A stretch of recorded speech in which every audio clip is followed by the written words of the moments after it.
0-0. Driven deep to right field. There it goes. See ya.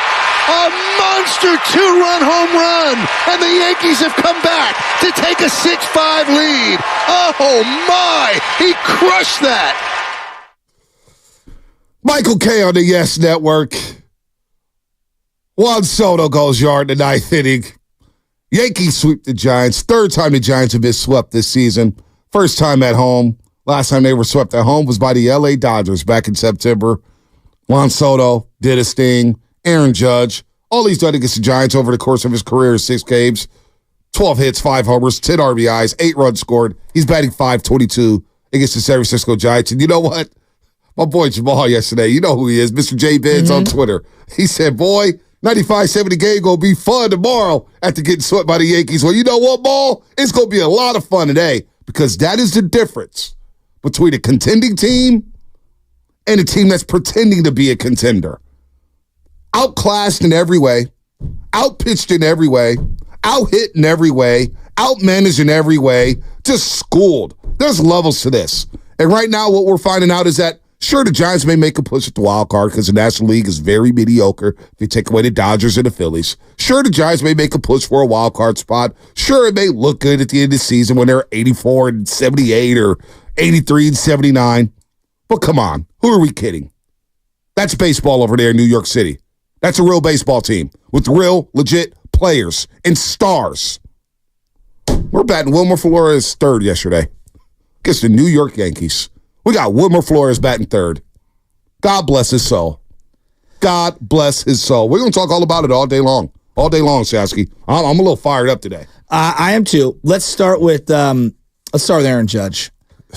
I mean, by Sunday, I'm saying to myself, my dad has to be up in heaven right now going, is someone going to hit this guy between the nines? What are we doing? Like, seriously, he's stealing bases on you? He's got 3 stolen bases on the year, and he's stealing bases on you. Quick as how he's throwing the ball into center field.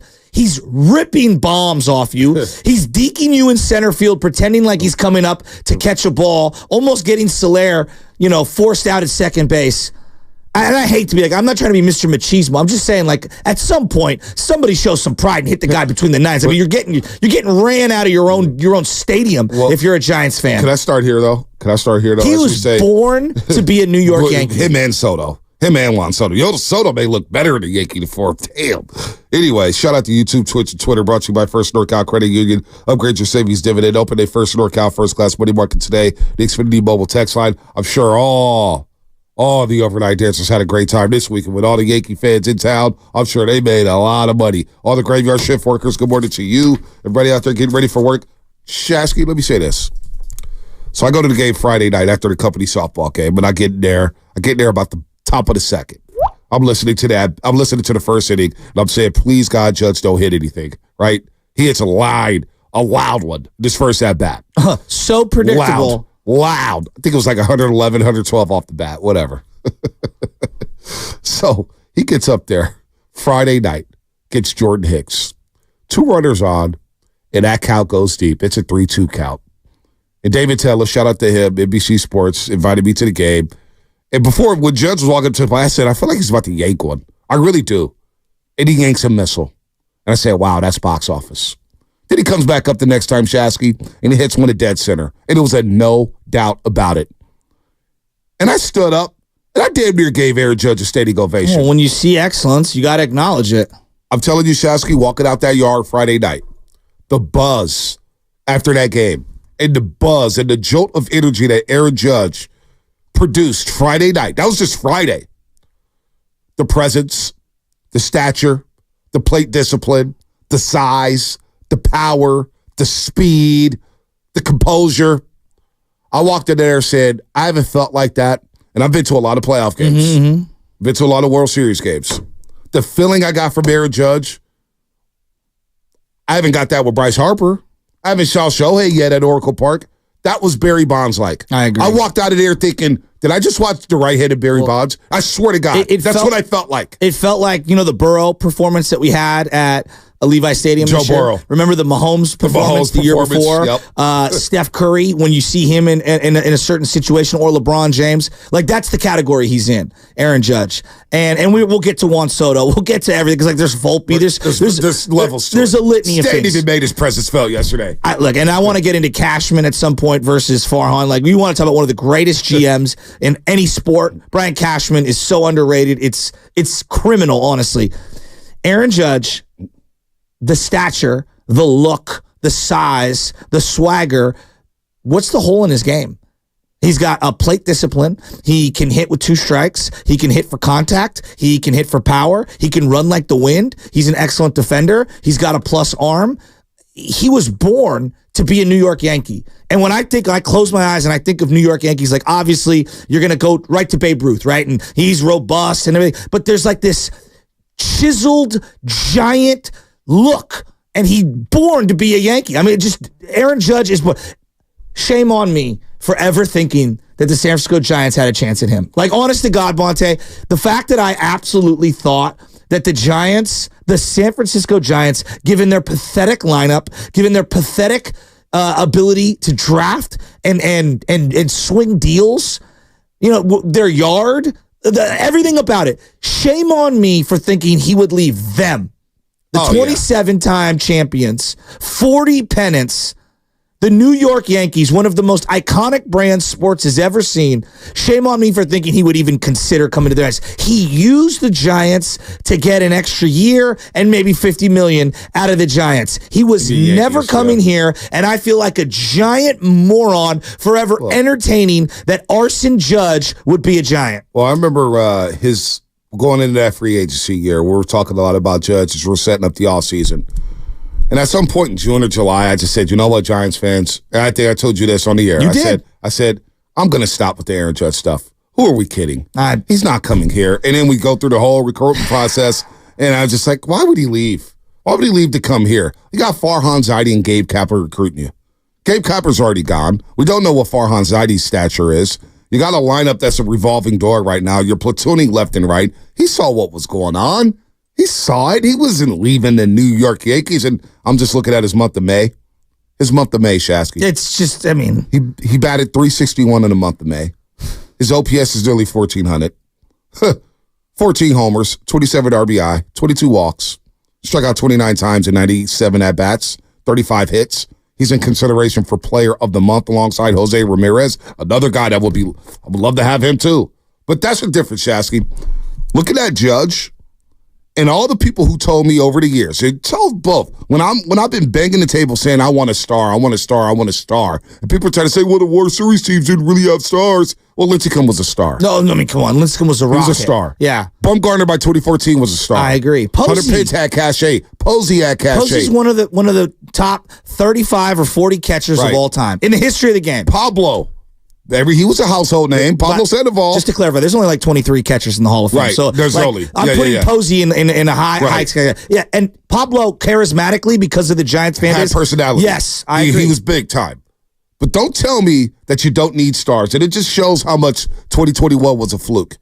You need stars. You need box office. What Judge does to that lineup by being in the middle of that lineup. Now you go make a trade for Juan Soto. And I got Volpe leading off, getting on base left and right with his speed. And Juan Soto dropping butts. Dude dropped a butt and still had 2 home runs in the same damn game. Wonderful.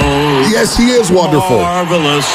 And whoever was tweeting from our account yesterday, God bless your soul. Juan Soto's not coming here. Was not me. It was not. Hey, dude, somebody said, oh, Juan Soto, is this a lie? How would he look rounding the bases at Oracle Park? Yeah, he's going to be at Yankee Stadium for the rest of his life. Why would you want to leave that lineup when you have... So, like, just going to its basic human element, there's this thing about I'm pitching on the mound, Juan Soto walks into the box, and then I glance over into the on-deck circle. And you know who's in the on-deck circle? Aaron Judge. Shasky? Right? So, no, but this is a real thing. Right. So I'm saying to myself, well, I have to throw strikes to this guy because if I let that guy get on base, now I got Aaron Judge coming to the plate and there's a runner on. That's the Willie Mays, Willie McCovey template. Yep. Willie McCovey was larger than life, standing in the on deck circle while Willie Mays is getting into the box. That's what they have. They have some semblance of that. You're looking at one of the great 1-2 punches of all time, and then you have one of one of the games in the last 40 years, right-handed sluggers, not saying he's one of the greatest, but just pure sluggers. Giancarlo, Mike, whatever he goes by now, Stanton, he knows what he is. Yeah. I'm up there to swing as hard as I can and put the ball as far as I can. He swung at that curveball, didn't even bounce at the plate. Stanton just be swinging. But I love him. But you know what? 98 miles an hour from Camilo Duvall. He roped that baby to right center, right into the gap. We're going to have because I'm getting to the point where everybody's on the damn table. Everything's an option. So now everything's an option. No. Because I'm going to wait till June. But who the hell are we fooling? Seriously, Shasky, when I look at the National League, I feel like an idiot. I feel like an idiot for trying to say something special is brewing. We beat the freaking Pirates and the Mets for crying out loud. How laughable is that? And the Pirates even won a game since that series. What did the Mets done? They stunk. They got smoked on Darryl Strawberry Day, Saturday afternoon when they retired his jersey. They got back-to-back 10 spots. So here I am puffing my chest out for beating the damn Pirates and the Mets. I am a damn fool. Trying to drink the Kool-Aid, thinking there's something special's brewing out here. Ain't nothing special brewing. I got Blake Snell going back to the IL. He still hasn't got through 5 innings. I'm a little concerned about Jordan Hicks because he hasn't pitched like this before. Logan Webb against the big boys. For whatever reason against the big boys, it just doesn't look good. He gets touched up, you know what I mean? He gets bruised up. The bullpen is getting used left and right. They're going to wear out by August again. Just like last year, they're going to wear out. What are we kidding? We need some stars around here. We need box office. Kitty clown like that. I'm sorry, Shasky. And God bless the Giants fans. This is what bothers me. Sorry, I'm a little long-winded here, but I gotta give this. I gotta say this right now. For the Giants fans who out there tweeting saying, "Well, it's the Yankees." My big takeaway is we were competitive. My big takeaway is Camilo's struggling. That's your big takeaway? That's it? Against the New York Yankees, you got swept by the Yankees. You got your big takeaway is Camilo Duvall struggling. Please, the biggest takeaway is we're light years away from contending for championships. We have no stars. We got no consistent power. We got a lineup of a who's who. Great. Jorge Soler hit 3 times yesterday. Great, awesome. Can I do it again today in Arizona? I mean, come on, Shasky. Bunty, we haven't even brought up that Blake Snell is currently in the midst of being one of the top 5 worst contracts that the Giants have given out to a pitcher in the last 50 years. I got Armando Benitez, Mark Melancon, Matt Morris, Barry Zito, and Blake Snell right now. I mean, Blake Snell has been so bad. I love you, Kruk and Kipe. You guys are legends. You're all-time legends. Stop selling me the baloney that is Blake Snell's season this year and trying to dust it up like it's filet mignon. It's not.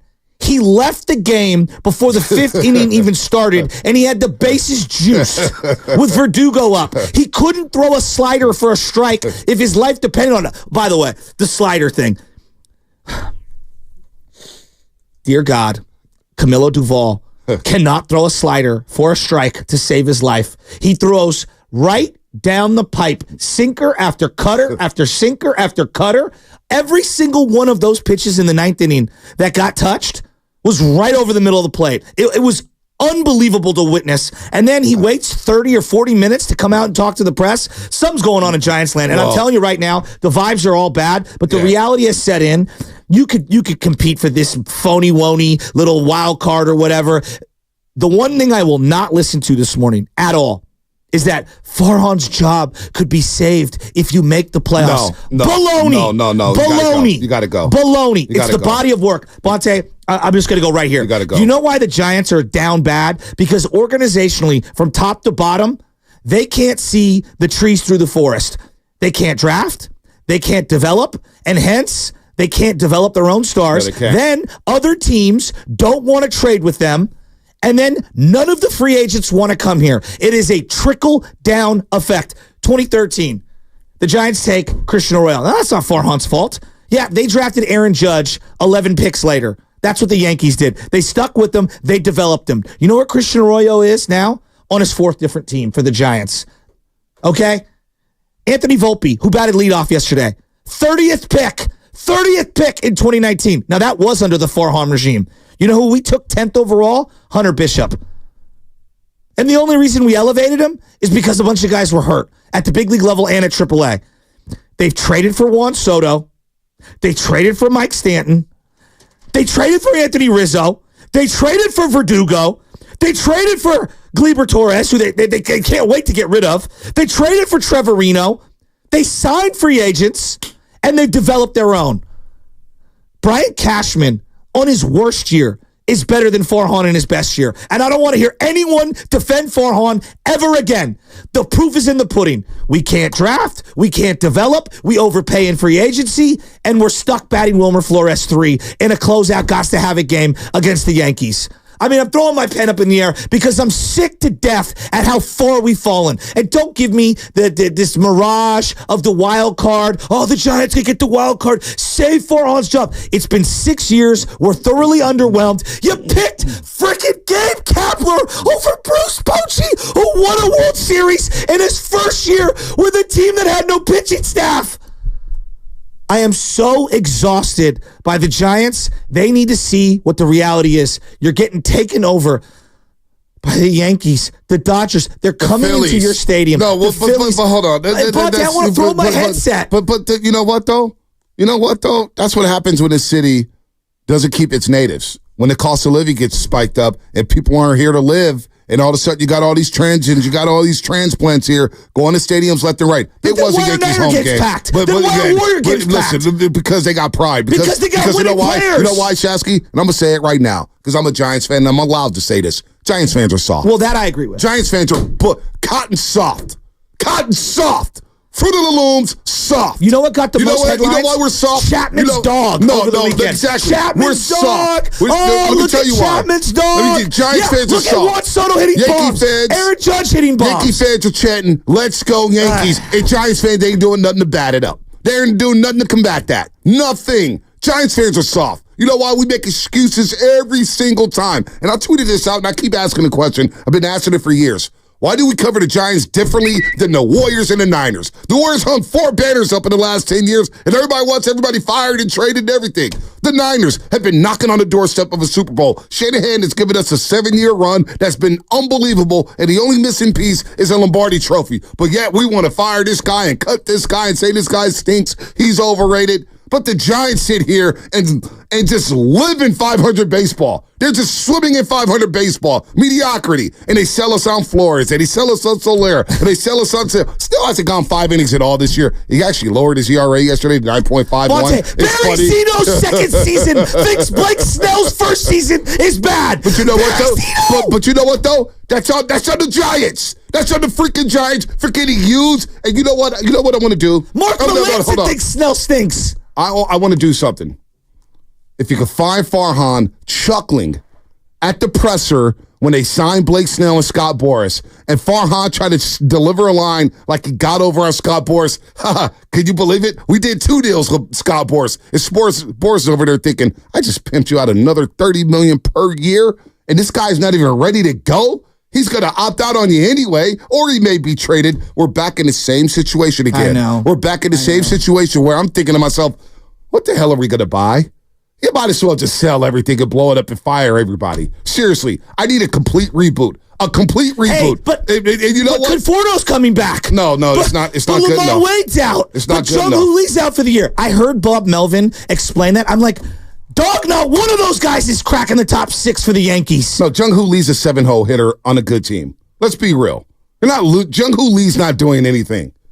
Michael Conforto, I love him, but he's a platoon guy who's hitting from the left side. It is what it is. Oh, but when we sweep the Rockies, Bonte, we'll be back in. No, this is why I got to be careful. This is why I got to be careful. Because it wasn't doom and gloom when they got beat up by the Dodgers, and we all try to sell it like they beat the Pirates. The fact that they had to rally for 4-run deficits against the Pirates, that should have been my take. But you know what? We try to be positive around here. We don't want people to think negative. But I could have gone in on the Pirates in the Mets series. I wanted to.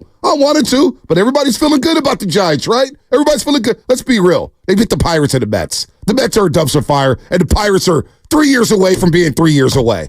This team sucks, and I don't care about a wild card spot. I don't care about any of this stuff. Save Logan Webb. Trade Logan Webb somewhere to where he could contend, and he has a legit lineup behind him. Trade Jordan Hicks and let him be a reliever somewhere in a good team. He doesn't deserve to be here. This team's a joke. A joke. And that's what a baseball team looks like. The New York Yankees. That's what stars look like. Aaron Judge and Juan Soto. Boy, it'd be nice to have one, right, Giants fans? You still don't want no stars? Some of you Giants fans will be coming at me, clapping back. Now it's my turn. Now I got the mic. Now I got the gun, homie. And the Giants stink.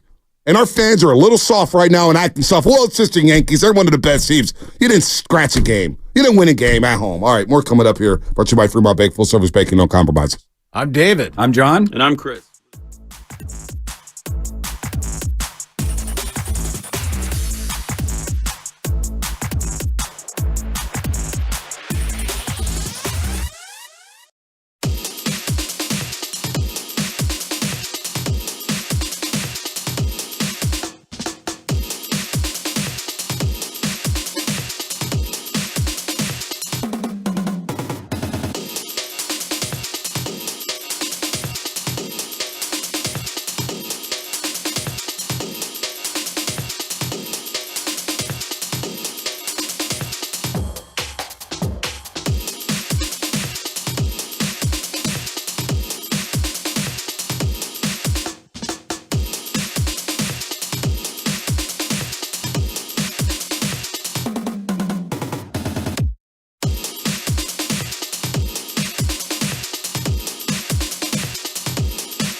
Back Ramos, track, wall, see ya.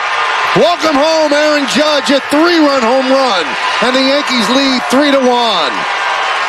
Giant fans upset that he didn't sign with the Giants when he was a free agent. They're just jealous, Michael. He's a New York Yankee, and he's doing great things. Well, he's certainly giving them a snapshot of what they missed. They could see this 81 times a year. Now, back to the morning roast with Bonte and Shasky. I mean, with all due Smug respect. ass Michael K out here clowning. But you know what? They get the last laugh. That's the Yankees. They're arrogant. They're just like the Lakers and the Cowboys. They stick their nose up in the air. They think everybody's beneath them. All that stuff. It's all good. But they do have Aaron Judge. And it felt like a home game for the New York Yankees. This was my first game of the season. Yankees-Giants. And Giants fans, we went outside. We're allowing teams and fans to take over our stadium and chant with no resistance. No resistance whatsoever. We look soft right now. But with that said, I get it. Look at our team. How are we going to back this team up, man? And Aaron Judge put on the show. Lifetime against the Giants. Aaron Judge has only played in 6 games against the Giants. Hit the home run last year, opening day against Logan Webb, Yankee Stadium. First at bat of the season. Aaron Judge is 6 games against the Giants, Shasky. He's batting .522. He's got 12 hits, 5 home runs, 10 RBI, 8 runs scored. And 3 stolen bases. In just 6 games. In just 6 games.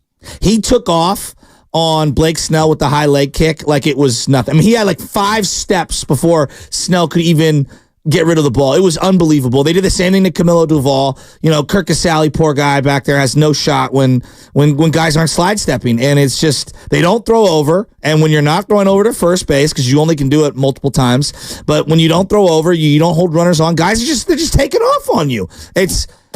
Bonte, it's all bad. Look, it's all bad. And Blake Snell's going back on the IL. And think about this. He hasn't even gone 5 innings yet in a game. He hasn't gone 5 innings all season long. He's 0-3, 31 strikeouts, 9.51 ERA. And the pitch count, you saw it, 41 pitches through 2 innings. He's in the 60s by the third, and you're thinking, boy, can you just get 5? Well, you couldn't, because he throws a fastball to Verdugo, and next thing you know, he feels something. And it's another adductor injury, another groin for Blake Snell. Bob Melvin said that after the game. It's going to be an IL. There's no doubt about that. So he's going to miss a couple more starts. He's going to miss this road trip in Arizona and Texas. Now, all of a sudden, we're looking at the Bull. By the way, the starters, I believe, threw the fewest innings in the month of May. Yeah. Giant starters, they threw the fewest innings in the month of May. And remember what happened last year. By the time we got to August, this team the pitching staff was shot. So the bullpen usage, how many times are we going to see Miller? How many times are we going to see Ryan Walker? How many times are we going to see Rogers Brothers? How many times? I mean, it's just every single day. You're seeing the bullpen are Sean Jelly. Oh, good Lord. I mean, this is not going well. Well, the Blake Snell thing, I want to start there. Like, when he signed, I was like, oh, hey, look, this is a win-win. There's no way this can be a loss for the Giants. And as I'm going all morning, I was way wrong on that. He's been a disaster. I thought there was no way. Like, hey, even if he has a mediocre year, like, who cares? You needed a starter. You get him in here. You get another lefty who Kyle Harrison could learn from. And there's really no downside. Boy, I could not be more wrong. I mean, Bonte, I'm looking at some of the worst contracts that the Giants have ever given out for any pitcher. Like, forget the hitters or whatever, Aaron Rowan, but like for just pitchers, okay? Armando Benitez is one that everybody holds in high regard. He actually had one decent year with the Giants. Now he ended up tearing the hamstring right off the bone. Mark Melancon was worse than Armando Benitez, if that's even possible. And evident, blowing the first save of the year, not stretching with the team right off the rip. Matt Morris, who I've referenced multiple times. Barry Zito. Let's go to Barry Zito, because that's the big one, right? He gave him 7-year deal, 6-year deal. In 2007, his first year, he had a 4.53 ERA. He went 11-13 and pitched 196 innings. That's year 1. Year 2 was really bad. He started off 0-8, had over a 5 ERA, and was 10-17. He led the majors in losses that year. Blake Snell's not even going to come close to those numbers. He's so much worse than Barry Zito's worst season, it's not even funny. Well, at least Barry Zito had his spring training, right? Pardon me. Wow. It's a lost year. I got to play. Here's Farhan Zaidi. Here's Farhan Zaidi at his press conference with Blake Snell signed with the Giants. And I wanted to say something at the time, but I didn't want to rain on the parade. Here's Farhan. I actually just got off the phone with the White House. I called to ask if negotiating 3 deals with Scott Boras in one offseason qualifies you for a Presidential Medal of Freedom. Remember that? Remember that? And nobody laughed? Nobody laughed except for Farhan Zaidi? Well, who's laughing now at the joke? Scott Boras. I mean, so who's the 3? Blake Snell, Matt Chapman, and who else? Who's the other guy? Jordan Hicks, I'm assuming? Was it Jordan Hicks? Yeah. Scott Boras' client? Yeah. Boy, I worry about Jordan Hicks. Stroman went out there and pitched 8 on Friday. I mean, and then watching Stroman walk off the mound, bring his glove up and start clapping towards the Yankee fans. yeah, it was sick. Say thank you for coming. And then Judge said, because you had Steph Curry in the building. Yeah. You had Ricky Pierce, all the Niners rookies in the building. It was And elusive. Aaron Judge after the game said, yeah, everybody wants to come out and see the Yankees. I mean, it doesn't get worse. He's just ripping the Band-Aid off the wound. Just ripping it off and throwing salt all over it. I'm not, trying to rehash old topics, but we talked about it on Friday, leading into the game about just the brand of the Yankees.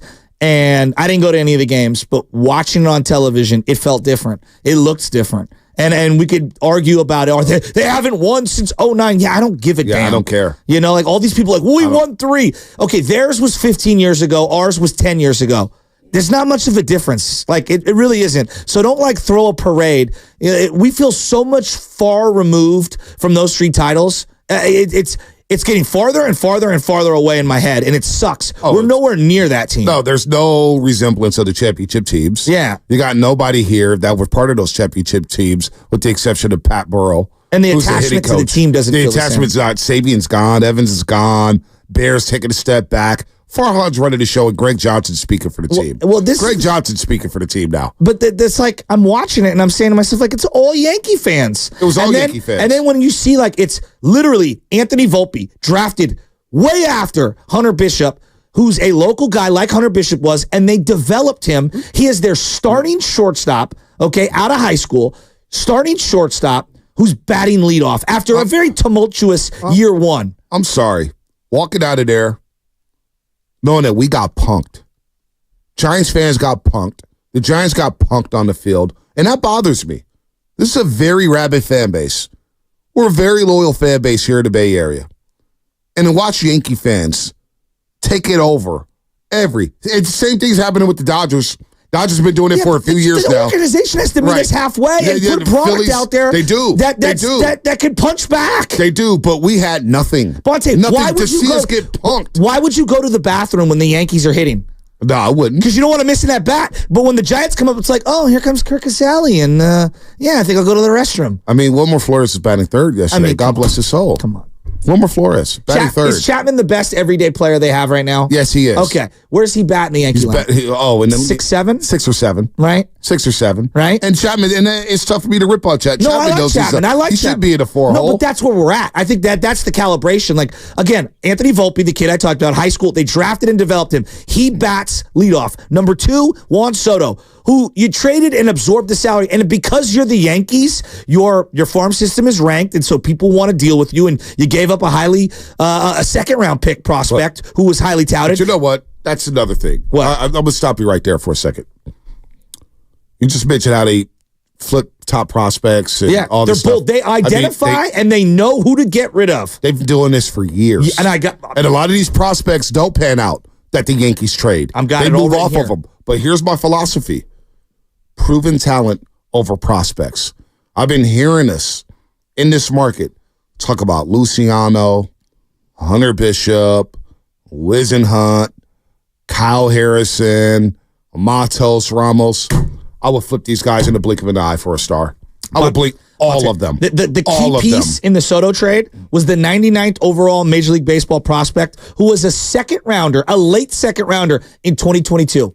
That was the prize piece they gave up for Soto. But he also wanted to play in New York. Why? Because they have stars. So you got him batting in the 2-hole, and then you have your 2013 first-round pick who was drafted after your guy in Christian Arroyo and developed and then re-signed. Oh, and then batting in the cleanup spot is Mike Stanton, who you traded Starling Castro, who you had traded for. Right. Jorge Guzman, who's in the Giants minor league system, and Jose Devers. Oh, look, I'm not done. No relation to Rafael Devers? Yeah. From the Red Sox? I'm not done. Anthony Rizzo was traded for. Yep. Oh, Verdugo. Yeah, the guy traded for with the Red Sox this offseason. With the Red Sox. And then the guy that they can't wait to get rid of, Gleyber Torres, was traded for Aroldis Chapman in a lost year where they gave their closer up and they got him back in 2016. They brought back Chapman. Oh, and by the way, the starting catcher, got him back. And then the starting catcher yesterday, Trevino, he was a trade with the Rangers. So not only are they drafting and developing their own and then identifying the right ones to keep, they're flipping guys. It bothers me. Again, this is why I don't get it when we're so close to these problems. Luciano would trade in a heartbeat for a star. Don't miss that break, doggy. Vlad Jr., you're telling me if you want to go get a Vlad Jr. or Pete Alonso, everything's got to be on the table. That's Matos, that's Ramos, that's Schmidt, that's Wizenhut. Watch those guys compete against the big boys. It's not even close. And that's and I want to bring something up. We keep talking about the Giants. I keep hearing about the Giants brand, the Giants brand, the Giants brand. FP Senior was on with Willard Dibbs. The Giants brand, the Giants brand. You know, history, loyal. I want to get into that on the other side because I got some doubts about that. I think we're a little delusional in how we view the Giants compared to how the rest of the country views the Giants. I want to get into that on the other side. Plus, I got to let you guys know about qualifying for a Steph Curry autographed jersey. Details coming up on the other side. Brought to you by Fremont Bank, full service banking, no compromises. Boxer and Gerson, Northern California's premier workers' compensation law firm.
And, Cruz and Kipe, I've heard them for years call the games and, hear all the homers that Barry hit here. So it's pretty cool. So I was happy we could come away with a win with one. This is Adam in the city, and you're listening to The Morning Roast with Bonte Hill and Joe Shasky on 95.7 The Game. All right, that's Adam in the city. What up? That's Aaron Judge after the game Friday night. He was loving life as he had a lot of family and friends in the building. Of course, he grew up in Linden, grew up a Giants fan, loved it, and he made that park look small. It could have been Yankee Stadium the way the Yankees were hitting yesterday. Wow, Soto, Judge, Stanton, Volpe. I mean, they put on a show and sweep the Giants as the Giants were swept for the third time this season. But make sure you're locked into the roast because today is the day.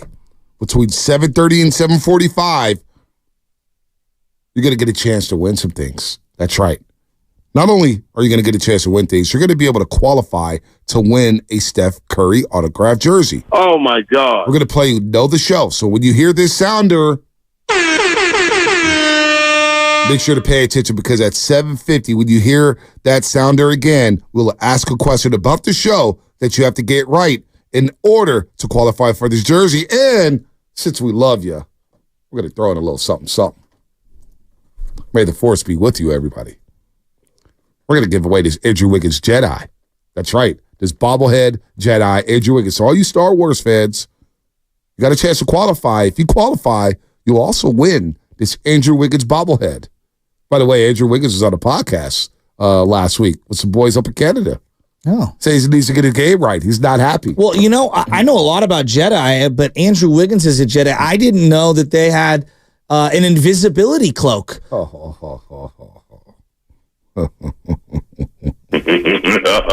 on.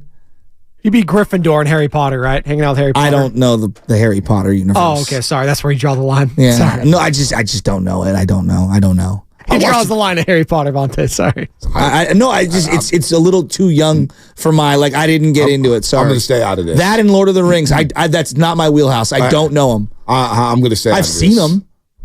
I'm just going to stay out of it because if I say something, there'll be some cloud. Oh, Bonte's hating on the Harry Potter books. You know how that works. Who's my boy from Star Wars who's coming at me?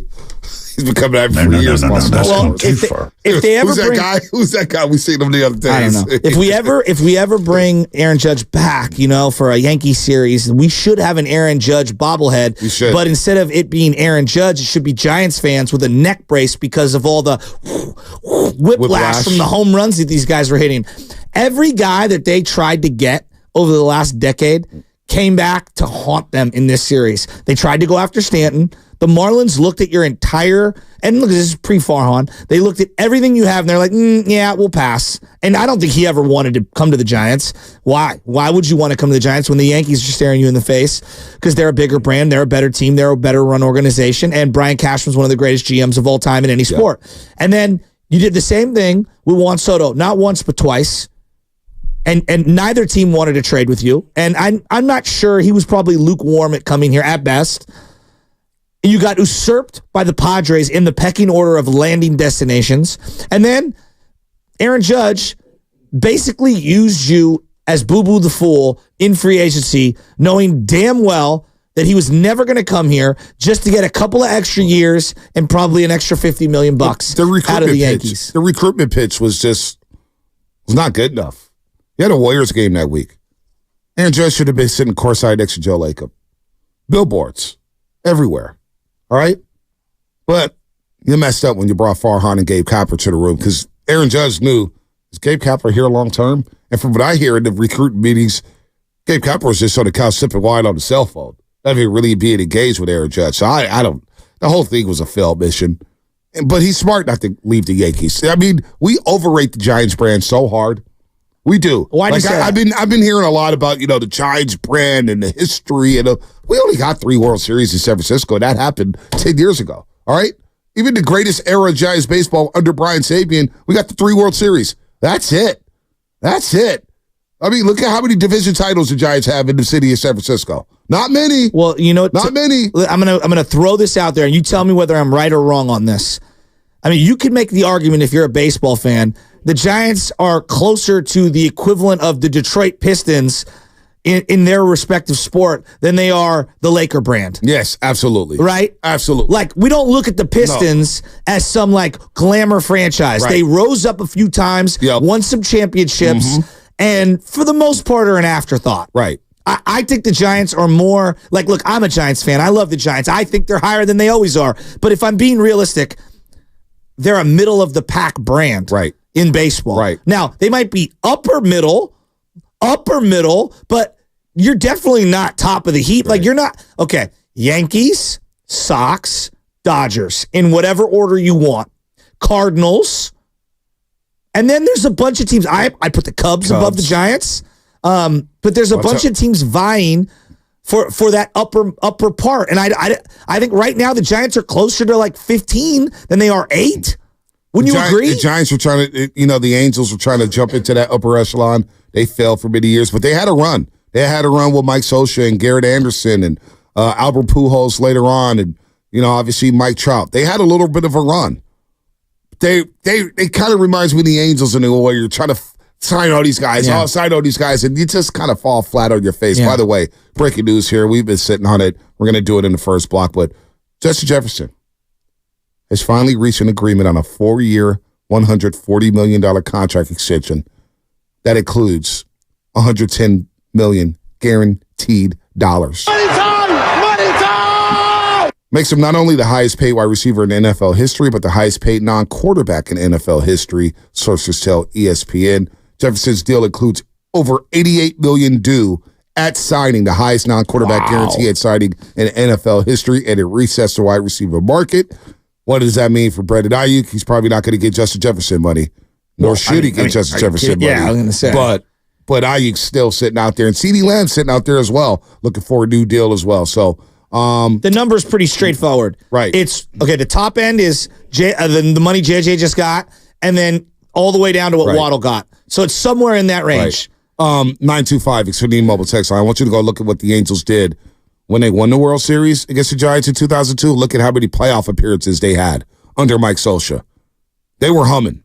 They were humming. Kept losing in the playoffs. But they kept losing to the Yankees or the Red Sox. Well, and they've acquired how many marquee free agents now? A lot of them haven't worked. Vladimir Guerrero Jr., they got Wilson that one year. Exactly. Hamilton. Pujols. They've Pujols. I forgot about Pujols. I mean, so Shohei. They were throwing money away. Rendon, not Rodon. They were able to get Ohtani. Yeah. They were able to get Ohtani. Giants haven't sniffed these guys. Let's go to AT in Sunnyvale. AT, what's happening? You're on the roast here on 95.7 again. I wanted to agree with you guys about how the teams that are potentially going to trade with us tell us so much more the truth about our prospects than Farhan ever could. For real. Like, I feel like it's kind of been about a half decade of disillusionment selling people on this idea that we got something coming down the pike that's really going to change the ballpark and put the ball in the seats over and over again like Judge and Soto do. And that's not happening. And us trying to believe that again and again, and as much as I love Matos and Ramos and these guys, don't nobody want them, man. Look, nobody wants to trade for these cats. It goes back to me. I'll let you finish. It goes back to drafting and developing. I mean, it's very simple to me. If you want to swing trades, you have to draft and develop, and other teams have to like what you have in the cupboard, right? Yep. Yeah, I mean, I agree. And I do want to say I appreciate 10, 12, and 14. I appreciate that so much. Growing up during that time, and it gave me something I'm never going to have again. But continuing to ride off of that credit and say, hey, man, we got a brand, and we got these cats coming up, they're going to do something, you're disillusioned. That's foul, man. You got people chasing smoke. 100%. We are chasing smoke. Good stuff, AT. We are chasing smoke. Great call. We are chasing smoke. We are, look, man, until we start drafting and developing and bringing some guys here, I don't know why a star will commit to the Giants when you know the Padres and the Dodgers are lurking in this division, and you have to compete against them. Or you could just say, you know what, I'll go take the Dodgers money. But when you you got a philosophy that they've had, and they're trying to get away from it, the whole platooning, and people see that around the league, they're saying, like, if we really did get Juan Soto, Farhan, would he mess around and say, oh, there's a lefty in the 8th inning, Juan Soto, we're going to pull you? I don't think they would with a player of that magnitude. Maybe not. Here's a great example. Chapman's an everyday player. They don't really platoon him. They can't. There's nobody. They also really don't. Now they don't really have. Yeah, they don't really have a third baseman. So you got to keep them in there. But you get where I'm going. But it feels like we're throwing out Jorge Soler and we drop him in the lineup. We put him in the lineup. I don't know, man. Well, here's one thing the Giants do have in their disposal that it's almost undeniable. They do have a lot of money. Right? Now, they've spent money poorly. Nobody really wants this money. No, but you know what it tells me, though? They're giving out the money, and players are saying, you know what? I'll take the money for a year. Like, this is why I think Blake Snell would opt out, even after an atrocious season. We all thought Sean Manaea, after the season had, was opting in to get his, 12? He opted out and went to the New York Mets. I know. He's like, I'm going to go find some money somewhere. I just need to get out that situation. So the situation that we have with the Giants, in terms of the Padres have caught them now. The Padres have caught the Giants in the NL West. As a business model, forget, I know winning is all that matters, but as a business model, they've lapped you. Just look at their team. Do not let Arizona figure some things out because they're close. And players love to live in Phoenix and Scottsdale and golf in Arizona. This is a big 3-game series. Huge 3-game series. And Corbin Carroll can't hit the backside of a barn. Watch him heat up. Maybe. Now they're facing Ryan Nelson today. He's got a 6.02 ERA. Giants don't know who's pitching. Maybe they're going opener. Kyle Harrison tomorrow. That should be the era, the Farhan era. The Giants don't know who's pitching today. We don't know. I mean, that's like literally every season, multiple slots in the rotation every year. But I do worry about the Giants running these guys into the ground. This bullpen usage at the top of the league. Your starters pitch the fewest innings in the month of May. Is it going to get better in June? Or are we going to go through a June swoon here? Let's go to Duke and San Bruno real quick. Okay, let's go Duke, yeah. Duke and San Bruno, what's happening? You're on the roast. Hey guys, thanks for taking my call. Bonte, as usual, you steal my thunder when you dropped the right-handed Barry Bonds, because that's exactly what he was. And not since Barry Bonds, because I have the games on in the background and I'm doing stuff. Every time Judge is up, I was excited to go watch him take his at-bat. I know that sounds terrible, but it's just the facts. Yeah. Now, a couple things. Pitching, I don't care what level it is. If you're going to go deep into the postseason, it's all about having arms. Bonds never won a ring. Just because the Yankees have Judge doesn't mean they're going to win rings. But you gotta have arms. And then I have a couple questions for you guys. Why and who is having the Giants catchers frame balls that are 18 inches off the plate, because that's Bush League? I don't know when this trend started. And then who's calling pitches for the Giants? Why are we throwing cement mixers, not once, but twice, to Aaron Judge? Are you talking about Friday night? All weekend. Okay, the whole weekend. The guy's batting 522 against the Giants. Stay on hold, Duke. Blake Snell calls his own game. I've been on this from the beginning. He's got a little hip pitch comm thing. He calls his own game. I believe, and Patrick Bailey sat yesterday. I believe Patrick Bailey is calling the other games for the most part, but like the veteran guys kind of steer the boat, if you will.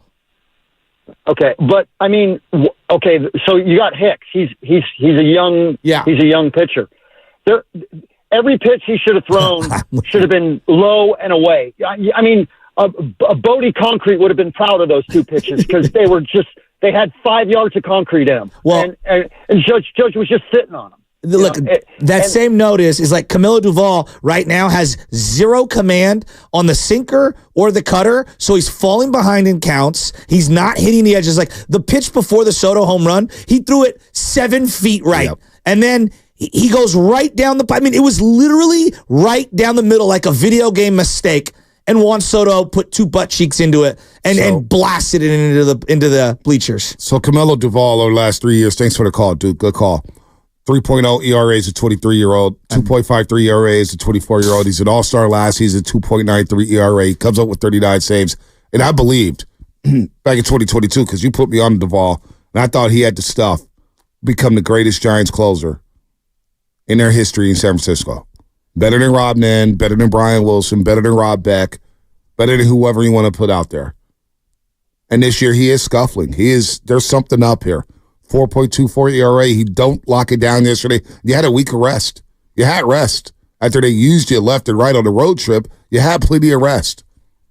And, he hadn't pitched since Monday. All right, against the Philadelphia Phillies when he gave up 1 hit in the inning, had a clean inning. Whatever he got out of it, Giants win 8-4. If he can't develop another pitch, and if outings are going to look like yesterday, now yesterday's I think is an anomaly. I think he'll be back. But it just leads me to saying this at the deadline. Is Camilo Duvall untouchable? The report came out about an extension, $50 million. I would hold off on that. I'm the biggest Duvall fan, or at least was. I love Duvall. But Bonte, I'm watching. I'm holding off on that. I'm watching him yesterday. It's a 5-3 game in the ninth. Gleyber Torres is leading off, all right? It's a 2-2 count. I wrote down all the sequence. And he throws a sinker literally right down the middle. It is a BP. Like, if you're throwing 98 right down the middle, these guys will hit it right back up the middle. Base hit. Gleyber Torres, who's 0 for 3 heading into that at-bat.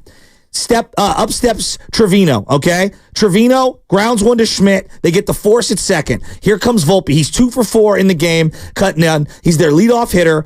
It's an 0-1 count. And he throws an inside pitch, and you have to tip your cap on this. Volpe, inside out swing, right to right field. It goes for a freaking triple. Volpe's fired up. Matos, it's right in between the two guys. It goes right into triples alley.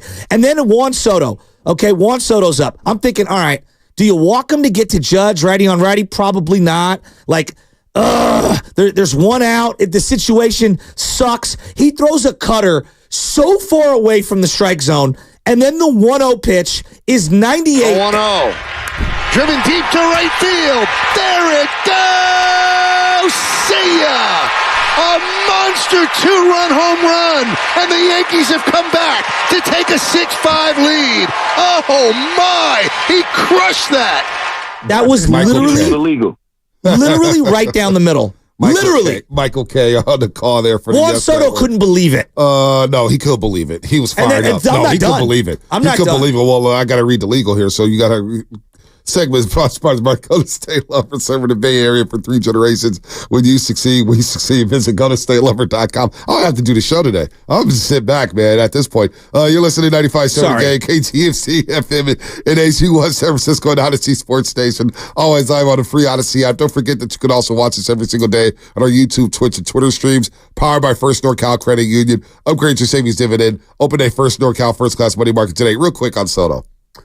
He drops a bun down. Oh, my God. A beautiful After hitting a home run in the first inning. Hitting a home run, a beautiful butt. And I'm like, wow. Perfect. Wow. Look at him. That reminded me baseball. of Bonds. Championship baseball. Setting the stage for Aaron Judge, who didn't struck out. And, of course, Blake Snell, he walked Stanton. And Stanton, that was an adventure of that bat. Stanton swung at a curveball. I don't even think bounced in the dirt. It was like so far off the plate. Stanton swinging, and he still draws a walk. And then, of course, Blake Snell leaves the game during the at-bat against Verdugo with an adductor strain or / groin. And then, of course, Verdugo doubles right.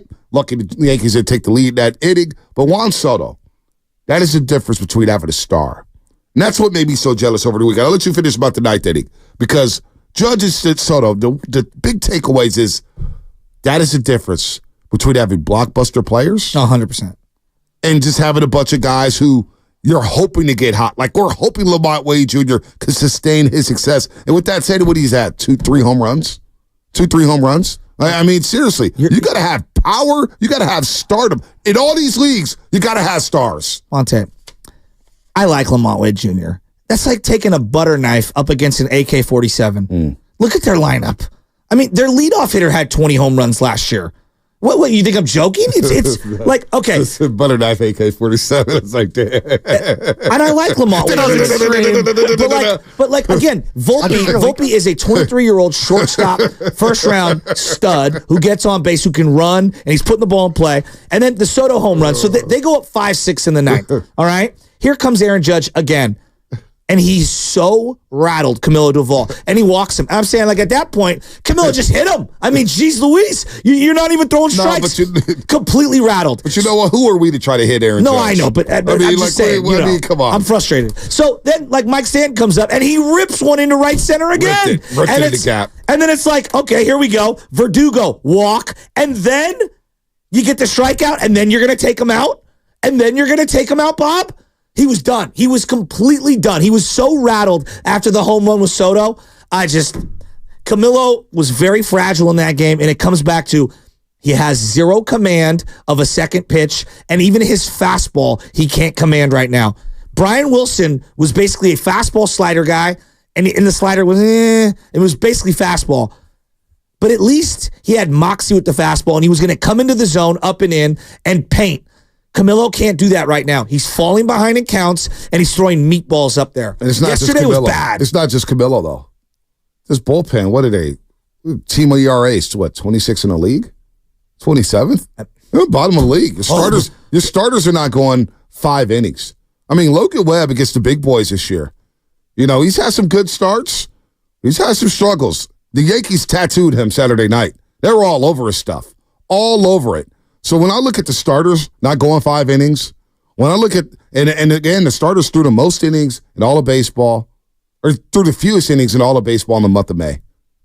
And I thought the starters were going to be the strength. I thought this rotation was deep. I really did. I was fooled. It's just not pretty right now. You're rallying for 4-run deficits against the Pirates and the Mets, and we got to shape it up as, hey man, they're playing good baseball. No, they're not. No, they're not. They're 29-31. You are who your record says you are. And so when you look at this team, whether it's Doval, whether it's Soler, who, by the way, he went 3 for 4 yesterday to raise his average up to 215. That's pretty good. He did have good at bats. He had good at bats. Down the left field line, he hit one down the right field. Hopefully he get hot. Ramos is playing some good baseball. Now they moved him up to leadoff because don't look now, but Luis Matos now batting 220. No, he's crazy. And it doesn't look good. Yeah, he's crazy. And it looks like a 4A player again. One thing on Logan Webb, he has 14 starts this year. Now, some are him, some are the team, not giving him run support, some is the bullpen because they've blown some leads. The team is 4-10 on days Logan Webb starts. It's not good enough. It's not good. He's living out the Matt Cain experience. But I would say this. Yes, against the Yankees, no, to your point, he was not good enough. Period. He's not good enough. Period. But they're 4-10 on days Logan Webb starts. Make sure you're locked into the roast between 7:30 and 7:45 for your first chance to win this Andrew Wiggins bobblehead. All you Star Wars fans, hey, look, I'm doing this for you. All right? You guys know how I feel about Star Wars, and I'm doing this for you. I'm looking out for you guys. It's Andrew Wiggins bobblehead. Andrew Wiggins Jedi. Yeah! Come on now. And you get to qualify to win a Steph Curry autographed jersey. We'll be playing Know the Show, so when you hear this sounder, make sure you pay attention because at 7:50, we're going to play that sounder and we'll ask a question about the show that you have to get right in order to win the bobblehead and qualify for the jersey. That's all coming up. George Contos, 8:30. And thank you to the Golden State Warriors for all the prizes. Thank you so much for that.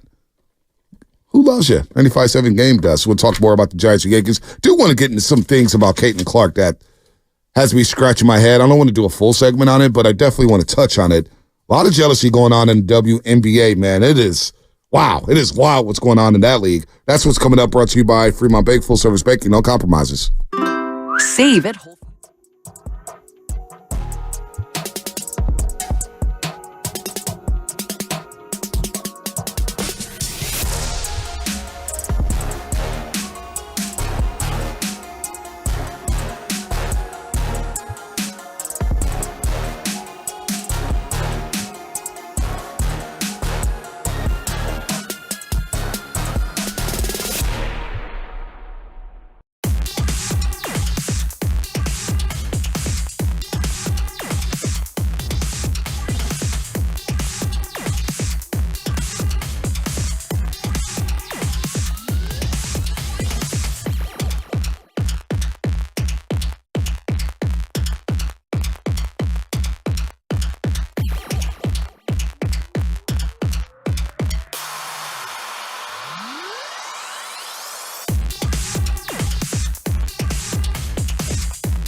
worse than last time, but I don't know how it's not an IL.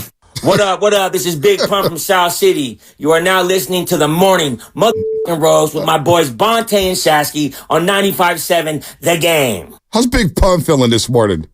888-957-9570 is the number. Phone lines are open. Giants fans, talk to us. How are you feeling after getting swept by the Yankees? Is it humbling? What's your big takeaway? Or are you just going to say, hey, we just lost to the best team in the league. It's all good. Bounce back and get to Arizona. Are we overreacted to a sweep to the New York Yankees? I would love to hear from the baseball fans out there, Giants fans, Yankee fans, whoever. 888-957-9570. Blake Snell has not gone 5 innings at all this season, not in one single game. He was an out away from going 5. Oh, I was crossing my fingers because it was a massive start for him. And he leaves the game with the adductor strain. Hasn't got 5 innings, leaves the game with the adductor strain. Giants get swept at home. Third time they've been swept this season. But hey, make sure you're locked into the show in 10 minutes. I'm going to start qualifying some folks because when you hear this sounder, it will start Know the Show. Listen to the morning roast from 7:30 to 7:45, and it's 7:50. And when you hear the sounder again, we will ask a question about what happened on the show between 7:30 and 7:45. Get the question right, and you'll win this cool Andrew Wiggins Jedi bobblehead limited edition. Thank you to the Golden State Warriors for that, and qualify you for a autographed Stephen Curry jersey. How cool is that? How cool is that? I tell you what's not cool is the Giants are getting swept and getting outclassed by the New York Yankees. And here's the problem, Shasky. And I was just talking to the boss between the break. He's like, we've been talking about it for 3 years. All this prospect talk, blah, blah, blah, prospects. Oh, this guy's coming up. Oh, man, wait till the new Ray. Can we just get to 2024? Well, we're here in 20. You know, that's why I'm a little spicy this morning. Because I've heard from Giants fans and experts and media members for 3 years, oh, well, we're just setting this up for 2024. So when the prospects are ready to go, 2024, the Giants can really take off. We're starting to see a glimpse of the prospects. Luciano can't play short. He looked like me at the softball game turning field grounders at West Sunset. So Luciano's on the IL. I have a hard time believing he's going to play a game for the Giants again this season, unless they're out of it in September or something. Matos is now down to 220. He's regressing. Maybe it's just a 2-week, a little pixie dust, and he got hot, and, they just all feel good. But, boy, it's not looking good now. I'm not ready to close the door on him. It doesn't look great, and he doesn't look like some hotshot prospect, but I'd rather see him struggle than some of these other, cast-off veterans. But continue. Yeah, Brett Wisely's 1 for 5 yesterday. I'm not mad at Brett Wisely's hustle. But you get what I'm saying. These players. Brett Wisely, by the way. These players. Just real quick. Yeah. His on-base percentage is lower than his batting average, which is very rare. That means he has 0 walks and a couple of sac flies. I mean, you're in the weirdo zone. When look at Spadoni smiling. He didn't even know that. It is 3 strikeouts. So very hard to do. It's almost impossible. Kind of impressive, but not really. So just thinking about this team and this lineup, and I remember a couple years ago, or matter of fact, it was last year, where I told fans, I'm not spending a dime on the Giants, and nor should you. And their attendance numbers went down, and they sucked. And people, oh, man, you're so negative on the Giants, Bonte. You're so negative. Well, let me tell you, I went to my first game Friday night, and it wasn't because of the Giants. It was because of Aaron Judge and Juan Soto, because I am thirsty to watch superstars play in my yard. I am thirsty to watch a guy hit a home run. And Greg Johnson is pretty funny. The ballpark really doesn't allow us to sign big-time free agents. Our park, hitters think it's really hard to hit in. Well, are you sure about that? Are you sincerely sure about that? Juan Soto had no problem going to right center. Aaron Judge had no problem going to dead center, left center. How about Saturday night where he almost hit the glove? Yeah, that ball was a moonshot, Bonte. 464, 466, what was it? I lost count. It's still traveling to Alameda. Bonte, I just want to, can we just for a second, you're talking about the Yankees and the Stars. Let me just read you Friday night's lineup, because this is something my jaw dropped. This is the Yankee lineup on Friday night. Anthony Volpe, Juan Soto, Aaron Judge, Verdugo, because you're sitting Stanton, Torres, Rizzo, Austin Wells, Oswaldo Cabrera, and then a former Gold Glover who was a throw-in in the Juan Soto deal, Trent Grisham. Yep. He batted last. Let me go to the Giants lineup. This is Friday night. Matos, who, like you said, his batting average is cratering. Oh, let's put Yaz in the 2-hole. You know who we're batting third? Everybody's power hitter, Thairo Estrada. Chapman in the cleanup spot. Bailey 5th. Soler, the guy you signed to be a cleanup hitter, batting 6th. Brett Wisely, Ramos, Trenton Brooks, who no one's ever heard of. Let me go to Saturday. You want me to go to Saturday? Yeah, Trenton Brooks was DHing Saturday. Okay. He was DHing Saturday. Saturday. They go Volpe, Soto, Judge, Verdugo, then Stanton, Rizzo, Torres, Wells, LeMahieu. We all know DJ LeMahieu. He's been around forever.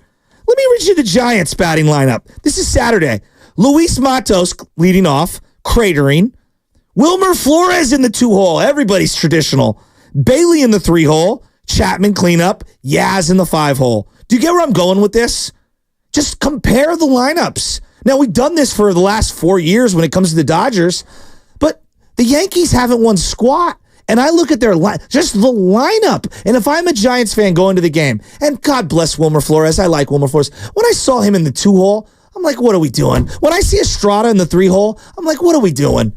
Like year six for Farhan. And Thairo Estrada in the 3-hole was your master plan? I'm going to say this is stinking from the head. Wilmer Flores I've got to in the apologize. 2-hole is your master plan? I've got to apologize. I'm sorry. I've got to apologize to all the roasters, to all the fans. 888-957-9570. This is like a Jimmy Garoppolo apology, but I'm sincere with this one. This is very sincere. I apologize for gassing up series wins against the Mets and the Pirates and the Colorado Rockies. No, I'm usually, I'm trying not to be negative when it comes to this baseball team. I'm trying my hardest to be open-minded about them. But when you see what I saw in person Friday night, the right-handed Barry Bonds, the presence, the plate discipline, the power, the speed, 6'7", 280, jacked out of his mind, walks out of that dugout. I was like, damn, is that Mickey Mantle? Is that Babe Ruth? No, it's Aaron Judge. It's Aaron Judge, the captain of the New York Yankees. And then I look at what's going on in the Giants clubhouse. The Giants fans are desperate to cheer. I apologize, folks. I gassed up 3 series wins against the Rockies, Pirates, and the Mets. I won't do it again. I promise you that. Well, I won't fall for the okado. Because here's the reality. This team had to rally from 4-run deficits against the Pirates and Mets. Have you seen what the Mets have done recently? The Mets are a mess. They're a legit mess. How do you view the Phillies series then? Now, because I have a retconning. I thought we got really lucky that Tuesday night where you bullpenned and you has Spencer Howard even pitched since that game? Where's he at? Is he even?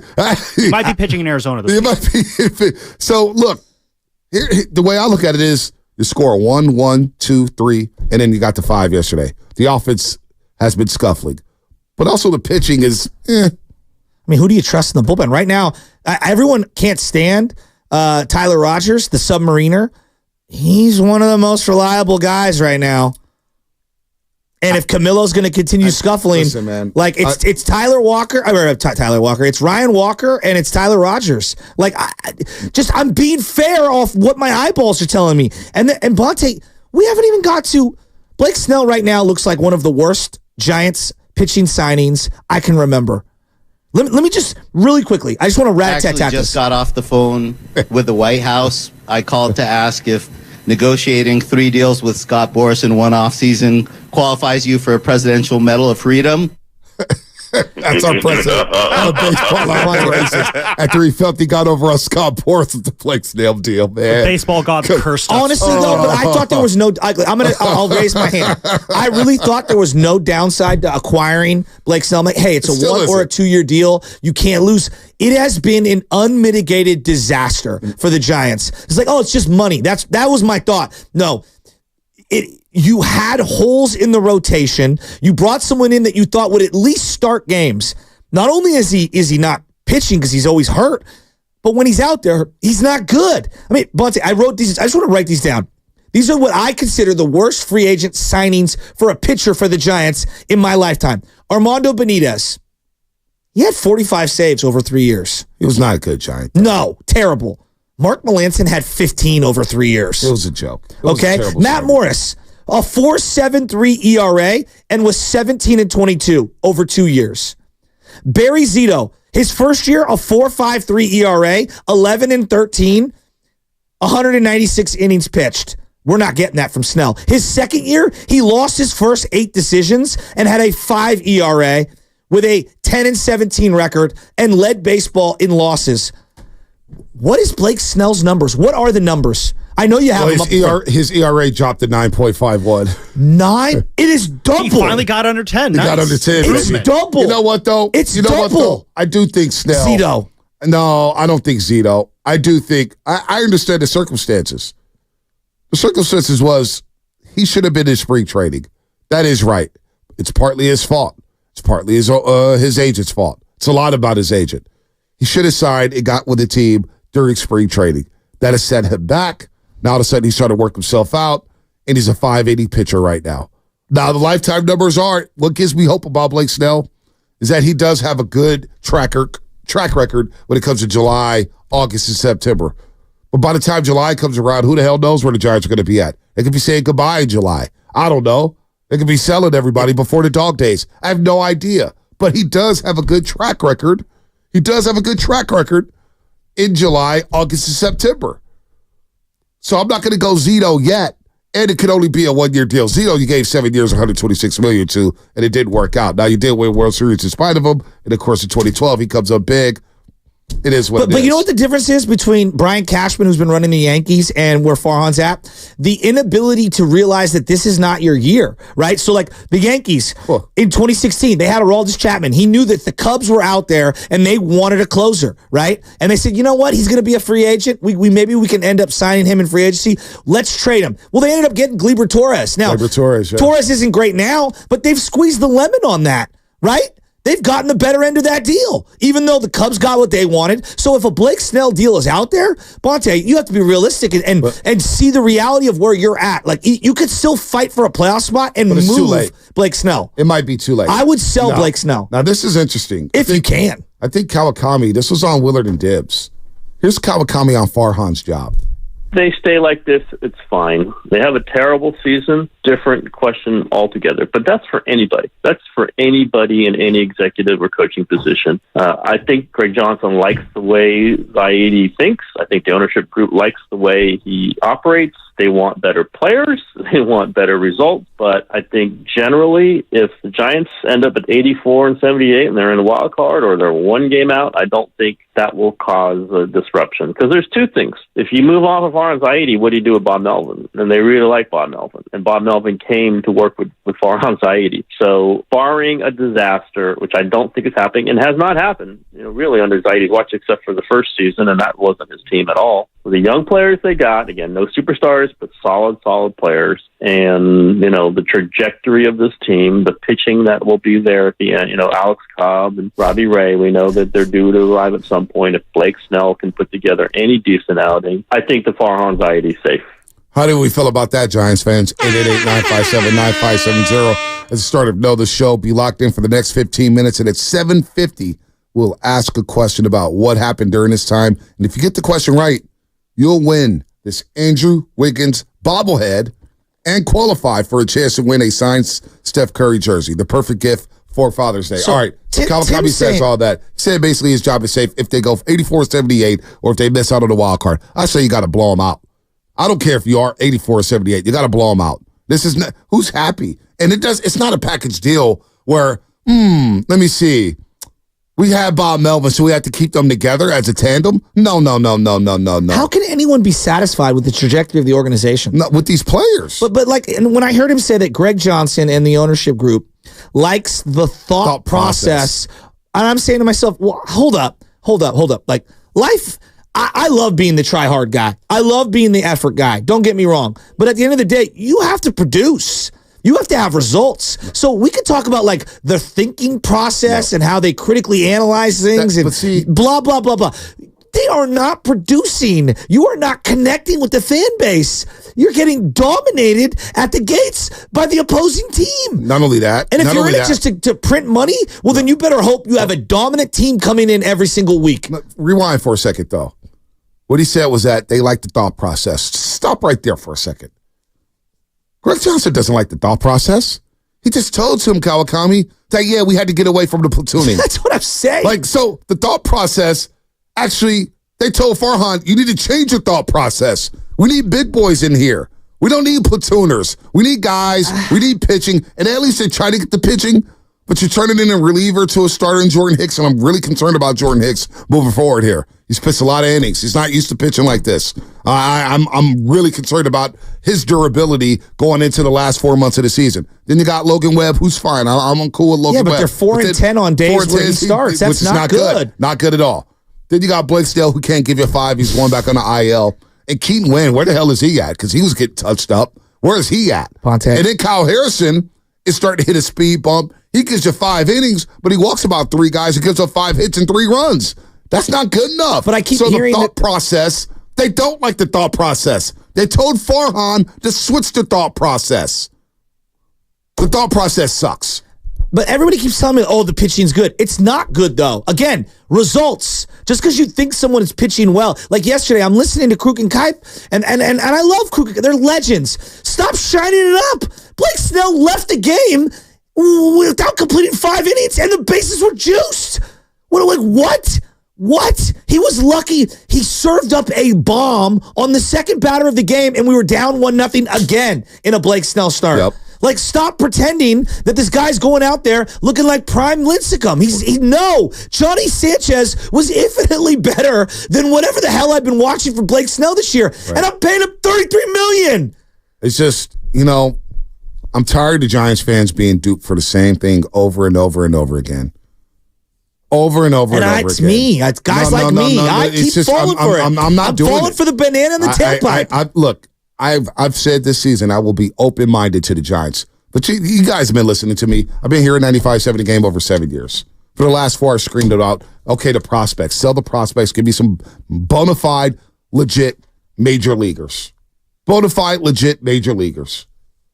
We got Matt Chapman. I'm really happy about that. Matt Chapman's working out. But he's miscast as a 4-hitter. That's not his fault. He should be batting 6. I'm cool. But Matt Chapman has been a really good Giant. I got no issue with him. Jorge Soler, we'll see. We'll see.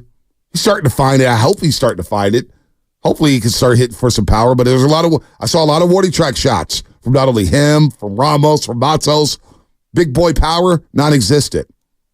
But I'm not going to sit here and dupe the feds and say, hey, man, everything is all good with the Giants. We're moving in the right direction. I'm going to use the same energy that I do on the Niners and the Warriors on the San Francisco Giants. And if people don't like it, then I'm sorry, man. But I can't. I'm trying to help you guys. What I'm trying to do here as a lifelong Giants fan is tell you that there's things that are better. This is not good enough. We're a middle-tier franchise right now, right? The Padres have catapulted the Giants. They have.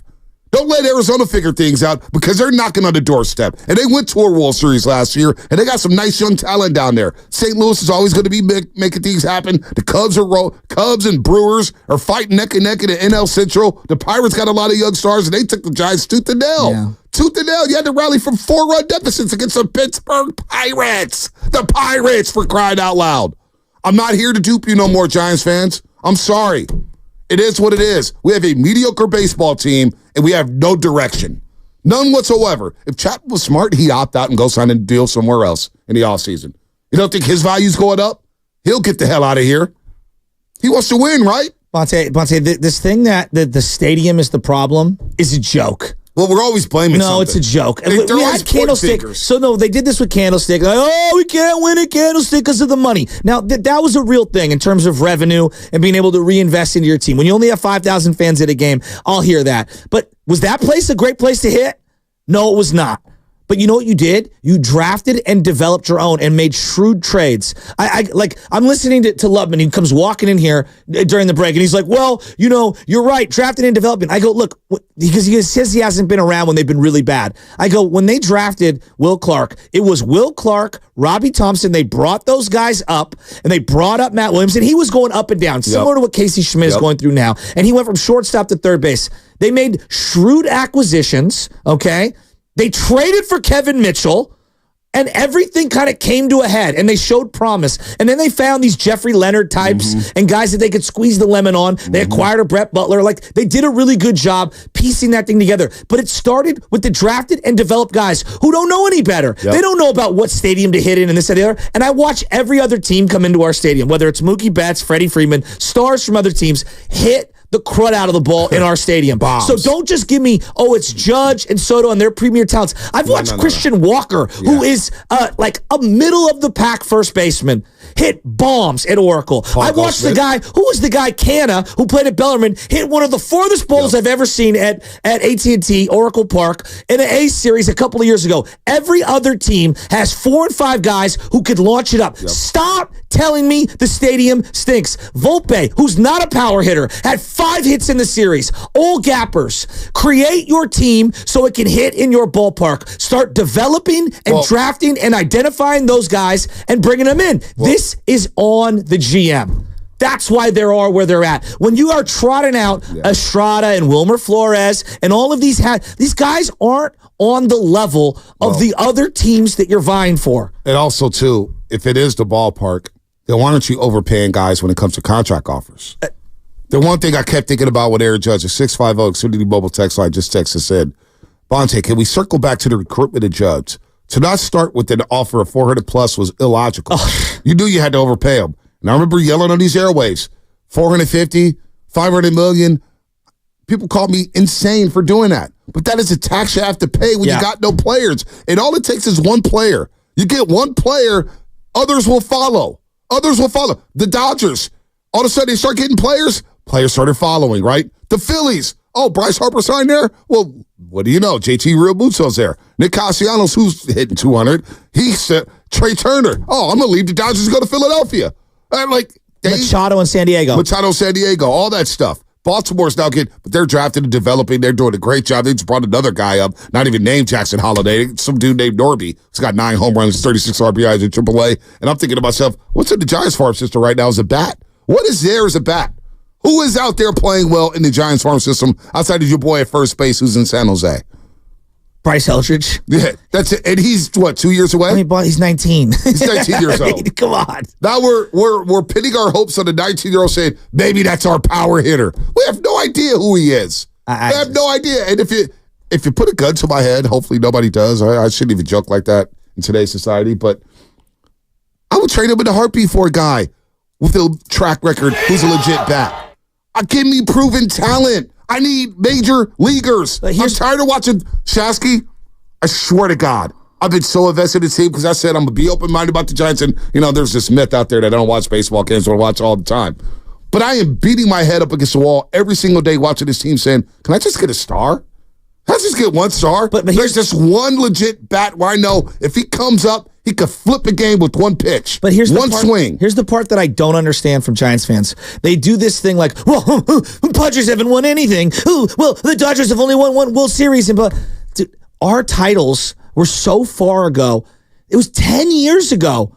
10 years ago. And if we're all being totally honest, we underrated how good those guys were. Like we did. Crawford's probably the best defensive shortstop of all time in Giants history, as of right now, right? Right? One of the more clutch Giants I can remember. Posey's one of the top 30 or 40 catchers ever. Now, I don't know if he's Hall of Fame worthy because that's like only 23 or 24 guys. But we can all acknowledge he's the game has been played for 200 years. All right? And this guy is one of the top 30 or 40 of all time. Tim Lincecum is probably, and I'm holding Juan Marichal in the highest regard. But in my life, hands down the best right-handed pitcher the Giants have ever had, right? One of the most clutch guys. My life on the line, I'm handing him the ball. Madison Bumgarner pulled off one of the most heroic playoff performances we've ever seen. Oh, and you had one of the greatest managers in postseason history in Bruce Bochy, who just won the World Series with another team, and you had to kick him out the door. The point that I'm getting at is that Giants fans do this thing where they're like, well, these other teams aren't winning. You're not either. Your way of doing business is not connecting with me, the fan. No. It's not producing playoff wins, and it's not producing enough excitement to draw fans to the stadium. Well, Gary Radnich, shout out to him. Gary Radnich out there, probably sleep right now in his robe. Who the hell knows what he's doing? But he always said, if you're not going to win, you damn sure better be entertaining. And the Giants for the last 3 years have been, and I don't know how many times we talk about swagger and this and that, and we need guys who can pimp at bats and bat flip and strut down first baseline after hitting a 400-foot bomb. When you lose and you're not entertaining, and it's year 6 of the Farhan Zaidi era, something's got to shake. I'm not here to say and do a show about firing Farhan Zaidi, but this is what he's baked up in 6 years. This is what we're dealing with. Even, okay, sure, Jung-Hoo Lee's hurt, but nobody knew who he was when you decided about the KBO, and I still have doubts about how good he is. I do. I'm sorry. I don't know. Like, he was projected to hit, 12 home runs? Try to hit 40 runs? Steal 18 bases? What the hell is that? That's Trent Grisham, who's barely cracking the lineup for the Yankees. That's how down bad Giants fans are right now, that we think Jung-Hoo Lee is some revelation in center field. When I watched the center field this year, it's like, I don't know, $100 million for this guy? So not only that, you got Lamont Wade Jr., not like Lamont Wade Jr., but he's not a power hitter at a power position at first base. He's a 7, 8, 9 hitter on a lot of these playoff teams. Right. A solid piece. So, not only that, and then you got, who else is hurt? Michael Conforto. Guy's been trying to move him for years. Come on. And I like Conforto, but he can't stay on the field. What playoff team is starting Michael Conforto every day? So I mean, how long are we going to sit with this? And then you watch it, and I'm glad because we all get revved up, right? We get all happy when we beat the Pirates and the Rockies. I know. But think about the last 2 series we played legit teams. Now, the Phillies, you get credit for that. You won that series. Yeah. I'll give you credit for that. You won that series. It feels fluky, though. Not going to lie to you. It feels very fluky, and we know they swept them in the 4-game series. So let's be real. The Phillies, 5 wins against the Giants. They're 5-2 against the Giants. Yeah. So let's not start beating our chest saying we won the series. We're 2-5 against the Phillies. And you scored 1 run in the last inning. I mean, it was a 0-0 game. You scored 2 runs in the last 2 games. Yeah. In 19 innings against the Phillies, last 19 innings, you scored 2 runs. The last time you played the Dodgers, they schooled you. I mean, they really just trolled you. And that's what they do. Shohei's hitting. So when it comes to just, hey, we all want to say playoffs. Anything can happen. You sure anything can happen against the Dodgers in the series or the Phillies or the Yankees? Seriously? You think the Yankees are scared of Wilmer Flores batting third? No. You think the Dodgers are scared of Jorge Soler? Especially when runners on base? Who are we kidding? So I'm stopping with the whole, hey guys, Giants, maybe there's something special. I'm done with that. But what do I'm not going to lie to you guys no more. I'm done with that. What do they hang their hat on as an organization? I don't know. That's the problem. But I don't know. That's the thing that I would hear from people that are defending Farhan. They're like, well, the farm has gotten better. And I'm like, okay. Where? That's my thing. What's the guy, Brooker, whatever the heck his name is? Brent Rooker. Brent Rooker, thank you. Yeah, he's hitting home runs left and right. Lately. Yeah, but look, again, no one knows what he is. But yeah, what has he got, 15 home runs? He's got the 5th highest OPS since the start of May. Right, and they found Mason Miller. Mason Miller is one of the more dynamic closers right now in the game. Now, you found Camilo, but Camilo's scuffling. And if you're really looking between the lenses this year, I don't think he's been that good. And I love Camilo, but I don't think he's been that good. I think he's had a down year by his standards, just in general. The rest of that bullpen is shaky at best. I think Tyler Rogers is one of your best bullpen arms, and Ryan Walker is one of your best bullpen arms. Any one of those legit lineups scared of Tyler Rogers? Not really, with that rise ball. And then I look at their starting rotation, and right now, you did squeeze the lemon in the first month with Hicks and Harrison. You were looking good. They're coming back down to earth a little. You got 2 giant holes in the rotation, and you've lost 6 more times than you won in the opening slot with your best pitcher in Logan Webb. So I look at the lineup, and I say, well, you're defending slightly better, I guess, your defense, but you're not hitting that well. What do you do well as an organization? What do you hang your hat on? Before we get to Matt and Ray, no, but I'm asking, what do you hang your hat on? I wish I knew. I wish I knew. I know the Phillies. When the Phillies come to town, the Phillies are going to smash the ball, and they're going to try to beat you with starting pitching. No doubt. And Yankees, same thing. And you didn't even see the Yankees' best pitchers, by the way. You didn't see Gil. You didn't see Rodon. You still got swept. Well, we had Rodon. You still got swept. And they had their 2 best pitchers. I mean, this is just bad. So I don't know what you hang your hat on. But here's the problem with the Giants. And I'm watching these young guys, and I was trying to buy in, and you know what? Yeah, I get the development. We're going to have fun because is it really fun watching the young guys and losing games like this? How much fun is that? I'll tell you this. How much fun Ramos is this, has been really? honestly a revelation. I feel like the guy has. Fine. Look, is he an all-star? Probably not. If you let push comes to shove, probably not. But I've enjoyed. He had a huge clutch hit when Luis Matos failed them earlier, and we guys got one guy. He also had a home run in that game. Casey Schmidt, okay. Casey Schmidt is.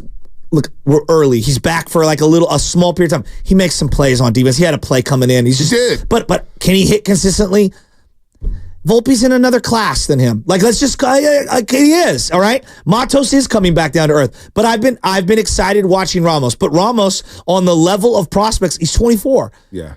He's 24. 24 years old. I mean, Baltimore is elevating 20-year-olds and 21-year-olds. There's a guy, Jackson Merrill, who's playing for the Padres. He's 20.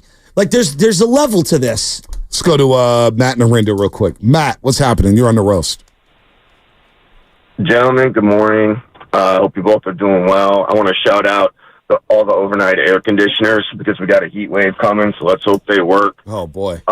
Hey, well, that's a good one, Bonte. You can use that one if you want. I'm gonna steal that.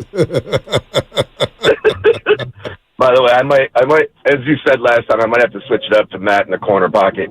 But here's the deal, boys. You guys get your ratings numbers, and the company looks at the ratings numbers, and then they say, all right, what's our ad revenue? That's the ratio that anybody running a business looks at. The Giants are 10th in the league in payroll.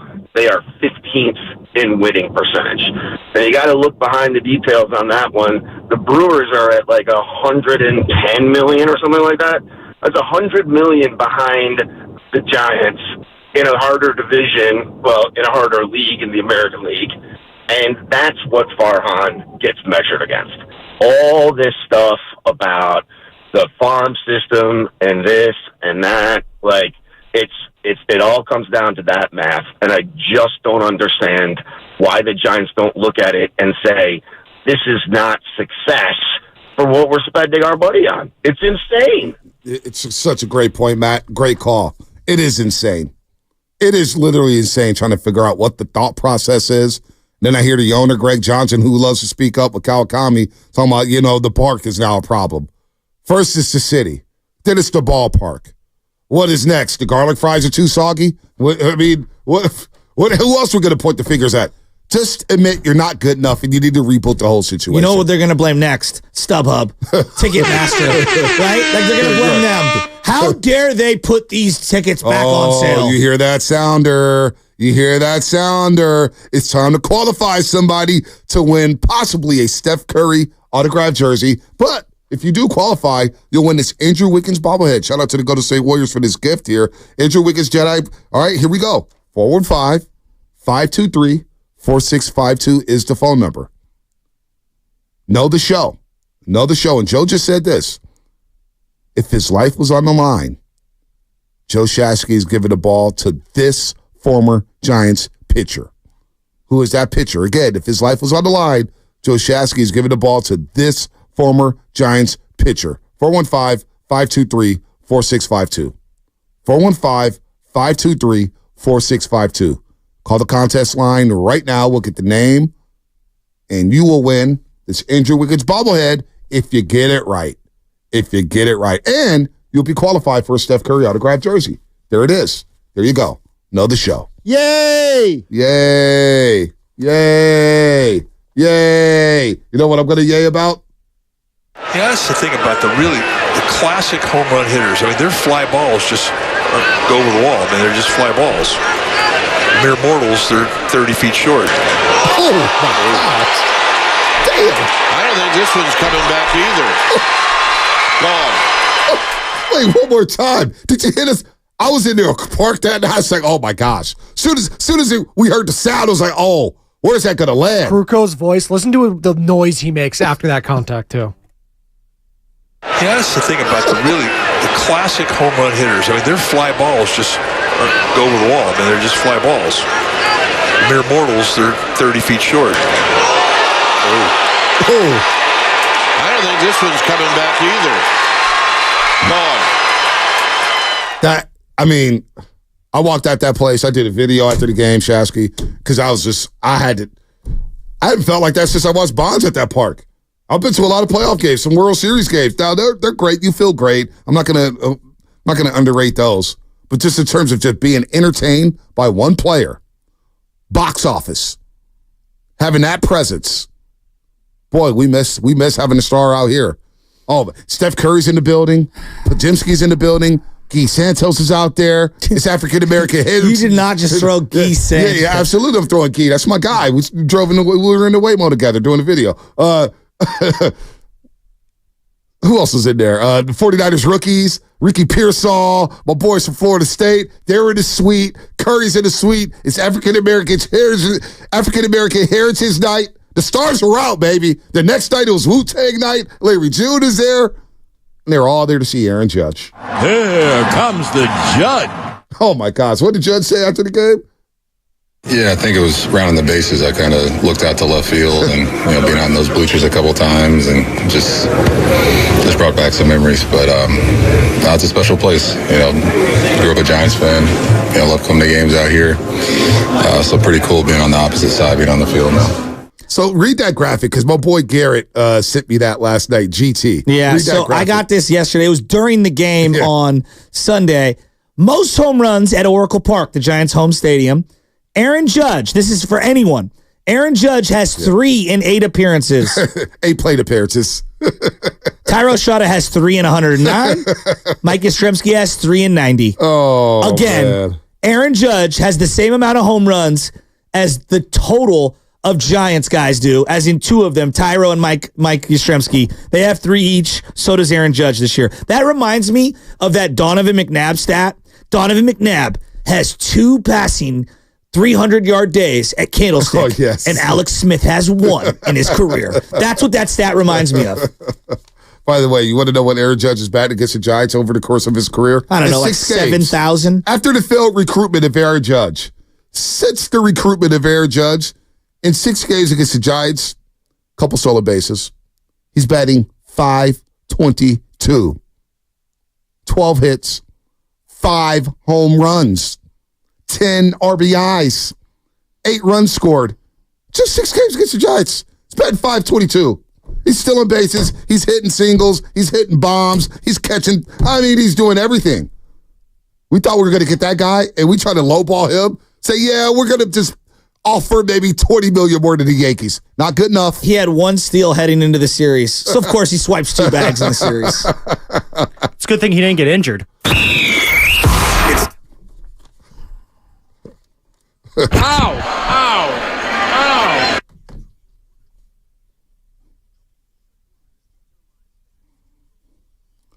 Shout out to Juan Valencia, who qualified to win. He qualified for a Steph Curry autographed jersey. Didn't win that yet, but he did win this Andrew Wiggins Jedi bobblehead. Shut up. Wonderful. You are wonderful, Mr. Valencia.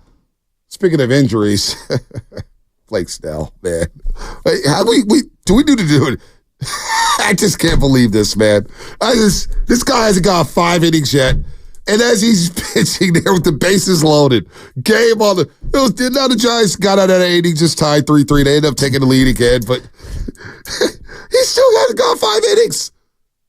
Felt an injury. Left groin tightness on the last pitch. He threw a high fastball. I was out of the zone. The Giants manager Bob Melvin said after the game that even though Snell was moving around better than he was the last time he suffered this injury, he still anticipates a trip to the injury list for Blake Snell. Unreal, man. This is unreal. This is how? I thought there was no downside to the Blake Snell signing, and I could not be more wrong. I actually just got off the phone with the White House. I called to ask if negotiating 3 deals with Scott Boras in one offseason qualifies you for a Presidential Medal of Freedom. I mean, the gall to try to tell jokes because you signed Blake Snell. The downfall is near, and it's coming hard. After the 5 years you produced as president of baseball operations, and you want to go out there and try to tell a little jokey joke and get a little laugh off?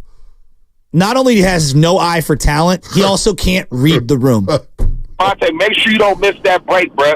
Injury report brought to you by Boxer Garrison, Northern California's premier workers' compensation law firm. Helping get your workers get their lives back for over 40 years. Boy, humble pie tastes good. That's all we needed this weekend. I'm done gaslighting the Giants.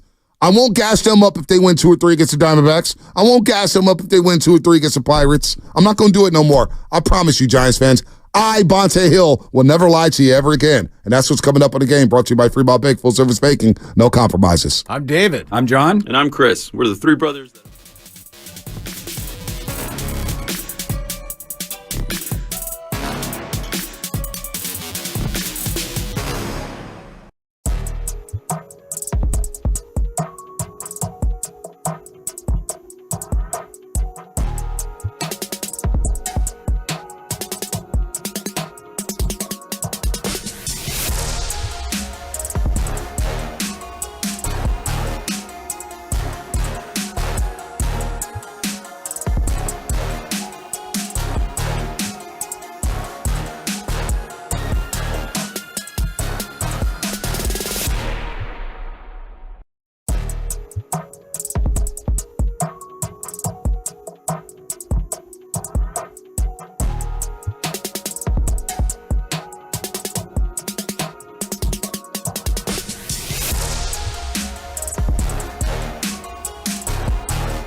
monster two-run home run, and the Yankees have come back to take a 6-5 lead. Oh, my! He crushed that!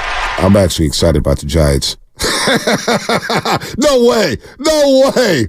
No, stop. Oh, baby, oh, baby, oh, baby. My favorite day of the week. And I was really looking forward to this Monday after what transpired at Oracle Park. Oh, baby, oh, baby, oh, baby. Hey, my boy, Mr. J. Benz out there. You already know what time it was. He said it. 95-7 the game tomorrow. Go be on fire talking about these Yankees games. Oh, they're going to be having some fun. Because you know why? We don't do the cookie cutter stuff saying, well, the half glass full is, he lost to the Yankees, but you're competitive. You're in it. No. I'm so No. That's done. We're a big boy market. We can't parade around like we're the West Coast New York and then get swept by the Yankees and say, well, you know, they are the best team. And, you know, my takeaway is we got to figure out what's going on with Camilo Duvall. That's your only takeaway, Giants fans? Come on. When is enough? Where's the urgency at? They come in here with Volpe, Soto, Stanton, and Judge and kick our ass all weekend. And we're supposed to be, well, it is the Yankees. They're the best team in the league. Then who the hell are we? What are we trying to do? We're just trying to hang. Hey, we went to the wild card game and lost in the first round, but it's okay. We have hope. The hell with hope. I'm tired of this. We went down there and got our park taken over once again by another big boy team, and I'm sick and tired of it. I've had it with this stuff.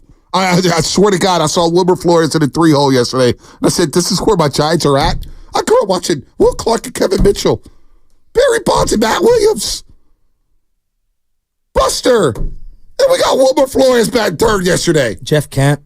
Jeff Kent. Hell, I take Richard Rue right now. There's 37 home runs. Kevin Mitchell. Oh.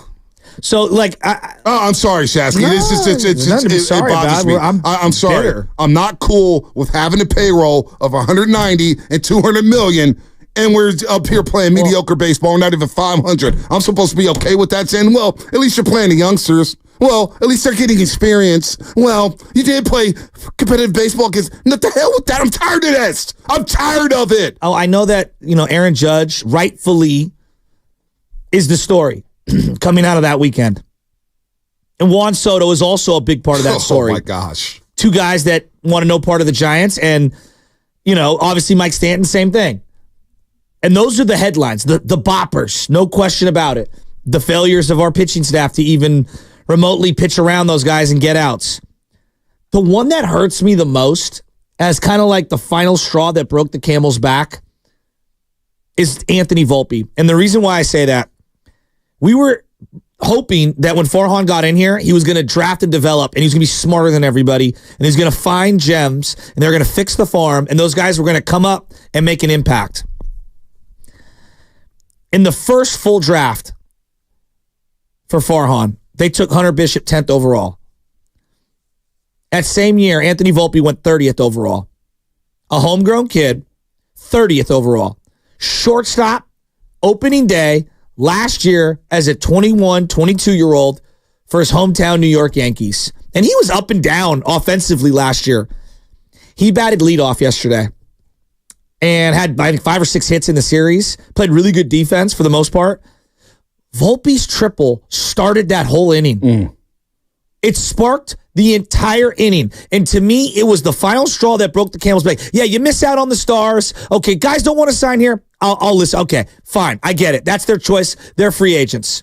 You don't have enough ammunition in the trades. Like, okay, I get it. You don't want to give up your whole cupboard. I get it. You can't find one guy who's as good as Volpe in 5 years. One guy. 6 years. One guy. And he's batting leadoff for the New York Yankees. For the team with the best record in baseball over the last 27 games. For the New York Yankees. He's batting leadoff.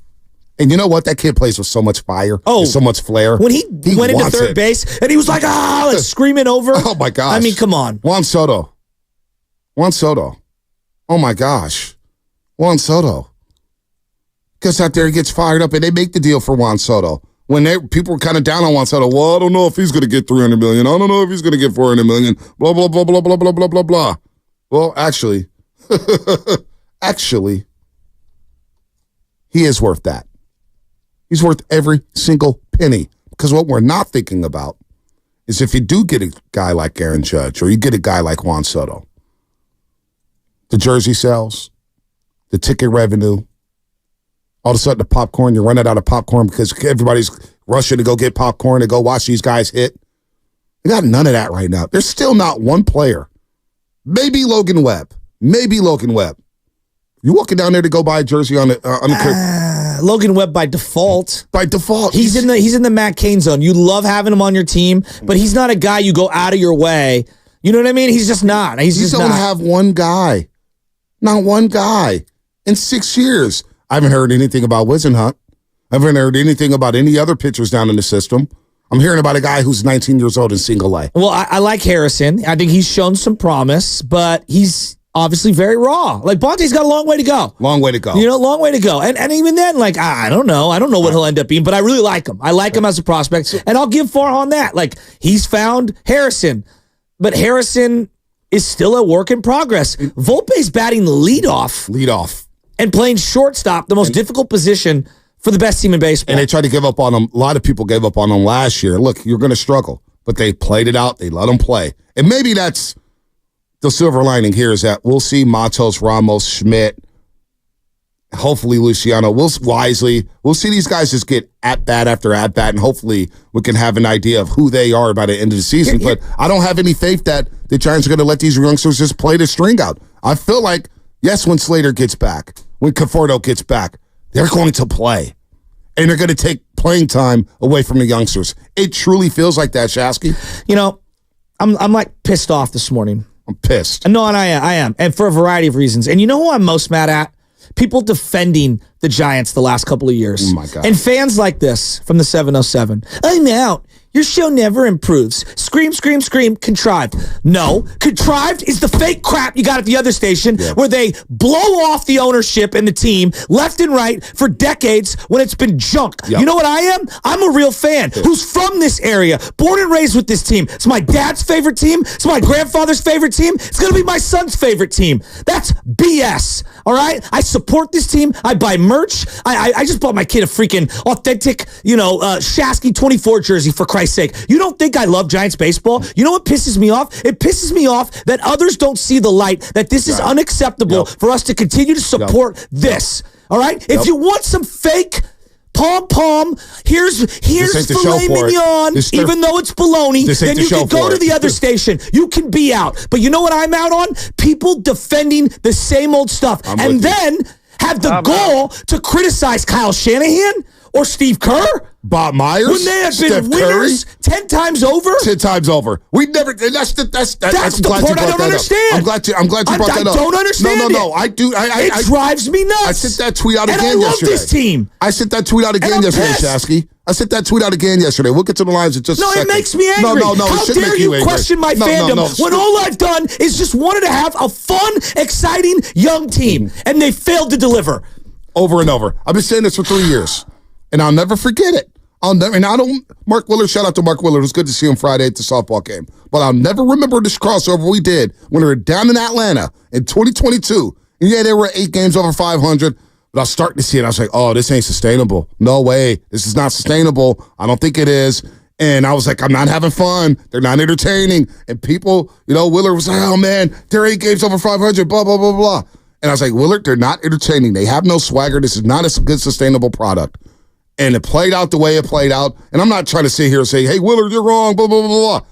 But to your point about, and I get it, fans, we could be fanatics and we want to just die hard and we would drink the Kool-Aid. A lot of fans would just drink the Kool-Aid, and we did it too. They swept the Rockies. They've won 2 out of 3 against Pittsburgh. They won 2 out of 3 against the Mets. And we are all up here pumping our chests in. Yeah, maybe something special happening. You and I did it. And I've tried to be open-minded about this team. But for this, I'm not going to sit here. And I didn't spend a dime last year on the Giants because I said I refuse. I'm not being sold this baloney. I'm not doing it. I'm not buying it. Because it's the same thing happening over and over. They told me this guy, Farhan, he was the guy who orchestrated all the Dodger moves. He was the guy who drafted this guy and that guy and this guy and that guy. He set the info. No, Andrew Friedman did. Let's put some respect on Andrew Friedman's name, who built the Tampa Bay Rays. But it's the same thing over and over. You're signing guys in 1-year deals with opt-outs. Guys complain about the situation. You're platooning left and right. One day it's Jorge Soler batting lead off. The next day it's Austin Slater. The next day it's Mike Yastrzemski. Then it's Montos. We had no consistency in the lineup. You had no consistency in the way you work your bullpen. You had no consistency with the starting pitching. It's the same thing over and over. And the one thing yesterday, as I was going on the Twitter spree yesterday, Shasky, to see Giants fans coming at me and say, well, let it sting, Yankees. Calm down. You got swept by the Yankees, the best team in the... Like, that's where we're at now? We're okay with just getting swept left and right by the big boys. Everybody keeps saying, well, anything can happen in the playoffs. These are the teams that got to face in the playoffs. When the Niners lost to Mahomes, people were furious. And it's Mahomes! Right? We were furious. They lost 3 games last year in a row when they lost to Minnesota or Cleveland, Minnesota, and Cincinnati. And guys are hurt. We went crazy. We went crazy. How about the same energy with the Warriors? Same energy with the Warriors. The Warriors lost to LeBron and AD. Right. We lost our minds. And it's maybe the second greatest player ever. Right. Lost our minds in a play-in loss with the Memphis Grizzlies. Lost our minds. These guys have hung 4 banners. I hear people criticizing Joe. People have the audacity to question Joe Lake whether or not he wants to win. That's what I see when it comes to the Warriors. Well, they've hung 4 banners in the last decade and have been in attacks year after year after year. But I got people telling me Joe Lacob doesn't want to win. No. You know who doesn't want to win? That's San Francisco Giants don't want to win. Because we got an owner out here blaming in one of the most beautiful parks in all of the world. In the entire world. And we got Greg Johnson talking about we can't sign guys because of the ballpark?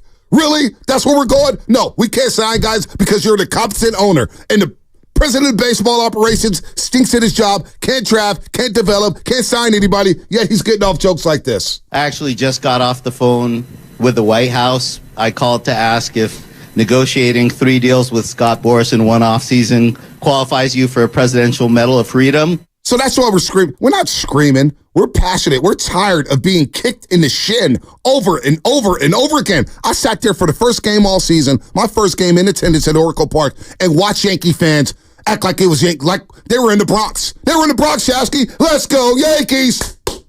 Let's go, Yankees. Not a giant chant whatsoever. Not even to diffuse it. Like when the Niners, you go to Levi Stadium, you get a fan base out there chanting, Niner fans go crazy. And they take it over. Same thing. Spinotti, you've been at Lakers games. Let's go, Lakers. And Warrior fans get on their high horse and say, let's go, Warriors. None of that happened at Oracle Park. None of it. Well, I'm tired of treating, real quick, Shasky. I'm treating the Giants, basically what I'm saying here, because I'm tired of it. And I see it happen in this market. I'm treating the Giants like I treat the Warriors and the Niners. I'm keeping the same energy. Those guys actually try to win, the 49ers and the Warriors. I have no idea what the Giants are trying to accomplish this season. I don't either. Break even? I don't know. But like, I look at it, you know why they are where they're at? It's not about free agents choosing the Bay Area. It's just not. It's not. Let me go right through the Yankee lineup. Volpe, drafted and developed, homegrown. Juan Soto, you traded a bunch of guys that you developed for Juan Soto. One of them was a pitching prospect who was the head of the entire deal from 2022 in the second round. Okay? Oh yeah. Aaron Judge, yeah, you drafted and developed him. Giants took Christian Arroyo. The other guy, Mike Stanton. Yeah, you drafted and developed all the guys that you traded to acquire Mike Stanton. Anthony Rizzo, traded for. Verdugo, traded for. Oh, that's right. Gleyber Torres, traded for. Oh, Trevino, traded for. That's their lineup. They draft, they develop, and if they think they could swing big, they make the deal, and if they think the guy can help them, they elevate him and they play. That's the Yankee way. Cashman is one of the most... Look, we could talk about Garrett Cole signing a $300 million deal. Garrett Cole hasn't even pitched them this year. He will. But he hasn't. He hasn't. All right, no. They got Rodon, and he didn't pitch for them last year because he was hurt. Mm-hmm. You can't just go free agent shopping to create your team. They draft, they develop, and then they use the ones they don't want to keep to trade for the guys that they need. It's very simple. What's the boldest thing Farhan's done?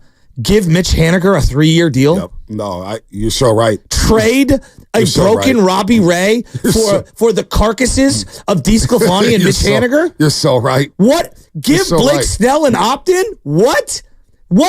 Give Jung-Hoo Lee a 5-year deal? Those are the boldest things you've done in 6 years? Man. Not re-sign Gausman? It's bad. It's bad. It is bad, Shasky. I feel for you because I know how much you invested to this team. And I invested, but not as much as you do. I'm not going to lie, because I stay away from the yard. I watch the games. Sometimes they're just background noise. I'm watching.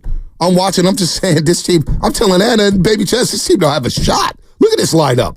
But I know, a lot of people like to drive around and hear positivity, and they want the pom-poms and the orange slices and the Capri Suns. The hell with that today. The hell with that. You just got dominated by the Yankees at Oracle Park, and Aaron Judge clowned you. He's batting .522 against you in 6 games. The thing I don't ever want to hear anymore, well, the Dodgers only won 1. Well, the Yankees haven't won since 09. You won 3 a decade ago. There's a 10-year-old now going to school. Well, it's probably the last week of school. Going to school right now who's never seen the Giants win squat. He hasn't. You know what their high water mark is? Cody Bellinger ripping one off Camilo Doval in another blown save situation. I guess that one was tied, but you get where I'm going.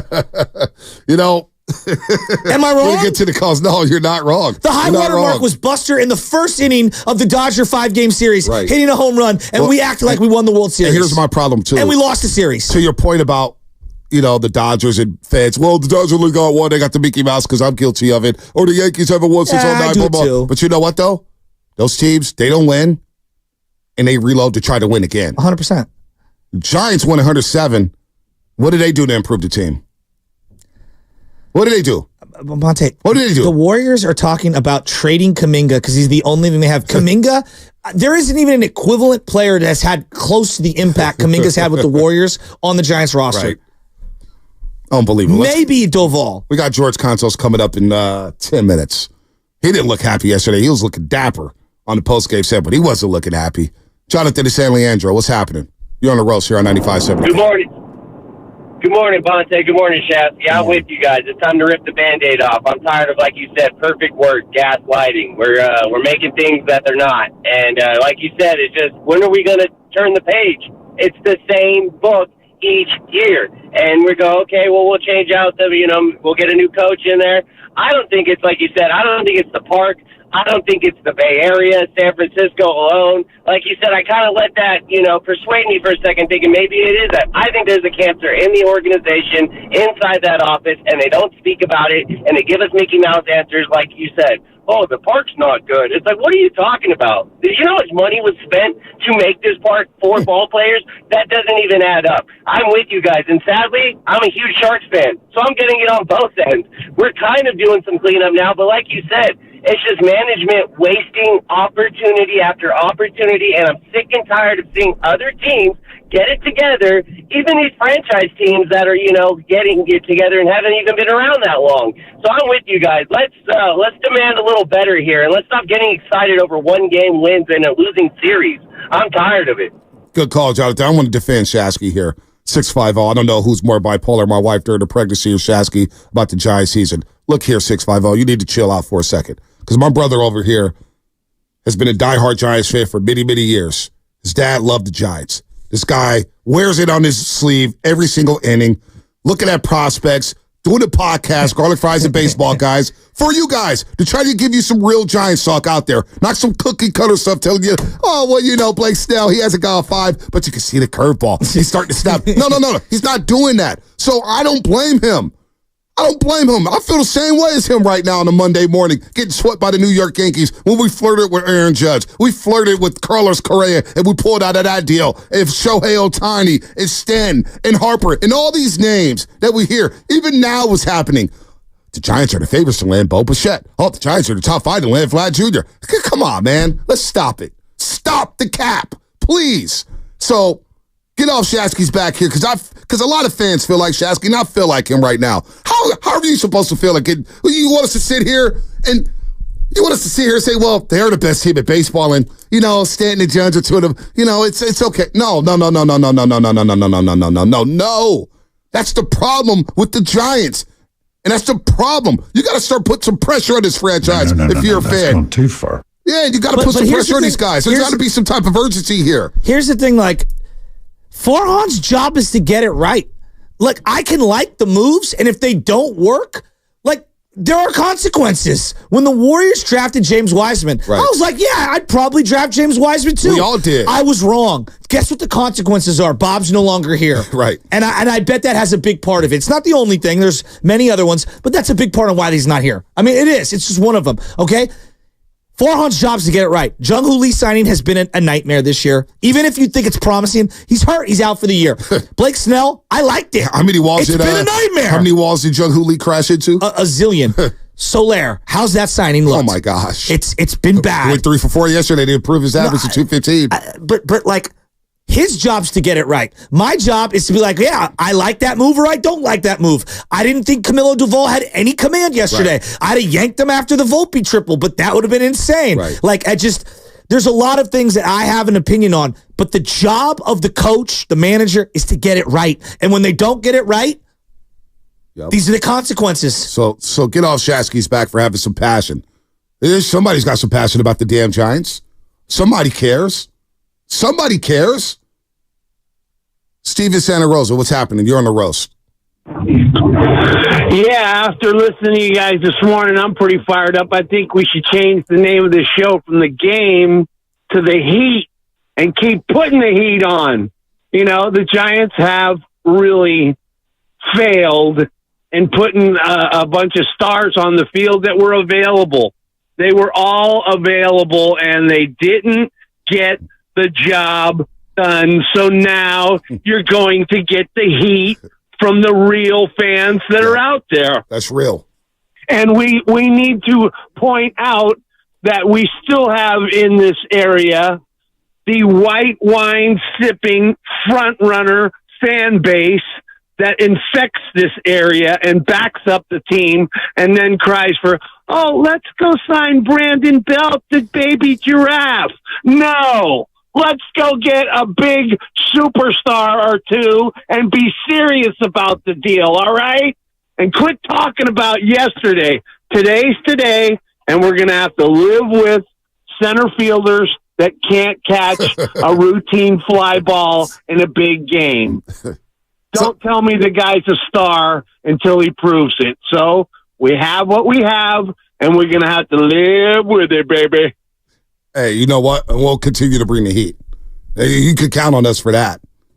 That's for sure. They got slapped up by Aaron Judge, Juan Soto, Giancarlo Stanton. It was so sad. Like, if you're not embarrassed by their showing, we just don't fan alike. I mean, you imagine the Niners. They just lost the Super Bowl. We complained about the 49ers. Listen. In overtime, they beat the Green Bay Packers in a divisional round game, and we went crazy. It wasn't good enough. It wasn't good enough the way they won the game. The Warriors. Do we have to speak about the Warriors and what they do? But yet we want to treat the Giants with kid gloves? Not on this show. That's done. I promise you. That's done. What are we doing? I'm be open-minded about this team, but that is done, Sam Lubman.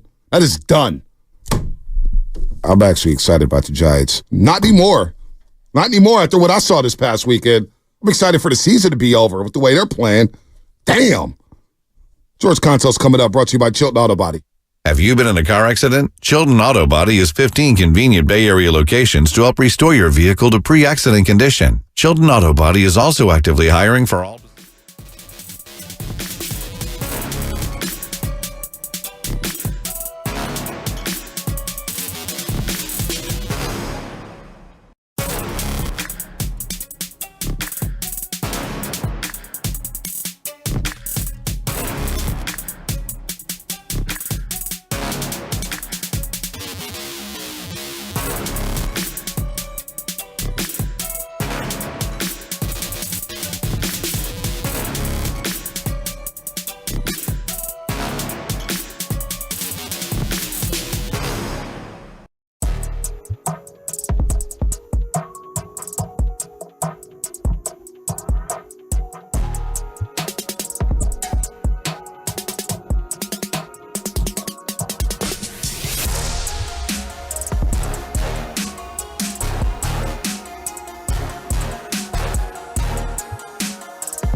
Yeah, that's the thing about the classic home run hitters. I mean, their fly balls just go over the wall. I mean, they're just fly balls.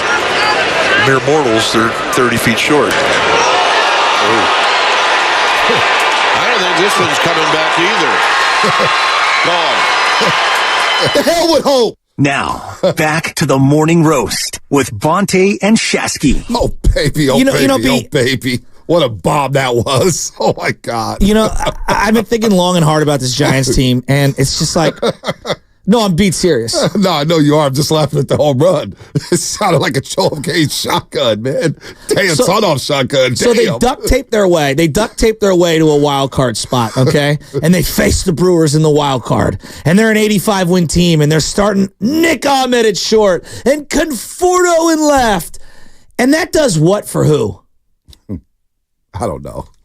You want to talk about Real Madrid beat Dortmund Saturday in the Champions League? 2-0? No, I'm asking sincerely. Dortmund should have scored one in the first half. If you were to just present the best case scenario for this Giants team this year, and they make no significant moves, and they just roll into the playoffs, that does what for who?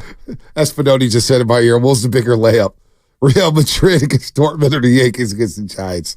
Let's bring in our boy George Contos, man. It feels like I'm watching Trent Dilfer quarterback my Niners. That's what it feels like. I thought George Contos was in the clubhouse yesterday, man. When post-game came on yesterday, Giants pre and post, Contos had a look like, Contos smiled for me, man. He felt like me. Looked like me all set, man. What's up, George? Good morning, man. Good morning, fellas. How we doing? Hey, I ride or die with every pitch of this stuff too, man. Yep. Nah, you look like it yesterday. We'll get to the shoe game. George, I'm not doing well. No. I'm not doing well. No, we're not doing well at all. Because you know why, George?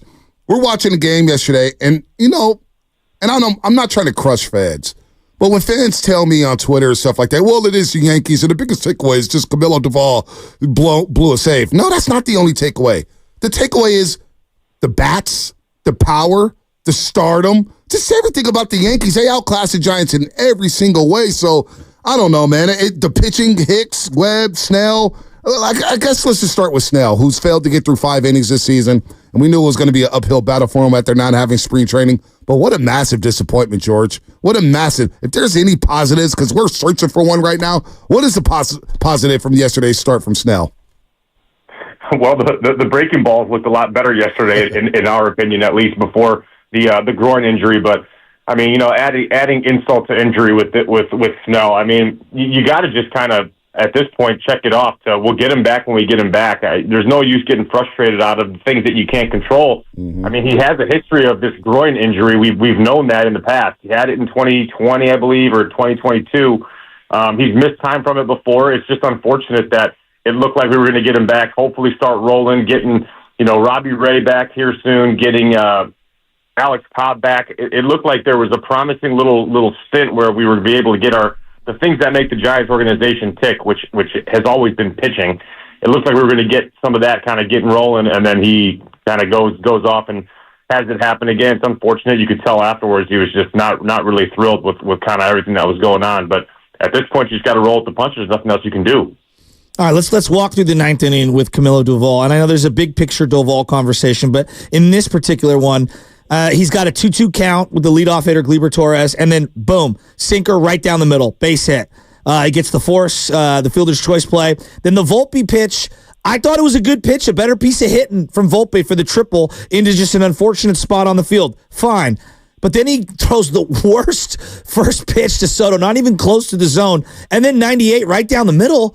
Boom, home run, and then he's just rattled. He can't even throw a strike to Aaron Judge, and then Stanton rips one. It just feels like to me the command in that inning was all over the place. He couldn't get a slider over, and he's throwing like just way too much of the zone. What did you see from Camilo in that 9th inning? Well, you just kind of hit the nail on the head right there. He didn't have very much command, and in his first 21 pitches, he only threw 3 sliders.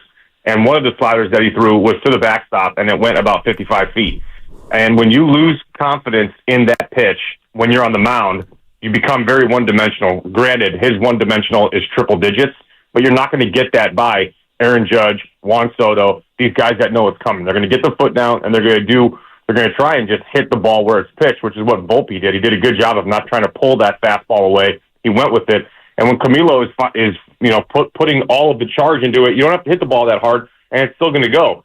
But it just looked like he got a little bit frustrated there. It looked like at the end, once he gave up that home run to Soto and the game was flip-flopped, the body language was a little bit like, okay, what are we going to do? We got to roll with the punches here now. But it was just unfortunate because that was the biggest gut punch of all the games because you felt like, you know what, if we win this game, we can walk out of this homestand with a 3-3. It doesn't feel quite as bad if we were able to come out with that. But then you get swept in a way that like you had it right in your fingertips. And it's just unfortunate because the offense kind of laid down this series. They only scored 7 runs in those 4 games prior to yesterday, which was just, it's tough to beat good teams. And the Yankees had come in with the best pitching staff in all of the big leagues. Aaron Judge was having the historic month he was having. Juan Soto was on doing his thing. Anthony Volpe was on a 27 game. I mean, when you come in and get guys when they're hot, it's tough to beat them when you make mistakes like that. What big picture here, like with Camilo in the 9th inning, like no one's saying he's a lost cause or anything like that, but he's had some, pitch clock issues this year. Holding runners on has been an issue. The big high leg kick is just going to make things difficult at times. Command issues left and right. How concerned are you with Camilo just overall? I wouldn't say I'm overall concerned because the guy's still an all-star. He's still your closer. He still has gotten out of really big jams. The one thing that I am concerned with moving forward on a low to moderate level is just his ability to command all of his pitches. The guy is very, very good. We've seen him when he's at his best. He can get out of any jam with the type of stuff he has. But the more the league sees him as time goes on, they're going to start understanding his sequencing, and they're going to be able to see what he's trying to do on the mound. Now, at the major league level, you're supposed to be able to locate your fastball at least 60 to 80% of the time where you want it. And that's just in the zone somewhere. Command it. If he wants to go up, he should be able to go up. If he wants to go into a lefty, he should be able to go in relatively frequently when he wants to do that. And then you have to be able to throw your breaking ball behind in the count. And when guys see him over and over again, they're going to start seeing his tendencies and what he does. And if he's unable to command one or both of his pitches that day, those days are going to make for long days because these guys are good hitters. They get paid a lot of money as well to go out there and hit good pitching. So the only thing that I would say with Camilo is just I really would like to see him emphasize location. Just the stuff is there. We know that. It's electric. The fastball's great. The slider when it's working is unhittable. I'd like to see just more consistent location out of him. George Consos here on the Morning Roast on 95.7 The Game. Our good brother, Mr. Consos. Of course, former Giant pitcher, World Series champion. Now looking good on Giants pre- and post game on NBC Sports Bay Area with the great Laura Britt. Aaron Judge has a .522 batting average against the Giants in 6 games, George. 12 hits, 5 homers, 10 RBIs, 8 runs, a couple stolen bases. Shasky said, hey, I would have hit the guy in the 9th inning at some point, but I will say, how cool was that to see somebody like that? I mean, I walked out the game Friday, George, and I thought I saw Barry Bonds. I mean, that's how electric it was. This guy's box office, man, and boy, do the Giants have a void there when it comes to a superstar. But how cool is that to see the Yankees and Aaron Judge do his thing, man? Judge is box office. Yeah, he is. I mean, it was Alex Pavlovich who we work with at NBC, and he's the Giants contributor for NBC. He texted me and he was like, the atmosphere around this ballpark is bigger than Ohtani.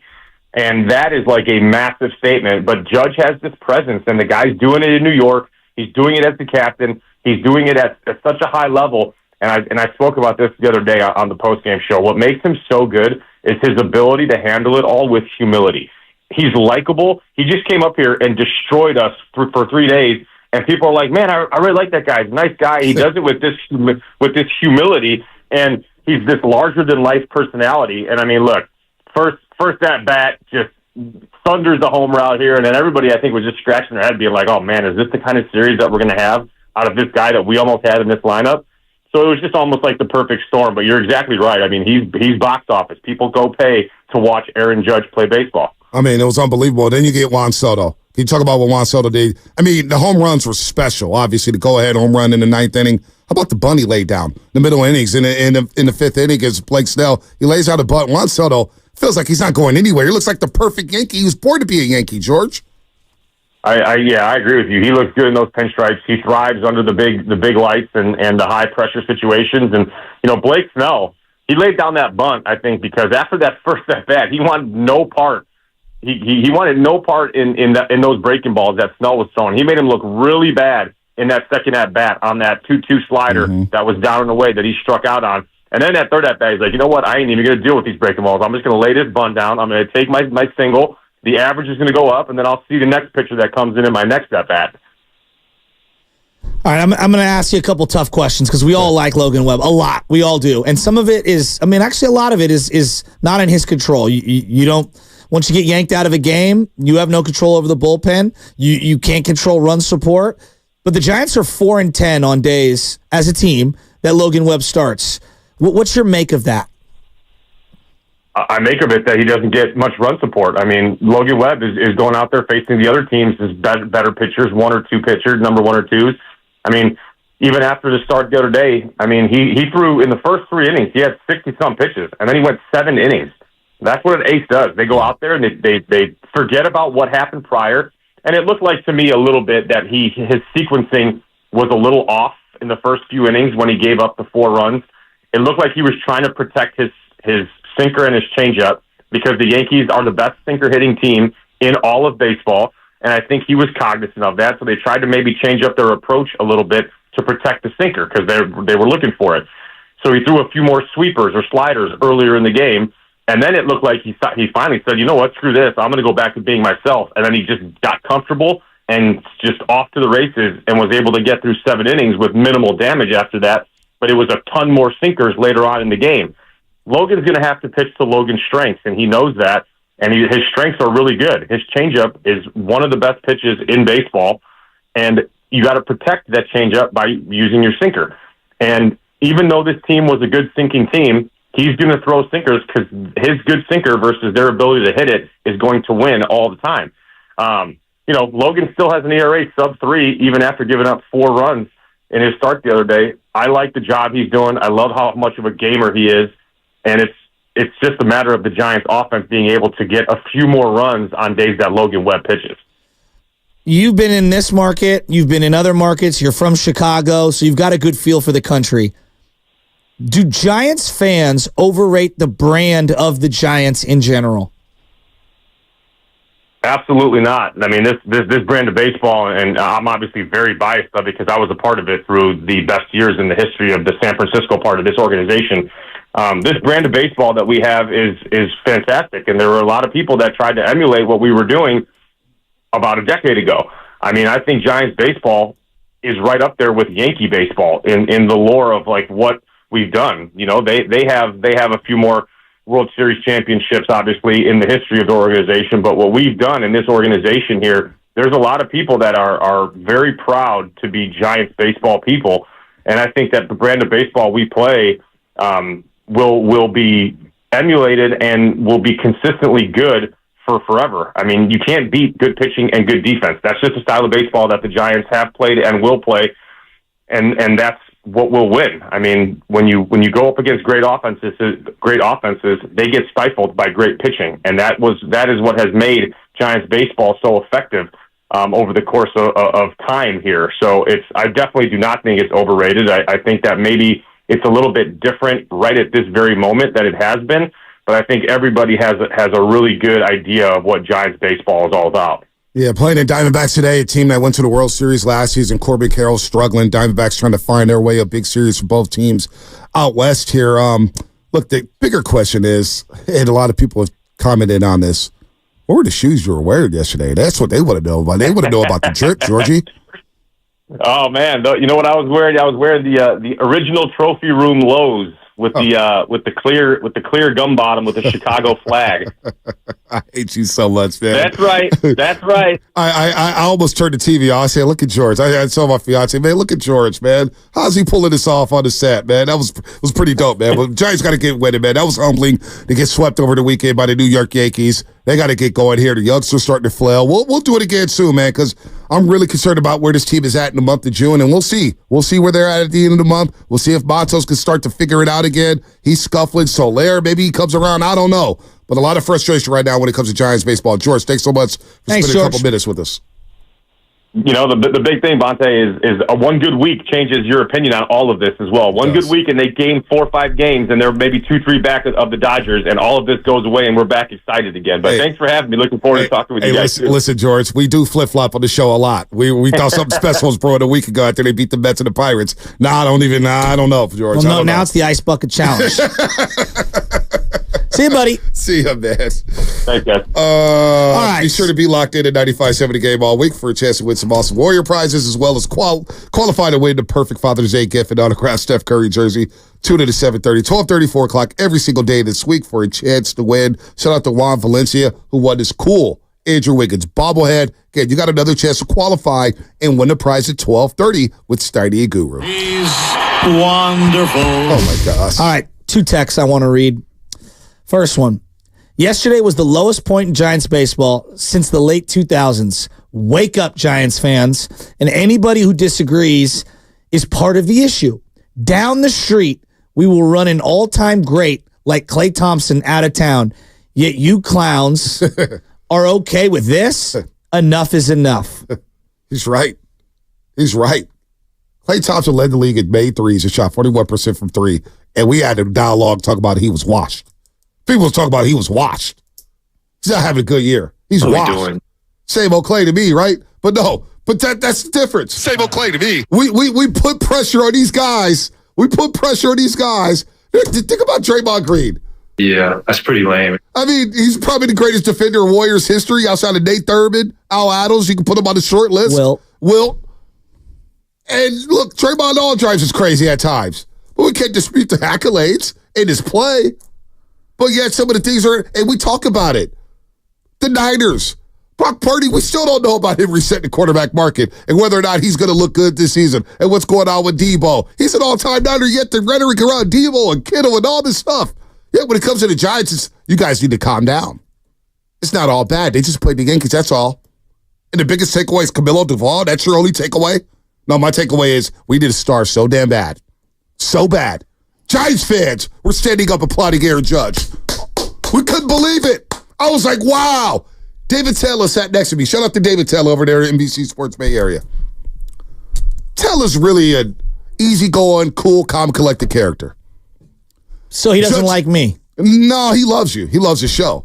He loves the show. He said, you guys keep it real. You guys don't sugarcoat it. That's what I love. Some people love sugarcoating. I don't know how to do that. I don't know how to be fake. I tried a couple of weeks ago with the Giants and it didn't work out for me. Listen. I'm sorry. I hate to break the narrative. Hey, what's that guy thinking right now? Oh, I know what he's thinking. Get Farhan the hell out of here. But listen. Taylor, after Judge hit the second home run, the bomb to center field Friday night, I said, Taylor, you're really upset. He goes, this is the guy you had to have. I mean, the recruiting. It's just. We sent Farhan. The number had to be 5. 500 million. People, they thought I was crazy. Remember, Sask, we were talking, I was like, I would offer Shohei Ohtani $75 million a year, not even blink. People say you're out of your mind, Bonte. I know. And now look at. But that's called the Giants tax. It's the Giants tax. When you don't have a big boy in the lineup, all it takes is one. And others will follow. Ask anybody who's tried to bid on a home in the last 7-8 years. You realize, if you really want the home, you have to go kind of above and beyond. You got It's the only way to do it. You got to have a blank check in the mouth. Blank check. You just got to go, hey, it's the next 30 years. It's the next 30 years. I mean, I'm just in. It's the same thing with a Judge or an Ohtani. You got to, and even then, it's unlikely that he's even going to leave, but you have to blow them away.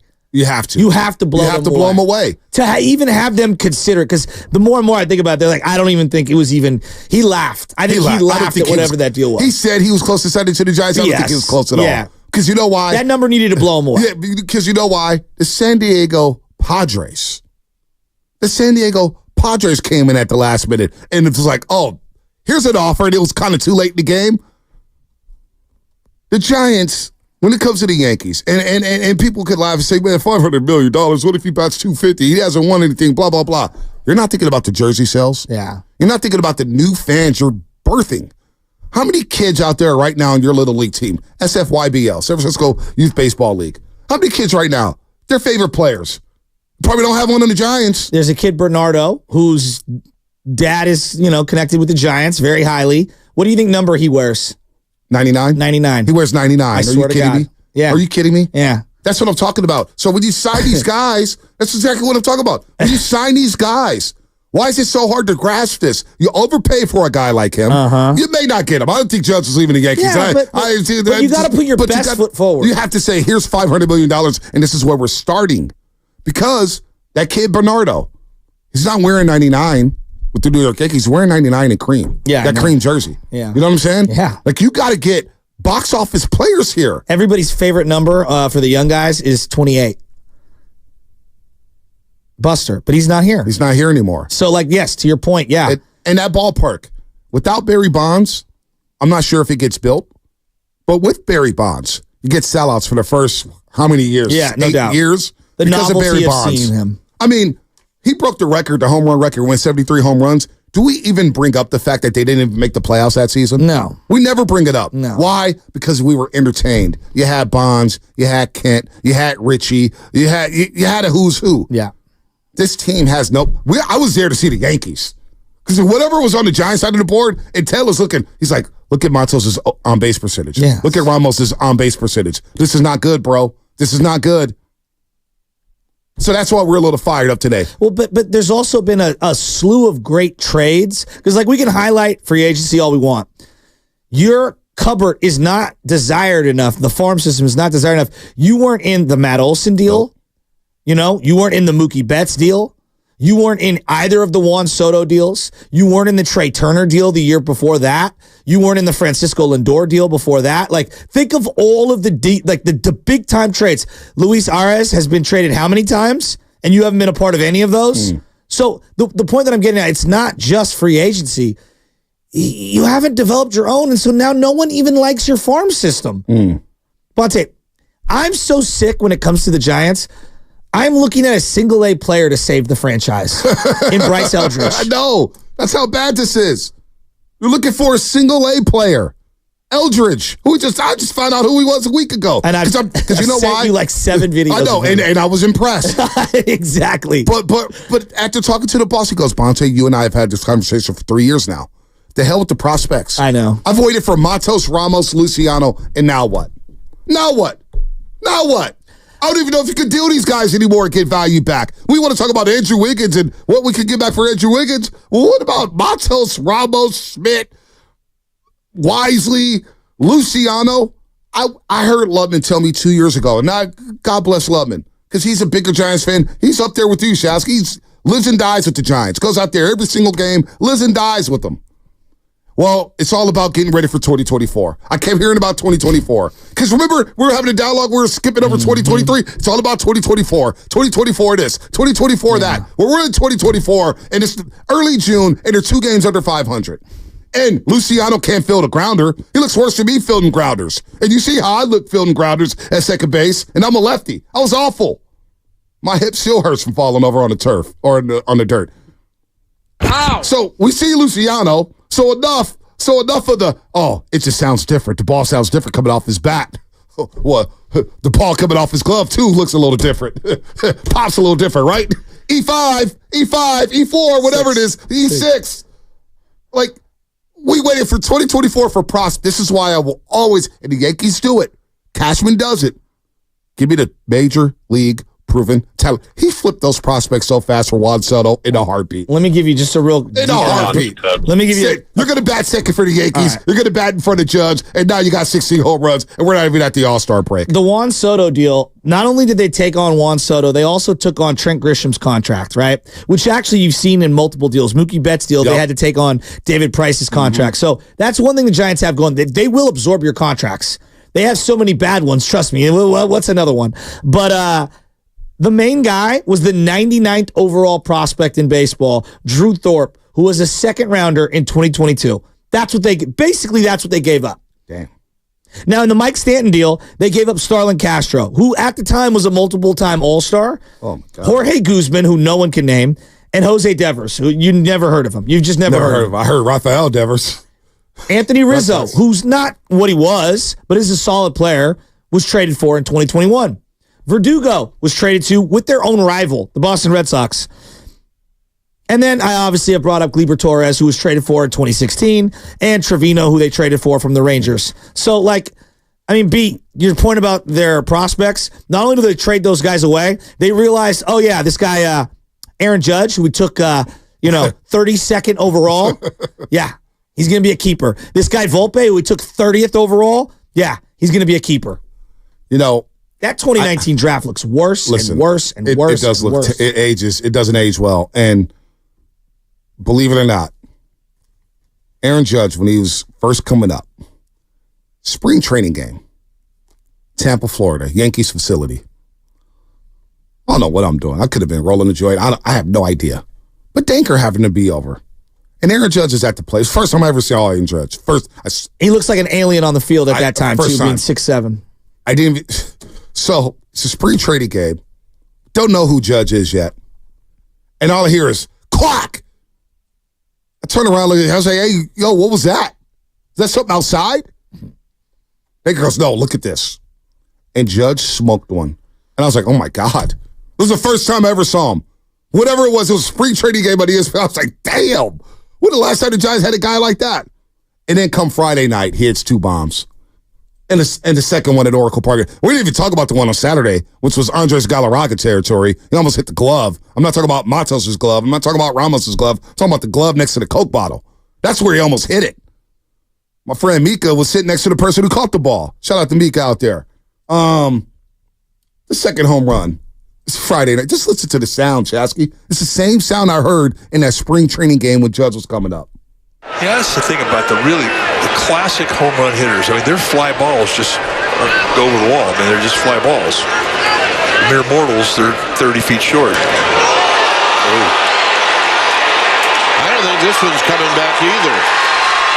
Gone. So the team ERA is 26.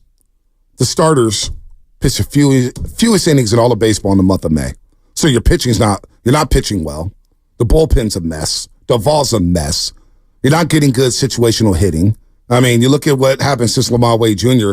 got injured with the hamstring injury. He's scoring 1-1, 2. You heard Contos scored 7 runs in 4 games. It's not good enough. It's just not good. It's just not a good baseball team. But this is going to be a tough segue here because we got some breaking news, Shasky. Former 49er and former Dallas Cowboy, Hall of Famer. This sucks. I don't even want to read this right now because it's going to get a little emotional. While on vacation in Mexico with his family, Larry Allen, the great Larry Allen. Oh, yeah, Sonoma State. Passed away. Damn. Passed away. Damn. On vacation with his family, suddenly passed away. So, Larry Allen, had a couple years with the Niners, Pro Bowler. I think opened up holes with Frank Gore. It's funny. So Baldy had put out a video out of nowhere like 2 weeks ago about Larry Allen and his 2006 season with the Niners. And I have said for over a decade, you can ask my boy Della, Rocco, oh my God, I thought it was the greatest offensive lineman season I had ever seen in my life. The 2006 year with North Turner and Frank Gore going for like 1,800 yards, whatever, 1,700 yards, whatever it was, 1,695 or something like that. Larry Allen was one of my favorite players of all time. Woo, woo. He would tell that to the defensive tackle in front of him. The train's coming through. Woo, you're about to go for a ride. He would let them know that it was power right, power left coming your way. Yep. Larry Allen he would win all the strongman competitions in Hawaii. About to bring that up. The bench pressing 600, 650 pounds. Football at Sonoma State. I know. Just say that out loud. Sonoma State. None of us even remember them having a football program. They don't. Well, CSU system, they got Cal State East Bay, SF State, Sonoma State. They got rid of their football teams. Played at Sonoma State, became a Pro Football Hall of Famer. So the strongman competition, the first thing I think of, sure, he was on those great Cowboy teams. Later on, the 49ers, Super Bowl champ. But when he was lifting all those weights on the plates and taking pride in it, and then just mauling dudes. Never looked like he was in shape. When I think of him, I think of Eric Williams. Yep. Nate Newton. Kevin Gogan. Look at you going through the whole Stepnowski. thing. I mean, it's one of the greatest offensive lines of all time. I mean, Emmitt Smith was walking into the end zone because of guys like Larry Allen. So rest in peace to Larry Allen. That's some bad news. Alonzo Mourning, some other bad news here. This all just broke. He underwent surgery to remove his prostate after a diagnosis of stage 3 prostate cancer. Mourning told him additional testing reveals cancer did not spread. So he wants to be an advocate for men to get PSA checks for prostate cancer, which will claim the lives of 1 in 44 men in the United States. So It's the second leading cancer killer for men. That broadcast the other day for the Giants actually educated me on that. Wow, heavy morning. It's tough. Heavy morning. There's no way to transition. Larry Allen. Wow, man. I mean, Larry Allen, just rest in peace. A good 49. I mean, literally had no neck. He was just shoulders and just the head. He just plowed dudes. I mean, he was amazing. And if you try to get into it, well, he kicked your ass. Closing my eyes, he wore 74 before Staley. Yep. Gosh. Was it 74 or 71? 74. Was it 71? It might have been 71. It could have been 74. It might have been 71. You might be right. I don't know. I don't remember. I just remember him mauling dudes. You're already getting into a 3-point stance. Let me sober you up when it comes to the Giants, because I'm seeing a lot of hey, we're getting Robbie Ray back and we're getting Alex Cobb back. Just Giants fans, I want you to be realistic here, okay? Alex Cobb had a really good year last year. He was 7-7. He hasn't won double-digit games and been over 500, but one time since 2017. I'm optimistic, Bonte. His career record is 77-75. Oh, gosh. What was his ERA last year? 3.87. Oh, boy, that's not... Oh, boy. He threw 150 innings last year, 150 the year before that, and less than 100. He's 36 years old. Now, Robbie Ray is a dynamic player. Hasn't thrown a pitch for over a year. Yeah. In a live game. Yeah, one start in 2023 where he went 3 1/3 of an inning, gave up 5 runs, and it had to Tommy John. Walked 5 guys in that inning. He's going to be 30. He's 32. And career ERA of what, 3.96? Bonte, what my point I'm trying to make is that it's not like they have the magic bullet in the holster and they're waiting to use it. Like the chances that Robbie Ray comes back, we remember what Cueto looked like that first year from Tommy John. He made a couple of starts down the stretch and he looked nothing like the guy that was there before. Maybe Robbie Ray looks a little bit better, but to think that he's going to pitch deep into September feels aggressive. And then Alex Cobb, come on, he's kind of at the end of his road. You know, he's had multiple setbacks. I agree with Willard in this sense. Willard always says, he's not advocating for people to lose their jobs because of this. And I'm with him on that one. I hate when people get laid off and you hear about it, whether it's this business or any other business. Like, you don't want to be out of work. You want to be able to make money because it's so tough to get a job in today's market. It is. I watched Anna struggle at times getting a job a few years ago because her role was so demanding. And it's just a tough society, tough economy right now. So absolutely. I don't advocate for anybody to lose their jobs. However, pro sports is a different business. And I'm watching this June. I'm watching June very closely as the Giants go to Arizona. They're in Arizona right now. Then they'll go to Texas to take on the Rangers over the weekend against Bruce Bochy and company. You got the Astros and Angels, the Cubs, the Cardinals, whatever. Let's see where they're at the end of June and going into July. Because if things continue to spiral, and if these youngsters continue to sputter, then I'm okay with the Giants. I tell you what would reinvigorate this fan base? They let Farhan go midseason. If they pulled off a move like that, and if this thing is it's just status quo. You know what I'm saying? If you're mediocre and there's no excitement and guys are getting hurt left and right, one thing that will give this fan base a jolt, if you relieved Farhan Zaidi of his duties. If you took over this thing, right? Like if you just, I don't see another way, Sasky. As I said, here, I just threw you the Giants farm and their current team, and I just threw it to a new GM. Don't you think the new GM would be like, oh my God, like the Confortos of the world, Soler, it would just fire sell left and right, wouldn't it? Absolutely. I think it may be the best thing for this organization. That's what I'm saying. Because this is year 6. I need new eyeballs. This is just this thought process. And then I hear this from, by the way, you're listening to 95.7 The Game, KGMZ FM, in AC1 San Francisco and Odyssey Sports Station, always live on the free Odyssey app. Don't forget, you can also watch us every single day on our YouTube, Twitch, and Twitter streams powered by First NorCal Credit Union. Upgrade your savings dividend. Open a First NorCal First Class Money Market today. You want to lose season ticket holders? You want to lose more fans? Listen to what Kawakami had to say about Farhan's job. They stay like this, it's fine. They have a terrible season, different question altogether. But that's for anybody. That's for anybody in any executive or coaching position. I think Greg Johnson likes the way Zaidi thinks. I think the ownership group likes the way he operates. They want better players. They want better results. But I think generally, if the Giants end up at 84 and 78 and they're in the wild card or they're one game out, I don't think that will cause a disruption. Because there's two things. If you move off of Farhan Zaidi, what do you do with Bob Melvin? And they really like Bob Melvin. And Bob Melvin came to work with Farhan Zaidi. So barring a disaster, which I don't think is happening and has not happened, really under Zaidi's watch, except for the first season, and that wasn't his team at all. With the young players they got, again, no superstars, but solid players. And, the trajectory of this team, the pitching that will be there at the end, Alex Cobb and Robbie Ray, we know that they're due to arrive at some point. If Blake Snell can put together any decent outing, I think the Farhan Zaidi is safe. Imagine the Niners, we can't get rid of Jim Tosula or Chip Kelly because we really like Trent Baalke. No. Or vice versa. No, we really like his thought process.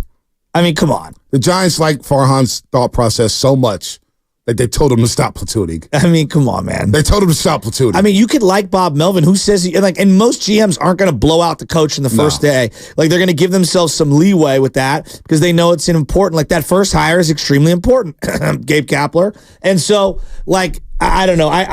The funny thing is he goes at the beginning, it's fine.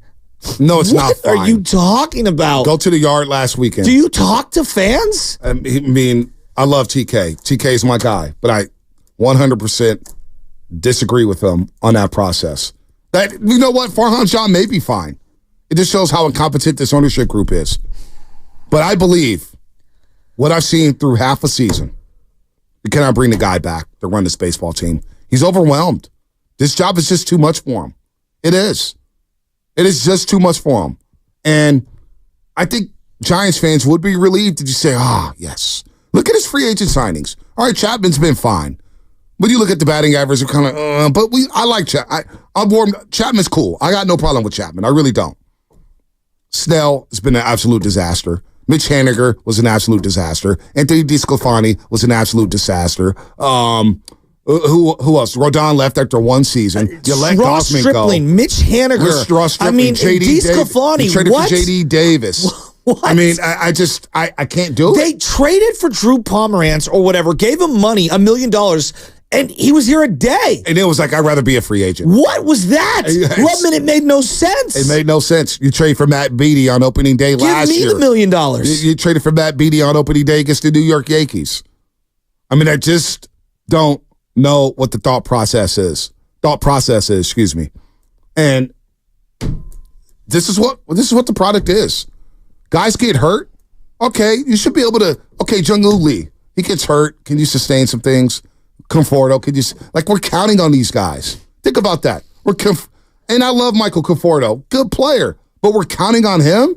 Lamont Wade Jr., Nick Ahmed. And okay, so let's say they win 84 games. It's not good enough. With Conforto being a free agent, with Nick Ahmed being a free, what? 84 wins with the payroll that's nearly at $200 million. I'd rather be 77 wins and see if these young guys are actually decent and sell off at the deadline to have a future for 2025 that's a little more positive. I just asked the simple question. What does this organization hang its hat on? I don't know. 888-957-9570. It's a great question. Defense, offense, pitching, bullpen, what? I don't know what they hang their hat on. I don't know. Telling me they're smarter than me? It's 6 years in. I mean, 6 years in with Bob Myers, we got it. We knew what the thought process was. Win championships at all costs. Joe Lacob, Bob Myers, don't worry about the tax. Sign whoever we need to sign to go hang banners. We know what the thought process is for the 49ers. We know what it is. Sure, they haven't won that Lombardi yet, but we know what the thought process is. Yeah, we're going to run the ball down your throat, do deep play action intermediately, and then we're going you up at the line of scrimmage. Be physical as hell. And we're going to be able to sign free agents because they have signed free agents. Absolutely. And we draft and develop. KC, hang tight. We'll get to you on the other side. Richie in Queens, we'll get to you on the other side. 888-957-9570. What does this franchise hang its hat on? Who has more trade value, Andrew Wiggins or any one of the Giants? That's another great question. Probably Andrew Wiggins. And then we'll get into some funny things that happened in Milwaukee with our boy Tommy Pham. Oh, you don't want to miss that. That's all coming up. Brought to you by O'Reilly Auto Parts. Farhan's cooked. Syntec Premium.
famous tweet at this point, the arson judge tweet. What did you hear about it coming back this weekend? I heard it from the crowd quite a bit, but it was fun. I gave the fans something to talk about, something to laugh about. But I'm glad to be with the Yankees and do our thing. Now back to the morning roast with Bonte and Shasky. Oh, Aaron Judge, he's good. We're gonna get to everybody. Casey, what a mistake Richie, leaving the Yankees. George. Yeah, I know. Nobody talks about the other side. Oh, he should have gained a job. No. And I tweeted this. I'm not mad at him for not leaving the Yankees. Why would you leave the Yankees? Why? For the Giants? For what's going on? You had a manager in the recruiting office. You have a manager there recruiting Aaron Judge, who was gone a year later. Gabe Kapler. Yeah, Farhan. I mean, I talked to Brandon Crawford, the true story about the recruitment of Aaron Judge. He goes, look, we tried some things, didn't obviously work out, but yeah, Gabe Kapler in the room, and you fired him a year later. Well, you know what? David Sampson always says that those recruitment videos, all that, it's kind of like BS. It's money first, winning second, legacy third. Yep. Or some order of stuff like that. But money always talk. Are you in the stratosphere money-wise? Otherwise, I'm not even going to talk to you. Right. You think, for example, the LeBron James, Tony Soprano video was going to sway him to go play for the New York Knicks? Right. No, you'd have a zinger like this, Farhan out at his presser after the Chapman signing. I actually just got off the phone with the White House. I called to ask if negotiating 3 deals with Scott Boras in one offseason qualifies you for a Presidential Medal of Freedom. It's unbelievable. I mean, you think he did a zinger like that with Aaron on the pitch? So tone deaf. But Aaron Judge realizes that by re-signing with the Yankees, I win in the pinstripes. My legacy is forever cemented. I'm the captain of the team. My money will come. I'll be a champion, and I'll be a legend forever. Just think about this. Aaron Judge sat down with Brian Cashman probably how many times? Millions of times. Okay. 5-time World Series champion Brian Cashman, okay, who has rebuilt this thing from the ground up. How many Hall of Famers has he been associated with? How many giant free agent acquisitions? How many huge blockbuster trades? He's sitting next to him, and then he goes to San Francisco and he meets with Farhan, who's telling jokes like this. And he's like, well, we won 107 with a couple of Sabians guys, and then we lost the first round. But come here, and the money's going to be almost identical. And we have a great strategy. Outside of you, Aaron, we could platoon. So if we face a lefty, we'll be stacked with right-handers in the lineup. Oh, but if we face a righty, here's a microcosm of Farhan Zaidi's tenure. Remember Game 5 against the Dodgers? Yeah. And everybody's going crazy. How could I forget? I sat behind a little girl with pom-poms in my face the whole game. And I sat there. I stood with Casey Kitty Caraway in the suite saying, oh, Bellinger's about to hit a single up the middle. Watch. Yeah, and then the TV caught me. And then the TV caught you. You were a meme. I still am. You love it. Come I on. do actually. Like you love that stuff. The look of sadness. Stop. Hello, darkness, my old friend. You love it. Come on, man. We all love it. We all love it when we get memed. But Game 5, the microcosm of it, leading into it, who are the Dodgers going to start? Well, he came into the second inning, and the Giants flipped their entire lineup for the opener. Yeah, only to bat guys once. It just didn't even make sense. That's Farhan Zaidi in a nutshell. So I'm seeing the Yankees, 139, this is what we're trying out. We don't care who you pitch. We don't care who's a lefty, righty, doesn't matter. Does not matter. We're going to play our guys. And that's microcosm of the Farhan Zaidi era. Now, Logan Webb said this, and I want to get to the lines in just a second. Hey, tight guys, I'm going to play this cut and get to the lines. We got some fun stuff with Tommy Pham. Tommy Pham, wow. Logan Webb, before the series against the New York Yankees, on Giants fans trying to recruit Juan Soto, here's Logan Webb. I'm sure there's going to be a lot of Giants fans out there trying to recruit. Never know. I think Giants fans are always trying to recruit those guys. It'll be fun. It's going to be a blast. Anytime he plays the Yankees. Even my grandma was like, can't believe my grandson's facing the New York Yankees. And I'm like, so yeah, it's cool. I didn't think of it that way, but now you're making me think of it, Grandma. Now I'm a little more nervous now. So that was on the Chris Rose podcast right before the Yankee series. I'm sure Giants fans are going to recruit Soto. Now, he also talked about giving up the home run to Aaron Judge last year in the season opener after the Giants failed to recruit Aaron Judge to San Francisco. I look back at that last year. He had a homer. I think it was the second at bat of the game. And I was like, it sucked giving up a home run, but he was just named the captain of the Yankees. It's opening day at Yankee Stadium. I was like, if I'm going to give up a home run to anybody, it'd be this guy, right? Like, and I was part of that process too, trying to recruit him, and he's freaking awesome, a great dude. So it was like, you know what? I don't want to give up this home run, but I'm happy it was you. You know what I mean? It was like a cool baseball moment. The crowd I couldn't hear myself think or breathe because they were going crazy. But it'll be fun. It'll be fun to face him again. I know he's hitting everything and everything right now, so it'll be good. It's a good test. What was the music? One of those fade outs. You know how they do that on ESPN. And Okay, stuff like that. podcast. That's something. Quite honestly, I would probably wait till my career's over to admit. Like, Gagne didn't lean into the Bonds thing until after his career was over. You know what I mean? Whoever grooved that pitch to Cal Ripken in the All-Star game, which was an exhibition game. Like, come on, Logan. Adam Wainwright to the Derek Jeter when he grooved it. Who's that? Adam Wainwright. Oh, I didn't hear what you said. Okay, Adam Wainwright. Yes, for 3,000. Yeah, which was a home run to right field. Let's go to Casey in San Jose. I can't get over what I saw last weekend, man. And I'm a Giants fan. I'm not accepting it. I'm not accepting what I just saw. Imagine Brad Lidge. You know, it's kind of cool that I gave up that home run to Albert Pujols that still hasn't landed. I guess everything's cool, right? You gave up to the Yankees. It's the Yankees. Oh, whatever. Like, come on, man. What are we doing? KC, San Jose, what's up?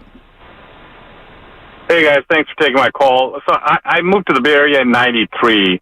Just a little history here, right? Giants before 2010 and 12 and 14, you know, other than the Indians and the Cubs, never won anything. And now last 10 years, haven't been doing too well. And since 93, since I've been in this market, and since you guys came on the air, I think 2013, 14, I might be off by a year or two, the Giants fans are not asking for change because they've been fed so much propaganda from the other station, at least since I've been here. Yep. There is no sense of urgency. And I know people, I've been here almost 31 years now. I know people who they're huge Giants fans, but they don't get that. It's almost like a right-wing news bubble, but on the baseball side. Guys, you guys are being fed this stuff. This is not how it's supposed to be. You're right. This is not how it's supposed to be. You're right. You're right, Casey. And you know what? We're not here to do that. We're not serving you soft-serve ice cream about the San Francisco Giants. The greatest bats, the biggest players, as a thrower of the baseball.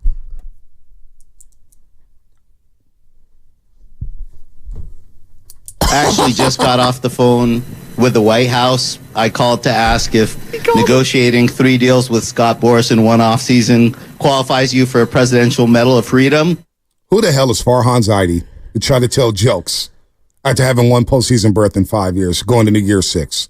Who the hell is what the hell did he think he was doing? I don't even know. I mean, who thought that was a good idea? And you had to hit the emergency free agency because your drafts have not materialized anything. Nothing. Do you think he rehearsed that joke like in his bedroom beforehand, like telling it to the mirror?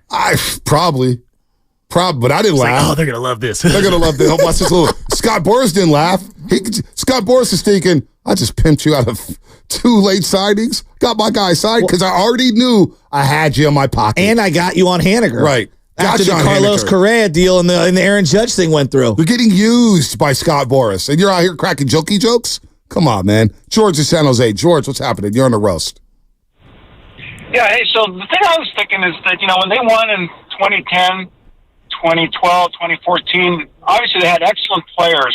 But I think it's just kind of baked into the DNA and the thought process of ownership that, hey, you know what, we won that with, like, not really, like, great players, people who, you know, who the opposing pitchers and the opposing team were saying, okay, we gotta do it like when Barry Bonds was in. We gotta work around this guy who's batting before him. We gotta get those guys out. Gotta make sure the bases are empty. Make sure he leads off. That thought process won them 3 World Series to where they're thinking, okay, hey, you know, we don't really have like a lot of great players, and I think it just persisted today. And I think they felt, hey, we won before like this, you know, with like a bunch of nobodies, people who are unheralded. Let's just keep doing it. And that's the difference between the Giants and the creme de la creme. You know, the Yankees and the Dodgers all have at least 2 or 3, maybe even 4 players we were thinking we cannot pitch to these guys with somebody on base. We've got to do everything we can. We got to go after that 7, 8, 9, number one hitters. We've got to get them out, clear those bases, make sure there's nobody up when these guys come up. The Giants do not have that player or even players, even one, that the other team says, hey, we are scared of this guy. Can I ask you this? I don't mean to interrupt you, but I think we're criminally underrating Buster Posey. We act like he was just some also-ran. There are 20 baseball catchers in the Hall of Fame. If we think he's a borderline, at minimum, a borderline Hall of Famer, he's one of the 30 greatest players at the position in the history of the game. Can't we admit that, I think we're, really underrating the Posey just as a regular dude type of, you get what I'm saying? I agree. Posey was a great player, and I think actually retired too soon, but, Agreed. But still, I thought he was a great player because, he's the guy who hit that grand slam and against Cincinnati on the road in an elimination game. So the guy's clutch. He hit a big home run in that first World Series decision game that they won in 2010. He had a huge home run there on the road. So the guy was a great player, but I'm just saying that I don't think he was the kind of player like a Barry Bonds. Agreed. Yeah. Or a Shohei. Yeah. Agreed. Or a You're Aaron right. Judge with a saying, we're scared. Yeah. No, you're right about that. but you I- are. I just look Guys back- did pitch to Posey, though. No, I agree. But and Monte, I look back I at get what he was saying, George. No, I get what he's saying too. But I look back on that era, and it's I think we're oh well, you don't have to have stars. And my argument was all right, look, Tim Lincecum was as popular as any player in baseball. He was a star. He was on the cover of a video game. He was on ESPN commercials. He was on 4 separate ESPN, when magazines were big, ESPN the magazines. He was on the cover of, I believe, a half dozen Sports Illustrated magazines before they made the No doubt. playoffs. Matt Cain was one of the best pitchers in the National League. And then it during ended up that being stretch. Bumgarner is the all-time winningest lefty Right. in In Giants, Giants San Francisco Giants history. You gave Matt Cain, who was one of the best pitchers in the National League for a long time. You gave Lincecum, who was known worldwide. Bumgarner came along. You had Pablo Sandoval and all the panda hats. Yes. You had Posey. You had some juice. You had some guys who may not have been superstars, but definitely popular to the point where it's when the Giants came to town, okay, I know who's playing third base. I know who's playing catcher. I know who's pitching every 5th day. I know, oh, wow, they got the pitching. I remember going to Philadelphia when Beltran played his first game, and Philly's Bill, we're jealous of your pitchers. We are jealous of your staff and your bullpen. Right now, you got nothing. The TBRA is 26 in the league. And I'm worried about the bullpen being taxed by July. The starters threw the fewest innings in the month of May. Pitching, you're 26 in the league. Batting, you're middle of the pack with no power. This is not a recipe for success, folks. Not in the National League West. Not against the Padres and the Dodgers and the Diamondbacks. I would add to that, to your point of Crawford's a 3-time All-Star. Posey was, I believe, a 5 or 6-time All-Star. Pablo made the All-Star game. Brandon, Joe Panik made the All-Star game. Brandon Belt made the, they had an all-All-Star infield at one point. All right, so I know we were superstars is a different word, but I just think we're underrating. Yeah. Those teams were really good. They were Hunter really Pence good. was They a were good. very good baseball player. They were good. They were good. I don't think anybody's underrating that, but we're a long way away from that. I'll tell you that much. Well, we're a long way away from that. No, I agree with that. I agree with and that. this team, they don't have the pitching those teams had. No. They don't have the hitting those teams had. They don't have the bullpen those teams had. And they don't have the manager that those teams had, which is Bruce Bochy. That is undeniable. So let's stop. You know what? We need to put a stop to this. The last championship was 2014. It's 2024. We've been in one postseason in the last 7 years. All right? One postseason berth since 2016. So enough about the championships. They are dusty. Dustier than my treadmill that I've failed to use for the last 5 months. All right? Those trophies are dusty. We still have them, but let's stop talking about World Series. Stop comparing what this team is doing to those championship teams. Well, when they built the team in the early 2000s, were they hey, we've got to build this team the way the 1989 team was built? No, you just build the best team you could possibly build. And guess what? Those teams, I never heard anybody complain about the park during those teams. No. Richard Williams hit 36 home runs. Jeff Kent displayed a lot of power Barry Bonds, we know what he did to the yard. Ellis Burks and Reggie Sanders and did David Bell hit 28 home runs that year for the Giants? I'll tell you, the misnomer about the 2010 team was that they actually did hit homers. Aubrey Huff had 25. Yep. Juan Uribe had 24. Rennery was hurt all year. Pablo had, I think, like 14 or 15. Andres Torres in center field had 18. Yep. Pat Burrell claimed in June had 18 home runs, and then Buster Posey had 18 home runs behind the dish. Yep. All around the diamond, they were hitting home runs. All around them. So don't miss me, Greg Johnson, when you say the park is failing you on signing guys. They literally set a franchise record for home runs 3 years ago with a bunch of guys who's and what's and whatevers. Thank you. So when Greg Johnson is selling Kawakami and serving soft serve ice cream to these fans, and a lot of people are eating it up, sorry, I'm not the one. I'm not the one. I'm no dummy here. All right? I'm not going down this road where, okay, yeah, everything is good with the Giants. Yeah, we look. Kawakami just said that Farhan is fine, and the Giants love his thought process. This is his thought process. What we're seeing right now at 29 and 31. Mookie Betts has no problem hitting tanks at Oracle. It's ridiculous. We went from one of the worst baseball venues in Candlestick, which I loved in terms of baseball, horrible. And now we're complaining about one of the greatest gems the game's ever seen. The owner there. You imagine the Red Sox complaining about Boston's Fenway Park? You ever hear Dodger fans or the Dodgers complain about Dodger Stadium, which quote unquote is a pitcher's park? No. They don't complain about it? No. Nobody's complaining. The Giants should build your team into, like, I'm watching Volpe hit a gapper yesterday. That was one of the biggest plays of that inning. Dude, Juan Soto's home run yesterday to right center was an absolute nuke. No doubt about it. He tanked two. And then dropped the bunt in between. And then dropped the bunt in between. It's just. The 1-0. Driven deep to right field. There it goes. See ya!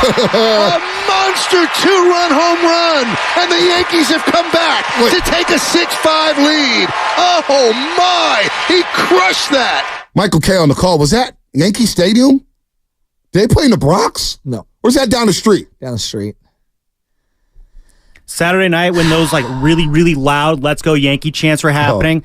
Like that felt like a new low for this ballpark. Like there's the "Let's Go Dodgers" chants. I mean, obviously that's probably the worst. That's probably a close second in terms of like, wow, this is really ugly. Here we go. I got to play the home run for Saturday night. Driven deep to left field. Ramos back. Track. Wall. See ya. A long home run and a dream weekend for Aaron Judge. It's 2-0 Yanks. This is really becoming ridiculous, Michael. I mean, this is some kind of pace that he has put together the last month or so. The 21st of the year, Webb's only given up 2 home runs all year. Well, make it 3. I hadn't heard that. I mean, Paul O'Neill, Michael K. Just listen to the sound. Folks, before we get to Vince and Richie, let's listen to the sound of this. Driven deep. Was that worse than when Montana beat Steve Young? No, I'm serious. Kansas City. Yeah. No, it's not worse. I mean, that was no. That was, you got it. It was Montana. Montana looked great. Half Niner fans was rooting for Montana in that game true. Anyway. And then to Judge do that to you, given that you wanted him, that felt like Steph Curry against Minnesota. You know how for all those years he just kept torching them when they took Ricky Rubio and Johnny Flynn? Oh. Yeah, that's the thing about the really classic home run hitters. I mean, their fly balls just go over the wall. I mean, they're just fly balls.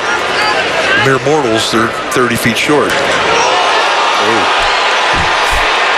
don't think this one's coming back either. I mean, the broadcaster jinx was in full effect. Greg Johnson may be in over his head. Farhan's definitely in over his head. You know how I feel about him for the last 3 years. I can't believe the guy still has a job. I don't advocate for the guy's just not ready for this spot. But Greg Johnson now is out there puffing his chest out, talking and doing a lot of podcasting, doing a lot of talking.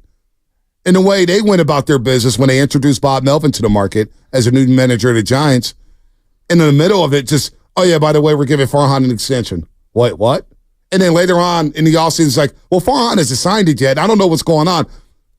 Greg Johnson does not know what he's doing. Somebody please help this guy. He is in. I'd rather Larry Bear run this show. Can we bring back Peter McGowan from the dead, please? Well, the thing that going back to Aaron Judge, when you see a guy of that size and strength and that fitness level It's like effortless power.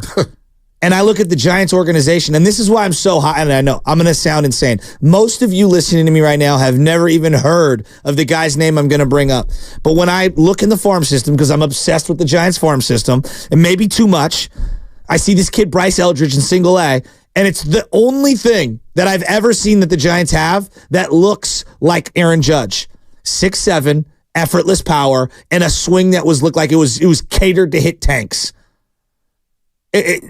When you see Aaron Judge swing the bat the way that he does, you say it's Bonzian, and I say it almost looks like he has more power than Bonds. Yeah, maybe. More raw power. I can't believe it feels sacrilegious to even admit that. And then to hear those no one's saying he's better than him, but you get what I'm saying. I thought that was a home game for the Yankees. The Yankees were in full force. Full force. All right, let's get to the line. I don't blame them, though. They got something to cheer for. Yeah, they got a couple guys Don't to cheer go for. to the restroom when it's Soto, Judge, Stanton coming up. Let's go to let's get to the lines. Verdugo home runs are doubles too. Oh yeah, I mean, that was a problem too. That was another thing. Eric Miller just threw a changeup knee level. I mean, poor guy. Where'd Verdugo be batting in this Giants lineup? I feel like he's like an afterthought on the Yankees. Third. I like Verdugo. So even though he was always like Verdugo. I like Verdugo. I know. He's a solid player. He's got the swagger. He's got the big change. He's not worth trading Mookie Betts for. I'm with you on that one. But just now I think about it, watching Judge go yard and Soto go yard, how many warning strikeouts did the Giants have? Soler has so many warning strikeouts over the week. Now, give him credit. He went 3 for 4 yesterday, raised his average to 215. Got to start somewhere. Yay! But how many guys I saw hit the warning track? When it sounded loud, it's like, oh, that's only going 350 feet. Yeah, they're not guru. They're not guru going the left field. All right, let's get to the lines. We'll get to that in a second. Yeah, we'll get to that. Bring Guru in for the last couple minutes. Well, we also got Tommy Pham I want to get to. Let's go to Vince. Vince in San Jose. What's up, Vince? Hey, Mr. Hill, Mr. Shasky, good morning. My first time actually calling into a radio show. I'm happy it's part of the morning roast. I love that. We're happy to have you. Yeah, thanks for calling. No problem. Yeah, so I was actually in the press box yesterday sitting next to your producer, Sam Lubman, and Sports Radio Services, Steven Ruderman.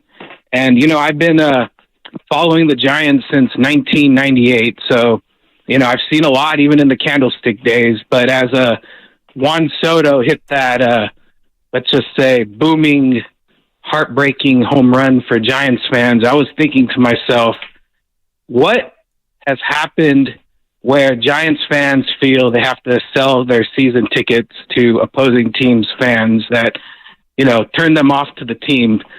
So why are, season ticket holders or Giants fans staying home and watching Wheel of Fortune on a weeknight or going on a hike in Muir Woods instead of wanting to attend the games? And I think it's kind of to your point that you were saying, the coattails of the championship years in the 2010, 2012, 2014, they kind of ran its course. And now when you put out an uncompelling team where it seems like every other team that you're playing has better talent than you, especially the great teams, and that gap seems as wide as I've ever remembered it, I think that's what you get, Yankee Stadium West and Dodger Stadium North. And I don't know, for the Giants fans who are there and stick it out, I think it kind of hampers from the fan experience. Bonte, you and I were talking. Good call. Good call, Vince. You and I were talking on Friday, and you were like, I think the Yankee brand is taking a hit. Now, I would agree that it's not what it was in the early 2000s. It's still strong. So now that you went to the game, because I feel like you've had a course correction. Well, no. I said the brand was strong. Okay. I thought it took a hit. I thought it took a little bit of a hit because it's not the same without George Steinbrenner. Yeah, for sure. The brand is still strong. All right? Don't get it twisted. I just don't think Yankee had America. That's just, we can fight on that. But at the in-game experience. But the in-game experience and watching Yankee fans stand up and the way they're into the game, it's Lakers and Cowboys. It was borderline annoying, but it's like, you know what? I respect it. You feel like you're at something special. I respect it. Yeah. And watching the Yankee fans, and there was a couple of, hey, Bonte, what's up, man? And they had their Yankee hats on, and they were high-fiving each other. It was a movement. It was Operation, we want to take pride. Like Niner fans, how Niner fans go on the road now, we try to take over stadiums and remember all each other. It's like, we want to be known for taking over stadiums. Well, the Yankees infiltrated Oracle Park, and they were like, yeah, we're taking over the entire West Coast. We just took over San Diego. just took over Anaheim. We're taking over the Giants ballpark with Aaron Judge, a guy you guys thought you were signing, and watch this. I mean, I have to admit, it's pretty cool. Oh, it's unbelievable. To see. I mean, I hate admitting it. Was jealous. I respect it. I was jealous. Yeah. I was jealous, Shasky. I said, damn, I borderline made me want to be a Yankee fan. Well, that's where I just disagree with George Kontos, because he's like, oh, the brand is still really strong. I would disagree. I don't think it's as strong as it was. And winning does that. Like when you're winning, everyone's on the road. I think that Giants fans have inflated where they are in the hierarchy of Major League Baseball. They're not in the top 6 or 7. They're just not. I thought that they could have been. What they're feeding us and what Greg Johnson's feeding us and what Farhan has fed us is complete bull crap. It's complete bull crap is what it is. And it's unacceptable. And if you're a fan out there loving his Giants team, growing up loving his team, come on. Willard just had a passionate rant a few weeks ago saying he can't even take his kids to the game because there's nobody to watch. Think about that. Mark Willard? Mark Willard saying that. I mean, he's the most optimistic Giants fan I know. So we're down bad right now. And it was humbling to see a first-class organization come in here and sweep you at home. Gil, Rodon, didn't even freaking play. Didn't even pitch over the weekend. So anyway, let's go to Richie in Queens and then with the Jaime in San Carlos. What's up, Richie? Hey, guys. How are you guys? Good. I've been better. Well, so have I. Listen to this. My 98-year-old mother called me last night, and she's a Yankee fan. And she called up and said, we were willing to give you one. I feel terrible. I said, Ma, I will. And this is true, guys, because obviously I'm a oldest son out of 6. So I'm a big Giant fan. And what's funny about that game? As bad as it was, if they win that game and the ball comes in and goes 1-2-3, the vestibule is not going to be as high as it is today. It's just not. They're 500. They won one. They were competitive in one of the other games. But you hit it on the head, too. They didn't have their best pitchers. I thought we had a good shot with our 3, with Hicks. I thought Webb, when he settled down his last 4 innings, was really good. Duvall's depressing to a point where he has no clue. He doesn't hold runners on. He doesn't know. I don't think he knows who the hitter is, what their weak parts is, what their strong parts is. And that was very depressing to see them score so quickly. But they are on an incredible roll. And you brought up with the outfield with a home run potential, which is not there. We have none. And we're so fragile that when we lose a Conforto and a Wade, and Wade's had I'm not knocking him, but then all of a sudden you got Flores, I don't want to say that this is similar, guys, maybe to what Crawford and Belt did 3 years ago. And maybe Flores had his best year that he's ever going to have again. I don't know. He had last year 23 home runs, 60 ribbies, OPS of 900. So when you play him every day, and then Chapman has been okay, but it seems like the swing and miss is back again. Not getting the production, like I said, from the outfield. I think Matos he just had an incredible streak. I don't like his approach at all. So yeah, it's ugly. And guys, where did they come up with the statistics about Harrison? I know he struck out like 240 guys in 160 innings, and I watch him. And I'm saying, I want him to be a 3. I don't know if he's a 3. I think he's a 4. Yeah. He's consistent with the same pitch. He throws 93. Hey. Doesn't get lefties out. No, Richie, you're on fire, man. We're running out of time here, but you're on fire. It's hard to disagree with anything you said. Jaime in San Carlos. Long time no talk. What's up, Jaime? Monte, what's going on? Shasky, what's up, guys? Baby? What's up, man? What's up, bro? Hey, so I was there Friday night. So as you guys know, I'm a big A's fan. Welcome to our world, bro. The Yankees take over.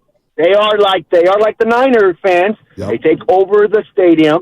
And here's the problem with your guys is the way your team is being run is basically the NL West version of the A's with Farhan.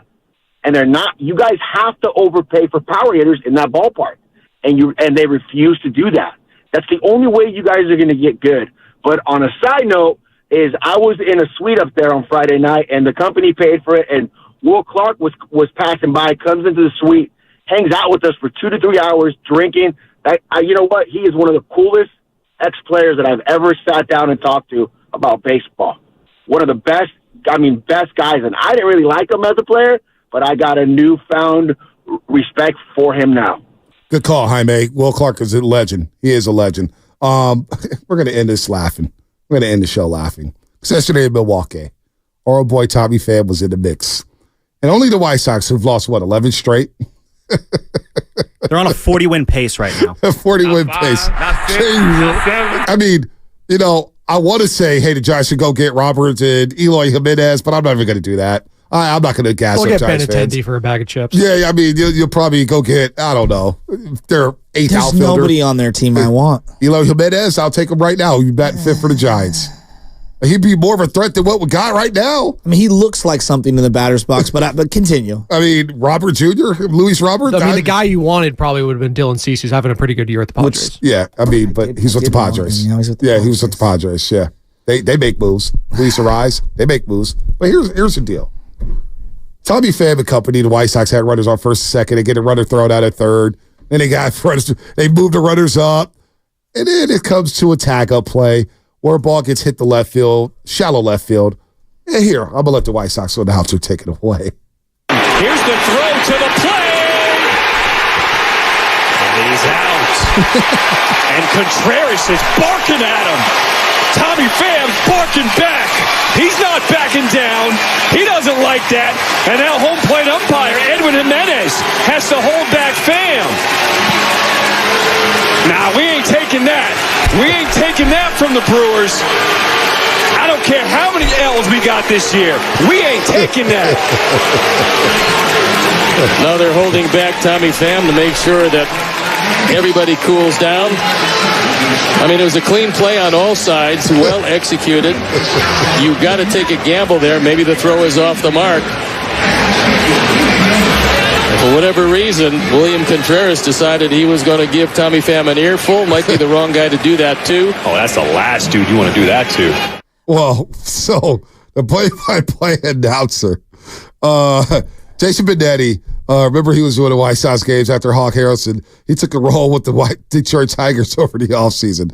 So they hired John Schreifen to replace Benetti. And Schreifen, he's an African-American, one of two African-Americans, and he got hood on us on that call. I love you, brother. We can't be going hood. We need you in that seat, dude. We need you in that seat. You can't be talking like that. Face on talking about, we ain't going out like that. John, you got to chill. But he's also gotten in feud with 670 The Score host, who feels like they're too critical of him. He's gone out of his way to let them know during the broadcast. Remember that? During the broadcast, he was ripping them. This guy's unbelievable. But it set him off. We ain't taking that. We ain't taking that from the Brewers. Well, you need to take it because you're a broadcaster, number one. Know your role. And he's a brother. Call the games. Look, trust me, man. You can't be going hood on us like that. But then Tommy Pham. And we know about Tommy Pham slapping Jock Peterson. But what was Pham trying to accomplish? He gave him the outside lane because you're not allowed to truck catchers. And then he went to slide into him, but also give him the shoulder. He was 5 feet on the inside of the baseline. It was unbelievable. If you're going to go that far, just truck him and get ejected. But so Contreras started barking, Am I the only one who thinks it was the worst slide ever? No, it was one of the worst slides ever. But, I get why Jock Peterson didn't retaliate against Tommy Pham. Well, he's out of his mind. Well, because Tommy Pham, listen to him after the game. 1-run ball game, close play at the plate, and it wasn't even close. There's a shallow fly ball to left field. You would expect the left fielder to throw the base runner out on that play, but the situation of the game, third base coach sends you got to go. I'm nailed out at home by a mile. I'm going to the dugout, and I hear the tough guy with all the hoorah. So I'll never start anything, but I'll be prepared to finish it. There's a reason why I do all kinds of fighting in the off season, because I'm prepared to f somebody up. So you can take it as what it is. Wow. That man has issues. I'm not doing anything crazy.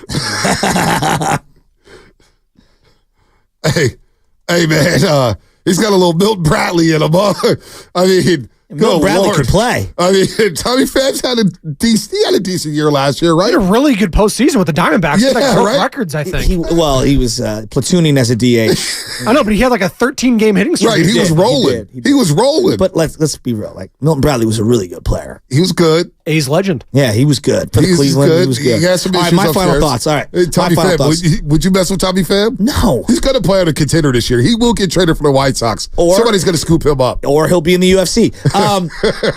Friday night, we're all playing softball. Oh, yeah, that's right. We're hitting the ball around, and people are. It's just very loose. It's like a BP, if you will. And in waltzes with orange knee-high socks and cleats. It looked like his football cleats from high school.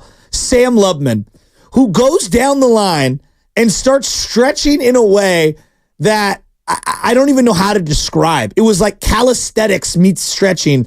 I don't even know what you were doing. And with the hair, the whole look.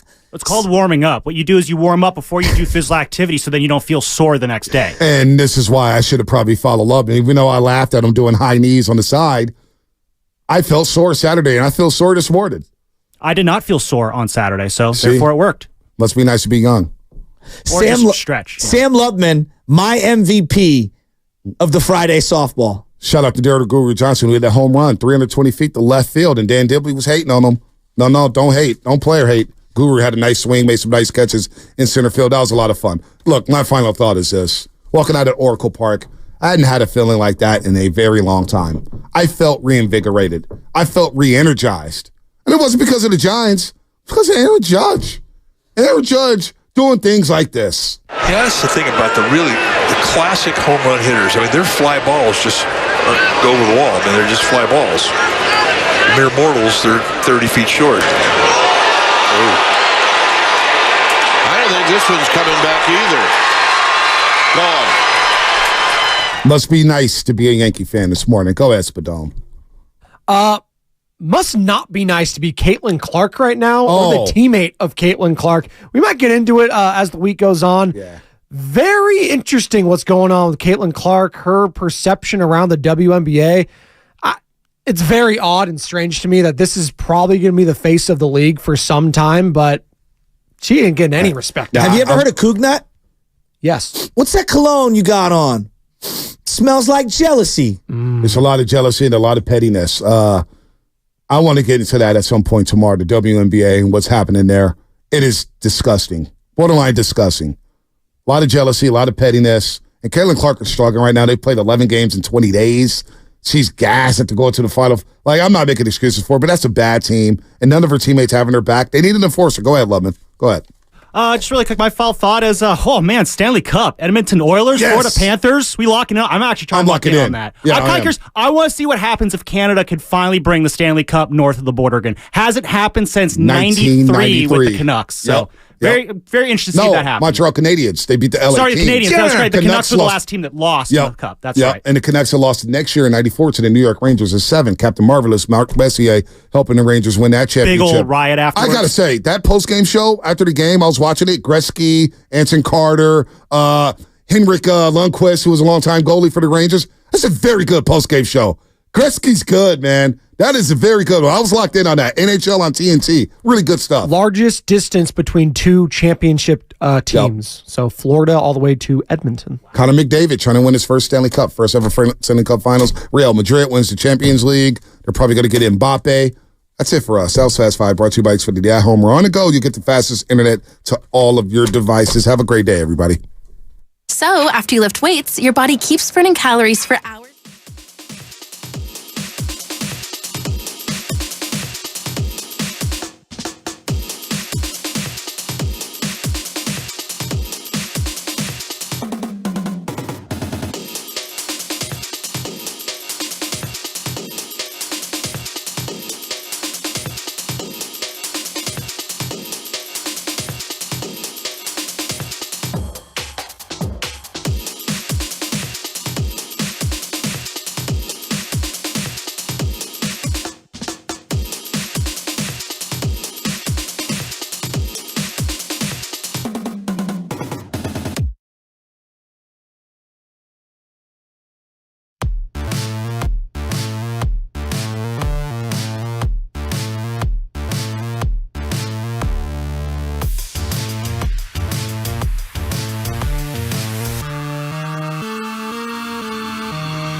my God. And he's doing a great job. I need you to man up and say what you really want to say. Simon, you're doing a great job. Next question. And together, they are Steiny and Guru. Yeah. On 95.7 The Game. Oh, baby. Larry Krueger in the house, in for Steinmetz today, and we got a lot to get to. 10-2, Steiny and Guru. Steiny on vacation, and Larry Krueger, would you mind, because you got a fresh haircut, you're looking sharp as a thumbtack. Can I share with you where your boy was Friday night? I think I know, but go ahead. I was at 3rd and King at the electric ballpark that was Oracle to witness the Yankees just put the hammer, the smackdown on the San Francisco Giants. And I'm being honest with you, Larry, born and raised in the Bay Area, I have not seen that park with that much buzz since the great Barry Lamar Bonds. And I predicted, I know you don't care, but I'm going to get to this early. I predicted the Giants, the version 1 of them, as soon as the season started, that they would make the playoffs. I thought they had enough. But what happened last week in Pittsburgh and in New York, and Matt Chapman looking like Brooks Robinson, I'm like, Buffalo Springfield, something's happening here. And they came home, took 2 out of 3 from Philly, and I'm like, okay, forget who you didn't sign. But the evil empire is in town. And Larry, when I saw Judge hit 2 home runs and make that ballpark look like Wrigley, and I saw the Yankee fans, and I saw the Giants look like the stepchild. No shade at the players, but there's no star power. I got in my car, walked by myself, Larry, with goosebumps like, that's what it looks like. That's what it looks like when you have boppers, when you got top dogs all throughout the lineup. So I say that to say is the Giants, maybe they can win the next 2 games, Saturday night and Sunday. They got swept, Larry, and I'm looking at you and I'm talking to the listeners. And I heard Bonte and Chasky. I heard Spadoni this morning. The Yankees came. They took your remote. They went to bed with the missus. They did everything. They took over your house. And Giant fans should be mad, reevaluating what you are and why your front office couldn't close Harper, couldn't close Judge, couldn't close Stanton, who, by the way, it was all bad for the Giants. Good morning. Tell me I'm wrong, but that's how I feel. Giant fans should be mad this morning. What did you expect? What did you expect? Seriously. 2 out of 3. Bombers roll in. They're on a 100-win pace. They scored 20 runs. So they scored basically 7 runs a game. The Giants scored 10 runs in the series. So they're scoring 3 runs a game. And that's what those teams are. The Giants score 3 runs a game. The Yankees score 7 runs a game. The Yankees have Stanton and Judge and Glaber and all kinds of dudes. And the Giants have Wilmer Flores hitting 3rd. Now, there you go right there. But whose fault is that? And I know the Giants are missing their best player, Lamont Wade. The offense hasn't been the same, Larry, since he's gone down. But I looked at that and I saw nothing against Wilmer Flores, who obviously is not having the year thus far he had last year. But how can you compete when that lineup across from you has what looks like Samson? Aaron Judge is box office. And I need to slow down. How about the bomb Soto hit? Oh, my God. Has it let duck, Larry? There it is. It went the other way, but it was incredible off your top reliever. So we'll get into Snell. And he's hurt. Yeah, again. And it might be a month. And Melvin's already talking about there's no way probably he misses an IL stint. But let's get him healthy. Webb couldn't keep the ball in the yard. And I'm not mad at Webb. The Yankees did whatever they wanted to the Giants. So, Larry, is it as simple as we didn't play our best ball, we got swept by the Yankees? Because to me, it's the optics. It's what it looked like. And it was a reminder that quit telling me and feeding the Bay Area that this park, boppers don't want to come. I saw Schwarber in the last couple of weeks. I saw Ohtani, and I saw Soto, Stanton, and Judge make that park look like Wrigley. Get the right guys in here, and that ball will get out. Yeah, first of all, nobody wants to be naked.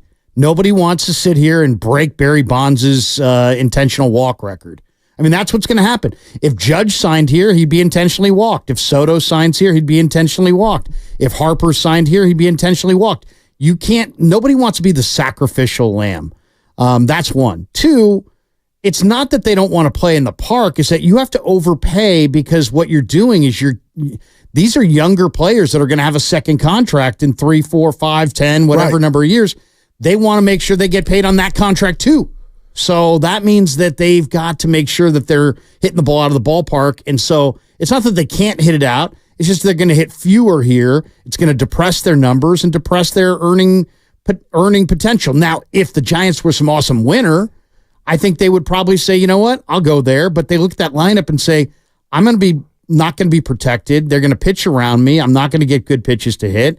And the fans are going to be frustrated, and they're going to let me have it because I'm the guy making all the coin. Yeah. So, I mean, that's why I think it's pretty obvious. And in fact, I tweeted about this morning.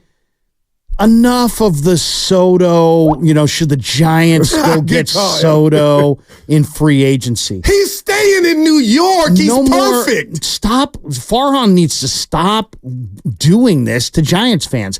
You can't tease Giants fans over and over and over and over again. No more failed free agent runs at guys who are just using you for leverage. Then what do? Go trade for somebody. Vladdy's out there, trade for him. Bo Bichette's out there, trade for him. There's talk that there may be a Pete Alonso trade. Be the first in line. Trade for some of these guys. Get them in-house and then pay them handsomely. The Giants bought their team for $100 million. It's worth $4 billion. They got more money than anybody in baseball. Top 10 payroll in baseball. And yet Farhan thinks he's going to sit there and we're going to slightly outbid teams and we're going to get guys. No, you're not. You're not getting guys by slightly outbidding teams. You're going to have to blow them out of the water. They should have thrown, if they really wanted Aaron Judge, they should have walked to him on day one and said $500 million. Boom. There it is.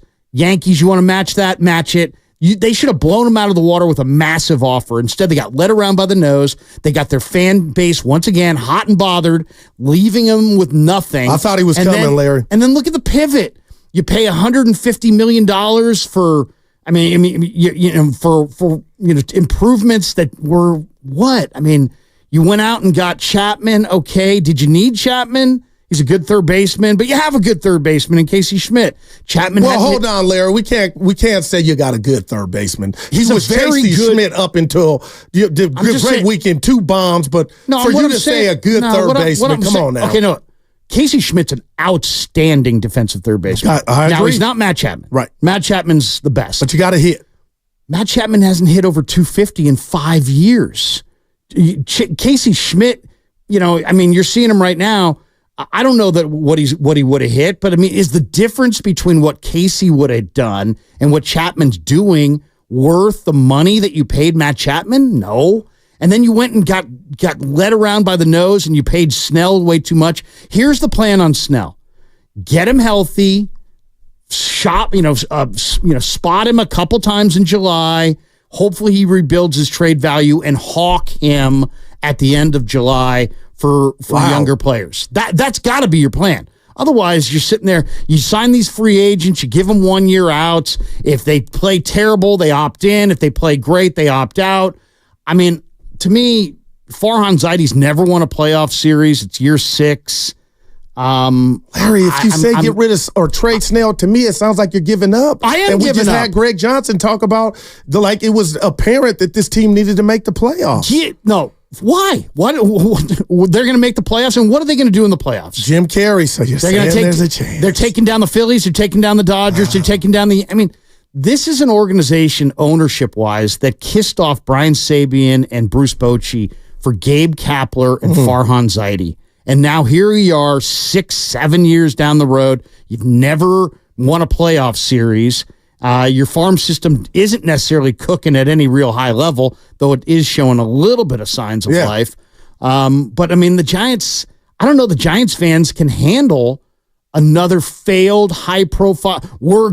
There was an article last year at the beginning of free agency, the Giants might go after Shohei and Bellinger. They got neither. Right. No, you're right. And that's a problem. They're striking out. They don't, and they're not going to get big time guys going forward. So they've got to figure out a way to do this. Now, you draft pitching and you develop pitching, and then you develop some prospects, and then you got to trade those prospects right now. Now, if Farhan doesn't want to do this, is he even going to be here in the general manager's spot by the time the Giants if they actually waited for the Bryce Eldridges of the world to percolate through the farm system? Saw a video of him, Spadoni sent it where he went yard. Yeah, that's awesome. Send it to somebody who gives a crap, because you know what? The guy, that's A-ball. That's A-ball. You know how many Giants guys kick butt in the Cal League? Tons. And then they evaporate in Double-A. So all I'm saying is, if you got Bryce Eldridge and somebody wants him, trade him. Yeah. Go, because if you don't trade him, by the time Bryce Eldridge is in the majors, Farhan will be fired. No doubt. And I'll get to that. But what I want to tell the listeners is we got a great contest. It's the Steph Curry contest. Make sure to listen to every day this week, because every show will give you an opportunity to win a Steph Curry autographed jersey, Larry. And the times to listen are 7:30 a.m., 12:30, and 4:30 all week this week on 95.7 The Game. Your biggest takeaway from the massacre that was the Yankee series at 3rd and King this weekend. We're here for you. 888-957-9570. Larry in for Steiny.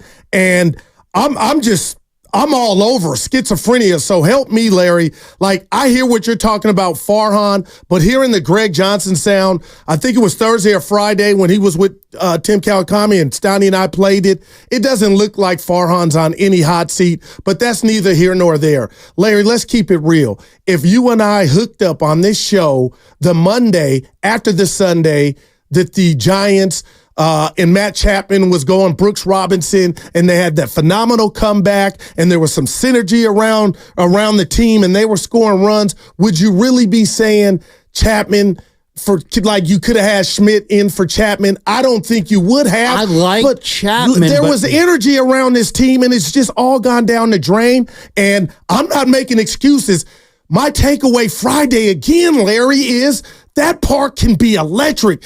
That's what you should attain to be every night. So if Farhan can't close a deal, get somebody in there that can. But no longer will I ever think, Oracle, the balls don't go out. The Yankees made that park look like Wrigley. The Giants signed Austin Slater and Mike Yastrzemski before Christmas. They went and re-signed those two guys, neither of which they really needed, in a market that had all kinds of trade possibilities, all kinds of free agent outfield possibilities. And they're like, no, we got to have Slater back. We got to have Yaz back. When you sign Slaters and Yaz's, you wind up with a bunch of guys like Slater and Yaz. Mm-hmm. Slater's not playing for the Yankees. Yaz is not playing for the Yankees. You know what I mean? It's like, so what are you doing? What are you doing? Yeah. I mean, Matos and Ramos, we got to give them some credit, even though they're starting to come back down to earth. Ramos had a good game. I would say an okay weekend. Ramos was 0 for 17, went from the leadoff hole to the 6th hole, but that comes with growing pains. But I'm looking at the big enchilada, the whole thing, and I'm with you. Jorge Soler, we haven't. Okay, yeah, 3 hits. I was a fan of that signing, but he's a warm weather guy. Right? When the weather warms up, Jorge Soler's bat is likely to warm up as well. I wouldn't overreact to the fact that he had a cold April and May in a cold 217? climate. Yeah, I mean, he's swinging through tons of pitches. He looks terrible. But he is notoriously a warm weather guy. So I expect him to heat up when the weather warms up. When are they going to get Wade back? I mean, Wade was almost that's the rat on the table brought to you by Atco. 500 on base. Yeah, no doubt. He was headed to the All-Star game. I know it's early, but he was your best hitter, led Major League Baseball in on-base percentage. They miss him. And like you said, now you got Wilmer Flores, who I don't know what's going on with him at the plate, but also he was in the 3-hole. And Melvin, you can't get more creative than that to have Wilmer Flores at the 3-hole. That's what they got. I mean, how about this? It's, they promote Marco Luciano. He makes a couple of errors, and it's like more than a couple. He made a bunch of errors. Yeah, okay. Right. But still, you're talking about a guy that you developed, you drafted, he's been in your system. If he's not a good defensive player, your coach is on you. Yeah, no doubt. Scouts, everybody. So you can't stomach bad defense from him. But Wisely plays bad defense, and you're like, say nothing. The announcer said nothing. Made air Friday. I mean, he's not a good shortstop either, but nobody seems like they notice. And that's like, why? I mean, why is Wisely's defense crappy and it's okay? But Luciano, who's a really good offensive player, potentially, if you give him some at-bats, you can't give him any time. So I just thought that, his numbers, Luciano's numbers in the minor leagues indicated that he never should have been called up to begin with, right? I mean, he wasn't ready. Well, if not now, when though? Because we've been hearing his name forever. Yeah, maybe never. Maybe never. I mean, that's really the issue there, is that he might not be a major league player. But I mean, once again, I mean, the Giants are pretending like they're going somewhere. You're going with Nick Ahmed. You were supposed to be in a youth movement, and your youth movement was going to be Luciano and Schmidt on the left side, and then you look up and it's Chapman and Nick Ahmed, and you're not developing anybody. To that point, Larry, why I'm a little concerned about Luciano and why didn't they know, or he's having problem with the routine ground ball. And we know old baseball adage, the ball will find you in the most important times. And we saw that play out on that road trip for Luciano. But the Carlos Correa contract, had he had the medical, that told you the organization probably didn't look at Luciano as the future of the next Brandon Crawford. That's a good point. I keep hearing a lot of people talk about his bat. I mean, good God, Larry, we had a softball game Friday. We'll talk about that later, station softball game. But my God, send him to the outfield. Have him find a place for his bat, especially if you're a team that doesn't have many boppers. And that's what was apparent. If you watch that Soto home run, I thought the Giants won the game, and I'm not ashamed to admit it. Doval comes in, his second blown save, first time he's ever given up 4 runs in an inning, but his body language was awful. But did you have a problem as a lifelong Giant fan with the Yankee fit? That looked like the Yankee Stadium West, all rising like it was a home game. That's what I got from it. Like, damn. It reminded me of the Warriors in the Cohan era, where it was a great timeout. Who could go on to see the other team? Come see Shaq and Kobe, destroy the Warriors. And it was the same kind of thing. I went to a Giants-Pirates doubleheader in 1979 in like September. Dale Berra. And that Pirate team was awesome. And they were on their way to the We Are Family Sister Sledge World Series. And it was all Pirate fans. But it was September, and the Giants were bad in 1979. The Yankees, though, I mean, their fans, I mean, I would say it was 3-1 Yankee fans. That's what it sounded like when Soto hit that clout. Right. It sounded like 3-1 Yankee fans. And you know what about that? Let's just say you're right. It was 3-1. You know how to keep the noise down is get guys out. But to have Aaron Judge not get thrown at, I'm not advocating violence, Martin Luther King, but I mean, for him to hit 3 home runs and just show you basically what you missed out on. And I believe it was Friday night before or after the game, Larry. I don't know if you heard this. I forget the reporter. How close were you? And he was like, I was real close. And I'm like, quit saying that. Crap. You're making it worse. You weren't close. He was never close. He close. had the little smile, the Eddie Haskell smile. I was pretty close. And then he's just knocking them off Webb. They're hitting them left and right. And that's why I just feel like I feel different about the Giants. And Larry, throw some water on me, douse me, and tell me it's only one series. But I'm looking at the Yankees, even before they came of, okay, yeah, everybody's not going to be that. You're not going to be the Dodgers, but get somebody in a Giant uniform, damn it, that you can pack up the car and get some Cracker Jacks and somebody that can hit you 30 home runs, and they're still chasing that because they can't even accomplish that. Well, and now you've lost 4 in a row. You're 2 games under 500. Wade Jr., we don't know when he's coming back. And real quick here, let's talk about Snell because, my God, Larry, pitchers are like fine china. You just missed over a month. And I know you're trying to come back, but it would be negligence to run you back there, try to run you back out there. I know he said a left groin strain. Within another month, this thing has the ingredients to keep going and going if you really don't shut him down. Oh, he had a groin strain. He missed a month. He just strained his groin again. He's probably going to miss a month. He's probably going to miss a month. That's what I'm saying. You got to have a game plan here. It's early June. You give him a month, get his groin right, spot him in a couple starts, and hawk him in the 3rd week of July. That's the plan. Wow, that's got to be the plan. Because, I mean, what do you need? What's Snell? I mean, Snell's not what's Snell giving he's you? Hope. He's your 1A behind Webb. But you're not going anywhere. You really believe that, huh? No, you're not going anywhere. I mean, the National League keeps adding playoff teams, so that's the only thing that makes the Giants even in the Arizona, discussion. real quick, Larry, they went to the World Series from the wild card spot last year. Right, but they also had a ton of talent that the Giants don't have, and tons of pitching the Giants don't have. By the way, they get the Diamondbacks starting tonight, and the Diamondbacks have the injuries. They've got rotation problems. Yes, they do. Gallen's hurt, Merrill Kelly's hurt, Eduardo Rodriguez, their big signings hurt. So they're hitting Arizona at the right time. Philly took them lightly. The Mets are garbage. The Rockies are garbage. The Pirates are, not very Garbage, good. yeah. I mean, You can say the Yankees are a professional outfit. You got a chance to see what the Giants actually look like when they go up against a professional outfit. Don't tell me about you're going to make some wild World Series run. I'm not buying it. I'm not buying it. To me, the Giants need to do more building. What is your future? Snell, as far as Snell, Robbie Ray, Alex Cobb, if the shoulder is healthy, they got to take a serious look at where they're at and who's free agents at the end of the year and what they can get, and trade a couple of these guys and start to. Literally, Goo, the last 2 years, the Giants have been in this mode where they should have sold Rodon. They should have sold a couple different guys over the last couple of years. Instead, they're like, no, we don't want to send those messages.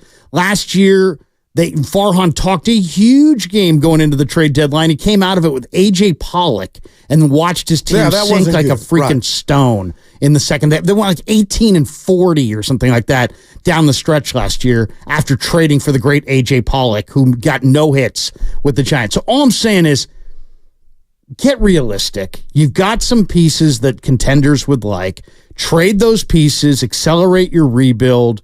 You should have turned Rodon into something. You should have turned Madison Bumgarner into something. Wow, you should have taken some of these guys. You should have taken some of these guys that other teams might have given you a player for and gotten that player. Instead, they're spinning their wheels because they can't stomach the idea of saying rebuild while the opposing team is filling your park because your fans aren't buying those tickets. Yeah, I just want to say, there's the Dodgers and Yankees. Those are, that's the upper echelon. So, like they're you said, packing the house, man. But Larry, what would you have told Farhan to stop? Hey, just give me your credit card when he went out and got Chapman, because I've been hard on him. I thought he should have went out with the trash with Kapler. He didn't, but he went and he tried Jung Hoo Lee. He tried with Soler, Chapman, and Snell. So Larry, they got a top 10 payroll. It's not like they're not spending.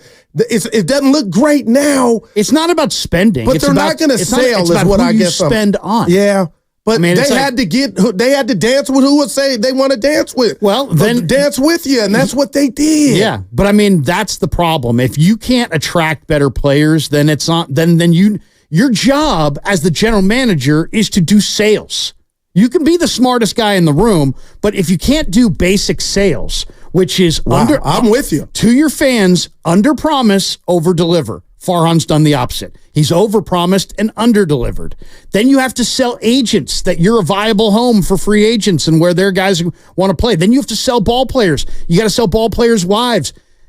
Farhan can't sell. Wow, he is a smart guy. All right. He can't do sales. That's what this thing is. That's what being a GM is. You're selling your program to your players, to other agents, to other players, to players' wives, and you're selling your master plan to the fans. Wow, that is Larry Krueger in for Steiny. And if you feel the way he does about the Giants and just where they're at, and also how you feeling just after that 3-game sweep that the Yankees just laid down, you give us a call, 888-957-9570. Download the Odyssey app directly from our Q code on both YouTube and Twitch.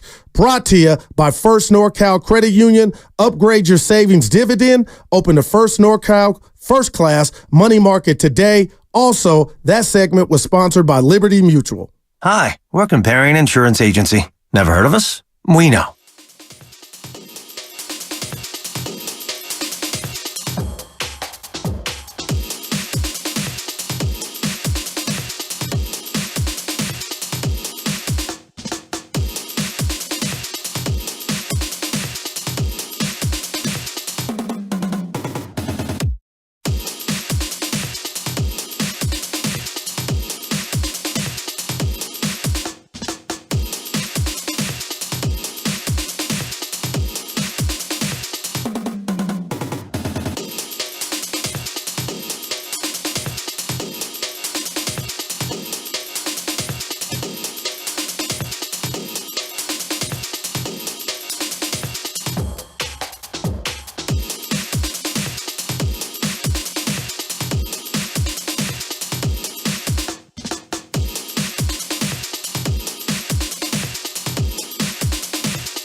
Driven deep to left field. Ramos back. Track. Wall.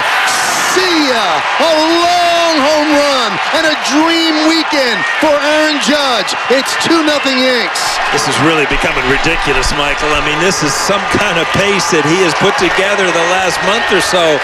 His 21st of the year.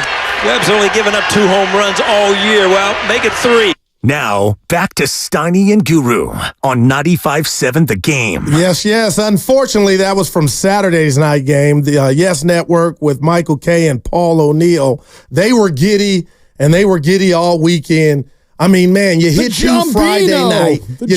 You touch Webb up, the Giants ace, and then he comes back Saturday and hits that monster shot. And then Soto takes it over yesterday. I don't know. Obviously, yesterday was the one that really hurt you, right? You're up 2 runs with your eighth closer on the bump, Larry. Oh, I know. Come on, man. The Yankees die hard, though. And the guy get the line drive to center field, and then the ball down the line, the ball in the gap, then the big home run. I mean, it's just boom, boom, boom, boom, boom. Lots and lots of offensive talent. Yeah, and Giant fans are bleeding. You heard Shasky and Bonte this morning on the roast. They're not happy. And Larry, what's shocking me is you're not happy. Well, I mean, they're a half game out of the wild card. I just do with that what you will. Okay, they're a half game out of the wild card. But they have no stars. But it's not just that they have no stars. They have no offense. It's not a good offensive team. But you're giving Soler a pass. Well, Talking about warm weather, Larry, that shocked me. I'm not giving him a pass. You got a hit. I'm just saying, we ain't in Alaska. He's going to get it going at some point. I think he's going to get it going. See, so you're giving him the benefit of the doubt. I just don't, they promoted Matos and Ramos. Youngsters. And you know what? Would they have promoted? I mean, Ramos is playing well. Ramos is hitting, I think, 280 something with power. Would they've even given Ramos a chance without the injuries? I would say no. Yeah, I would say no too. I interviewed him last March down in the clubhouse in Scottsdale, and I just think the Giants. I mean, he's taken a long time to develop. Had a good day yesterday, but he looks good. I like Matos. He gives them a little juice. Obviously, they lost Jung-Hoo for the season. That was a painful injury, despite the fact that he wasn't worth $19 million. He still was a good player. Oh, you didn't think he was worth? You told me in the green room that second time he wrecked his shoulder. Yeah, that's the second time he wrecked that same shoulder. Not good. Yeah, that's not good. But my big concern with Jung-Hoo is just like, dude, you signed a guy out of the KBO. You gave him $19 million a year on a 6-year deal. Larry, you needed to make a splash, though. Everybody was turning you down. I mean, you need to do something. What a risk that was. I mean, you telling me that if you'd offered him 17, you wouldn't have been able to land him? I mean, you're paying $19 million to a guy who I liked. I mean, I like the way he played center field. But he's finished the year at 260, and he's not a power hitter. He's not a stolen base guy. He doesn't have a huge outfield arm. So, I think he's a nice defensive center fielder. I think he's a pretty good on base guy. $19 million?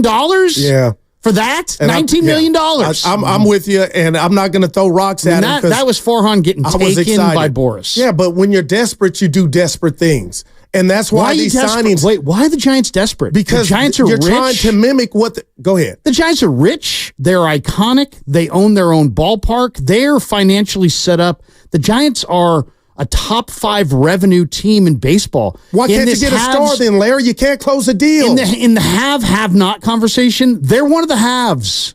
They're one of the haves. Well, I'm looking at the lineup with Wilmer Flores batting third. They're not one of the haves when it comes to talent. But they are one of the haves as far as money. Who you weren't excited about, is musical chairs at leadoff. It's just, and I know Wade Jr.'s out in his injuries, but the bottom line, after I left, and I keep harping on this, Friday, I text Bonte, Friday night changed everything I think about that's the Beatles. That is what you strive for. They have Chapman, I love you, but you ain't it. So Larry, you ain't it. How do you get what the Dodgers and what the Yankees have? And you ain't had a player in a Giant jersey hit 30 home runs since little Durrell was born.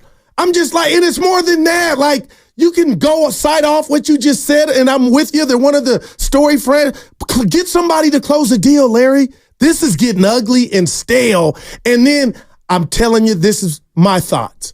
it felt like I was at a Little League game, a TLC game, where the other team was way better than one team, and that was the Yankees, and the ball just kept flying. They used triple alley, Verdugo, stand. They used every dimension of your park against you, against your aces, your top closer. So I get the anger. Maybe it's time for MLB to introduce mercy rules. Well, look, it never got that bad. I know, but maybe they should have won yesterday. How would you like that? You pay $500 or $1,000 for tickets, and you get mercy ruled. Look at you. Let me lay this on you. All right, everybody go home. 14 run lead in the fifth. I don't like that. Oh, we played great. You didn't win. Yeah, that's loser. You didn't talk. play great. You played great. You didn't win, Bo. Come on. That's like the Giants media people who were like, we played great. Oh, really? They didn't land Shohei, but they did an incredible job of pursuing him. The Giants could not have done a better job of pursuing Shohei than they did. I know that because Susan Slusser wrote it. I mean, come on. The boys in the morning weren't happy. And I was on Giant Twitter. They're mad, and they should be. But again, Larry, and of all the people, Giant Twitter shouldn't be mad. A week ago, you were feeling different moves. About this team. Put that right on the table. You had when they came back from New York. I'm just asking you. You had to feel better about the Giants and their direction. Just give me that. Meet me halfway and tell me, come on, Goo, you're right. They're spending a ton of money on the team, and they're just not spending it well. All right. They're only a half game out of the wild card. It's not like the season's lost, but the question is, look at the team and look at what they've got. I mean, they've got 11 guys on the injured list. I mean, they're hamstring university. I mean, what's going on with the hammies? If anything, they should take a real hard look at their team and figure out who's coveted by other teams in July and make those trades. Make those moves. Well, you do that when you wave the white flag. It's time to wave the white flag. You're not good. You're not a good team. I mean, come on. Yes, are they a half game out of the wild card? Yeah, but if you keep adding playoff teams, I mean, the Warriors almost made the playoffs. I got you. And I tried to cite the Diamondbacks because I'm a dreamer. I did not have them. This series is going to be interesting. Okay. Even without Kelly and all the guys that they're missing, the Giants should absolutely go there and kick butt. The Giants do really well in Arizona. No, they do. They swing the bats well in Arizona. And I expect them to wake up tonight. But imagine tomorrow if somehow they're still asleep or hibernating. But Larry, let's go out to Pacifica and talk to Rick. Rick wants to talk about the Giant ownership. What's up, Rick? Hey, fellas. Thanks for taking my call. Wow, it's listening to you guys on hold there is just like, all right, I love the answer about 15 of your points, but we're just going to go right to the ownership. And, I did a little research since Farhan has been in charge here and the ownership. They have not done squat. And the ownership was the Johnsons were minor holders in the ownership. Once they took the leading edge of 51%, they let go of Sabian, they let go of Bochy. They didn't have any kind of a decent way to get rid of Crawford. Their farm system sucks. And if you look around the league, the Yankees, the Dodgers, the Braves, guess who's winning? They're winning with their farm systems. They got the strongest farm systems in all of Major League Baseball. Thank you. That's it right there. Well, when Farhan where did Aaron Judge come from? Farm system. Where did Acuna come from? Farm system. I mean, the Dodgers traded for Mookie Betts, but the Dodgers have an awesome farm system. It might be time for the Giants to pour a little money in their farm system. I mean, how long can you go? I mean, seriously, the best outfielder since Matos that the Giants have produced is probably like Chili Davis. I was just going there. The last guy to hit 30 home runs for the Giants. Chili Davis. That's crazy. I was 10. So where are you at with Matos and Ramos? Because imagine where you would be at without them. I love them. And they're youngsters, Matos. and I love their swag. I love everything about them. And you know they're going to struggle and come back down to earth. We're kind of see that with Matos now. But Larry, 10, maybe 12, you could have gone with Matos and saved $113 million on Jung-Hoo. But you don't have the kahunas to do that, and they didn't do that. Well, because the Giants are so deathly afraid of saying to their fans they're rebuilding, but then when the team's not good, this entire Farhan regime outside of one lucky year with Sabian's guys, it's like they're sitting there like, well, we can't rebuild. Well, what would you call the last 6 years? Right. What would you call that? I mean, you talked. I mean, my big issue with Farhan is that he's terrible at sales. He keeps talking up these we're going big game hunting. There is no free agent that's too big for us and this and that. People are like, well, what do you expect him to do? I expect him to land somebody. Yeah. If you're going to tease your fan base with big name free agents, guess what? You got to pay that off. You got to land some guys. Yeah. And they really haven't. And then they overpaid for Snell, who didn't have a spring training. He looks terrible. But he was the Cy Young winner, Larry. But his baseball card is 2 Cy Young seasons, and the rest is just awful. So, the odds were that it was a roll of the dice. You got him on a roll of the dice. It hasn't worked out. Obviously you went for Soler. He hasn't been good. You gave Jung-Hoo Lee $113 million. He's done for the year. He gave you a little bit of hurt, done for the year, Larry. Well, not only done for the year. I mean, he's hurt? No, he's done. I mean, 2 shoulder injuries. Shoulder injuries are recurring injuries. So, I mean, now you've got a guy who you've got $113 million lined up in or committed to for the next 5 seasons. And he's had multiple surgeries on his left shoulder. So that's now a problem spot going forward. And now you're finding out that maybe Matos could have given you something similar for nothing, for absolutely nothing. So I just think that overall, it's like, do you keep going down this road? You saw what a World Series contender looks like. It was box office. The Dodgers own you, and they're in your division.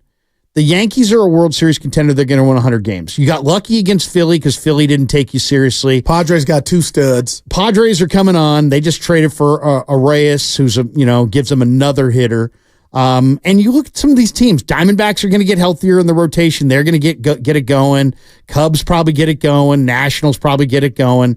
I mean, it kind of depends on what you want. I think the worst thing that the Giants have going right now is that there's so many playoff teams that they can delude themselves into thinking if we just get in, well, that's the game. Anything Larry. can happen. Yeah, you're right, and that's where I'm at. What it's created is a de-incentive to actually try to build a championship team. Well, Larry, I'm not disagreeing, but I got to tell you that we got the proof.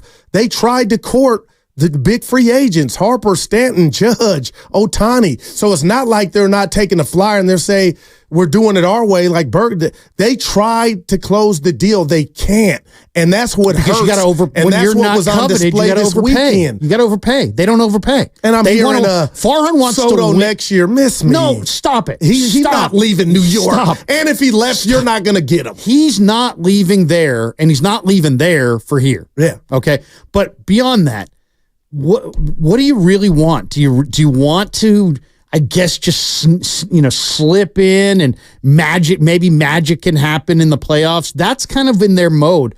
They're too rich a team to take that kind of stance of, well, let's just do kind of the minimal and maybe we'll slide in and we'll spend money and it doesn't really matter who we get. We'll just spend money to spend money for spending money's sake.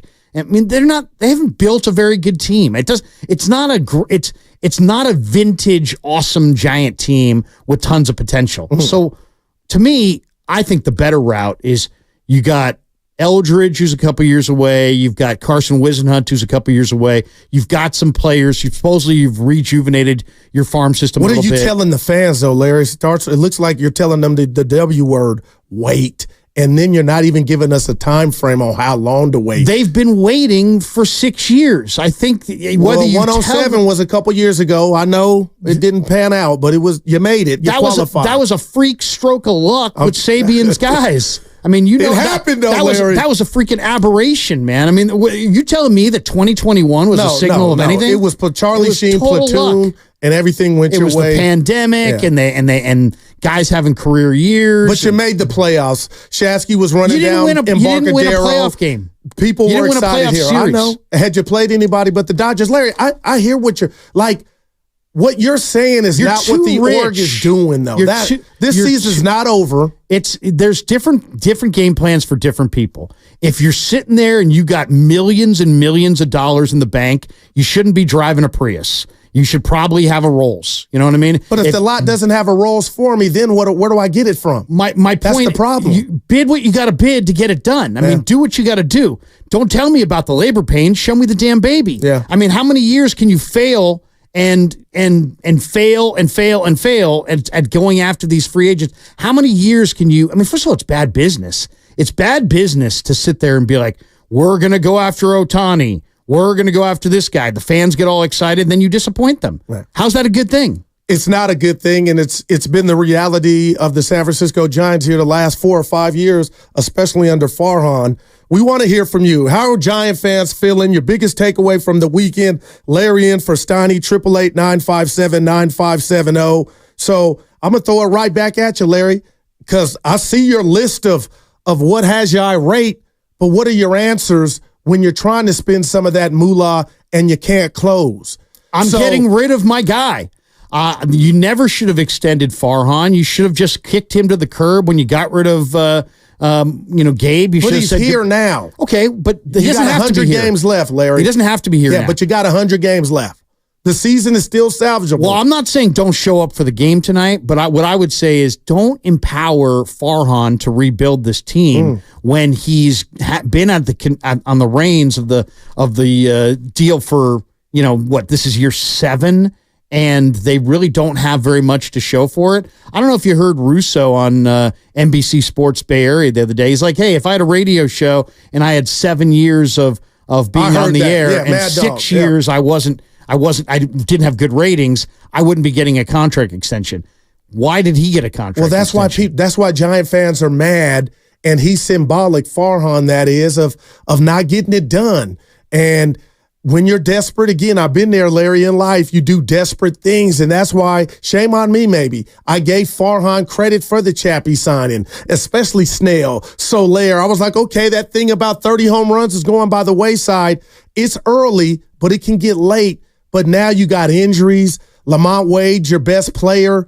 I don't know, your best hitter, your best pitcher are both out. That is, and we don't know when Snell's coming back. So for all the people, and their heart was in the right place, Larry, because I got it, I can recite it. Oh, he had command of his fastball. All that goes out the effing window when his hammy or back is flaring up, and you got to reset. That's when I was like, oh boy. Well, I mean, now we're talking about the core, Larry, like that. That was. Honestly, that might be worse than the sweep. I said. Would you allow, if you ran the Giants, and this is a question to the audience as well, if you ran the Giants, you own the Giants, you've got all this money coming in, you're rich as hell, you're one of the 5 or 6 richest teams in the game, you got money to make your mistakes go away if you want. Do you let Farhan Zaidi, based on what he's done thus far, do you allow him to if you're gonna rebuild this team and move a couple guys like a Snell and like a Cobb and some of these guys that might be coveted by other teams in July, you're gonna let Farhan make those trades? I'm not. Well, the fans are gonna say emphatically no, but Greg Johnson is obviously saying yes. Yeah. Well, I mean, and then guess what? Then you get what you get what you paid for. You know what I mean? You want to go with Farhan? You've seen what Farhan can do. He makes a bunch of nothing deals. He strikes out on big time free agents. I mean, what has he done? I mean, literally, if you're talking about his best moves, people are talking about names like Lamont Wade and Tyro Estrada, who's all of a sudden was out of the lineup yesterday. They're decent players, but I mean, we're 7 years in, and you're talking about the best moves are Tyro Estrada and Lamont Wade. I mean, come on, where's the creative deal making? Where's the building?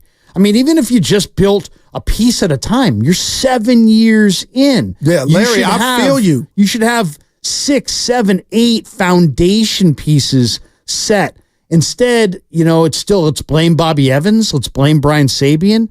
I mean, really? You're going to keep blaming those guys? You've been running this thing for years. You've had, 6 amateur drafts? You're going to blame Sabes? But you're going to blame Evans? Larry, really? You're telling me about the dead body, but you're not giving me the cause of death. Like I said, it's over 100. We've both established there's over 100 games left. You got injuries galore left and right, hamstring university. That's what the Giants are. What do you do to navigate to stay afloat?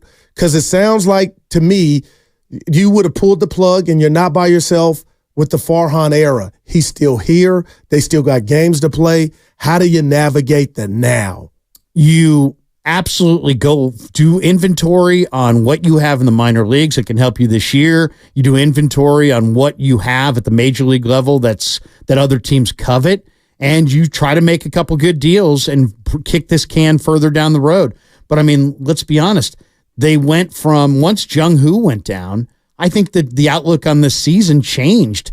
Then they started promoting younger players, and they got a little life. They got a little juice out of those younger players. It was a lot of little life, though. Everybody was excited. Right. But you had that road trip. But when you're calling a guy out of the minor leagues like Marco Luciano, who's hitting .229 in the minor leagues, you know that he's going to have a crash back down to earth, and he did. Yeah. So, that should not be surprising to anybody. But you're going with Matos. You're going with Elliot Ramos. To some degree, you're going to go with Schmidt. You've got a couple young arms. I mean, Harrison's looked pretty good. I think Wisenhut's going to be really, really good. You got Randy Conforto coming back Rodriguez soon, and Doval. hopefully. I mean, you got two power arms that can throw it 100 out of your pen. Maybe in the middle of the year, if you can get, I don't know if Cobb's coming back or not. It sounds like he might not. But you got Cobb and you got Ray. You add them to the rotation. Maybe you take Keaton Wynn and Jordan Hicks. You put them in the bullpen. Now you've got I don't anticipate them needing more pitching. They need a bat. They need the draw. They need the bat and the draw. Like right now, they have no foundation piece hitter. If they could get Pete Alonso, I think things would change dramatically. Oh, man. If they could get Vladdy Guerrero Jr., I think things would change dramatically. Blue Jays just came out and said something to the effect that him and Bichette are not going anywhere. Right, because they didn't like what they were offered. Yeah. I mean, it's kind of like the Warriors with Jonathan Kuminga. Everybody's calling up to see if they can steal Jonathan Kuminga, and the Warriors are like, no, you're not going to steal him. Well, everybody's calling up after last week's rumor of Vladdy and Bichette being out there and saying, hey, Atkins, let's steal those guys. And he's like, no, you're not stealing these guys. But if you're the Giants, if you're sitting there and you got Bryce Eldridge in the Cal League ripping, and maybe in 2 years from now, he's a big middle of the lineup presence, that might be the guy that could land you Vladdy. That might be the guy that could land you Alonso. And if you're Farhan, you probably want to consider making that trade, because if you don't, what are the odds that Farhan's here by the time the Giant farm system really gets cooking? Like I said, I thought he was on the hot seat up until Thursday and Friday, and that sound came out from him and Kawakami, and it sounded like just me paraphrasing, he's okay with Farhan and the job that he's doing, and he's using the ballpark as a crutch as to why they can't close those deals. I get the feeling that the Giants ownership group is fat and sassy. They are fat in that they got money coming in, all kinds of revenue. They're getting revenue on all kinds of revenue. They own their own ballpark. Every penny that comes across, every churro, every soda, every beer, every fry, garlic, everything is pure profit. Well, they seem faceless too. That's why hearing that any comments from Johnson was kind of, I encourage it, but I mean, it's like they feel faceless. They get up in the morning, and a guy like Charles Johnson and his kid, they look at their hand and say, hey, I got 3 rings. Then they go to their ATM and say, hey, I got money coming in. I'm rich, and I got rings, and I'm rich. Where's the motivation? If you've decided you're already successful, you have 3 rings on your hand, and you've got huge amounts of money coming to you in the present and more promised to you in the future, why would you feel like there's any impetus to do anything? You've got your rings, you've got your money. That's where they're at. You had Judge in town. Again, I'm not defending them, Larry. They're striking out when it comes to sealing the deal. And they've been flirting with again, Harper and Judge. You had them in town. You couldn't close. So it wasn't like they were like, you know what? We don't want to buy the high-ticket item. But they didn't offer enough, Goo. That's a problem. If you really want Aaron Judge, you got to offer him $500 million. Gotcha. We'll talk about it on the other side. What's coming up on the game? Your chance to qualify to win an autographed Steph Curry jersey. Listen at 12:30 to qualify for an autographed Curry jersey. All presented by Fremont Bank. Full service banking, no compromises, and also by Safeway. Head to Safeway this week for these amazing.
The 1-0.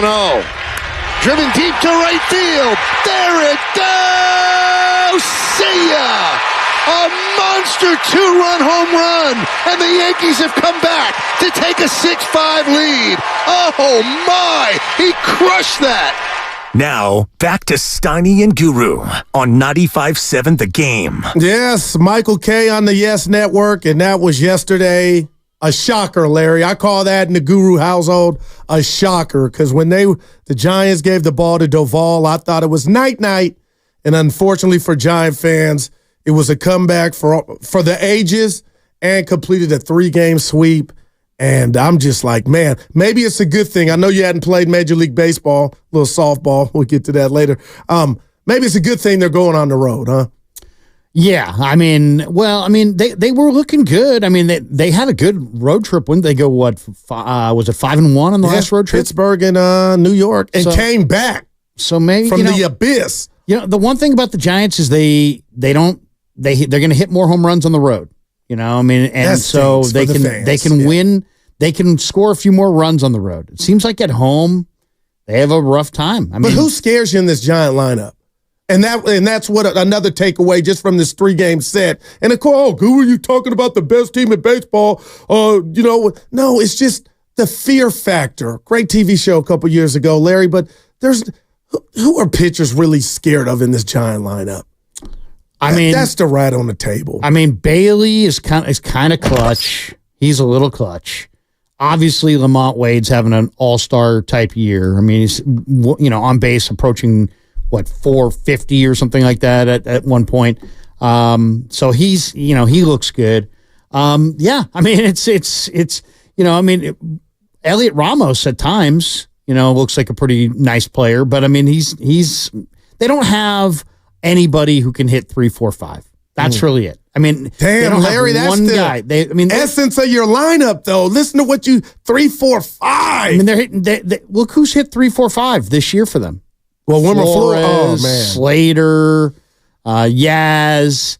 They're trying. I mean, Melvin's trying. He's trying to kind of put his money. His top hitters towards the top of the lineup, but it's about a 3. It's like a 3-bat lineup in a 9-man lineup. Yeah. So I mean, and you look at New York. New York's got all kinds of guys that would hit 3, 4, 5. Philly's got all kinds of guys. Dodgers. Almost every guy in the Dodgers lineup would hit 3, 4, or 5 in the Giant lineup. So if there's a diehard Giant fan that says to you, Larry, you know what? We lost 3. We got swept.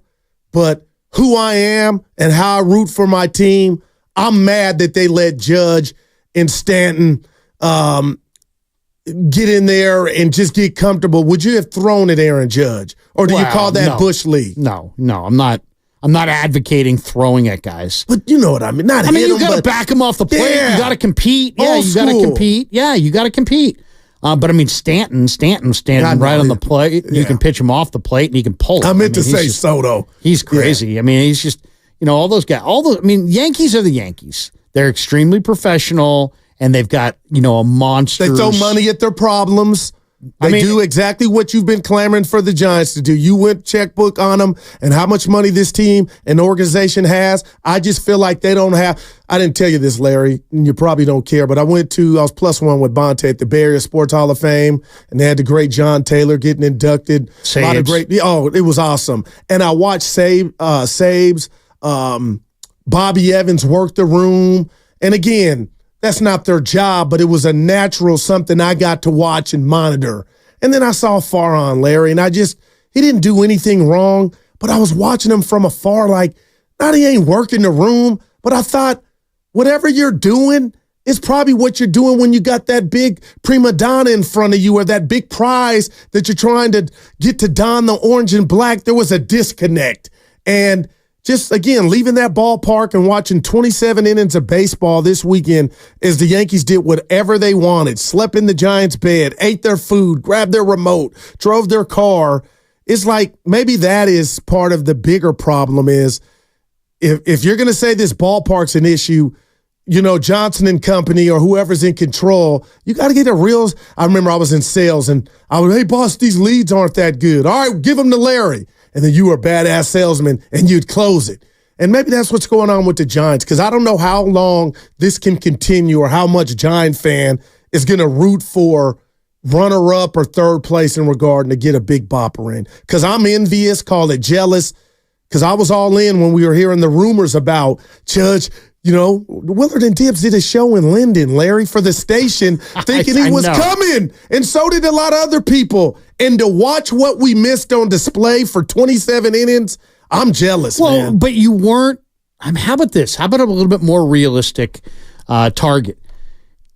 Aaron Judge is a drafted and developed New York Yankee who was the toast of Manhattan. Nobody's leaving. Nobody's leaving that situation. You will admit, Larry, there was some scuttlebutt that he might. But you got to give us that. Scuttlebutt that he might. I mean, realistically, he wasn't down. Were you going to? Yeah, because the Giants are being used by top agents as a stalking horse so that their clients can get the biggest contracts. The Giants are just there to make sure that the Yankees pay top freight. But this guy's the toast of Manhattan. He's going to leave that to come all the way out west because he happened to be born in Linden. You know what I mean? It wasn't realistic. And then look at the Giants when they landed a fish because they dramatically overpaid for Carlos Correa. They got cold feet. Nobody bought any tickets in the week between when they agreed to that deal and the presser, and they just backed out. Looks like a good thing, though. Oh, it probably was a good thing. But I mean, it's like, once again, it's like you have to overpay to get free agents to come, especially in a place where if you play here, your numbers are going to be suppressed by the ballpark. Are we so sure about that? Because the team in the gray and blue yesterday, again, all weekend made it look like Wrigley. Yeah, well, they have guys who can hit it out of this ballpark. They got guys who can hit it out of any ballpark. But I'm just saying, if you play here, the one that Yankee Stadium is a gigantic stadium and a tiny park. You look at Oracle Park, it's the opposite. It's kind of a small stadium, but it's a huge park. In other words, it's really easy to pop one out in right center at Yankee Stadium. It is not really easy to pop one out at right center at Oracle Park. So that's just the reality. You're not going to hit as many home runs here. So what does that mean? That means if you're going to sign a player who's going to be in that 25 to 30 range, which is what you're looking for, right? You don't want an old guy. That guy's going to be keeping one eye, at least him and his agent should be, on his next contract. So unless you're willing to pay him handsomely, he's going to be concerned about the numbers that he puts up in your park and what he may earn on his next contract. So if you're going to get a hitter, you really got to either get an older guy who's coming here for the final time, somebody who's from here. That's why I thought it was really interesting they didn't go after Rhys Hoskins. He told Dave Fleming he wanted to be a Giant, and the Giants didn't go after him, despite the fact he would have been a great ad. I mean, a big-time right-handed power hitter from Sacramento, went to Sac State, probably wants to be here. Instead, he goes to Milwaukee. So I'm just saying, you either have to have guys that either want to be here or they're not going to be worried about that next contract, or more likely, you just have to overpay. Yeah. And Farhan doesn't want to be on the record as overpaying because he's concerned about how that makes him look. And so that's where they're at. And if you slightly outbid these other teams, but the hitter thinks like, I can hit 45 home runs if I go to Park A. I'm going to hit 27 if I go to play in San Francisco. Guess what? Well, if you can figure it out, and I'll call you a talking head, Larry, one of my guys. If you can figure it out, they should be able to figure it out in regard to course of action and overpay. But, what we're talking about, a lot of what you're saying is the macro, but the micro is this season. And Bob Melvin, I can't come down this road too much. I keep hearing, Snell, even when he doesn't have his best stuff against the Pirates, one certain pitch is working. And just to my ears, I'm like, you know what? A lot of that stuff is getting old. Just call it what it is. Larry didn't have his best stuff today. And where I'm going, let's hear this Bowmel sound on what he told the team yesterday, Larry, after the loss. We just go into tomorrow and expect to win the next series. We played well today. You look at the way they played the first two games, and all of a sudden they're ahead 1-0 again. I thought we responded well, and I thought, and then all of a sudden it's tied again, and now we respond again. We played well today. Just didn't shut it down tonight. See, in breaking news, Larry, Eric Miller on the mound for the Giants tonight. He'll be pitching. He says we played well today. You didn't play well. You didn't win. You scored 2 runs at home on Friday night and lost. You scored 3 runs at home on Saturday night and lost. And your bullpen coughed up a 2-run lead in the ninth. Well, he said yesterday, Larry, because they were down, came back, down, came back. So he's speaking mostly about yesterday's game. But my thing is, you could that's almost after every game. And I guess a manager, I hadn't been a skipper, but he's always finding the positive. And maybe, they've been hit with injuries. What are you supposed to do? No, I hear you. I would say, this is their impending free agents. Blake Snell, potentially. Why would you opt out right now? Well, I know, but he could. Right, Chapman could opt out. Yeah. Flores, Robbie Ray, Michael Conforto, Slater, Ahmed, Casale, Cobb, Luke Jackson. Those guys are all potentially impending free agents. Also scheduled to reach free agency next offseason would be Yaz, Wade, and the Rogers brothers. All I'm saying is take a good look at some of your veterans in the middle of the year, and if you can move them for useful pieces, I think it's, some years you win, some years you develop. You got 3 teams in Major League Baseball that are on pace to win 100 games. Are you really going to get into October and beat those teams with what the team that you have right now? I don't think so. So, if you, I don't know. Do you want to play that kind of baseball where every year you just do just enough to maybe scoot in the wild card and then just kind of dangle the carrot and hopefully you get magic, in the postseason? It's been that way since 16. It's been that way since 16, and they got that's one. Not a plan for a team as rich. I don't disagree. As the Giants, but it's their reality. Well, no, it's not their reality. They're making it their reality. These guys. They're rich. Yeah. Well, I got to say this. They got a top 10 payroll too, Larry. So they're not going to say, wave the white flag and go Sanford and Son and try to sell stuff off. Yeah, but they got a top 5 revenue base. They're top 5 in the sport in revenue, and I think they're like 8 to 13 in that range payroll. But you have nobody. You have no closer to sell the city, the park, and the organization. But all I'm saying is, you know what? If you got somebody who's willing to give you, the A's, for example, have this great closer. They're going to trade him. We had him on the show not too long ago. Shout out Evan. Yeah, so they're going to trade him. If you're going to be the A's, and Farhan seems like is running the Giants kind of like the A's. Who took 2 or 3 from the Yankees in New York. Then you may want to do some of the A's moves. You may want to move a Doval at the, down the stretch for, because he's the hot reliever that you have right now, and some team's going to need a closer. So you want no part of this facade, even if they were to get in like I'm a dreamer, Larry, and I'm not ashamed of it. I would have never in a million years thought the Diamondbacks, and I know you say they're more talented or they had talent. I never, at the beginning of last year's baseball season, thought they would get to the World Series. And they didn't get it done, but they got there, damn it. And to me, that's why teams like the Giants, once they get healthy and you use the Gorilla Glue and duct tape, whatever you can to get in, we don't know what can happen. But it sounds like you're saying, Goo, as a Giant fan, I don't even want that fool's gold. Well, I just want to see them build a team that could actually win a title. Do you really believe that the San Francisco Giants, even if they snuck in there this year, could outduel the Dodgers, Phillies, Yankees, and Orioles, and all these powerhouse teams that have all these great young players, and the Giants somehow are going to roll in with Yaz and Slater and Tyro, and they're going to somehow win the World Series? I would not tell you. You're my guy. I wouldn't do it. You gave me a shirt today, and I appreciate it. But, Larry, right now there's 102 games left. You are right. With what you said just right now on those teams you just itemized, I would say hell no. But baseball is the one sport that it's not the NBA. Roll the ball out and the best team, you got the 2 best players or 3, you're going to win it. There is some nuance to if you get hot at the right time and you're pitching, gets hot, who knows, and the bats get hot. We don't know what this team is going to look like down the road.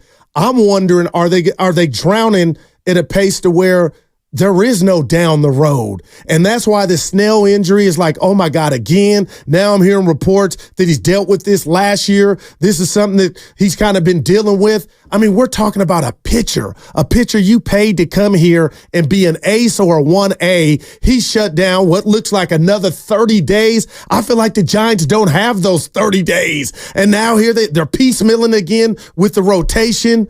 The youngsters have given you an influx, and now that's coming back down to earth, and that's not a bad thing. You got Wilmer Flores and young Elliot Matos leading off, who's been like, it's all just out of order right now. So how do you get it back in order? Can you get it back in order? And that's why I'm so quick. You know, I'm a gambler. I'm like, oh, Giants tonight. I'm like, really? Let me see it first, because this thing could get worse before it gets better. So you're thinking about betting the Giants against God, tonight. Eric Miller, by the way, going tonight for the Giants. Yeah. It was not going to. It was supposed to be Kyle Harrison. Now it's going to be Eric Miller against Walston or whatever.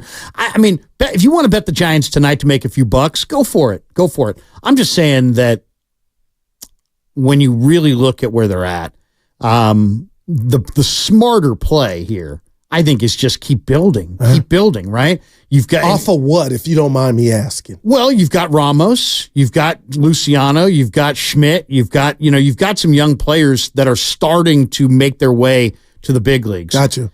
You have Robbie Ray. Robbie Ray was a Cy Young Award winner. You have Blake Snell. He was a Cy Young Award winner. Get these guys right and trade them in the middle of the season for a pitcher that can be in your starting rotation the rest of the year, and that you own the contract terms of that person for the next 2-3 years. Start to build with some younger players. That's all I'm saying. I just don't think that the Giants are, if you said to me, are the Giants in 2024 a viable World Series contender? No. And I would say the same thing, but there's 102 games left. You're listening to Steiny and Guru. Larry in for Steiny. Give us a call, 888-957-9570. Can I throw a name at you? Sure. Logan Webb. And Logan Webb's ERA currently is 2.95, leads all of baseball starters in innings pitched. And I guess I just want to talk about his stuff. And again, I got nothing against him, Larry. You know, he couldn't keep Judge in the yard, struck him out, but he faced him. He wasn't scared, went after him. I guess I'm asking you, partner, is he an ace to you? Or when I say Logan Webb, what comes to mind for you? Because I'm like, they don't win when he's on the bump. And how can any pitcher win if you don't get run support, which is a constant for the Giants lineup? But I guess I look at him as sometimes, Larry, depending on the day, as a hittable ace, if that makes any sense to you. I mean, he's a nice pitcher. Is he a 1? Probably not. He's probably more of a 2. He's probably more. I mean, is he going to match up with everybody's ace? I mean, now you see this kid Skeens in Pittsburgh, and everybody's got their great young pitcher with awesome stuff. Does he match up? I don't know if he matches up. He's a great guy. He's from Rockland, grew up an A's fan, but now obviously is the Giants' homegrown guy. But he's kind of like 2024 Matt Cain. He pitches pretty well. Get no run production. And gets no run support and loses. So I don't know. I don't know what the answer is. Yeah, you would think that, it just kind of goes to show that you got to have good pitching to win for sure, but it's really about putting out a good pitcher every day. Just because you have a good pitcher doesn't mean that you're going to win. No doubt about it. And he's proof of that. Right. And if I'm Bo Melvin or I'm his biggest supporter right now, and I say, you know what, we're 2 games under right now, and a big reason of that, boss, is injuries. I think I would put my stamp of approval on that. No excuses, but they're coming. I mean, look at this team right now, Larry. We don't even know what's going on with Estrada. It's something about a thumb. Hopefully he's in the lineup tonight, or if he misses some more time, it's just like, damn, how much can you take and how much depth do you really have? Yeah, I mean, they're remarkably thin. They're a remarkably thin team. I wish I was. But yeah. Yeah, but that's their issue, is they're thin. So they suffer a few injuries, and now all of a sudden you start to see the lack of depth. I mean, that's really what it comes down to. They're not the worst team in the game. As we said, they're a half game out of the wild card. They spent a ton of money in the offseason, but what did they spend it on? And now where do they go from here is kind of the question.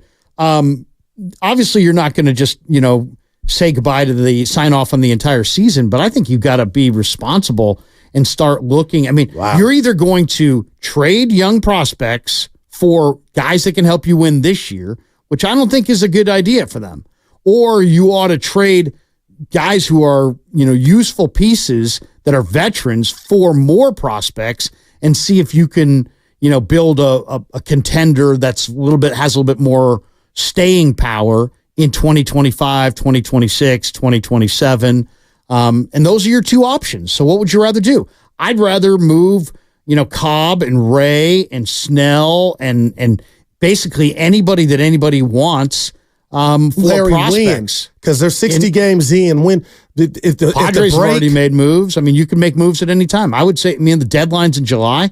I would say you give it 3 more weeks to see where your team goes. And if you're just kind of sitting there, this is the problem because the baseball season is long. Oh, boy. And now there's 3 wild card teams. You still got action. So, you got a chance. And it's like, well, you could have no chance really at the World Series, but a decent chance to make the wild card. So it's like, what do you want to do? Is there any Giant fan that would call us at 888-957-9570 and say they wouldn't want that to get ready and get off work and be excited about that wild card game? You can't go from nothing to the World Series. I guess you can. You can, but it rarely happens. You know what I mean, Larry? I believe that would be a successful season if the Giants, and I said it from the beginning of the year, I believe that would qualify to me where this team has been in 2021. If they got a wild card, if you got to that stage, that's progress. Yeah. But once again, Jung-Hoo Lee done for the year. Snell's out for another month. Your depth, hopefully. It's clear. He's got an adductor groin strain. He can't get. He was one batter, Larry, away from getting first time all year, getting through 5. And I couldn't believe. I was like, really you got ridiculous. to be kidding me. That's a come on, for man. What you're paying him, he can't get through 5. Damn. And then the optics, the grading on a curve. Everybody's like, well, you know what? If I got to listen to that guy in the clubhouse one more time, say, you know what? Arm felt good. Oh yeah, that stuff. How about your hammies or your adductor? I'm with you, man. Next time you don't do great in the ratings, just say, hey Matt, you know what? The words felt good coming out of my mouth. I wouldn't dare mouth that to him. Steiny had a good vibe going. Yeah, and we lost, Matt, boy. but you know what? No, that ain't working, Larry. We're feeling good. Yeah. Matt, I know nobody listened to that last segment, but you know what? I'm feeling really good about it. Enough feeling good as you're doing terrible. And that's why I didn't take offense, but I didn't like Bo Mills' comments about we played good. Well, you play good when you win, Bo Mills. Well, and I ain't got to tell you he's trying to be positive. He's trying to be positive. Right now, they've lost 4 games in a row after that miraculous, because that's what I'm going to call it, that trip to New York and Pittsburgh. You talk about pulling rabbits out of their hat. You talk about Houdini. It was incredible. And we came here. I was excited. I still technically am. I just don't like the fact that you couldn't. It's not that you didn't beat the Yankees, but in your own backyard, you let them flex. But you know what they showed you everything you're not. But here's the thing. That's what I did. With 2 aces going, you're 2 aces. Why did the Giants have the resurgence they had? Why? They came back. Because they hit. Well, you're right. They hit. Yeah. They scored runs. Late in games, though, Larry. Ramos hit. Matos hit. For a couple days there, Luciano hit. Yeah. For a couple days there, Wisely Chapman hit. 3-run homer in Pittsburgh. Wade was hitting. That's really, why did the Giants suddenly go on a little bit of a run? Because they hit. And then suddenly now you've lost Wade. That's a major loss. That is a big major loss. Much more of a loss than you would ever think at the beginning of the year. And so now your bats came back to earth. Luciano's back in the minor leagues. Suddenly there's a scouting report on Wisely, on Ramos, on Matos. They're slowing down, and you're back to score. The Giants, they got outscored 20-10 this weekend. That's it. The Yankees rolled in. They scored basically 7 runs a game. You scored 3 runs a game. Gotcha. Larry, when we get back, I want you to tell Giant fan, make them feel good, concoct something up during the break on why Giant fans shouldn't quit and why they should feel positive about 102 games left on this season. Download the Odyssey app directly from our QR code on both YouTube and Twitch. Brought to you by First NorCal Credit Union. Upgrade your savings dividend. Opened a First NorCal first class money market today. Nobody wants to be naked. Founded in 1964, Fremont Bank understands that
third base. If he walks him, he's not even concerned about it. He's not going to let the big man beat him. 8th pitch coming. High and deep and gone. And the big man beat him. Now, back to Steiny and Guru on 95.7 The Game. Which homer was that, Evan? I forgot. Which was a Friday, Saturday? Help me out, buddy. You told me. I'm running bad material, Spadoni, but Friday, man. Not going to let the big man beat him. I hope you don't think I'm lying to you. Damn, Larry, your barber did you a solid. Shout out your barber real quick here. You high and tight on him. DiMaggio's in Walnut Creek. Look at DiMaggio's. DiMaggio's. Okay. Yeah. Shout out, Joe. But I can't describe the feeling I got watching Judge hit that homer one of 2 Friday night. It was like I was in another world on another planet. And could you imagine how Yankee fans feel or Dodger fans feel getting to see Ohtani and Mookie Betts 81 nights or days of that? That's what I just walked back to the car like I wasn't expecting the feeling that came over me.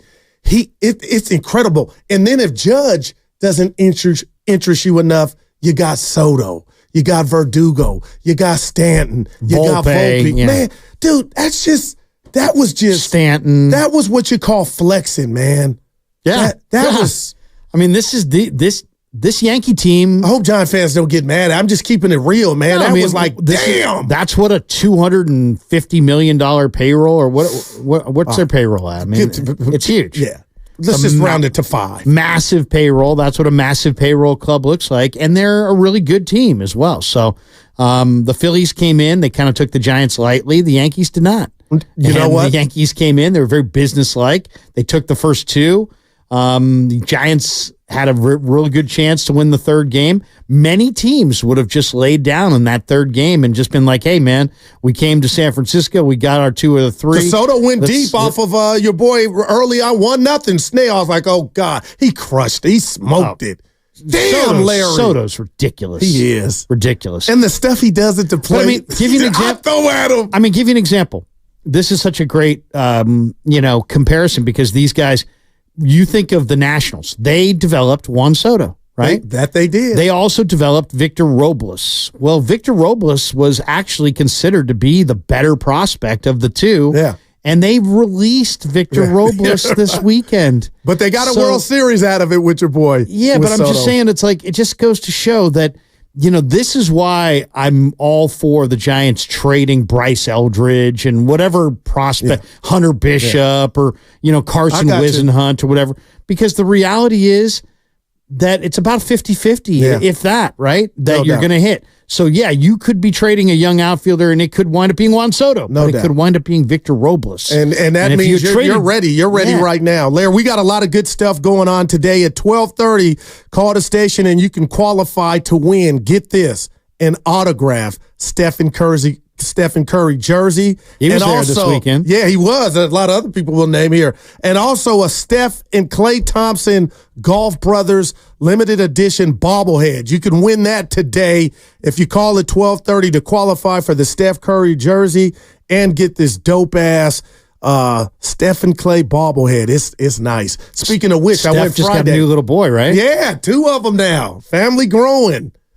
He's got 4 now, right? Yeah, I believe. I want to say Kyan Curry if I'm doing that right. The new son. He's got two boys, 2 girls, right? There you go. Yeah, give me thumbs up. And I got the Willie Mays bobblehead Friday. It was sick. Willie. But not as sick as Lamont Wade's yesterday where they had the water, the splash thing. I was watching it on TV, and Evan says he got one. He was at the yard, but boy, bobbleheads, man. They're nice to have. Hey, Willie Mays. I mean, the greatest living ball player. Kid. Yep. That was very cool, by the way, last week when the Negro League stats got integrated. What did you think, real quick? What did you think of that? I like that. Why? Because people are like, well, it's there's all kinds of inequities. So what? We've ignored these awesome players, Josh Gibson, forever. So Satchel now we're not going to put him in because there's some inequities in the number of games played and what conditions there were and this and that. So what? Yeah, and Larry, so what? as a black man, I told you I'm in love with baseball, and I'm being real here. At 18, 17, I got mad at Major League Baseball and the powers to be then, and it wasn't their fault. It was bigger than them because I asked my dad, what it would be like to watch the Negro Leagues and why they had to have their own league because they weren't allowed with other minorities to play.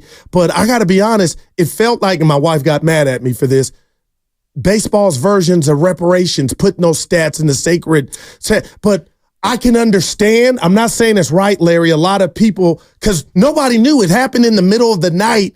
But I'm like, to open yourself up and get ridiculed, Major League Baseball. And I know the Giants, I believe it's July 20th or June 20th, they're playing the Cardinals in Birmingham. Yeah. But I'm like, they're not going to do that just for that game, though, Larry. This was big. Yeah, well, I mean, Josh Gibson may have been better than Babe Ruth. Right. Oscar Charleston may have been better than Willie Mays. Wow. And I'm not... Don't listen to me. Listen to Buck O'Neil. But I saw an interview with Buck O'Neil. Buck O'Neil said in an interview, he said, Willie Mays was the best Major League Baseball player I ever saw.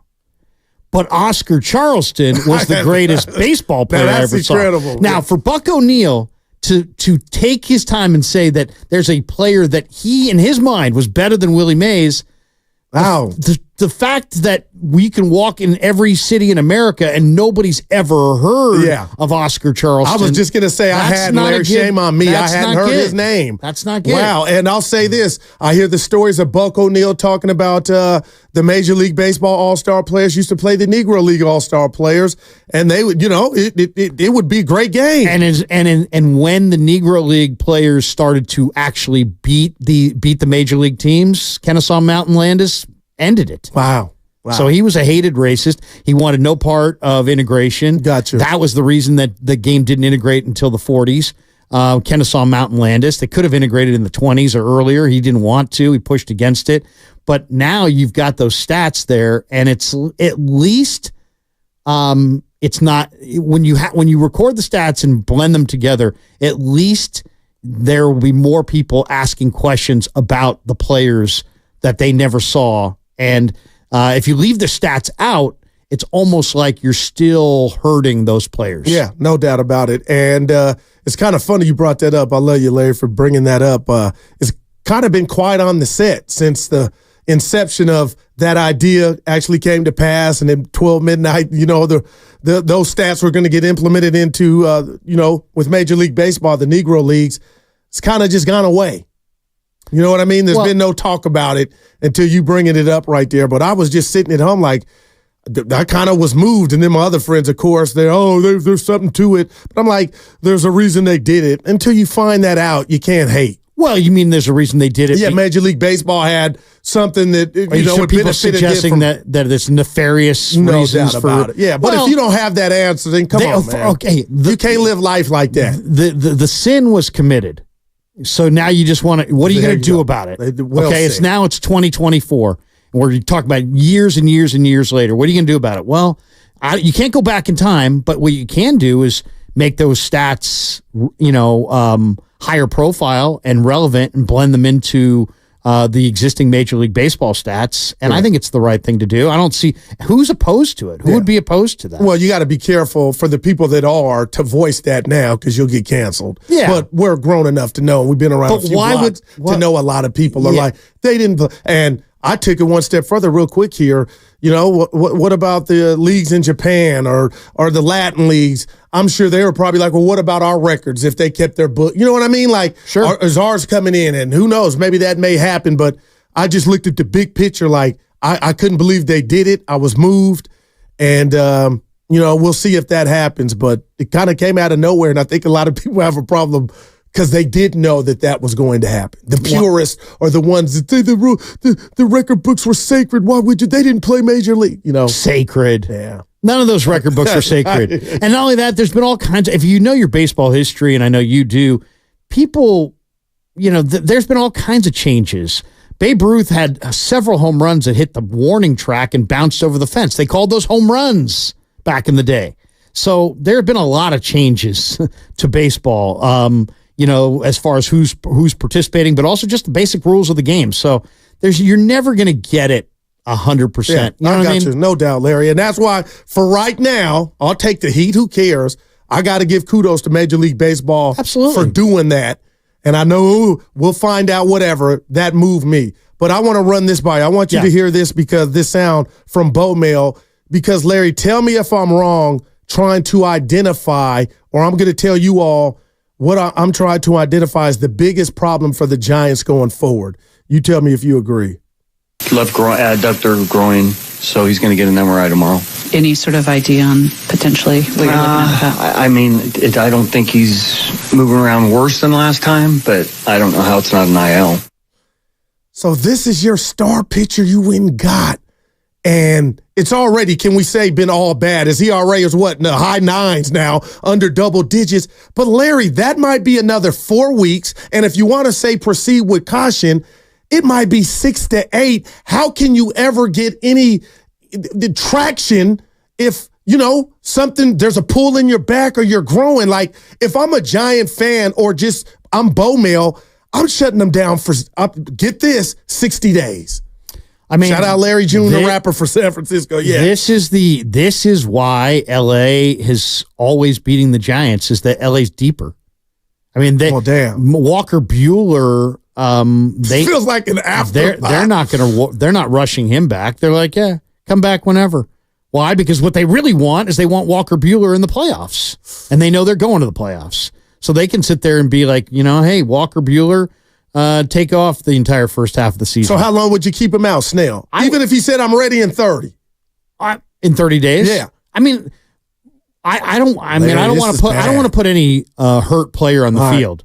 But I think the game plan that I would have for Snell is give him a month. It's early June, first week of June. Another month. Give him till the first week of July, then spot him in 2 or 3 starts. If he pitches well, hawk him before the end of the month. That would be the plan. And for a diehard Giant fan that says, Larry, why would we hawk him? We want to try to get to the wild card. You would say, well, because first of all, there's no guarantee that hawking him prevents that. I'll give you that. You might have Carson Whisenhunt lighting it up in the minor leagues. But how many times do we see? Maybe you'd rather have Carson Whisenhunt. Your high price addition get moved at the deadline that same year, though, Larry. Well, that's why it would look kind of bad. Well, I know it wouldn't be it would look bad. But I mean, the Giants the last few years, and they had Madison Bumgarner. They didn't move him. They had Carlos Rodon. He was, when they signed him, it was like, well, will he be healthy? Will he not be healthy? Will the Giants be in it? Will they not be in it? They weren't really in it, and he was healthy. They had the perfect scenario to trade him, but they didn't trade him. So they didn't accelerate their rebuild. And so the difference is if you let these guys walk, okay, so you have Rodon. You didn't trade him. He walks at the end of the year. You get a pick. But that pick's in the amateur draft, like in the sandwich round. But Larry, then you're telling me I got to wait, though. Yeah, but what would you rather have? Would you rather have a sandwich round pick in an amateur draft of drafting a college or high school player who's probably 3 to 5 to maybe 7 years away? Or if you traded Carlos Rodon to a contender, maybe you get some guy who conquered AA already, and now you get a guy who you might be in your rotation by September. So obviously, that route would be that to me would be the route, which is accelerate your rebuild. You got to. I mean, this Giants story this year is not all negative, even though I'm being all negative this morning. It's you're 2 games under 500. But I mean, it's not been an all negative season. Ramos is coming of age. Matos I think is coming of age. Yeah, but it's like Pods, Moody, and Kuminga. You don't know, and I'm with you, but you don't know if they're superstars. You know what I mean? Like. They came up by default, like by necessity. Right. They may not be they may not be Hall of Famers, but they're contributors. I mean, Ramos has got power and speed. Matos has got power and speed. I like both of them as well. But Matos said the other day, and he had 0 for 17 stint through his interpreter. They're not throwing me as many fastballs. I'm like, yeah, hello. Well, dude, baseball, you'll get that book on you, and you got to adjust to the adjustment. Hey, Luis, mix in a walk. Does he have a walk? I don't think so. No, he likes. I think he has no walks. So if you have no walks, he likes. What are the odds that you're going to get a strike in a 3-2 pitch? But that's growth. That's like you need to get that component to stay up and be a part of the future to roam center field. Yeah. And if you don't get that, then you'll be out of here. But I mean, they've got some. I mean, Randy Rodriguez. Have you seen? That guy throws smoke. We didn't see him all weekend. I don't believe. He pitched one game, I thought. But I mean, Randy Rodriguez throws 100. Doval's throws big time gas. Any problem with? Let's stop there. I have no problem with Doval. His body language was awful. And if people have the DVR, utilize it. Watch Matt Chapman look at Doval for more than 5 seconds as Doval walked off the mound after he gave the ball to Melvin. I feel like Chappie was looking like he didn't like, not that you guys shelled the results, but how you went about your business. Larry, I'll send you the video tonight. I watched the inning. I watched if looks could, I was like, damn, Chap, something he didn't like just how he conducted his business, I believe. Well, he looked like he was just kind of like it was like a walk in the park. I don't know. He didn't show a lot of intensity. Doesn't mean he didn't have a lot of intensity, but he looked like a guy who was just kind of reaching back and throwing. Not pitching, throwing, huh? Yeah, I mean, I don't know. He also kind of had this look like he was defeated after the first single, and yet there were several other hits. But your slider wasn't biting, and you just kept challenging these dudes with fastballs, and you paid down the middle. Man, the Soto one. We got a couple people that want to chime in, Larry. Let's go out to the town and welcome Binks to the program. What's up, Binks? Hey, what's going on, Guru? What's up, Larry? What's up, man? How are you? Talk to us. I'm doing all right, man. Like I was saying before, man, I don't want to rain on the whole Negro League thing. I'm torn, right? The only problem that I have with it is, Major League Baseball is going to find a way to profit off of this Negro League thing. And I don't think it's fair. I don't think they deserve it. I don't know if it's been worked out with families. I mean, so much time has passed. It's impossible to like make it right with those players, families, the people involved with it. So that's my only thing about it. So Major League Baseball, whether it's jersey sales, events, whatever, they're going to pocket that money. I don't think they deserve it. Well, let's talk about that for a second. I agree with you. If they profit off this, but they're a business, so I have no problem with a business profiting. What do you do with the profits? That to me, what do you do with the money that you make? And I would tell I would say make a sizable donation.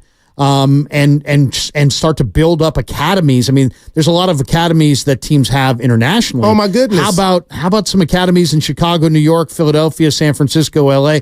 How about let's pour some money into make? I think there's like 5% African American participation in Major League Baseball, and that's like a record low.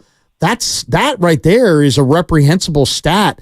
And to me, if you're going to make this change, then take some of the proceeds from the revenue that if you do sell jerseys and hats and gear and merchandise and figure out a way to invest that into their RBI program. No doubt about it. Or something that has a tangible impact on making the game more diverse. Yeah, and Binks, I'm with you and Larry. We don't even know that not to be the case, but I will say this. It's like a relationship I had when I was single back in the day. You're going in for a kiss, but you got your guards up too because you don't want to get sucker punched. So I'm happy this happened for the legacy of Josh Gibson and others, but just think about when they can look at these stats and see that name for the first time in Major League, the Major League Baseball's record books, what that means for future generations, for families like the Josh Gibsons of the world. That's also, more than any dollar figure. And also, I mean, make if I'm a young African American player who wants to play in the big leagues, send the message that you want them, court them, act like you want them in your game. See, this is where we differ. Right now, I don't see baseball doing that. Larry, there's so much more money invested internationally than there is domestically on developing top tier talent. Develop top tier talent in this country and pour money into. It's expensive, man. My kid's playing travel ball. Oh my gosh. It's like $2,000. Yeah. And I know what you're saying. Everybody doesn't have that disposable income to spend. But Larry, I got to go here because this means a lot to me. and I appreciate what you're saying. The Eric Davises of the world, the Donovan Johnsons, the Daryl Johnsons II, my two sons, his hoop teammates, his football teammates, they are looking at this why I don't come down Major League Baseball's road anymore, Larry. They look at baseball too slow. They look at it as boring. You think of a Friday night in high school, Larry. I go back to my day, and that was a long time ago. You know, the girls weren't at the games. They're at the basketball games. They're at the football games. It was a concert to go to those type of venues. So I don't believe Major League Baseball is not doing enough. Like you said, the Eric Davis and Darryl Strawberry, the RBI program in Compton and East LA, they tried that. I just feel like young black men are looking at the game like it's too slow, and I don't know if it's technology that's got them captivated, music or whatnot, but this is just me, Larry. I just feel bad that Major League Baseball is getting some are throwing eggs at them like they're not doing enough. And I feel like the young black men are running the other way because they find the sport boring. Yeah. No, I think that hurts me. I think that's part of it. And I definitely think that's part of it. But I think a bigger part of it is not that the game's boring, it's that the game is exclusive. Wow. If you want to play Little League, that's fine. You want to play, 8th grade, 9th grade, high school, it starts to get really exclusive. Wow. When I say exclusive, I'm saying, so my kid's 14, right? He's a freshman. He's going to be a freshman in high school. What school, Larry? Northgate. Okay. And he wants to play everything. Yeah. I mean, he's in 8th grade right now, but he's going to be going to Northgate next year. He wants to play basketball. He wants to play football. He wants to play baseball. He's good at all these sports. And I'm happy for him. But we had him play regular house baseball, right? We didn't put him on the travel ball team out of Pleasant Hill where he could have been in Mesa, Arizona this weekend, and he could have been in LA next weekend. Amazing. Pismo Beach in 3 weeks, and all these. Why? Because I got 4 kids. I got other expenses, and I don't have thousands and thousands of dollars to throw towards this kid's baseball. So he's just playing the house team, and he's going to try out to play freshman. And, would he be better if I paid $5,000 to have him on some travel ball team? Yeah, potentially.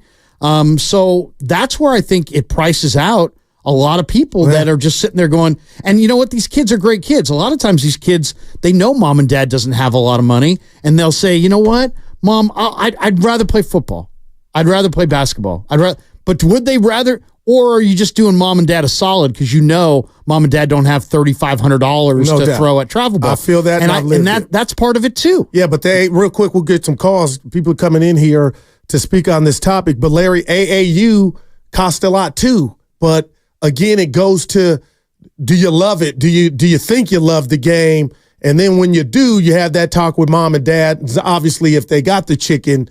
Maybe some of the top AAU players get their thing paid for, and so maybe that's part of it. But you're just to advance beyond the regular kind of crowd. Hey, I'm just playing house, and I'm going to play. I'm not a travel ball special guy. I'm not that level. Then you're kind of playing on a second level, and. But I think you're making a good point though. There's a lot of people that feel the game's too slow. We got a special guest caller on the other line, and we'll clean up all the calls when we get back. That was sponsored by Express Employment Professionals. If you're ready for a new job, let Express Employment Professionals help.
Wonderful. Marvelous. Now, back to Steiny and Guru on 95.7 The Game. Oh, my gosh. Shout out to John Sterling. That's one of the best lines. He's wonderful. He's marvelous I've ever heard. Bonte Shasky had him on last week, so the great John Sterling, I'm sure he's fantastic. happy. He retired just out of the blue, just quickly, too. Kind of like, we need the ball. Got one of those things. We're giving away some neat stuff at 12:30. Call the station and make sure to listen all week, 12:30, 7:30 in the morning, at 4:30 to qualify for a Steph Curry autographed jersey. And when you call today at 12:30, you got a chance to win this awesome Golf Brothers limited edition bobblehead with Steph and Clay. Nice. So do that at 12:30. I mean, who wouldn't want a Steph Curry autographed jersey? But we got somebody on the bat phone, Larry, because this topic, a lot of people want to chime in. Yeah. But the great butcher boy, Joe Shasky, and before we go to him, you talk about giving back and bad and good coaches, because we used to always do that, for me and my kids, and all the parents would try to overthrow this dude puts his money where his mouth is. And Shasky, I love you because you give back and you coach, and he put together the softball game Friday. But what's up, baby? Guys, this is honest to God, this is something I'm so passionate about. When I was growing up here in San Francisco, and Larry, I know you can relate to this. I played for St. Gabe's. Okay, my dad coached us. I played for my school. I also played for the park near me. Okay, St. Mary's Park. I was one of 2 white boys on the team. The rest of the team was Latin and black. Wow. We were coached by all black guys. Okay, the whole entire team. You played for free for your park. You played until summer came around. They picked some all-stars. You played in 1 or 2 tournaments. That's it. Nowadays, okay, we had 4 helmets, 2 bats. You scored, you handed the helmet to the next kid. You had 1 glove, you played any position. No, I'm serious. Now, I coach, and I've been coaching for a long time. We played in Fremont this week, okay? And I tried to put together a free, close to free program for our kids.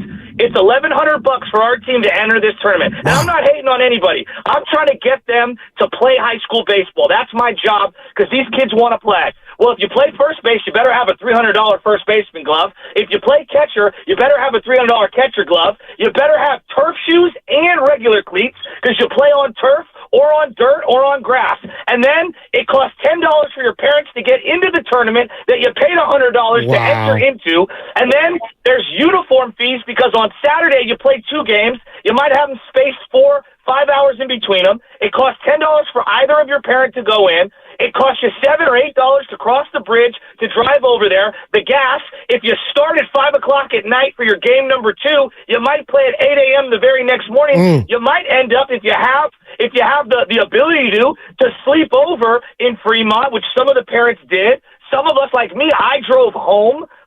It adds up. And here's the problem. If you don't pay to play, you're missing out on the competition to get you to the next level. But there's a fine line on all this.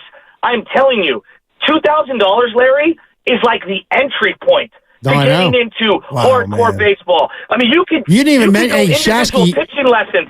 You could go cage. I know. Bats. I see a $500 fire bat. It's like 6 different colors. It's completely illegal. I mean, this thing gets you a felony the second you take it out of the plastic wrapper. No, I had my older son working with Matt Jarvis, who's a former major league pitcher.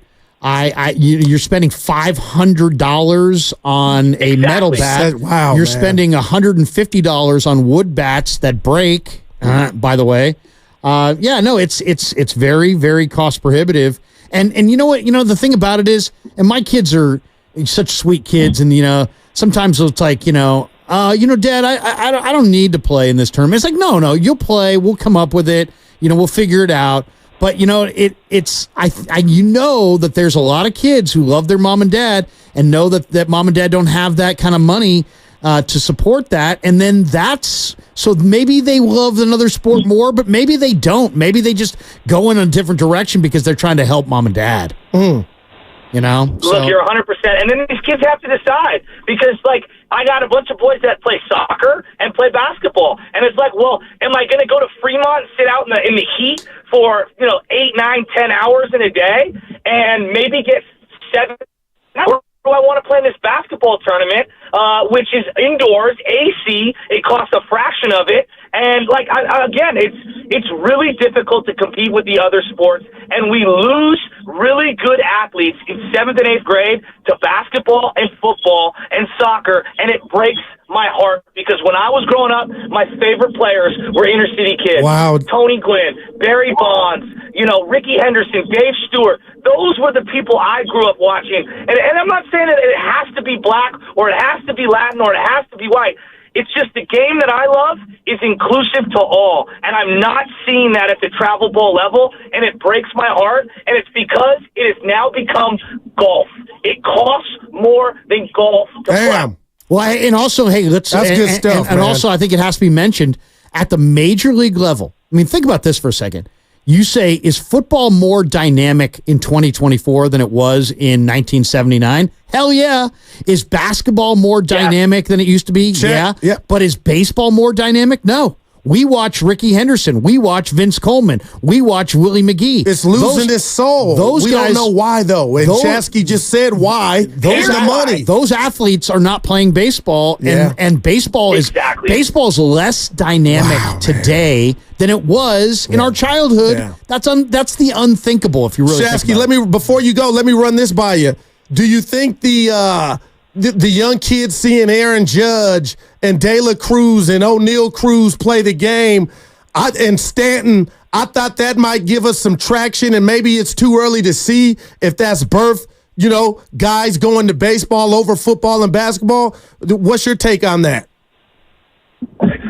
I do think it's coming around. And here's the thing that I would say is that I see a lot, and it gets a bad rap. It's the same thing with AAU basketball. For every bad organization, there's 10 that are doing good. I want to make that very clear. Like I played a very urban team from Richmond, and these guys were awesome. I played a team from San Jose. We played a team from Santa Clara, and there was a variety of kids out there. There are other people out there doing good work. But to Larry's point, we're losing them to these other sports. And here's the other thing, Larry. Guys that just play baseball don't have the footwork and the athleticism from a basketball, from a soccer, because the same footwork, hand-eye coordination, dexterity, it only makes you better. There's a reason Steph Curry and Patrick Mahomes are two of the best athletes on the planet. They played multiple sports growing up. Wow, man. It's just a reality. And too many people are obsessed with just playing baseball all year round, and that's why we've got arm injuries everywhere. I mean, I got kids that are throwing 150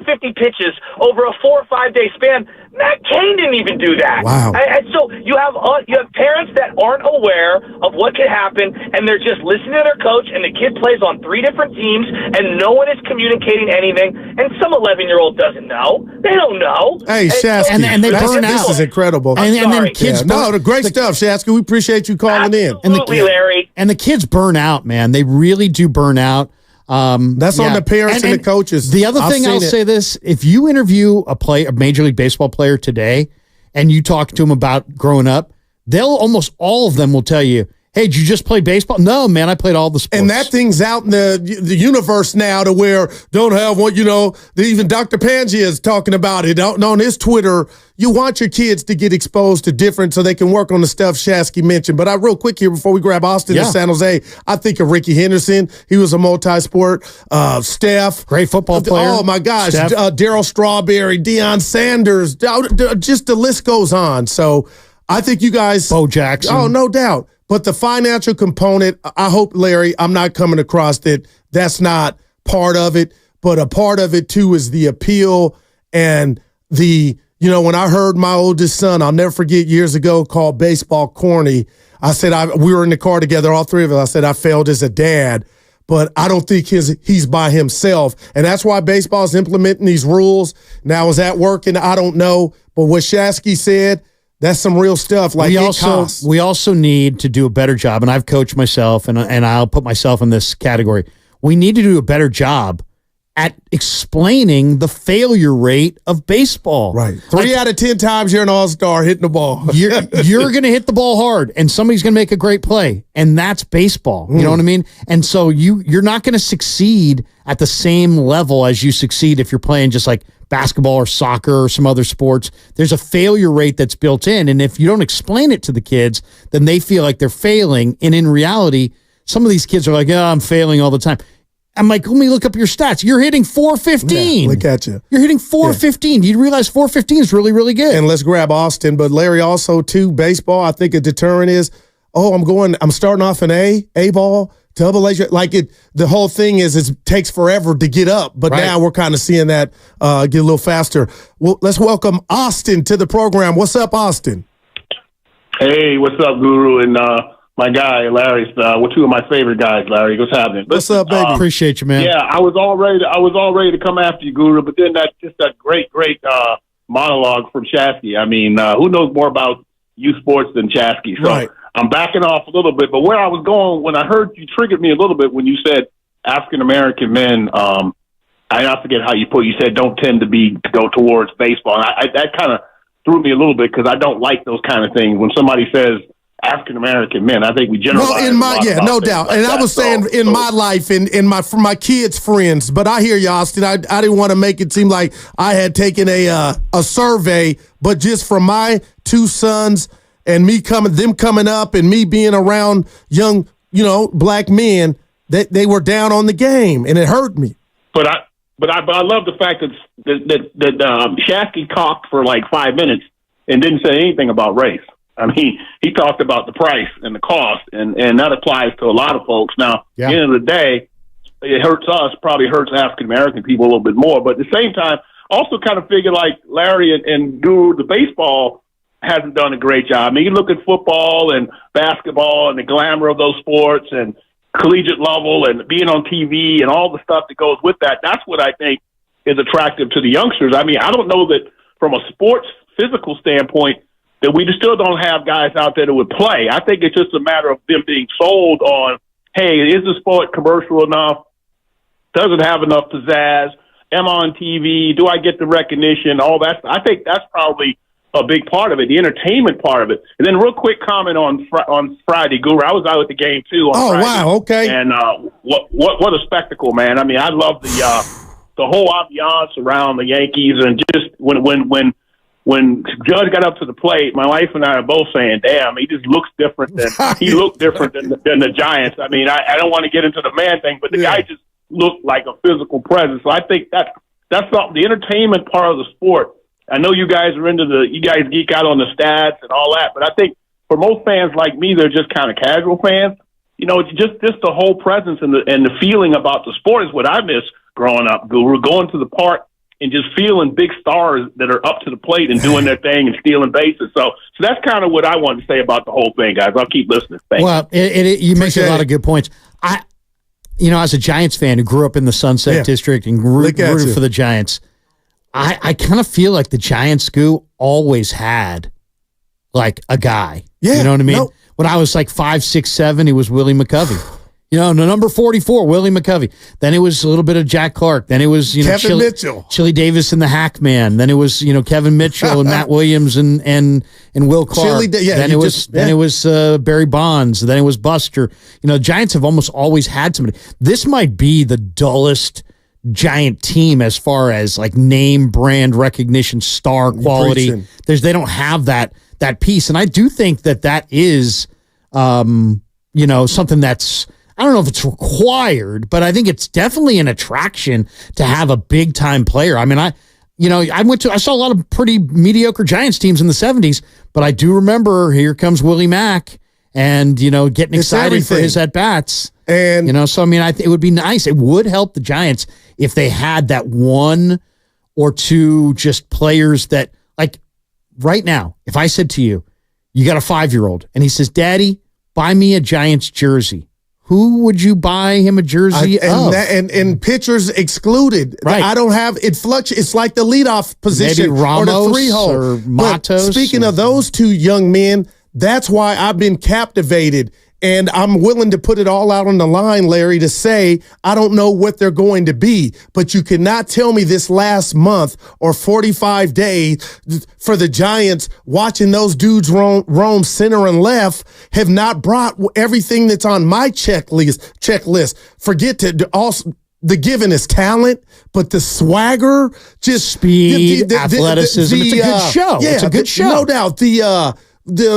I got something on my back because I got to prove something, Like, man, the world's against me, and that's what has been infectious about watching those two guys, also along with Luciano. But the thing that I'll call it a travesty, a baseball version of it with Luciano is, unlike Ramos and Matos, his glove now has gotten in the way of him really gaining traction. He may be the best hitter of the three. He's also the youngest, so it's going to take some time. I mean, you mentioned the baby. The baby's got to come sometime, and they needed him this time. Yeah. So these heirs came at the most inopportune time for him, man. Now we don't know what position he is, Larry. Maybe the best plan with Luciano would have been just to keep him up, play him at shortstop, but play him innings 1 through 6, and then in the 7th, 8th, and 9th, play Nick Ahmed. Yeah, that does happen. Nick Ahmed can't hit at all, but he can field. And maybe the plan should have been, go with Luciano innings 1 through 6, and go with Ahmed in the late innings. I don't know. I mean, I don't know what the solution is, but I will say this: it's great to see. It's not like what's this big mystery? These guys have power and they have speed. And Ramos is hitting the ball 110 miles an hour. Chip on their shoulder. Yeah, I mean, this is why they're fun to watch. Yeah, I saw Matos swing a bat. You're going to laugh. It reminded me of old Eric Duran, Eric Davis. He got to but that ain't every time, and now he's seeing all the slow stuff. That's what they're going to do. But he's also gone over the fence and taken away a couple of home runs. Matos reminds me of George Foster. He's just got this 52 homers 1 year. Unbelievable wrist strength, and he can just jack. That's what you're looking for. Because guess who has that? Judge, 99 Soto. That was incredible. And at the end of the day, it's a show, man. It's a show. Yeah. It costs money, and it's supposed to be entertainment. And the Giants with Matos and Ramos and Luciano and Schmidt and some of these younger guys are entertaining. They're more entertaining than Slater and Yaz and Wilmer. Yeah. And you know what I'm saying? Yeah. That's why they've been more fun to watch. They've scored more runs, but they're also more entertaining. Yeah, we're going to go out to Walter, but before we do, Larry, it's funny you say that. I was watching numerous Yankees run around the bases on their trot, and it's just me. I got a thing for watching the guys in the field for the Giants kind of look and gaze over at the guy running around the bases, and sometimes they, turn their back, look at this. But all of them, I could tell, were fixated on Judge, like you were watching something special. And I'm like, damn. And I know every 28 other teams want Aaron Judge, and Soto's on their team. But when you have that, like the Giants had with Barry Bonds and Will Clark and the Mitchells and the Chili Davises, I'll even throw Candy Maldonado in there and Joe Morgan. It's different, man. And right now they're scrapping and fighting, but we'll go out to San Francisco and welcome Walter. I appreciate you waiting, Walter. What's up, baby? Oh, it's great. It's great. Hello, fellas. I just want to say you made me laugh hard when you said including the Negro League statistics is reparations. Yeah, well, my wife didn't like it because she said, and I wasn't making light of it. But to be honest, it's Walter, that's how moved I am that they did this. I think it's brilliant. The analysis is brilliant. And secondly, I have a 15-year-old black grandson. I can't drag him to a baseball game. Wow. He's been to a baseball game. We've seen the 49ers. We've seen the Warriors. We have to go see LeBron James every preseason. That's our tradition. But my 15-year-old black grandson, if he never go to a baseball game again, he could care less. But I want to give props to that previous caller who did all the statistics. Someone said that blacks are 5% of the league.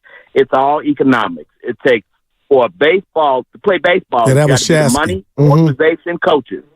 Now, isn't it true every position is a skill position except outfield? I mean, it's a skill game. The game's based on skill, so skill's always going to be a big part of it. But I think the economic factors are real. No, there's no. Come on now, those are real. Yeah. But I think you're also saying something. But I don't think it has necessarily to do with race, because my 14-year-old plays baseball, and yet I'll watch the game on the couch downstairs. He's like upstairs playing video games. And then you know what? He'll get like a Bleacher Report app that says the Giants have the bases loaded in the 9th, And then he comes downstairs. We didn't have that luxury. Yeah, seriously. He's so they're studying the app, but they want the action. They're not going to sit through 5 innings of nothing to get a 6th inning that's juicy. They're going to wait till the bags are loaded in the 6th. They're going to look at the Bleacher Report app, and they're going to come down and watch the 6th. So it just, I do think that you're right though. These games, it's about engaging the fan and entertaining the fan. And if the young kids if they find baseball too slow, then that's the reality. It's like, we can debate it all we want. If young people think it's slow, then it's too slow.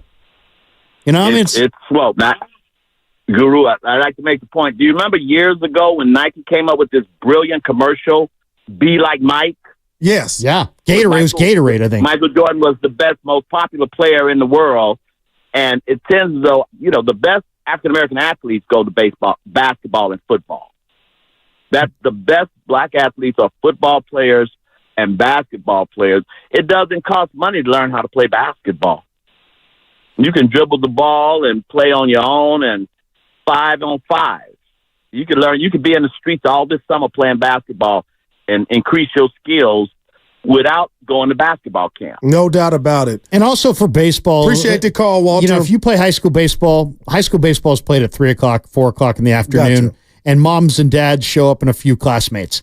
You play high school basketball or high school football, you're wearing your jersey to, on game days at school, and thousands of people are coming to the games, and it's a big deal. Friday Night Lights is huge around the nation. Oh, come on. That movie was made, but this has been brilliant. Everybody's input, Shasky, yours, and you guys are right. You make valid points. So I hope I'm not coming across to where I'm saying it's too slow. That's the only reason. And the young black men are going away from the game. But Larry, the rat on the table is Major League Baseball has looked at itself and said, we need to do something to compete. Now, you can look me in the face and say, oh, Goo, that was just for the fans. No, that was for the younger generation, too, to speed this game up. And I got to be honest, you were talking about cooking dinner, watching the Warrior games, and you watch them like I do, kind of, you watch them again. I'm kind of getting mad at baseball, Larry, because the game's going too fast. The other night the game was an hour and 59 minutes. Like, no, give me my and I know everybody's got something to do, but give me that 2 hour and 58 minutes. I'm okay with it, but I understand they're trying to appease not just the fans, the new generation to captivate them. So it's a combo of both. Yeah, I as a kid, I can remember sitting there at Giants games going, you know what? I have no idea when I'm going to be home. And I loved it. All right. It was awesome. It was incredible. It's like, hey, I have no idea if this game's going to go 2 hours and 15 minutes or 4 hours and 20 minutes, and I have no idea when I'm going to be home. And I used to love that. But now it's not quite like that. Now people... It's going faster. I got to give them... If you're into that. I'll say this. If you pay for it, like I bought tickets for a bunch of people to go to a game in Colorado a few years ago. And the guy for the Giants, Stanley, got me some. I said, "Give me, he goes, what kind of tickets?" I go, just whatever you got. Yeah. And he winds up getting like 7. And we were there for a wedding. We were in Denver, so we went to Coors Field. I got 7 tickets. He's like, "You're just the best you got." He gets me 7 tickets behind the dugout. So now I've got expensive tickets, right? Well, the game started raining in the 5th, and it was suspended in like the 5th, and only to be not replayed, but made. The rest of the game was going to be played in September.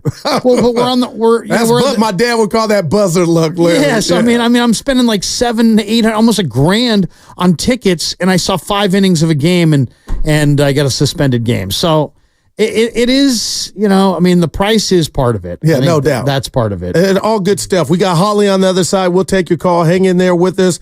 What's coming next up on the game? Your chance to qualify to win an autographed Steph Curry jersey and your chance to qualify for an autographed bobblehead with Steph and Clay, all presented by Fremont Bank. Full service banking, no compromises. Wonderful product. I've lost 100.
95.7 The Game.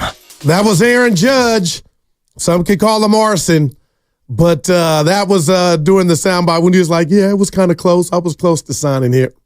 Yeah, right. Whatever. Come on.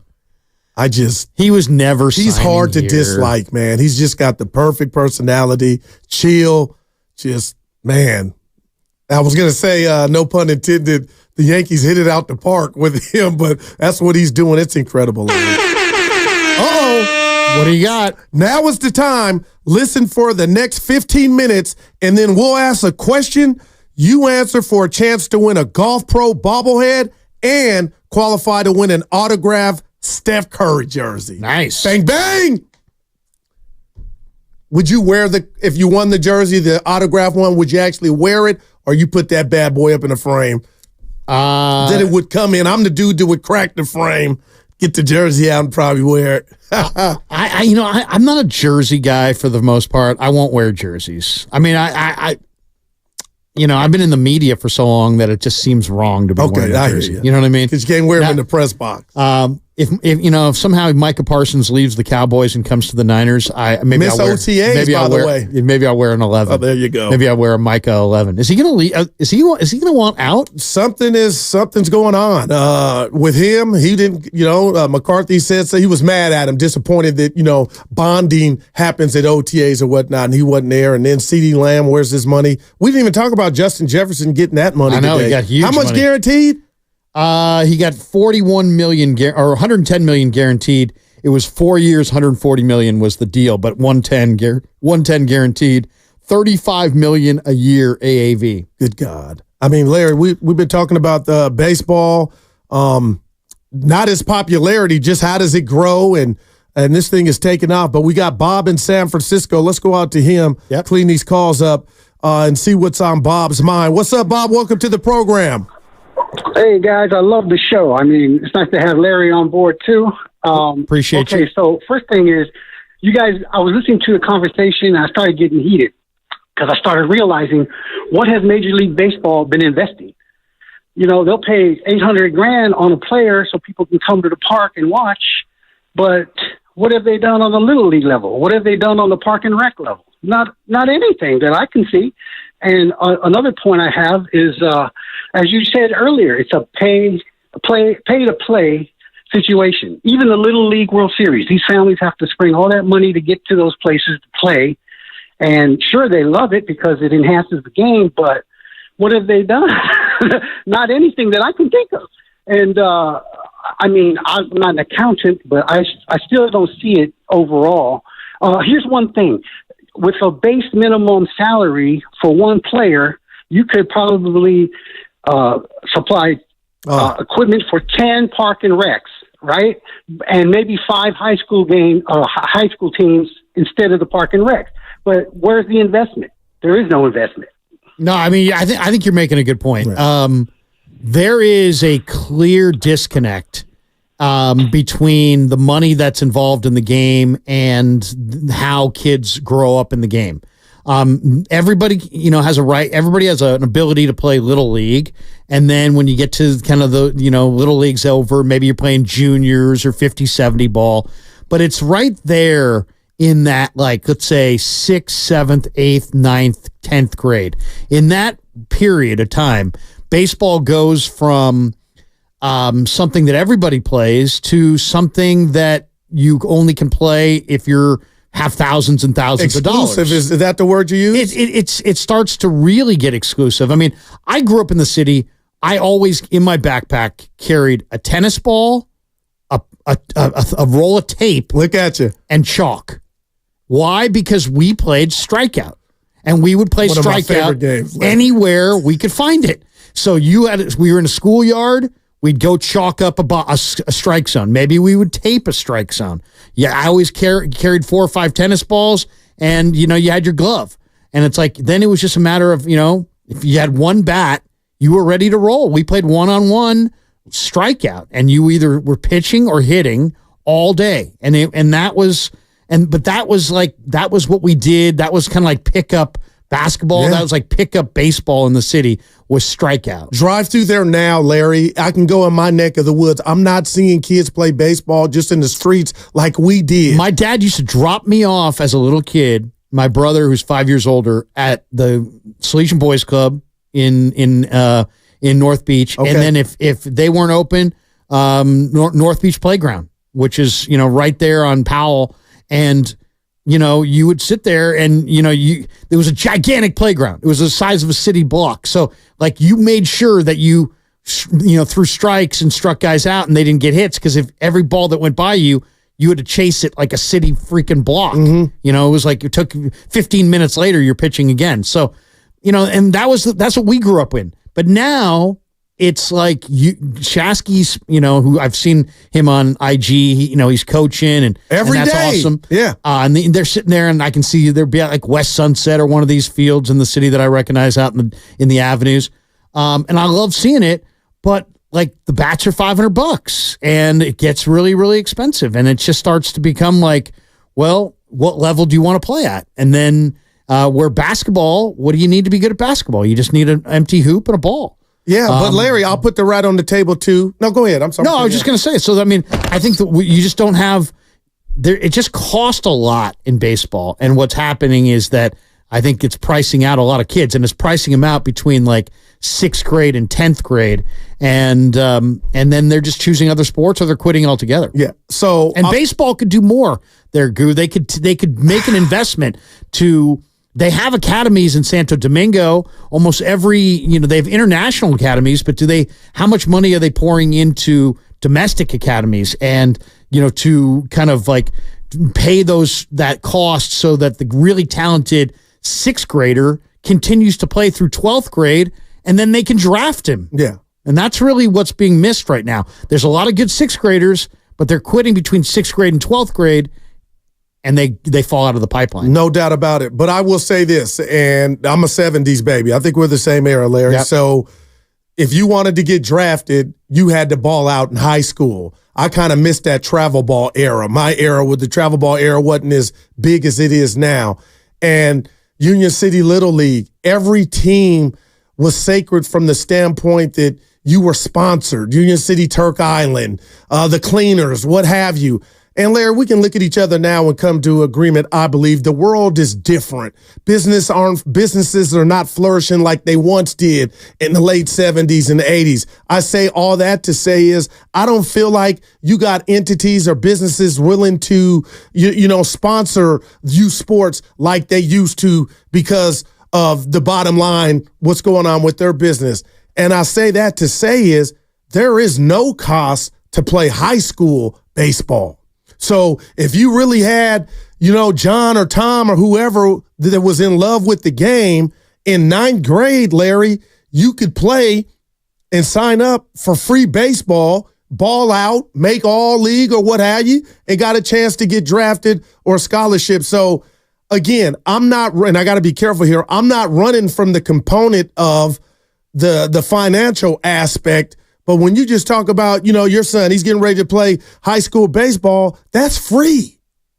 Except for the $500 bat. Well, okay, yeah, I got you. For the supplies. The donate, there's costs involved in all sports. You would think that there's more costs involved in a sport like football where there's more equipment, there's insurance, all that kind of stuff. But yeah, baseball, I think just needs to do a better job at making sure that kids stay in the pipeline and keep playing the game. And what's happening is kids are specializing at a younger age. There's travel ball. There's all kind, and then they're burning out. A lot of the kids who are really good at baseball are burning out. And they, my kid played in a summer program. It was a really high-powered summer program, and these kids looked like they were going to get their teeth pulled. Showing up at practice. Right. Oh, everybody looked miserable. Yeah, right. And it's because there's so much baseball, and it's the failure rate of the game's not being explained. The cost is tough. It's a lot of me. The other thing, it's easier. If you're not a great athlete, it's easier to blend in basketball and soccer and football and cross country than it is in baseball. In baseball, it's like, all right, Daryl, it's your turn. All right, Larry, it's your turn. No doubt about Let's it. go, Larry. Let's go, Larry. Now you and I lived in that era and we were fine with it. But if you don't have that pressure on you in any other sport, and then all of a sudden you go to the plate and you got adults in the crowd chanting your name and saying, let's go, Bobby, let's go. There's pressure there. And if you fail, that feels bad. And I think the kids just don't.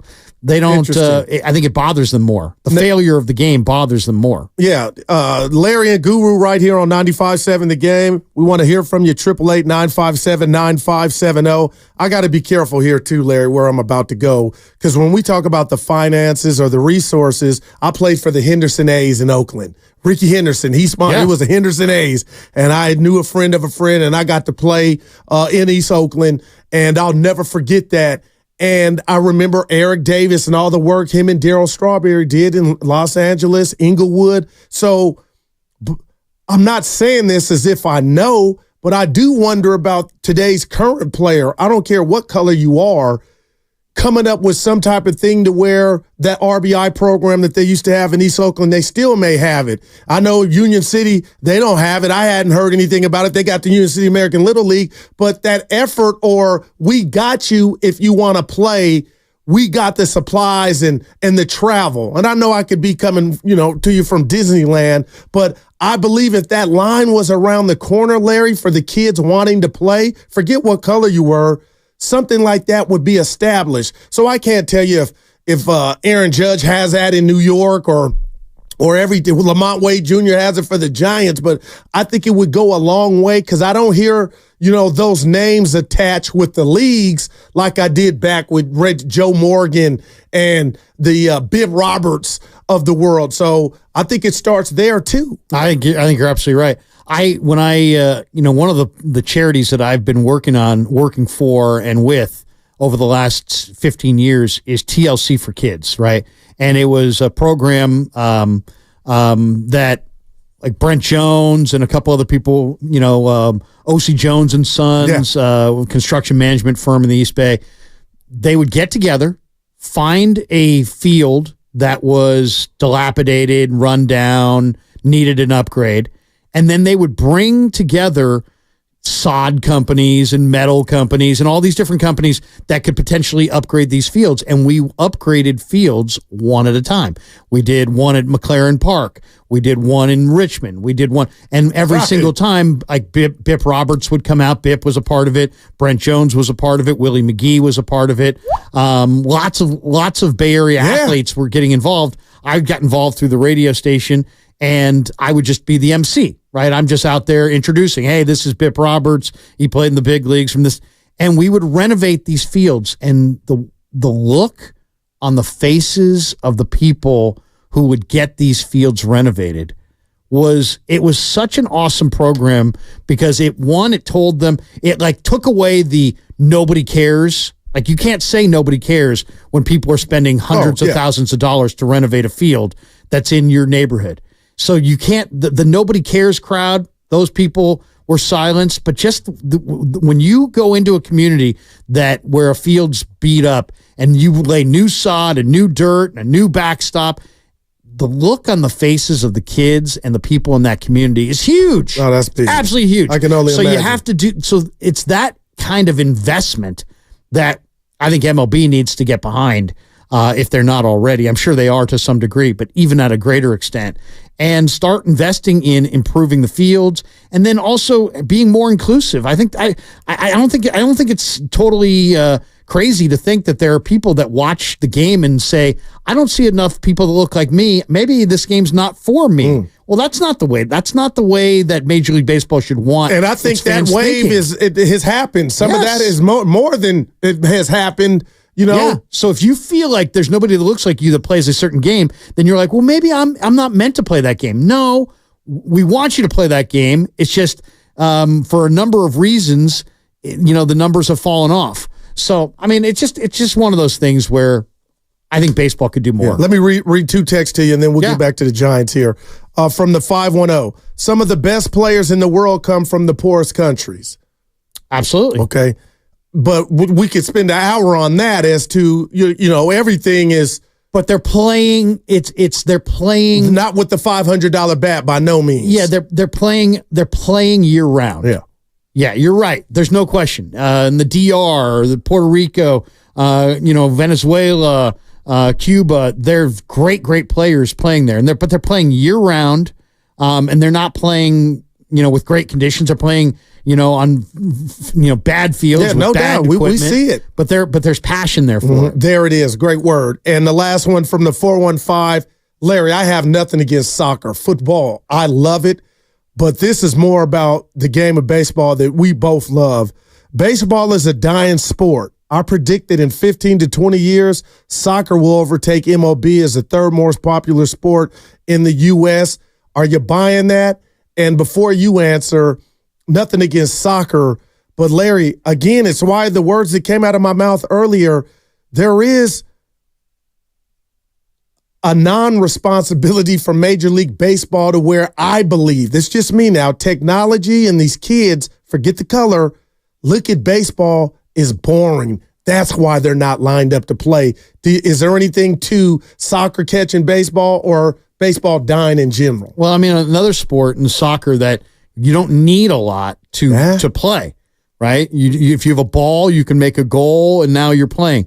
Where baseball, there's equipment and this and that. But, I as far as baseball's a dying sport, I don't know. I mean, I guess I would agree with that. I guess I would agree with that to some degree. I love it. You love it. But my kids love football and basketball. They all played baseball. And some of them played, my son just finished playing varsity baseball this year. I have an older son who played varsity baseball. So I'm jealous. I was there with them for every step of the way. And so they kept playing, but they, as far as like pro sports, I think they would probably rather watch an NBA game than a baseball game. And they would much rather watch an NFL game than a baseball game.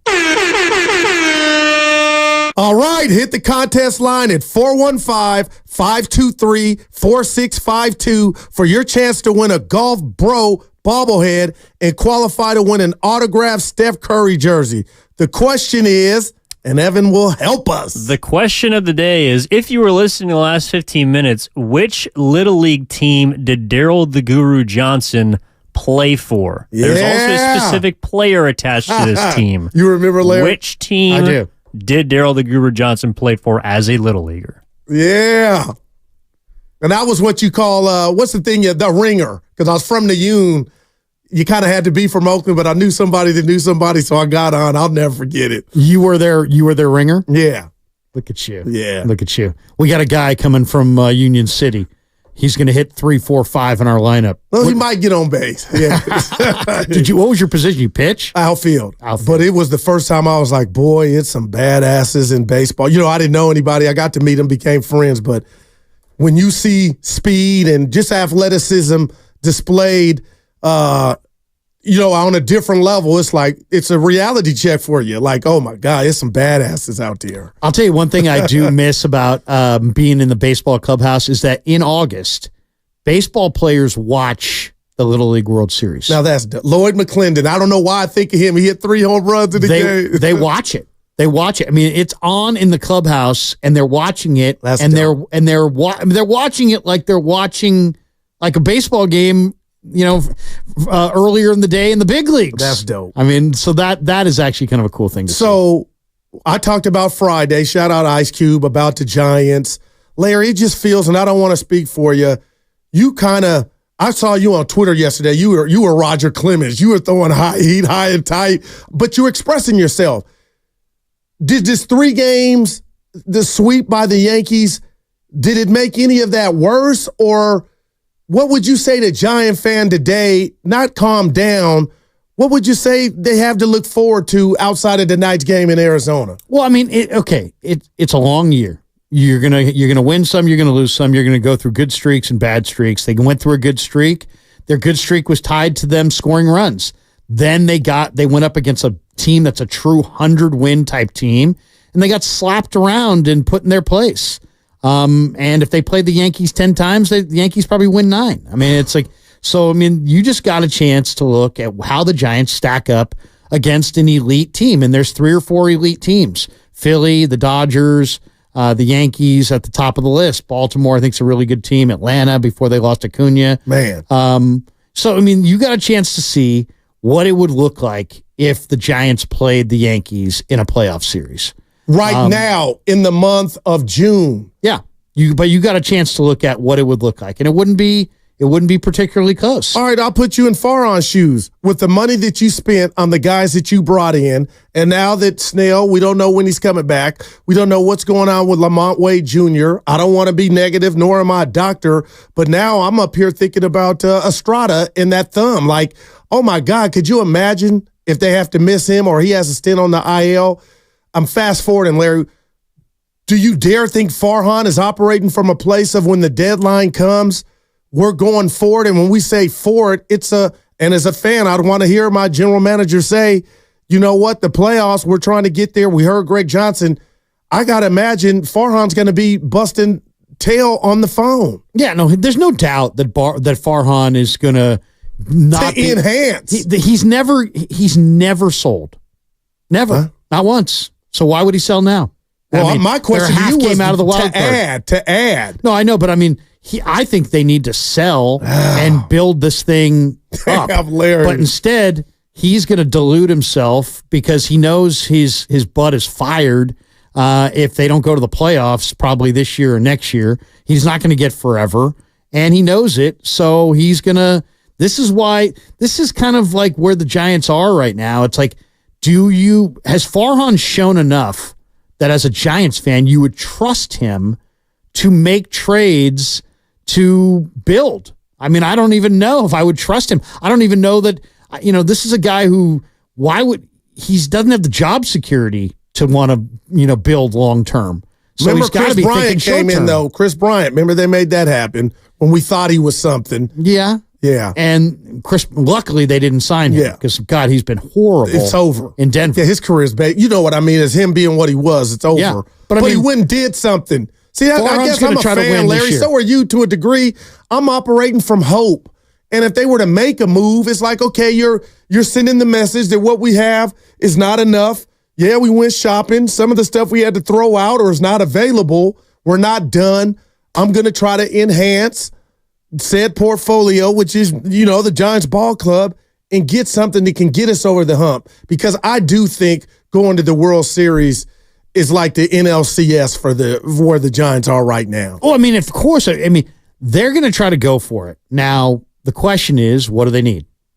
All right, what do they need to go for it? They need some bats. Now, I thought they didn't need bats. You need some power. Yeah, they need a big bat. They need a primary anchor. Talk to me. Whether it's Pete Alonso or Vladdy Jr. 3, 4, 5 hitter. Would pick your choice. They need a big time guy, and Vladdy to me would be the guy because why? He's 25. They had him playing at third over the weekend. Yeah, and he can play third. He can play first. Obviously on this team he'd play first. You got Chapman wherever you want. Yeah, but I mean Vladdy is 25 years. They're not letting him go. Hopefully they do, and he's a Giant. But Larry, I would be really shocked. I'd be shocked too. But Alonso, is Alonso? He's a free agent at the end of the year. Now that's realistic. Do you want to? I mean, like if I were the Giants, I would try to trade for Pete Alonso. And then, because think about it this way. They've gone into the free agent market and they've tried to attract guys and they can't seem to outbid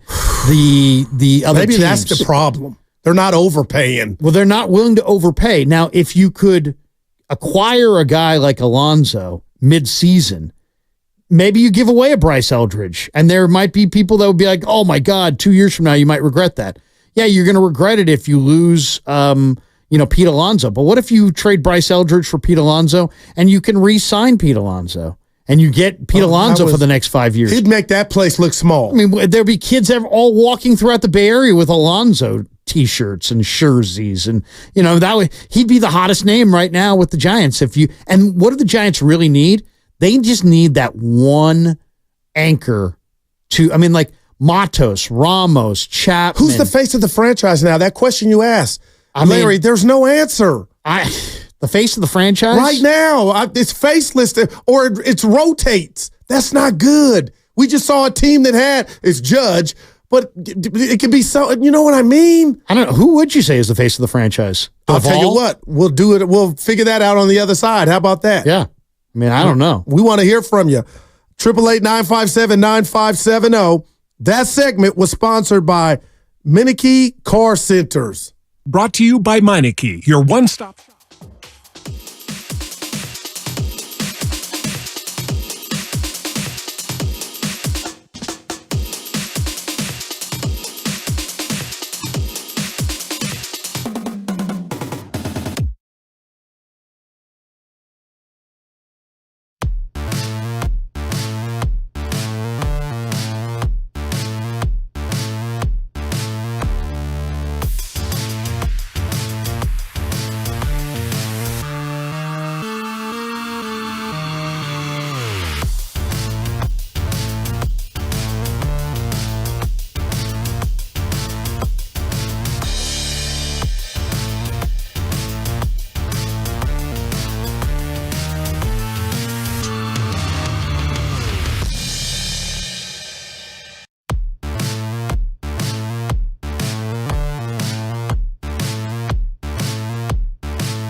looked out to left field and being on those bleachers a couple times and just brought back some memories. But it's a special place. Grew up a Giants fan. Love coming to games out here. So pretty cool being on the opposite side, being on the field now. Just shut up. Now, back to Steiny and Guru on 95.7 The Game. Larry, you ever been in a relationship where the other person in the relationship, they break up with you and they say, it's not you, it's me. What do you mean it's special? There's really nothing that you could have done. It really is all me. Oh, man. But he did mention the legends, Kruk and Kipe. Do you even believe? I don't know. No, he's a Giant. This is his team. I no doubt. Is he saying what he thinks we want to hear? No doubt about it. Yeah. But he was here, Larry. He was on soil here in San Francisco. Rich Aurelio was his favorite player. Now, I missed that part. Did he say Richie was bad? Rich Aurelio was his favorite player. Speaking of players, it's Larry and Guru here on 95.7 The Game. Larry in for Steiny. We got an hour left, and Larry, I've had a ball. So many questions I want to ask you, but before the break, I said, you know what, Larry? Who's the face of the San Francisco Giants? And if you want to summarize today's show or just what ails the Giants, forget their record and what they're doing on the field or what they're not doing. Who's that guy that you talked about, the Chili Davis, the Bonds, the Kevin Mitchell, the Jeff Kent, whoever, the Rich Aurelio?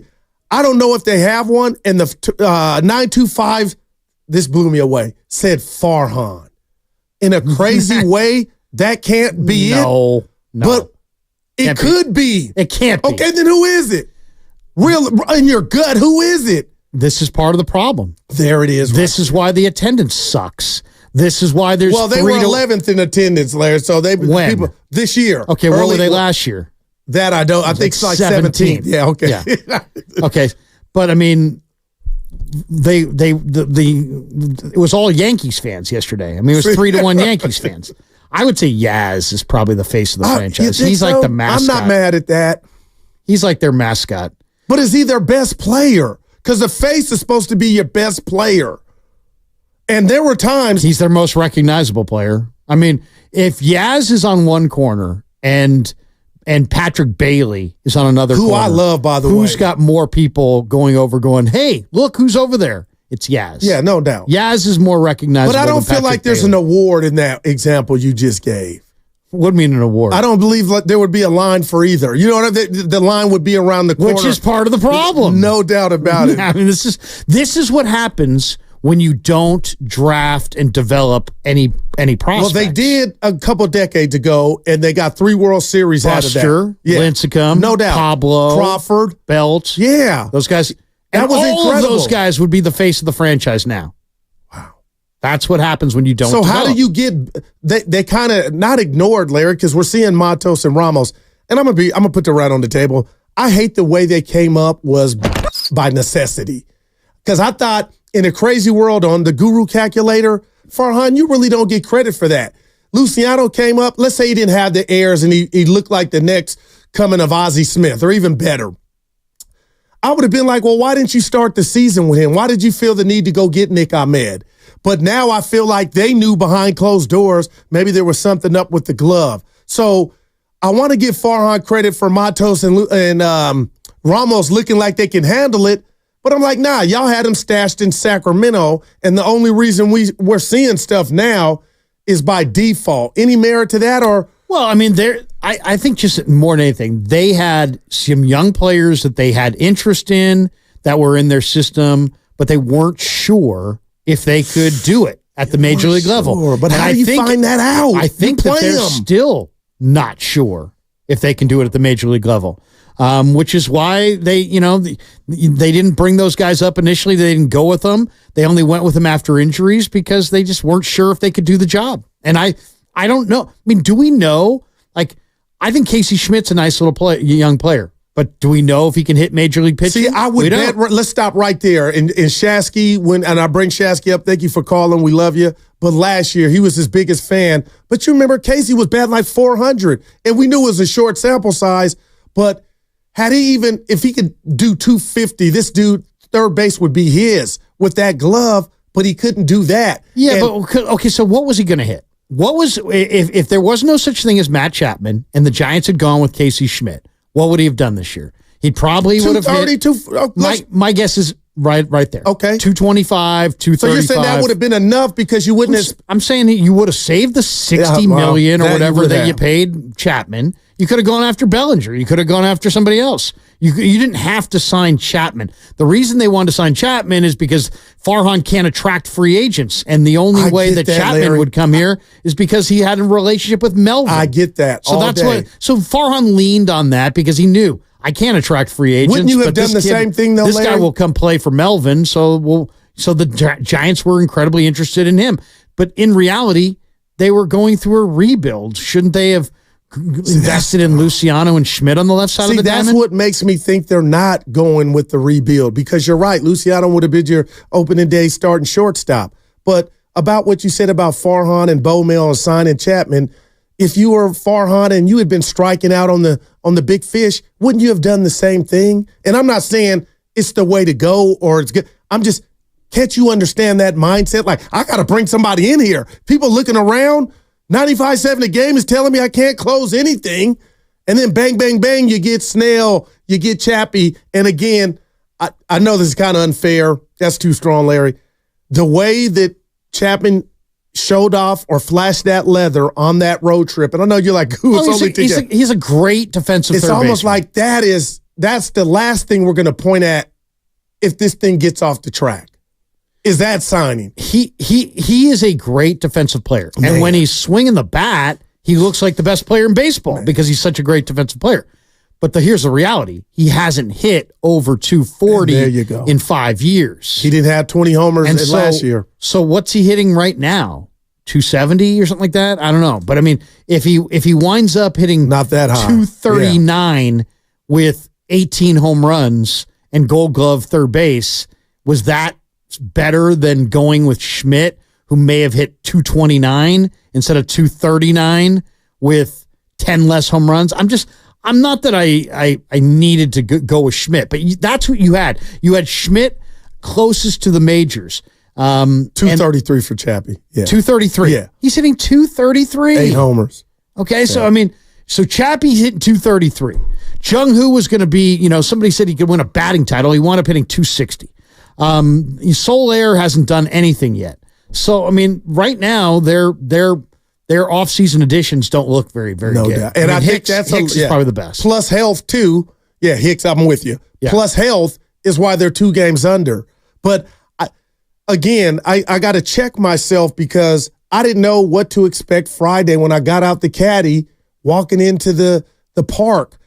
And if the Yankees would have won 10-1, it still wouldn't have moved me the way that I did know I was going to be moved when I saw those Yankee fans on the road, how it was just stop still. It was appointment viewing. It was like Barry Bonds or Roy Hobbs was at the plate, not just for Judge, for Soto. And then if you want a poor man's home run dude, Stanton, it didn't end. And I'm just envious and jealous of, okay, the Giants could go to the wild card, great season. But Larry, I know how I want to watch my baseball team, and every owner would probably say, no, duh, dude. But you want to have that firepower. You want to have one of the most attractive, sexiest athletes in the 3-hole, hitting them, bombs. They haven't had that since Barry. Yeah. I mean, the Yankee fans are uniquely passionate. Let's be honest. I mean, at the beginning of every game, they chant every guy's name until the guy turns and says, hey, all right, thank you. So they're incredibly passionate about their team. Also, one thing that this was not a normal series is the Yankees haven't been here in a long time. You know what? I heard Flim Tail Bont. It was a couple years ago they'd been here. Yeah, I think it was 3 years ago, something like that. But I mean, they haven't been in San Francisco very, very often. So they probably even had more fans than they would have had normally if it would have been the Dodgers or Braves or something like that. There were more Yankee fans to watch this Yankee team because the Yankees don't come to San Francisco very much. So that's a big part of it. I just think overall, the team that you root for, I mean, there's always going to be a Lincecum or somebody like that who's really special as a pitcher. But for the most part, it's the guys that you put on the field 1 through 9 though that's your team. Yeah. That's who those who your fans are paying to see. And the Giants, if you go around the diamond there, you got Bailey, who they developed. I'm excited about. Yeah, he'll throw your ass out. Lamont Wade's having a nice year, but Lamont Wade, he was floated around. Okay, Tyro was a Yankee. Nick Ahmed is a middling infielder who played for Arizona and has never been able to hit. Yeah. Chapman was an A who's been in 3 different teams or whatever. They don't have that homegrown guy that you're like, oh yeah, that's our guy. If they had that guy, then the people would be super excited. And it's bad for business. They don't have that guy, and that's the problem. In the outfield, they've got Yaz, and they've got Slater, and they've got but they don't have that homegrown 25 homer, 25 steal guy. They signed Jung Hoo. They were hoping, and you still weren't going to have that 25 home run guy. Right. So that's teams root. I mean, fans get used to rooting for their 1 through 8 guys or 1 through 9, the guys who are in the lineup, and they tend to, gravitate towards the guys who are homegrown. And since the Giants don't have a set lineup for the most part and have hardly any homegrown, 1 through 9 guys, who are you buying a jersey of? And it would probably be Bailey. You're probably right. That's incredible, put the rat on the table, brought to you by Atco. Webb is the guy. And I always hate. He's a starter. In that one every 5 days, and that's why I don't like doing that, because he's deserving. But we're talking about a guy that you could tune in every day, like the guys you mentioned a few minutes ago, all the great Giants before. Yeah. I mean, if you think about it's kind of sad too, Larry, in regard to the state of the affairs of what's going on in Farhan. I thought he was, to me, his role or his identity is I'm smarter than you, and that's fine. Like Theo Epstein, when he did what he did in Chicago and Boston, you can do that because you kind of backed it up. But Farhan, I thought, had me thinking this Giant farm club, the farm system was way ahead of the oh my God, watch out. And now we're finding by default, because that's the only reason Matos and Luciano and Ramos were up, is okay, they may be the studs, but you never had enough confidence to say, you know what I mean? He didn't even draft those guys. Exactly. Those aren't even his give guys. Him a thing. They're not even his guys. You can't claim you're smarter than everybody when you don't understand basic sales. He doesn't understand basic sales. When he got the job, though, Larry, can you admit that he had that kind of thing to him? Not that he earned it. I know, but I mean, is he smarter? I mean, if you're, it's like Joe Lacob had his 10 times, whatever, whatever his line was. We're 10 times ahead of everybody, or whatever. We're light years. Joey Light Years. We're going to find out, right? I mean, they've got the rings, but now what do they got? They got no first round pick. They got nothing to trade.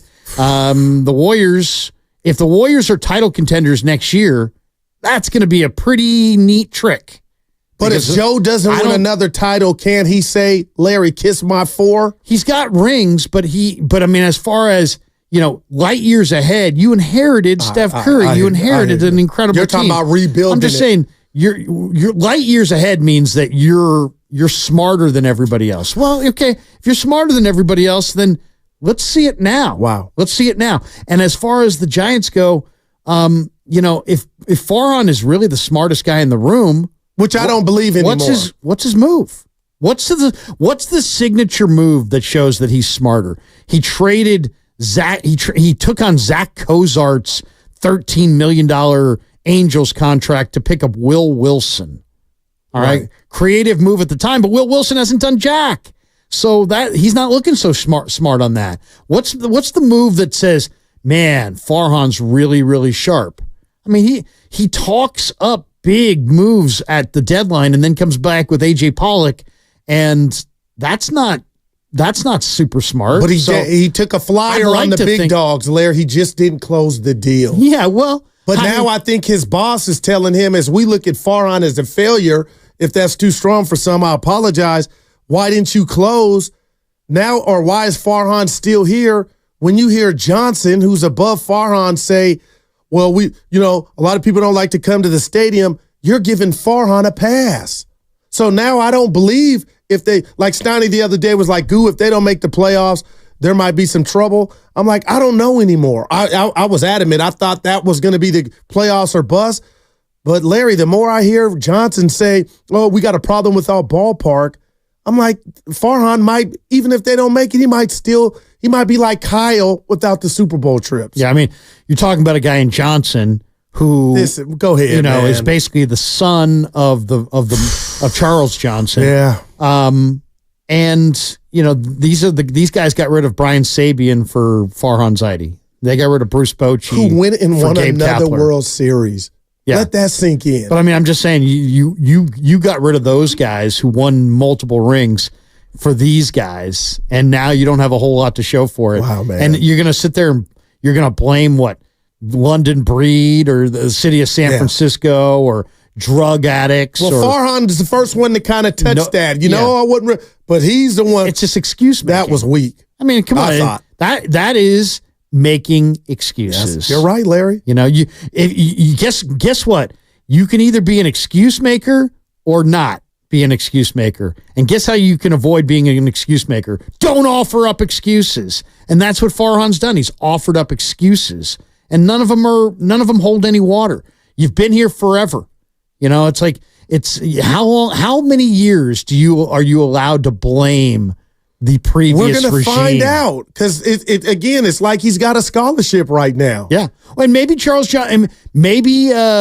Greg Johnson is smitten with Farhan.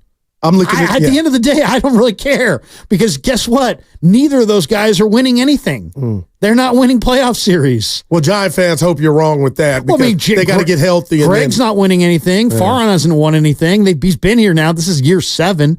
It's not like they've won. They haven't won a playoff series. Man, and I'm looking at the Mets. You got me thinking about Alonso. They're 11 games under, 24-35, Larry. It's not even the break. 16.5 back of the Phillies.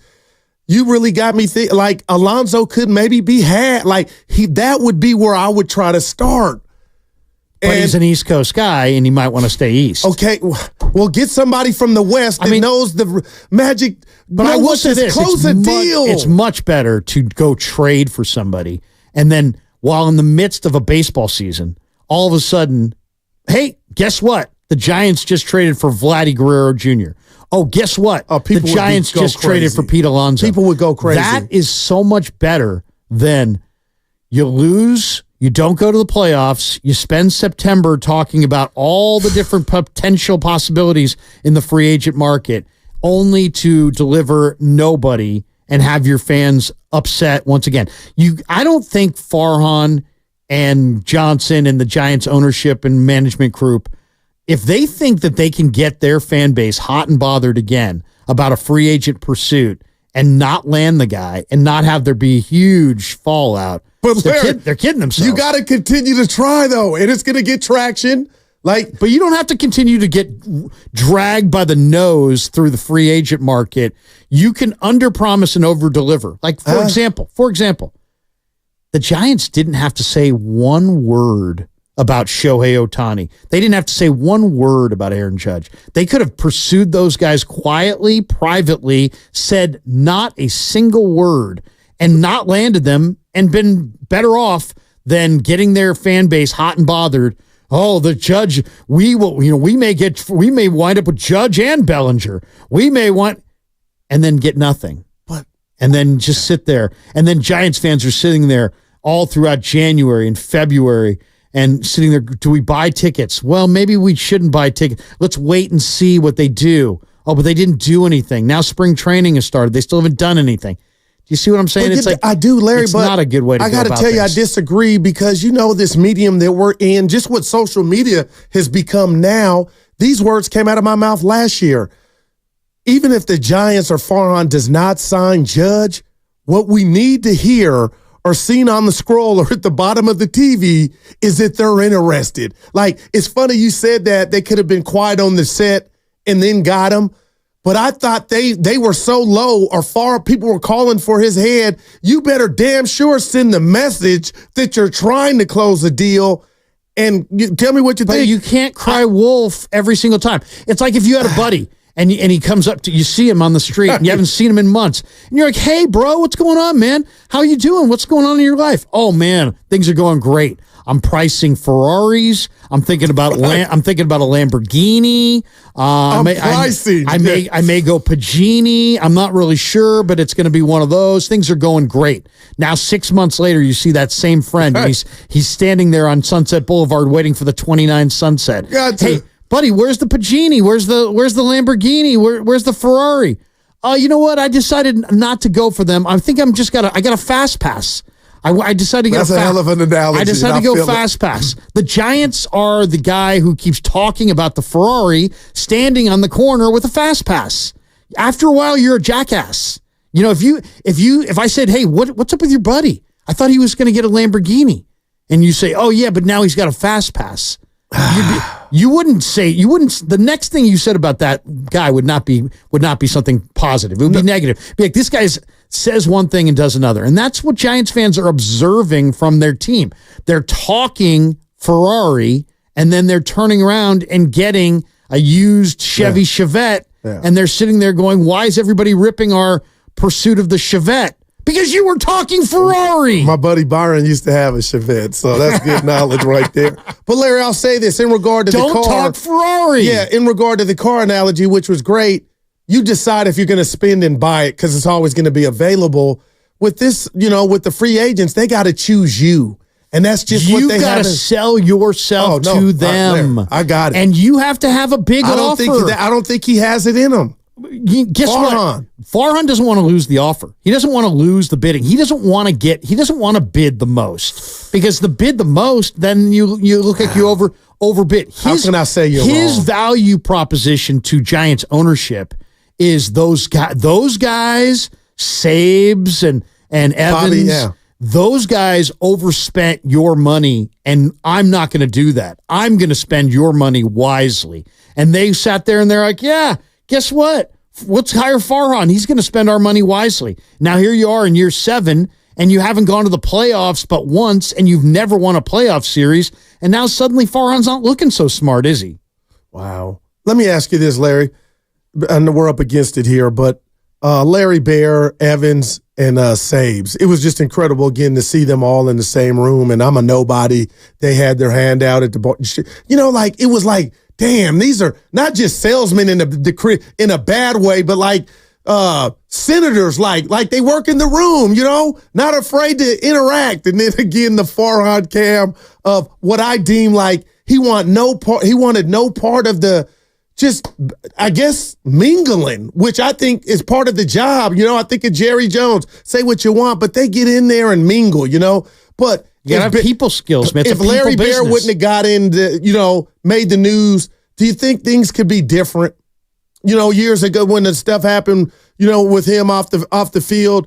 Do you think talking about the cell phone thing with his wife? Yeah. Do you think that? Well, he might be in charge. He might have more say than he does. That's what I'm getting at. Right now, man. Farhan does not report to Larry Bear. All right, okay. Farhan Zaidi does not report to Larry Bear. He reports to Greg Johnson. All right.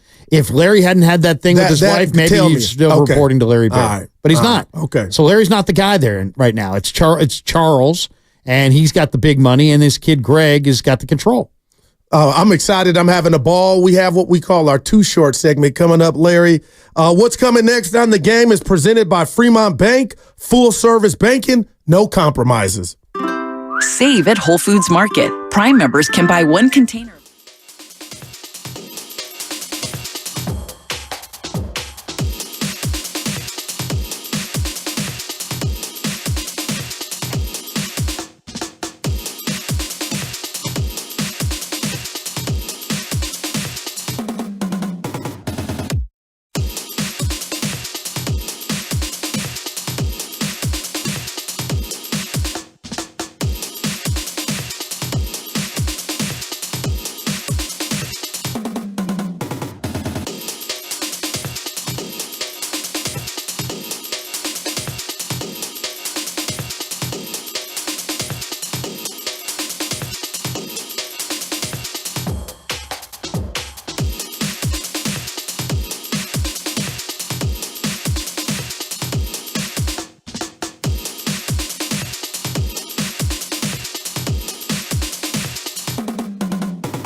don't want to say lovely, Larry. Giant fans down in the dump. But the beautiful thing about baseball is you got a game tonight against Arizona. You lead a city, and hopefully you can start, I'll call it a trend or a winning streak. How about that? Well, it's a good time to hit Arizona, right? Gallen's hurt, and Merrill Kelly's hurt, and they're dinged up. They're 5 under, 27-32. Eduardo Rodriguez is their big free agent signing of the offseason. He's been hurt. So they're hitting the Diamondbacks at the right time, and they play well in Arizona. Yeah, the ball flies. You're right there. They love that ballpark. So we've been talking a lot in the green room. We'll kind of table the baseball just for a second here because the NBA Finals are upon us this Thursday. I cannot wait, and I hate we have to wait. But, Larry, I got to tell you, because I have Boston, but I want Dallas. I've always been a Kyrie Irving fan. I'll say this, and you can say it at my funeral if you want to get up and speak if you come, Larry, is Kyrie Irving might be the most skilled fundamental basketball player I've ever seen. Okay, I know he hasn't did the right thing off the court, and we saw what was going on when he went to Brooklyn and everything with that. But Luka's just incredible. I need a 30 for 30 on a guy that can't jump over a newspaper but plays the game at his pace. And I just wonder how much of that, real quick, Larry, is at 14 he was playing grown-ass men. Like, is that all that it takes?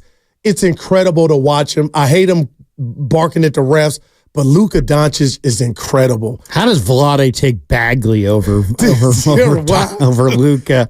And he knew Luka. He knew Luka, and he took Bagley over Luka. Now that is Sacramento. I was going to say a fireable offense, but boy, imagine what the Kings would be had he not done that. Oh, I know. Who you I like got? Dallas. I like Dallas. Now, Boston was 14 games better than Dallas this year. But it's the regular season. Yeah. And they play hero ball. Go ahead, Larry. And they played twice in the regular season. Boston won both. Okay. And Boston definitely has got some good things going on right now. I just don't like their coach. But when you get to the fourth quarter and you got Luka and Kyrie, you've got two finishers there that, you know, are among the very best in the NBA over the last decade.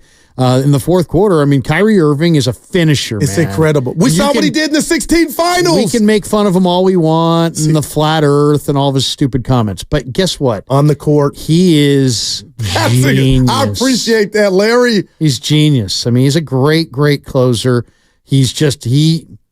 In some ways, he was more of a closer than LeBron. Right, man. When he played with LeBron. He was LeBron's the guy. fourth quarter in the finals outside of Fetsis Azili fouling LeBron a couple times. But your boy closed that. Yeah.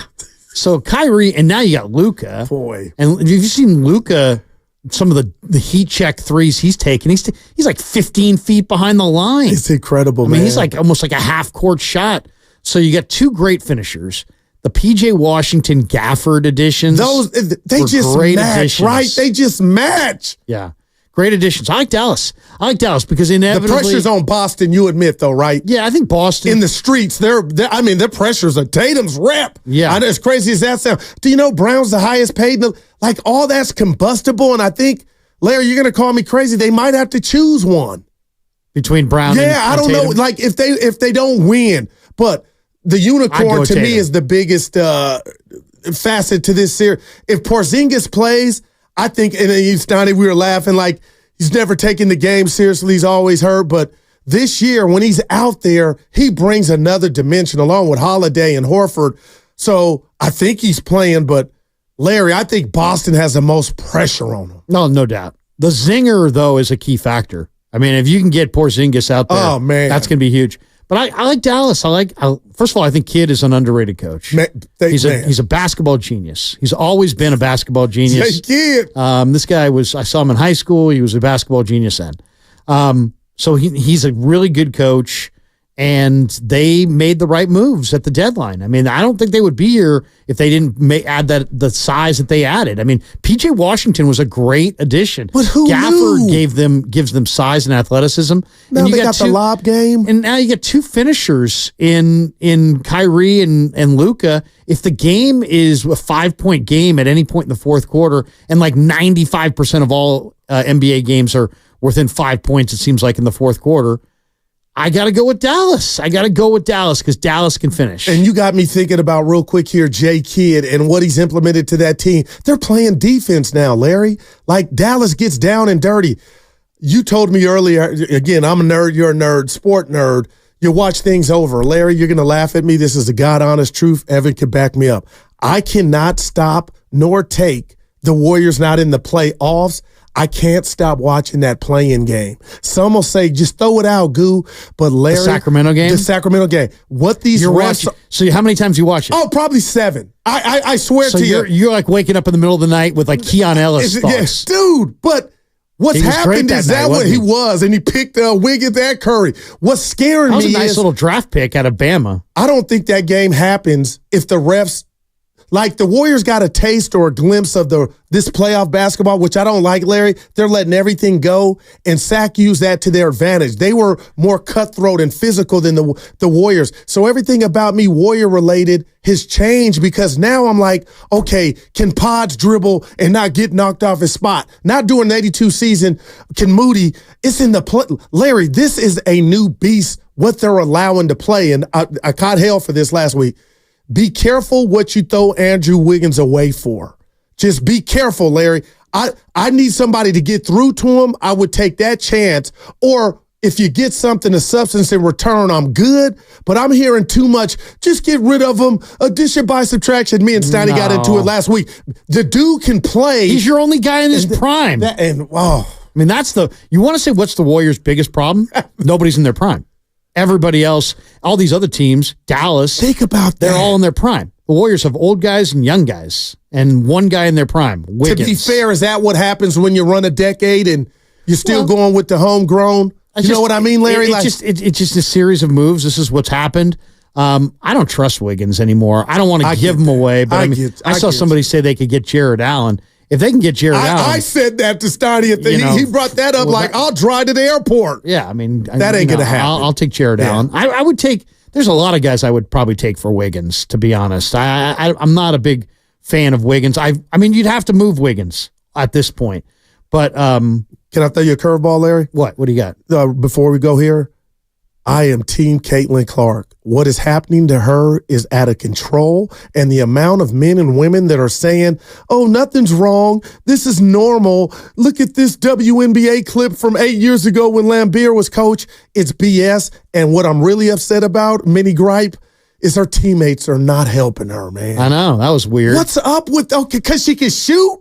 But I mean, why are they hating on her? Just because did she get different? Did she not earn her? I don't know. I mean, isn't she in the WNBA? To help you! Aren't you in the WNBA? You would think. Aren't there more people watching the WNBA because of her? Hello? Aren't we all collectively going to make more money if more people watch the WNBA? One gal went up to the post-game presser real quick the other day, Larry, and said, all she brings to the game is shooting. Okay, that's it. That's a whole hell of a lot. Well, it's true. Hating. Probably true. Okay, hello? She's a skinny girl. That was Curry when he started. Yeah, I mean, once again, though, it's so sad. It's so sad. You sound like Steiny. I mean, the jealousy is just so sad. That's what. But and it's like, what? Why? Just because?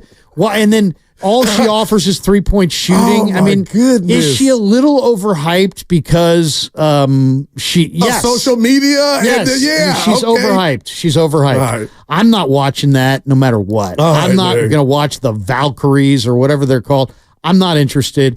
God bless them, and I love the fact that the WNBA exists. I interviewed David Stern one time, and I asked him, what's your greatest accomplishment in your tenure as commissioner? And he said the creation of the WNBA because in his mind, that opened the dream of pro basketball to half the population. We're going to go, Larry, and I'm going to bring that up. We're going to continue this with Willard and Dibbs on the other side. You're listening to 95.7 The Game, the crossover next.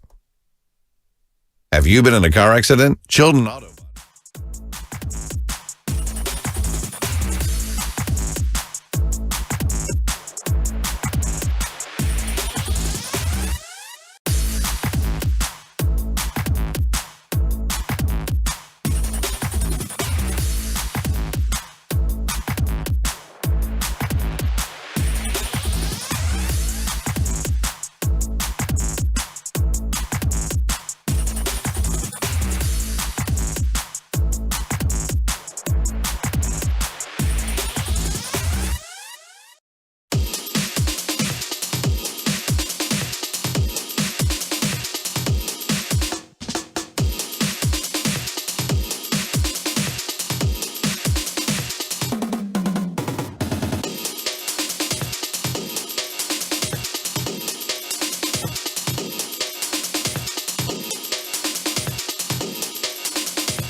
And this will be the extended remix. I love it. No bag on the shoulder, baby. No. So we could get to all of it. We had that was some WNBA talk. Real talk. Yeah, that was real talk. In the break, no doubt. Now, can I go first? Go ahead, kid. You're the leader of this show. You're driving this bus. So Friday, I went to the Giants game thinking I was going to just watch a regular baseball game. And I left to the car solo dolo. Shout out Gotham Mike. I was in the Gotham Club. I saw the picture. Yeah, you shared it. Thank you. Now, the electricity call me Ben Franklin, because I was not ready for that electricity. It was incredible. It's what every team in ballpark should have at their disposal. And I'm not changing the Giants not making the playoffs, Willard, Dibbs, and Larry. I'm not going to ignore now and say it's okay that the Giants don't have what the Yankees have. And I just go back to trying to court that star, the Harper, the Judge. That was incredible. It's something I haven't felt since Barry Bonds, watching him live. But again, I'm not throwing rocks at the Giants, but the way that ended yesterday, Willard and Dibbs, it's incredible, and I'm jealous and envious of the New York Yankee fans to get to watch that on a daily basis. That's the word. You nailed the word. If anybody, like wherever your angle is today, no matter what it is, you be mad at Farhan again, or you know who the Frisbee guy. Yeah, he pitched. He was good though. Yeah, he pitched great. You want to decide now? It's your quote unquote closer. Camilo Duvall now stinks. Apparently, like sure, whatever angle you want. What we all felt yesterday was jealousy. So I shouldn't be ashamed of it. And it's one of the worst emotions to feel in life. Shout out the gin blossoms. Right? Like, yeah.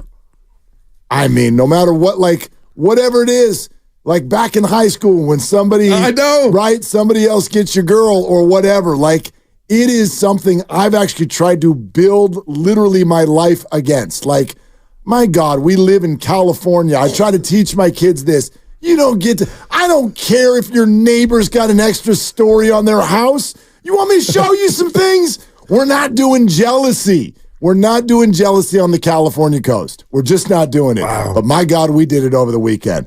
Because in baseball terms, like, there's just absolutely no comparison whatsoever to our baseball team. And now there are baseball teams coming in and they're taking our vibe. Oh, boy. They're taking our stadium. Yeah, wow. And that's where it starts to get personal. Damn. This weekend sucked. There were some Yankee fans in the house. Couple of them. Yeah. Couple of them. Well, and you see the Soto homer in Sunday's game, and you see the angle from third base side, and you see the entire section. I saw it. And then Soto turns to the dugout and quintuple bat flips, like, and then the hop, pimp, and the hop, and all the rest of it, and it's like, wow, go ahead, kid, because this team there's no pushback from the Giants. Go ahead, we're gonna throw you strikes, guys. Wow. Judge, have a strike. Soto, here you go, have a strike. You guys can hit home runs, and you know what? We want to make our fans, and by our fans, I mean the Yankee fans who paid money for us to watch you. We want to make sure you're happy. Welcome in, Yankee fans. I mean, the only thing I would say is if you really, that you could make an argument. I've heard people say this before, and I kind of agree with it, that you couldn't overpay Judge. You couldn't overpay Shohei. Like, those guys are on a level where I don't know that you can overpay them because you can make so much money, marketing, merchandising, all that stuff. So I think if the Giants are ever going to land one of these guys, it's going to have to be with like an epic historical overpay. And I don't know how that's how the Giants would feel about that, how the Giants fans would feel about that, how people would react to that in the industry. But don't you think that's kind of the only thing that's going to change this trend? That was my response to Greg Johnson saying that there's a ballpark issue and that especially these left-handed guys, whether it's an Ohtani, a Harper, and now a Soto, they don't want to hit in this ballpark. I think that's the only way that you can fight it. The other thing I'd say, though, about a quote-unquote overpay is that we fans never actually know that even happened. There have been rumors that nobody was even sniffing what they gave Jung-Hoo Lee. I don't know if anybody was within $40 million of that. I don't care. Why would I care? You got your guy. The one question I have on an Ohtani or a Judge is, were the Giants even given an opportunity to overpay? I have no idea. The way you hear the stories go down, Ohtani didn't even let anyone offer him anything. He just walked into a bunch of places and goes, here's the deal we're doing. Do you say yes or no? Everybody said yes, and then he went, cool, I'm a Dodger. Judge, of course, had the Giants as the highest bidder and made the Yankees come up and match it, and by 4 a.m, he was a Yankee. Friday night, he said he was close. Weren't the Padres supposedly the highest bidder for Judge? No, too? that was over 100 years, though. Like, they went highest overall number, but they went from 9 years to like 14, and they were going to stretch that whole thing out. So, again, and all these are also, I don't know how much of this is true, how much of it was false. If Judge truly was like, I'm not leaving the Yankees, he was, no matter what, you know what I mean? Like, did he go back to the Giants and be like, do I hear 400? What would the Giants have said? I don't even know if that happened. But your premise, I agree with. Like, you want a power hitter? Yeah, I guess that's what you're going to have to do. Okay, here's my thought on it, and I don't know how you guys feel about this. I think that you can't do the boy that cried wolf over and over and over again. I don't like coming out of this weekend. A couple buddies of mine last night sent me text. Man, it would be awesome to see the Giants and what they go after, what they offer Soto this offseason. And I'm like, no, stop going down this road. Stop dragging the entire fan base by the nose. Stop teasing us with this.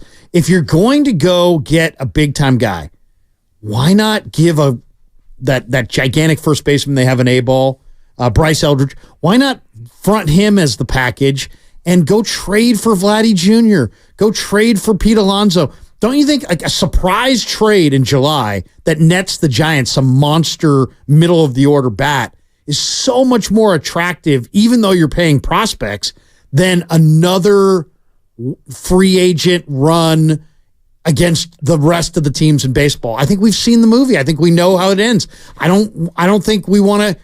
I don't think it's a good thing for the Giants. I don't think it's a healthy thing for the Giants to drag their fan base through another Soto. Maybe not. Maybe. You know, I think it's better. He likes to hit here. Yeah, it's pretty clear. Go make a trade, dude and the crowd loves him here. Yeah. The crowd loves Soto here. Go make a trade, and then guess what? You can just in the middle of like a July sports day, all of a sudden they can be like, "Hey, guess what? The Giants just got Pete Alonso."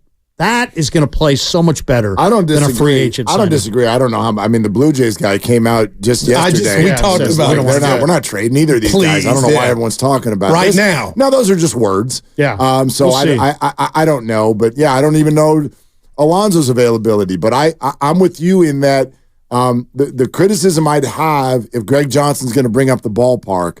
I know some people call that a cop out. I'm kind of like, look, it is what it is. There are bricks. It's in the ground. If hitters are saying, if left-handed hitters don't want to hit there, I totally get it.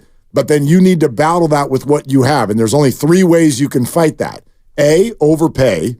B, start using your first and second round draft picks on hitters instead of pitchers. But that's a waiting game too. And C, trade.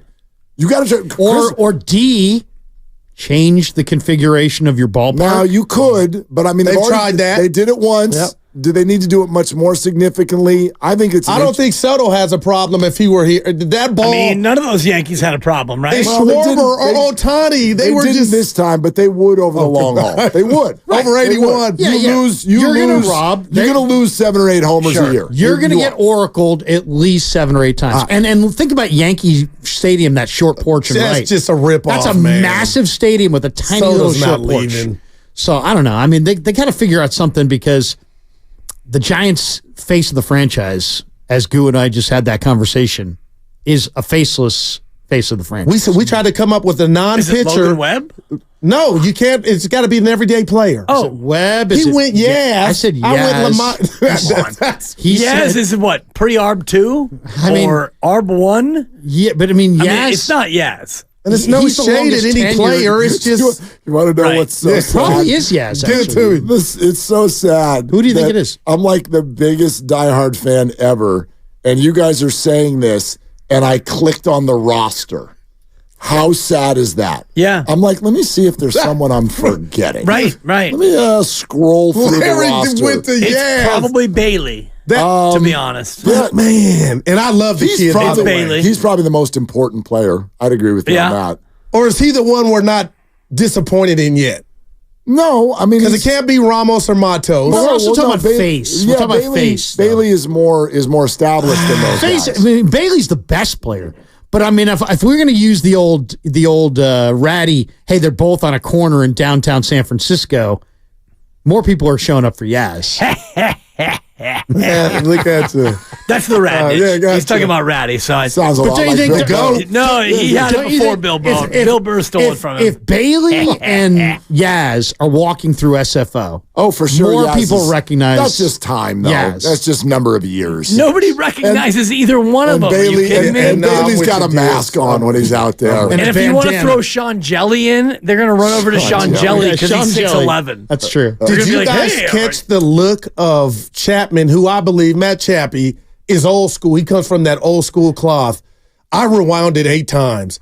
Look, do yourself a favor and watch the look Chapman gave Doval as Doval's walking off the field to the dugout. His back's turned. He doesn't even know Chappie's looking at him. And Chappie had a look of like disgust. Not you didn't have your stuff today. It happens. Whatever you were dilly-gagging or I felt like Chapman felt like Doval he wasn't there mentally, and Chapman he didn't take his eyes off of him. I'll send you the video. Yeah, I'll watch it. I'll watch it. I was like, and couple people on Twitter, they saw it too, but I said, something's up, but that was only a second blown save of the season. Watch it. But didn't Doval look like he was somewhere else yesterday? It wasn't just he was having a bad day. It was like, no, he's just facing hitters that don't. He's facing hitters that don't care if it's 101. And there's only a few of them out there. Yeah. And most of them are on the Yankees and Dodgers, and it sucks. That's it. And the Phillies, you're 3-12 against those 3 teams. Yeah. Wow. Phillies, Dodgers, Yankees, you're 3-12. The Philly lineup does not feel like facing the Dodger and Yankee lineup to me. There's a great on the Phillies, and then other than that, they're very good. Larry said they take the Giants. The Phillies didn't take them serious. That's why the Giants won 2. Well, just because I just think Phillies weren't playing necessarily all that great. I just looked at that series. Giants got the first game. Philly took that third game. The second one's a weirdo game. Like, no one has scored yet. That was a fake run. That's a 2024 run that the Giants scored. Good that they got it. Yeah, I mean, the Giants are just, there are the Dodgers, the Phillies, the Yankees. They're 100-win pace type teams. The Giants are just, I think they were thoroughly outclassed this weekend. Outclassed. Hold on, Larry. You're listening to 95.7 The Game, KGMZ, FM and HD, 1 San Francisco, always live on the free Odyssey app, Twitch and YouTube, powered by First NorCal Credit Union. Go ahead, Larry. You hear that, Steiny? It's not that hard. It's not that hard. Yeah. All right. Yeah. Anyway, he didn't hear it. He's back east. So, maybe he's got the free Odyssey app on. Could be. We got a text from him earlier. Okay. Yeah. Nice. And I heard Butcher call in with a great hot take. You guys were talking about, like, what did he say? Just talking about players who only play one sport and how bad it is for young athletes to try to specialize at an early age. I couldn't agree with him more. Yeah. Let the kids have fun, for crying out loud. Right. We let them have fun. I give everybody a quick lesson with something that happened over the weekend. It's 10-year-old baseball. I've been there, though. But it's 10-year-old baseball. So the championship you win, if you win it, is 10-year-old baseball. Good God, don't display that in your house. That's absurd. So my son's team, and he's a good little player, and he's got a good little team, and they were the 2 seed, and so they got a first-round bye. And then their first game was on Saturday. And the other team that was, the quote-unquote underdog. Yeah. Where's a good team. Right. Yeah. Good team. Rest versus rust. And boy, I was screaming that in the 4th inning. I'm like, it's because we're rested. No. So they played great, and they built up a big lead. And then we got our legs underneath, got their top pitcher out of the game, and here comes the comeback. And you get to the last inning, and Jude whacks one to the outfield. And Look at him. One run is in. And here comes nope, stop. Run down at third base. Long story short, kid got called out at third base when he was safe by a second and a half. It killed the rally. We lost by 2 runs. Oh. So there's tears. There's I've been there. The energy of the building. Within 6 minutes, the kids on my son's team are at their pizza party chasing one another around the park. That's it. There's your lesson. Right. They don't care. Why do we? Because the parents do too much. They are fine. Especially when they found out there's a consolation bracket. We get to play again on Wednesday. Who cares? I don't even think there's a trophy. I don't even know what we win if we had won. So, like, there'll be pizza again, I'm sure. Yeah. So that's and by the way, there was a cooler with beer. It was fine. Nice. We did great. I was like, this is a great game. Shout out Buttermaker. Yeah. Kids drinking beer in the dugout, you know. Cheers. Yeah, awesome. Anyway. There aren't enough examples of kids drinking beer. You know, that's really what it comes down to. Fair. Should have come to Marin. I thought of Kelly on Bad News Bears. He was sipping. Exactly, Kelly Leak. Yeah, no doubt. No doubt. And the call, Engelbert and all the guys. Go ahead. Chesky's call was, we were talking about what I deem baseball losing its young black population. Yes. And Chesky called in and brought up some great points, and Larry was in on it too with the financial component.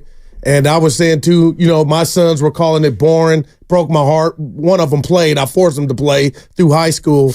But it was, you know, a lot of people had something to say about it. So I don't know where you were at, but I know growing up, you know, baseball, I could drive down the neighborhood and we were playing. Not so much these days. At all. And I mean, you know, I raised my kids in Oakland, and you know, you can't really go down to a park and play baseball. You go down to a park in most neighborhoods, and the park is not really baseball friendly. And so, and you know how it is. We're all parents here, and we don't send our kids out to play like we were sent out to play. When I was a kid, we were okay. Come back at dark. You know, street lights. Exactly. You brought your baseball bat. You brought your glove. You brought a couple of tennis balls or whatever, and you were gone for 8 hours, and you played baseball, and you went over in the cul-de-sac. You went down to McDowell Elementary in Petaluma or La Tercera, and you played against those kids, and you played. And now we don't do that with our kids. We don't just say, go play, because we're also afraid of what that will be. Oh, they're going to get snatched up or whatever's going to happen. And so the idea of just going and playing doesn't happen as much as it used to. And I also think that the financial component is a big one, especially around baseball and, you know, with the AAU and all the rest of it and travel ball. And I was talking to somebody last week about a baseball bat, and his kid wants a bat, and the bat that he needs is $400. That's what Shasky was saying, $500. So, man. I mean, if you don't have that bat, then you can't hit as well as the kid who has that bat. And so now you're at a disadvantage anyway, even if you're playing Little League. Well, I would also add this, and I do think that this is where analytics trickles down and hurts us all and the game. Because I understand the whole analytics movement and why it's started to take over. I don't know if teams that are just blowing off analytics can beat teams that use analytics anymore. I don't know. But what I know is analytics and a non-salary capped league leads to, look what we're talking about right now. There are about 8, 9, 10 like really cool players in the game. And they're all on 3 teams. Right. And so how many cities don't have a cool player that the kids want to go to the park and emulate? Like, I'm going to say the Giants might be one of them. For sure they are. For sure. It's almost all of them. The A's. It's almost all of them. Wow. You know what I mean? And sometimes you've got someone who you think might end up being cool, like an O'Neal Cruz or an Ellie De La Cruz, but we're not even 100% sure yet. Like, are they great? Like, as you were talking, I was thinking about Ken Griffey Jr. Like, is that player ever going to play in Seattle ever again? Wow. How many lineups come into Oracle Park and you're like, I don't know who any of these people are. I don't know who any of them are. And if so, what has happened is through platoons and the fast track from the minors back and forth, let's use up all their options, and all of that has taken the personality and the people, the larger than life characters, out of the game. And the fewer of those we have, are all on. Wow. You talk about kids going out to play. I used to ride that bike down to Long's or Safeway and buy baseball cards. Strikeout Larry was bringing up. Nobody, that. right? Love that game. And you would open up and you'd be like, I hope I get one of these guys or one of these guys or one of these guys.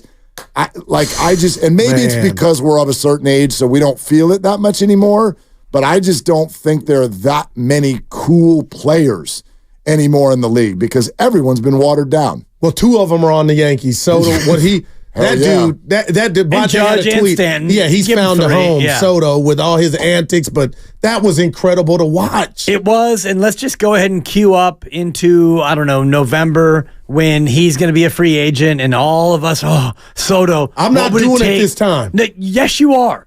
Yes, you are. Because we all are. Yeah, Willard, You're doing it. I refuse. You do the show yourself. I will. And I'm going to do today's show myself, too, because here, have a strike, Judgy Kins. I'll give you something there. Dude, what are we doing? This Giants team is so flippin' soft.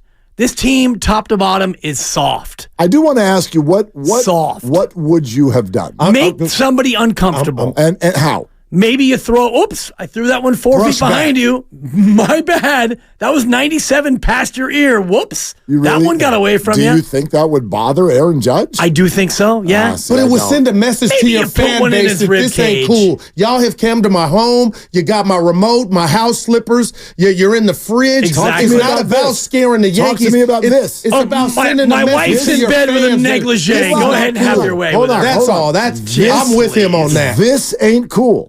What is this?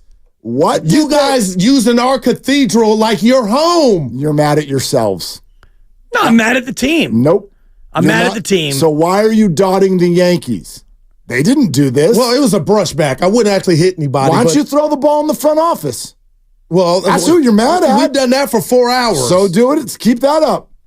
But you get some of that, Willard. Because the front office doesn't hit home runs. Yeah, you get some of that. You get a slugger coming in, and you make him feel so comfortable. I just don't think. Give him the Caitlin Clark treatment. I don't think. Mike, we got to get to her. Well, and you're being hypocritical based on what you just said.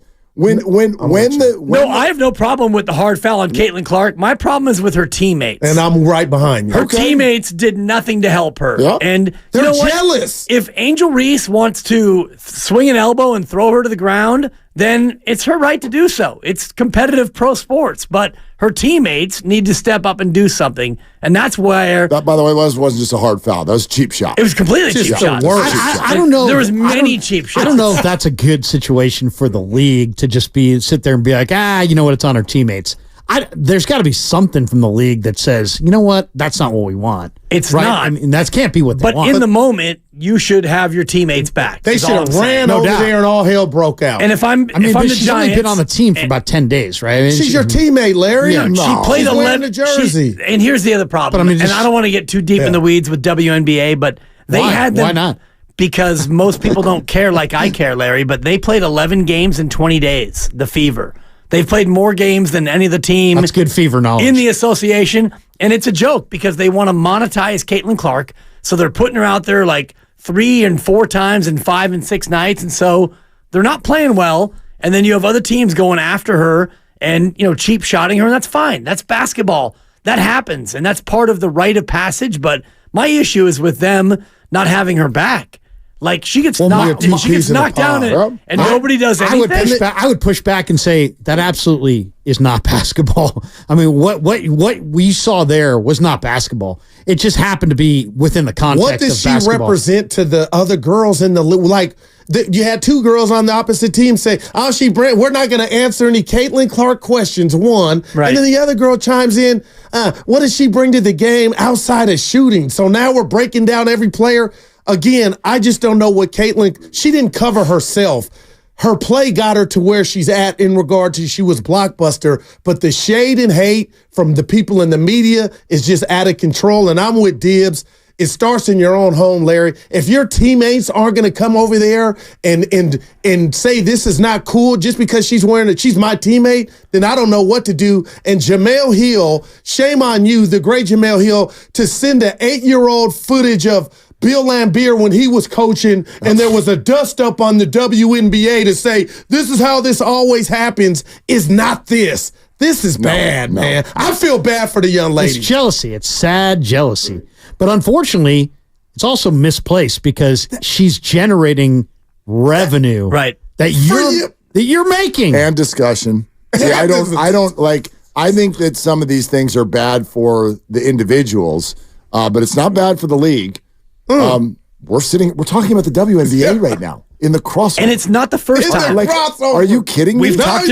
We've talked about women's basketball more in the past 4 months than we have in my 13 years in this league. Well, you got me there when you said the crossover. This is an amazing promotional opportunity for the WNBA, but there are certain individuals, and I think that this is new.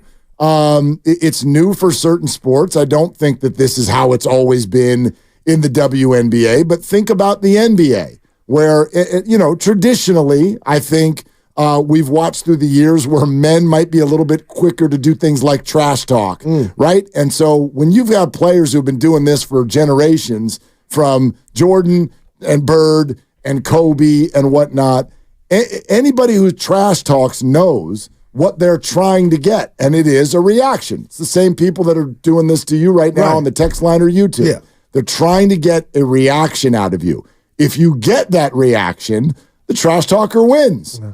Caitlin Clark is getting that reaction. So I would just tell those people that are giving her cheap shots from behind, if you want to beat Caitlin Clark, there's a very easy way to do it. You do what they did to her yesterday.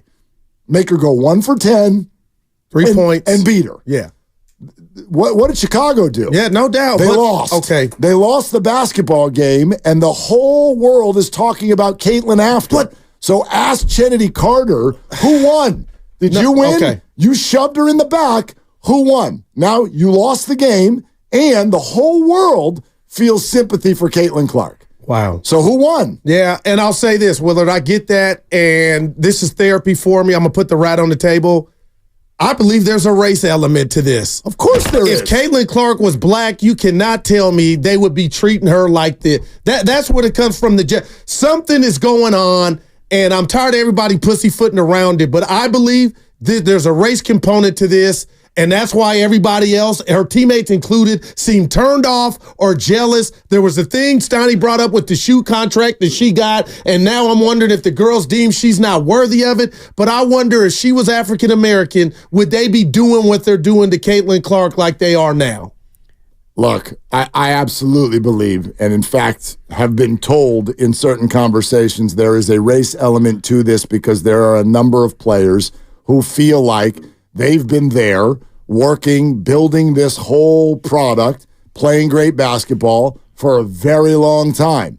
And now Caitlin Clark just walks in here and she gets all the attention, having not scored one basket in this league. But isn't that how it always happens? Yes, I'm not agreeing with it. I'm just telling you that's how a lot of the current players, that's how a lot of them feel. They feel like the cart is before the horse. The attention is before the achievement. But there's also no way to fight that.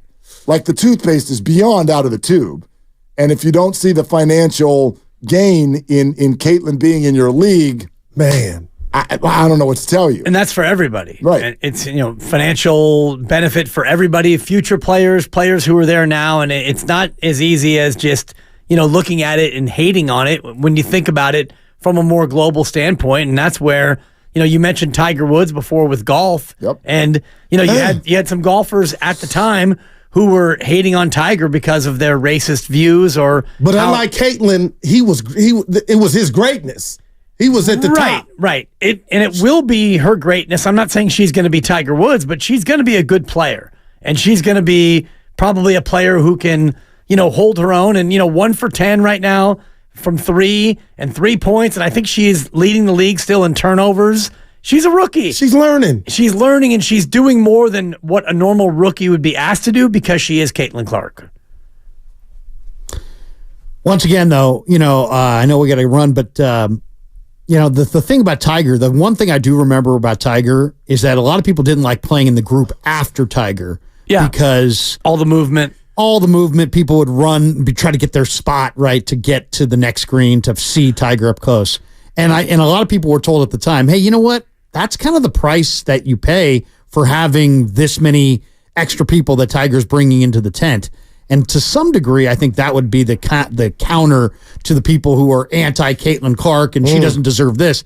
Look at the dollars and the eyeballs she's bringing into the tent. Right. There is going to be a little bit of a trade-off there. And you're right. She probably is getting more attention than she deserves in their mind, but it plays like jealousy. It really does. No doubt. All right, gents. I don't have any bag on my shoulder. This is where we go. Larry, we got it? Yeah, man. Yeah. Where do we have it? I'm communicating with my guy Grandy, the young gun. You're allowed to stay as long as you want. Oh, see, you didn't say that. You can always you good, stay. I'm good. He's not going anywhere. Everybody chill.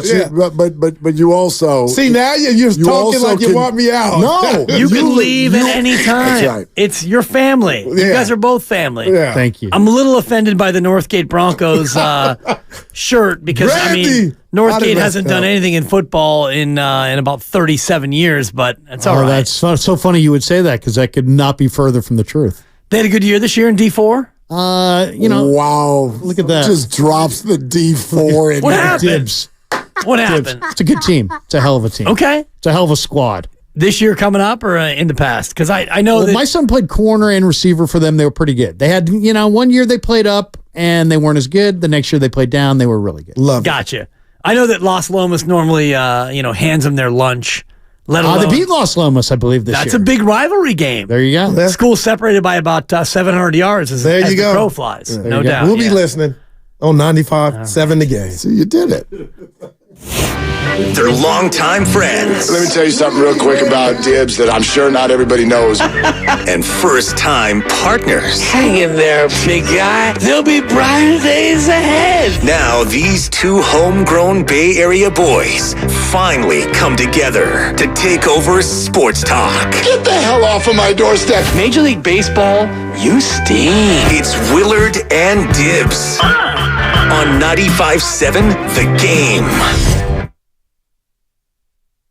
No, we'll get to the wide receiver bubble bursting. Don't worry about that. Justin Jefferson, give me a break. But no, man. Yeah, it's a good thing that they waited on Ayuk. Yeah. It's going to cost them about $100 million. No, it's not. Ayuk's not comparable to Justin Jefferson. No, but the ceiling has been blown out. Did you ever watch Willy Wonka and the Chocolate Factory? The original with Gene Wilder? I mean, yes, but no. I've seen, At the very end of the movie, when Charlie wins, spoiler alert, and he wins the entire thing, and they go into the elevator, and he pushes the button, and they go up, and they blast through the glass ceiling.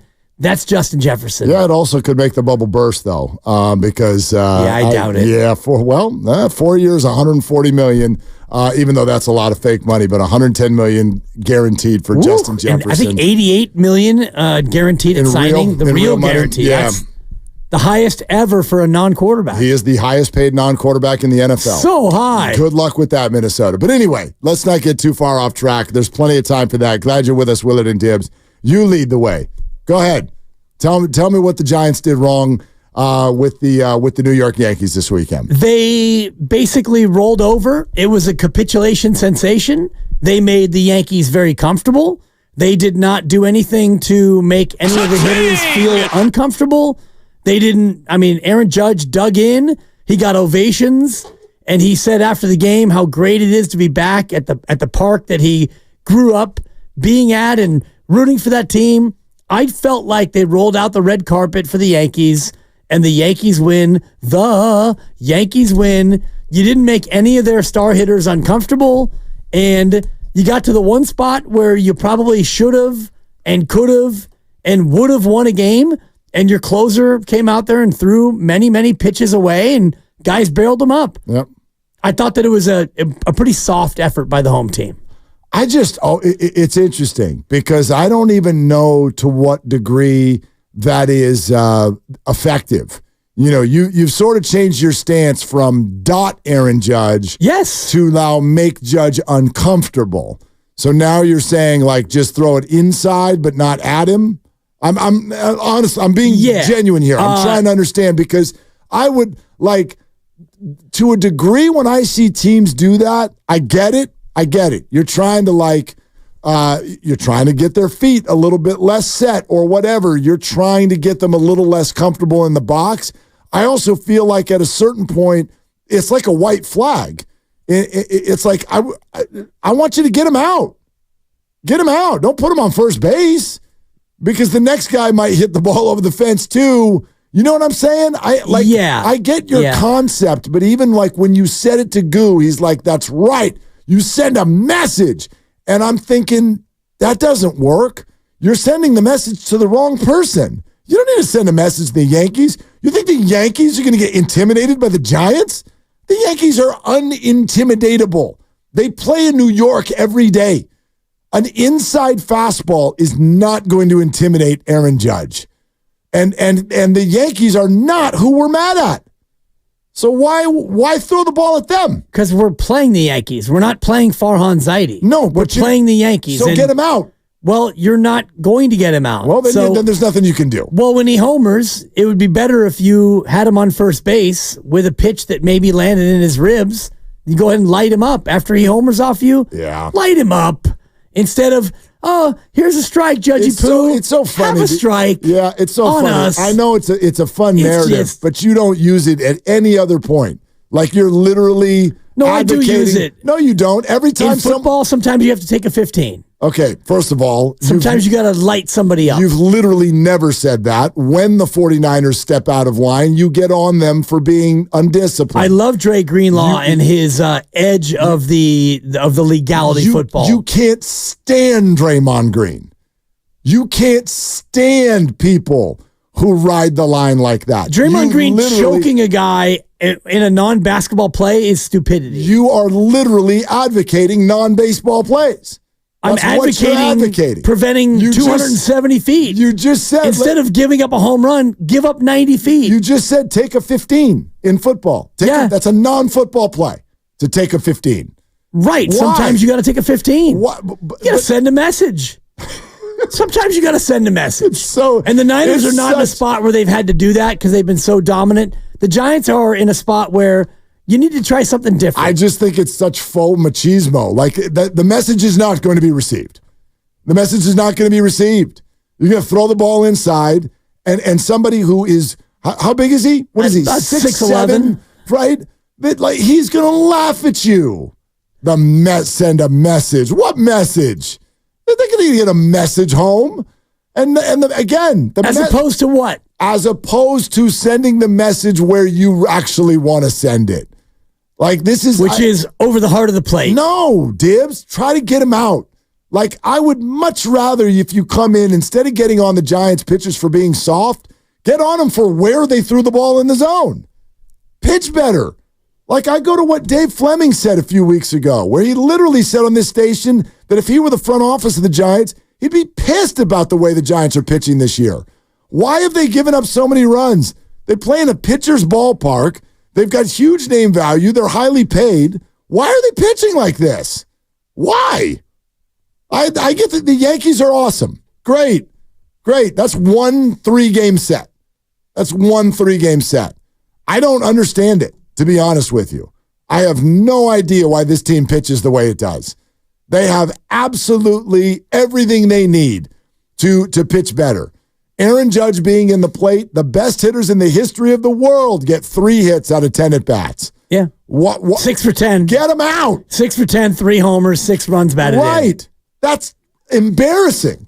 I don't care who you are. Maybe the pitching staff is overrated. Maybe. They're good against bad hitters, but against good hitters, they're bad. You might be right. I mean, I can't argue that. They have pitched like crap this year. There's zero excuse. And I'm not, by the way, that is not giving the front office or anybody else a free pass. There are no free passes. Right. There are no free passes. Should have given Judge a free pass. They lost to a better team over the weekend. It's not even close. But I'll stress the same thing I said to you 3 weeks ago. It's not about the standings. They're a half game out of the wild card. Who cares right now? It doesn't matter. It's not about the standings. It's about who they are. It's about who they are and the way they're performing. And they're not as good as the Yankees, but they're better than that. We're sponsored by Robert Half. Get on in. How'd the weekend make you feel? And I actually got a really important question to ask with all the frustration that Giants fans are feeling. And so we'll ask that here in a second. It's Willard and Dibs, 888-957-9570, 95.7 The Game. Robert Half research indicates 9 out of 10 hiring managers are having difficulty hiring. Robert Half is here to help. Our recruiting.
0-0.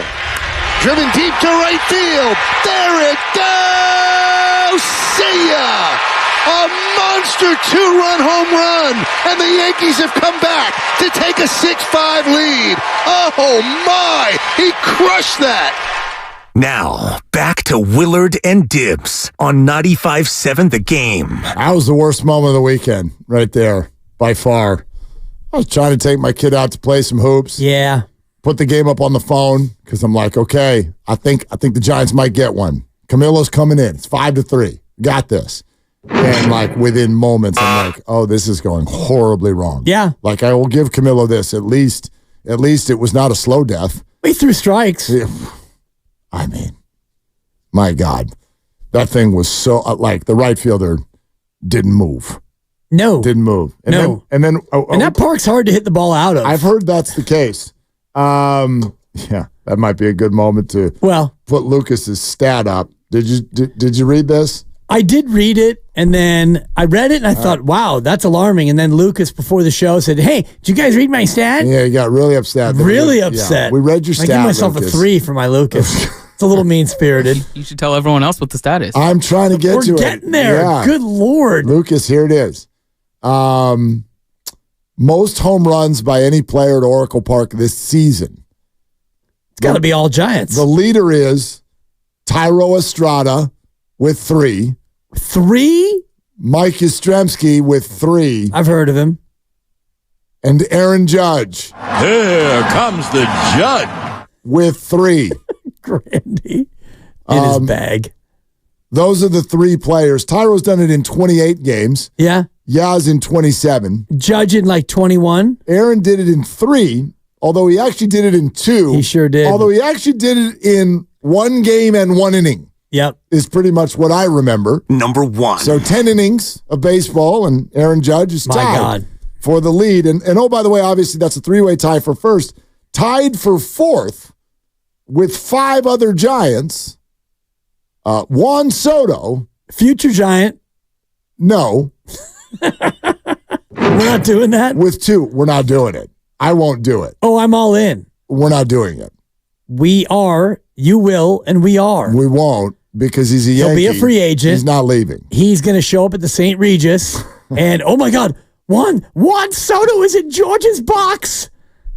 Juan Soto had lunch with George Johnson. And then... That's my Susan Waldman. It's pretty good. I know exactly who it is. Thank you. I stand by it. And I have another prediction, which is after he re-signs with the Yankees. Oh, God. You will do a show the next day and go, oh, let's throw you a strike, Wani Poo. Here's the strike, Wani Poo. Like, I mean, can we stop throwing these guys strikes? No, you're trying to get them out. Well, you're playing a baseball game. Get them out. Well, then, you know what? Let's just leave the league. You know what's better? Should we be done? Light him up, let him charge, and he gets thrown out. That's the best possible result you can get as a Giants fan. It's not going to happen. I know it's not going to happen. They're smarter than that. The Yankees. It turns out that the Giants the Yankees are smarter than that.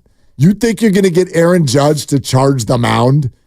I mean, maybe if you threw at his head, and if you're advocating that, you're actually just a bad person. No, I'm not. Like, I mean, come on. I'm advocating to make a Yankee hitter uncomfortable. And if that means you got to throw one in his ribs or throw one behind him, oops. Do something other than here comes the strike, here comes the Judge, you homer again, we lose. Because that's not working. It's just classic deflection of anger. Like, and I'm not angry. Of course you're angry, Jeff. Which is awesome. I'm angry, Jeff. That's awesome. Thank you, Jeff. I am as frustrated as anyone, but that is classically getting mad at the wrong person, and it won't work. Like, I would agree with you wholeheartedly if it would work, but I swear to you, Dibbs. If Logan Webb, who throws 87. Wow. I mean, that's who was pitching last year when you went on this large rant about dot him. Like, if Logan Webb throws at him, guess what the first thing that's going to happen? He's going to get out of the way because he's got time. Yeah. And if it hits him, he'll laugh. He's bigger than a tight end. He doesn't care if you throw a baseball at his waist. He's Aaron Judge. And all you're going to do is anger the bear. and that will focus them more. I was listening to Tiger Woods. This is an old clip. I don't even know why I went down this rabbit hole over the weekend. But you remember the shot out of the bunker? Hey, it's Tiger. Hi, Tiger. Remember this? Like the greatest shot of all time? What tournament was that? The 200-something yard shot out of the fairway bunker on the par 5 where he went for it in 2. I can't remember what tournament, but this is way back in the beginning, early Tiger years when he was at his absolute greatest. I chose a 5-wood and I had a good line, so I thought I'd give it a go. Exactly right. This great press conference. So Fred Couples said it was the greatest shot in the history of golf. And Tiger, who spoke in a completely different way back then because he was cocky and confident. He hadn't been knocked down so many pegs like he is now. It was really I haven't yet had a 9-iron put through my windshield, actually, at this point. And I haven't almost died in a car accident also. A couple times, yes, actually. I mean, this guy's sitting there talking about focus and how in pressure moments, and this is what great athletes do, and about pressure moments and moments where you are activated by something else, it's easier to focus, and therefore it's easier to perform. And you can't fake it. You can't show up in essentially on Thursday of a golf tournament, just a random golf tournament, and play as well because it just doesn't have that razor's sharp edge. Aaron already showed up with that this weekend. He looked at it as a homecoming.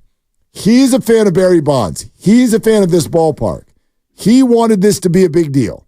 And my God, it took him 2 seconds to make it a really, really big deal and put his imprint on the whole series, the whole weekend, and the whole city. And it sucked. It sucked big time for Giants fans. I don't think there's, in fact, to me, it gets worse if you throw a ball at his ribs. It's not going to bother him. It's going to focus him even more. And I know that old-style baseball, believe me, we've all been through this, broadcasted in the minor leagues and had all the conversations with all the guys about, hey, they came in here and they're too comfortable, so we need to throw one at them. Yes, that's an old style, and I've seen zero data that suggests it works. I do know it makes you feel good when you're ticked, though. I'm going to throw this thing off this guy's thigh, and then you watch. Now we'll get him out. No, you won't. No, you won't. But you feel better because you're mad. Here's my question I've got for all of us. What do they do about it? Series is over. What do they do about this? About the fact that you are a second-rate team in a sport where the first-rate teams seem to be dominant? What do you do about that? What do you do about the Giants? Well, what if you're the Giants? Depends if you want to do small things. What do you do to fix this? If you're the Giants and you are one of the various Johnsons, you keep making money and you realize that attendance is up and people are showing up and you're making more money this year than you did last year. And so you stay the course. You have a president of baseball ops who's here for 3 years. You've got a manager who you just hired and you stay the course. I'm asking what you feel. What I feel? I don't care. I don't care what you think they are going to do. Oh, what I do? What would you do? I would remove the president of baseball operations and go about a change in a dramatic way. Even if it doesn't work, I would start making big swings. I would draft more hitters. I would become a real player in the big boy marketplace. And you sent a tweet, or not a tweet, but it was a text to our show thread about your feeling of, and I don't want to mischaracterize it, but it seemed like you were saying that you didn't like the feeling of being, I don't think the phrase was also ran, but it was, no, it was a have-not. That was Grandy's text. I thought you said. Give him credit. I thought you were talking about the haves and the have-nots. Grandy wrote that. I get confused between the marks. Mark with a C, Mark with a K. Grandy wrote, I just hate the feeling of being like a have-not. The Giants are a have-not. I thought that was you, Mark, not him, Mark. No, I apologize. That was. But it spoke to me. Mark Grandy. Because that, for me, is the big feeling right now. Because even though you're in a big market, and I think we're now market 6, depending on if it's radio or TV, whatever, we're a big market.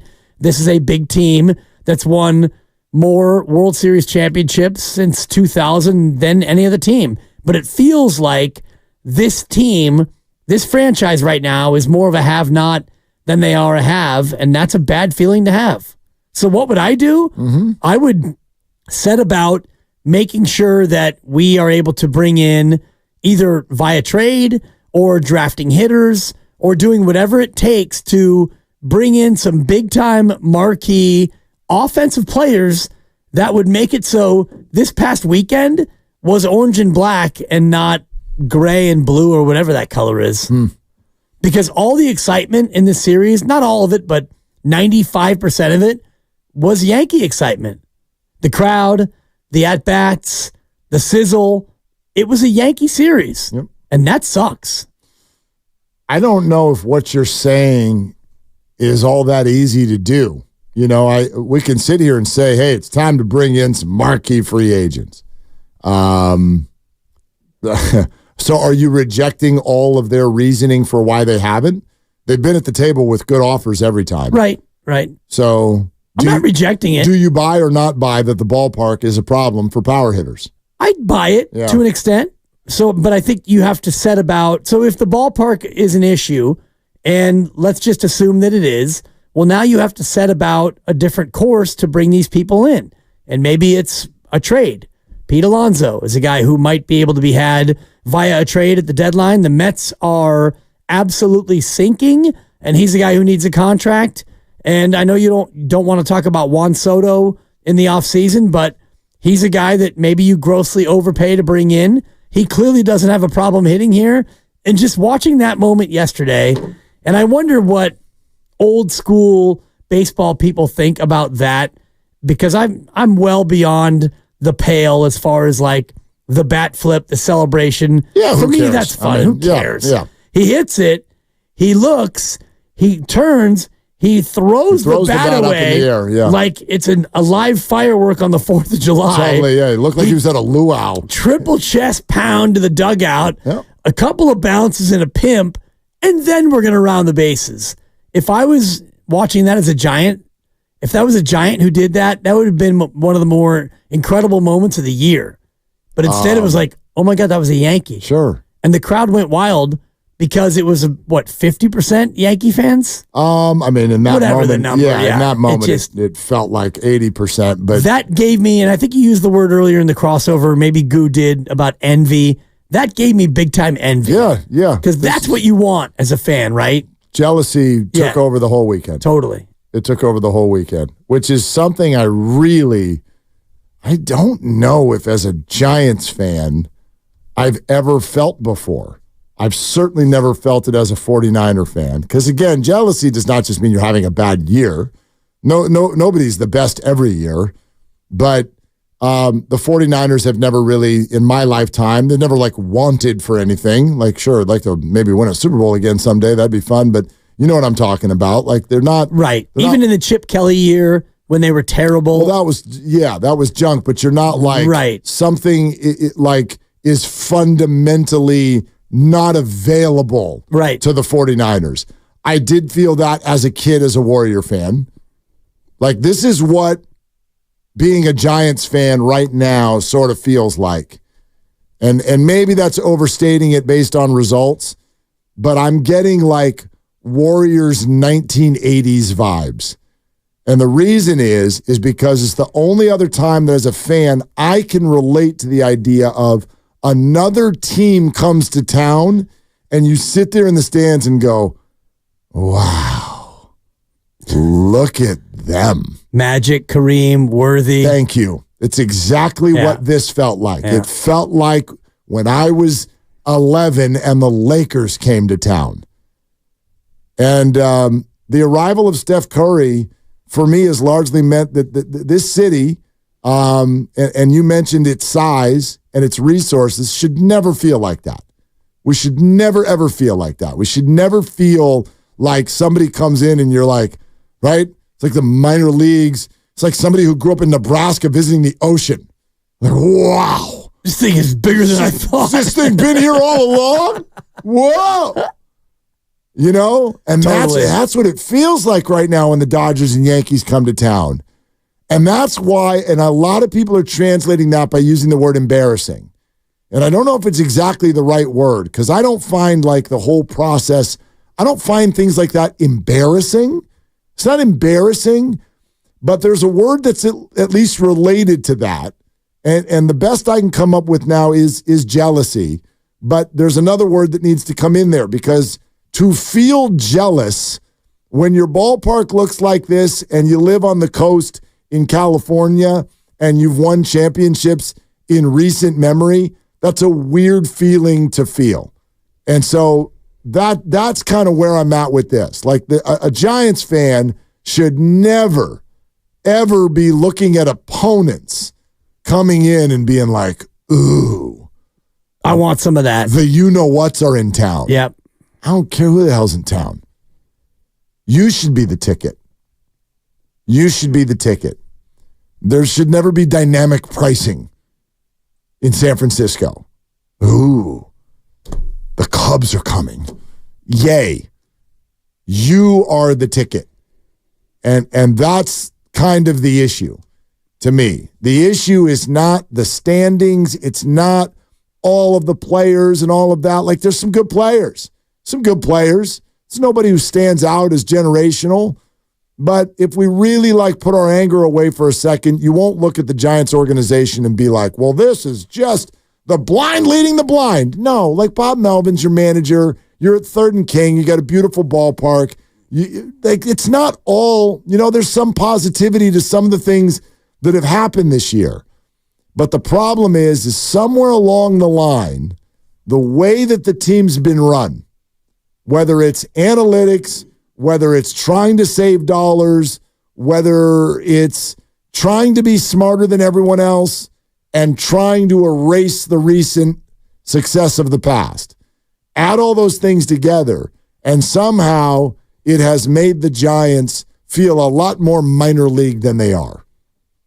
Yeah, and I think it's because of, the way the regime has run things. It's been more about smarts and analytics and platooning than it has been about, putting up the eye-popping offensive numbers. And I know that they've drafted a certain way. And, Patrick Bailey is a drafted player by Farhan Zaidi, and he's probably your best player. So I'm not going to begrudge him for all of his drafting choices. But I think that there's been a certain amount of, I don't know if it's hubris or if it's just a miscalculation about what you could do to bring in free agents, but they've been unable to bring in any free agent slugger. And this year you tried, and we all kind of applauded it, the Jorge Soler signing, thinking, okay, what might be, if he has one of his Soler years, maybe he's the guy to break the streak of no 30 home run hitter since Barry Bonds. And now you watch him day in and day out, and it's like, oh my God, this guy he's overmatched. Yep. He's overmatched or injured or terrible or all the above. And you look at, forget Philadelphia and New York, two of the best teams in baseball, but in general, you don't look at this lineup and think, all right, I got to stay tuned because there's a home run coming right around the corner. No. I mean, Soler was never going to be at the level of those other people that you were but could you hit, 30? We thought, 30. Yeah, that was, he's done it before. Now, could you hit 20? Did he do it in San Francisco? I don't know. Well, it feels like even now to have him hit 20 would be like, all right, he hit 20. Where's he at now? 6? 6, I think. Yeah, it's brutal. And what did they hit as a team in the series? Did they hit 2? 2. Both Pay the over. Both by the Pups. Yeah. They hit 3. Oh, they hit 3? Schmidt hit 2. Schmidt hit 2. That's right. Yeah. Schmidt and Ramos. And pay the over on the Yankee homers. And man, bad beat for you on the third part of the bet. For those who don't know the bet, we had a who gets 2 out of 3. The Giants had to hit at least 1 homer. The Yankees had to hit at least 5. So Dibbs got the over on the Yankees. I got the over on the Giants. And I laughed out loud when I saw this yesterday. Man, you hate to see it. The third part of the bet was whether or not Blake Snell would get the 15th out. Would he complete 5 innings? Yeah. Now he starts the 5th inning. The Giants are up 3-1, and his curve is dancing. And I'm like, it's looking pretty good. And then some people got on base, and the pitch count was approaching 100, and I'm like, oh, boy. So the bases are loaded with 2 outs. And who's he facing? He's facing Verdugo, right? I think he's facing Verdugo, and the bases were loaded with 2 outs, and his pitch count was right at about 100.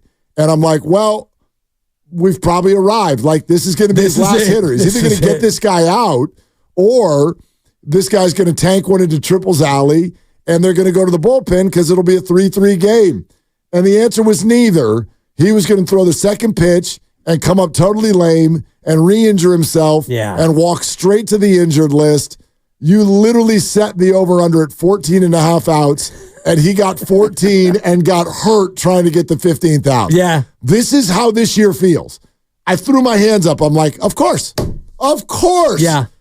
Who cares about the stupid bet? Yeah. I'm like, there goes Blake for another 3, 4, 5, 6 weeks. Right, exactly. On a team that already is down a starter, so now you're going to have, now you're down 2 starters, and you're hoping Keaton Wynn can come back here in the next couple of days, and, Cobb still nothing, and Robbie Ray still a month away, and it was Verdugo who would eventually double to right then field. Eric Miller comes in and gives him a cookie. Yeah. And he whacked it into the outfield to tie the game. Yeah. Anyway, just keep throwing the Yankee strikes. You said that this organization has basically run itself on like smarts. Right. It's not that smart. That's the problem, is it's not that smart. I get the concept. I get what you're trying to do. There have been times where it played out really well, whether it's 107 wins or some of the fines that you've had in the draft or on the open market, whether it's a Patrick Bailey, a Tyro Estrada, a Lamont Wade. There are things like that where your quote-unquote smarts have led to some cool acquisitions. But in the grand scheme, it's not that smart. And so here's what I would say. A, you already know my promise. I don't use the microphone to fire people I'm not in charge of. But here's what I would say. The structure needs to change. I do think Farhan makes some good acquisitions. But here's the problem. Farhan has too much say in what goes on game day. And I think that needs to stop right now. I think that has got to be over. Do not talk to people about who's in the lineup. Do not talk to people about who the opener is. Do not talk to Bob Melvin with your computer to tell him who should hit in the 7th and who should hit in the 5th, who's going to hit in the 1st. How many different leadoff hitters have we had here in just the last 3 weeks? So you're right. He's not going anywhere anytime soon. Greg Johnson did a podcast less than a week ago expressing all of his love for Farhan Zaidi and the extension. Plus, Bob Melvin just got here to work with Farhan Zaidi like literally 2 months ago. So that's not happening yet. Everybody who's got their idea of fire the president, they're not there yet. But I would say, dude, you got to get your hands off of the day-to-day. You can keep trying to make trades. You're obviously going to run the draft. You can call people up from the minors and send them back down. God knows you seem to love it so much. But you got to get your hands out of the cookie jar on game day. Let Bob Melvin and Matt Williams operate the daily strategy of this baseball club. And that right now is the best you can do. You're right. Bigger picture, you need better baseball players. But right now, you got to go with what you got, and I'd let Bob Melvin do all that. The answer is 11, as far as how many guys have led off the game in the batting order. They have 11 different leadoff hitters. That's got Farhan written all over it. Including Conforto. He's led off. And Luciano's led off. Jorge Soler has led off. 4 times. A humongous 30 home run hitting strikeout ground out guy. Yeah. With no speed. Okay. We're presented by Fremont Bank. Full service banking, no compromises. What do? How do you want to fix this, Giants fans? We'd love your calls, 888-957-9570. Plus, we'll also tell you in a minute how you can win a Steph Curry autographed jersey. Willard and Dibs. I'm staying tuned for that, Mark. But first, I'm here to tell you about Fremont Bank. You mentioned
not going to give in to him with an open base. If he walks him, he's not even concerned about it.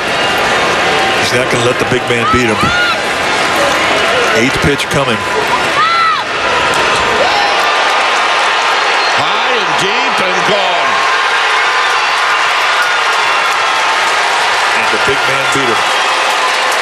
Yeah, you dream about it in the backyard, playing around a little bit. And, Cruz and Kipe, I've heard them for years call the games and, hear all the homers that Barry hit here. So it's pretty cool. So I was happy we could come away with one. Now, back to Willard and Dibbs on 95.7 The Game. Yeah, it would have been nice to be in on all the fun. It looked like a great freaking time. And as with any city, it does not matter where you are in America, 3 of your friends are Yankee fans. My phone went crazy last night. You know who you are. You all know who you are.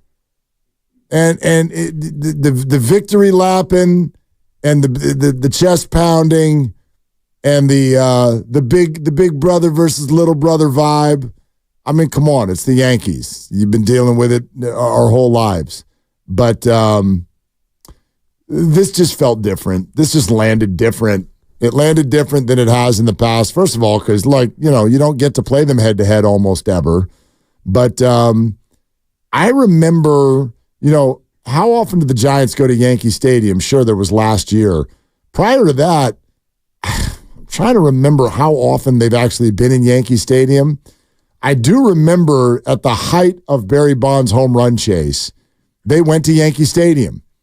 And, God, what year would that have been? That probably would have been like a 04, something like that. It was June 8th, 2002, when he hit the homer in the upper deck in deep right field. It's one of the greatest sports weekends that I could remember ever, even being near. I had been sent, because this is when I was working in L.A., get your drip ready. I'd been working in L.A., and I got sent to New York to cover the Lakers versus the New Jersey Nets NBA Finals. Kerry Kittles. Right? Jason Kidd, K-Mart, all those people. Kenyon Martin, And the Lakers swept them. Yeah. Absolutely swept them. But that was 02, right? Yeah. Yeah. Okay. So the Lakers are there, and I get sent to New York in order to cover this. And meantime, while the Lakers and Nets are playing in the NBA Finals, this is what's going on in New York. The Giants and Barry Bonds are in town with the home run chase going on. Barry hits one into the 88th deck. I mean, like one of the longest homers I've ever seen. Tiger Woods is at Bethpage Black for the U.S. Open. And was it real quiet? I think who was going for the Triple Crown in New York? All of this was happening in the same week. The energy was absurd. And my memory might be playing tricks on me on the name of the horse or exactly when it was all happening. But the energy was absolutely absurd.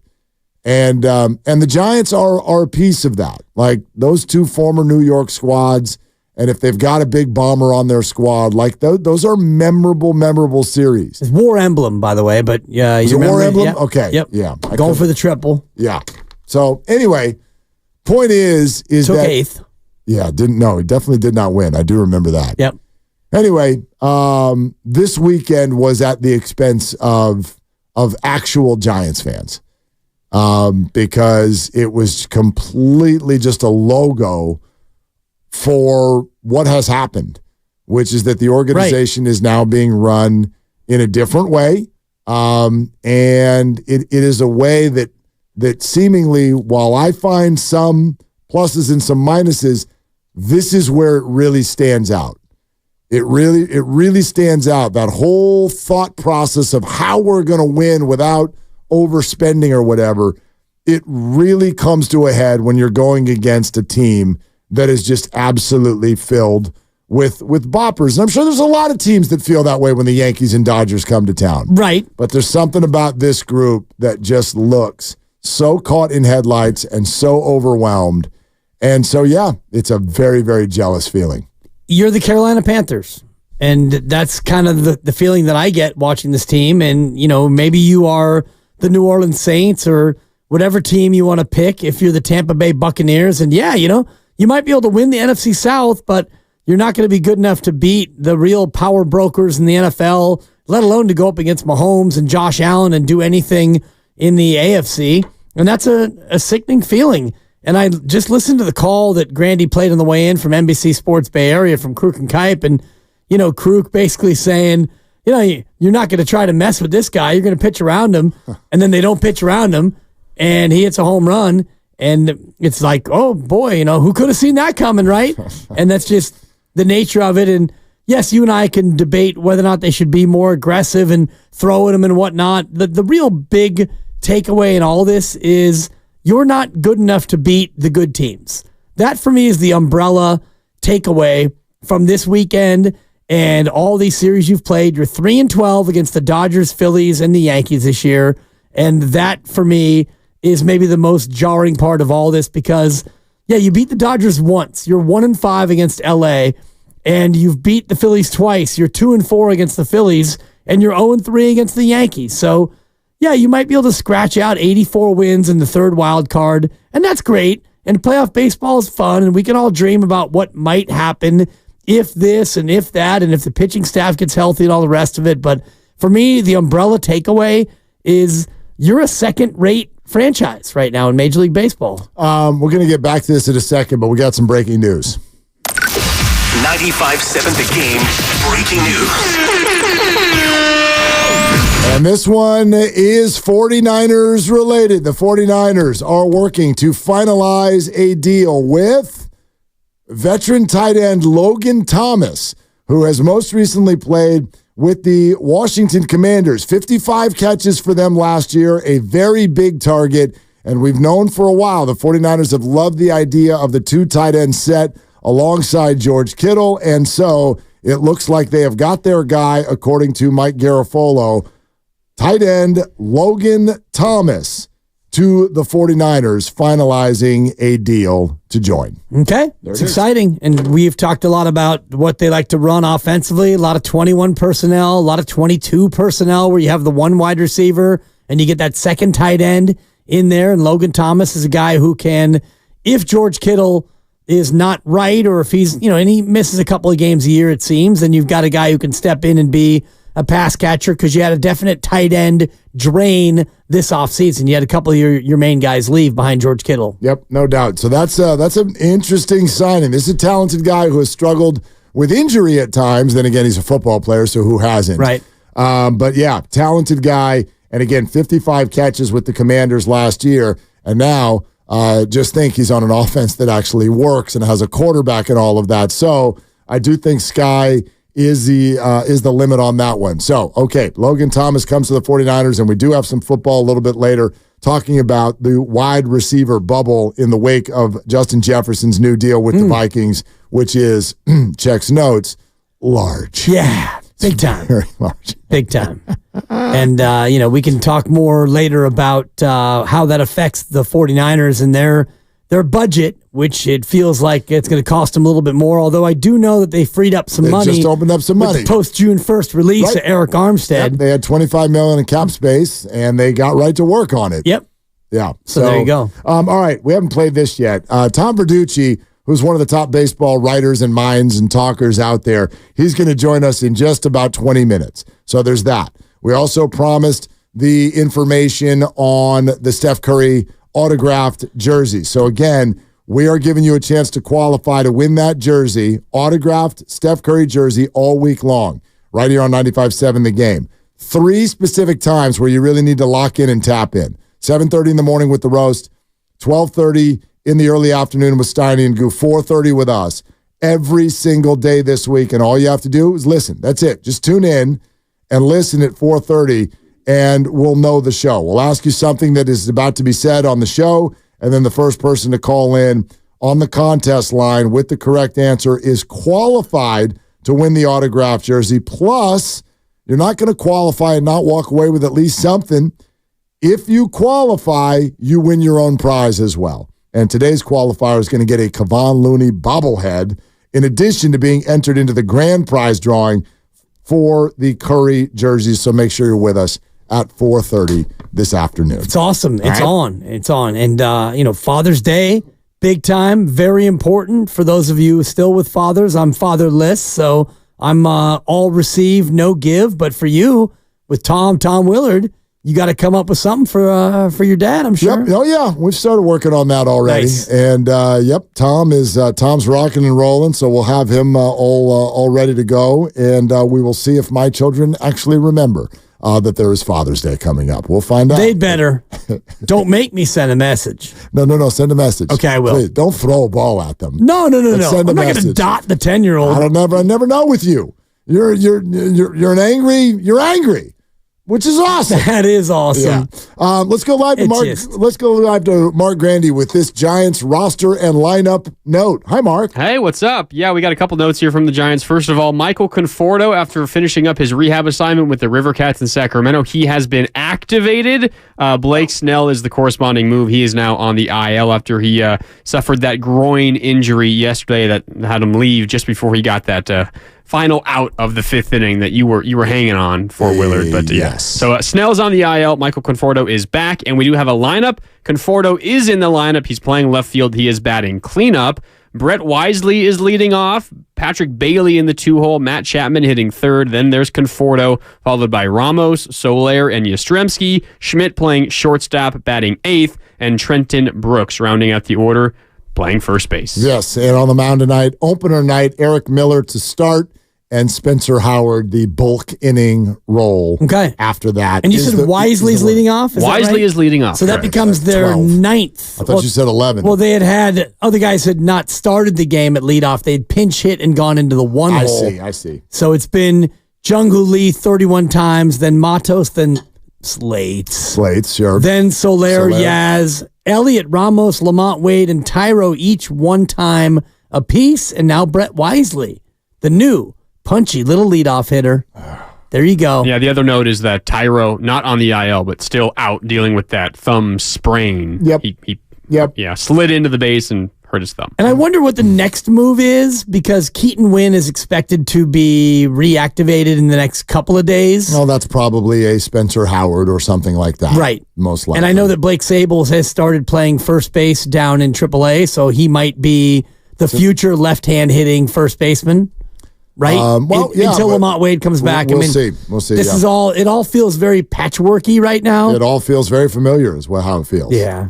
And that's what's such a bummer, because I don't think that was the intent this time. But yes, we've arrived to the same place where we've been in the past, where there's 100 different leadoff hitters in 162 games. There's a revolving door at 5 of the 9 positions, and you're just trying to keep it together. And by the way, they probably will. I still hold them to the exact same standard. The Giants, if you look at the National League, and this is a lucky break for them, it's awful. They should be a wild card team. That's awful. No, which is not awesome. Yeah, they should still make a wild card. And will they be able to throw a healthy Snell and Robbie Ray and Logan Webb and throw all this at you in the playoffs and grab a series or whatever? Who knows? It is baseball. I don't flick off the idea of anyone, if you're in the playoffs, getting on a run and rolling there. So that is all still on the table. For me, this is so much more just about the experience we're all having. Like, that was awful this weekend.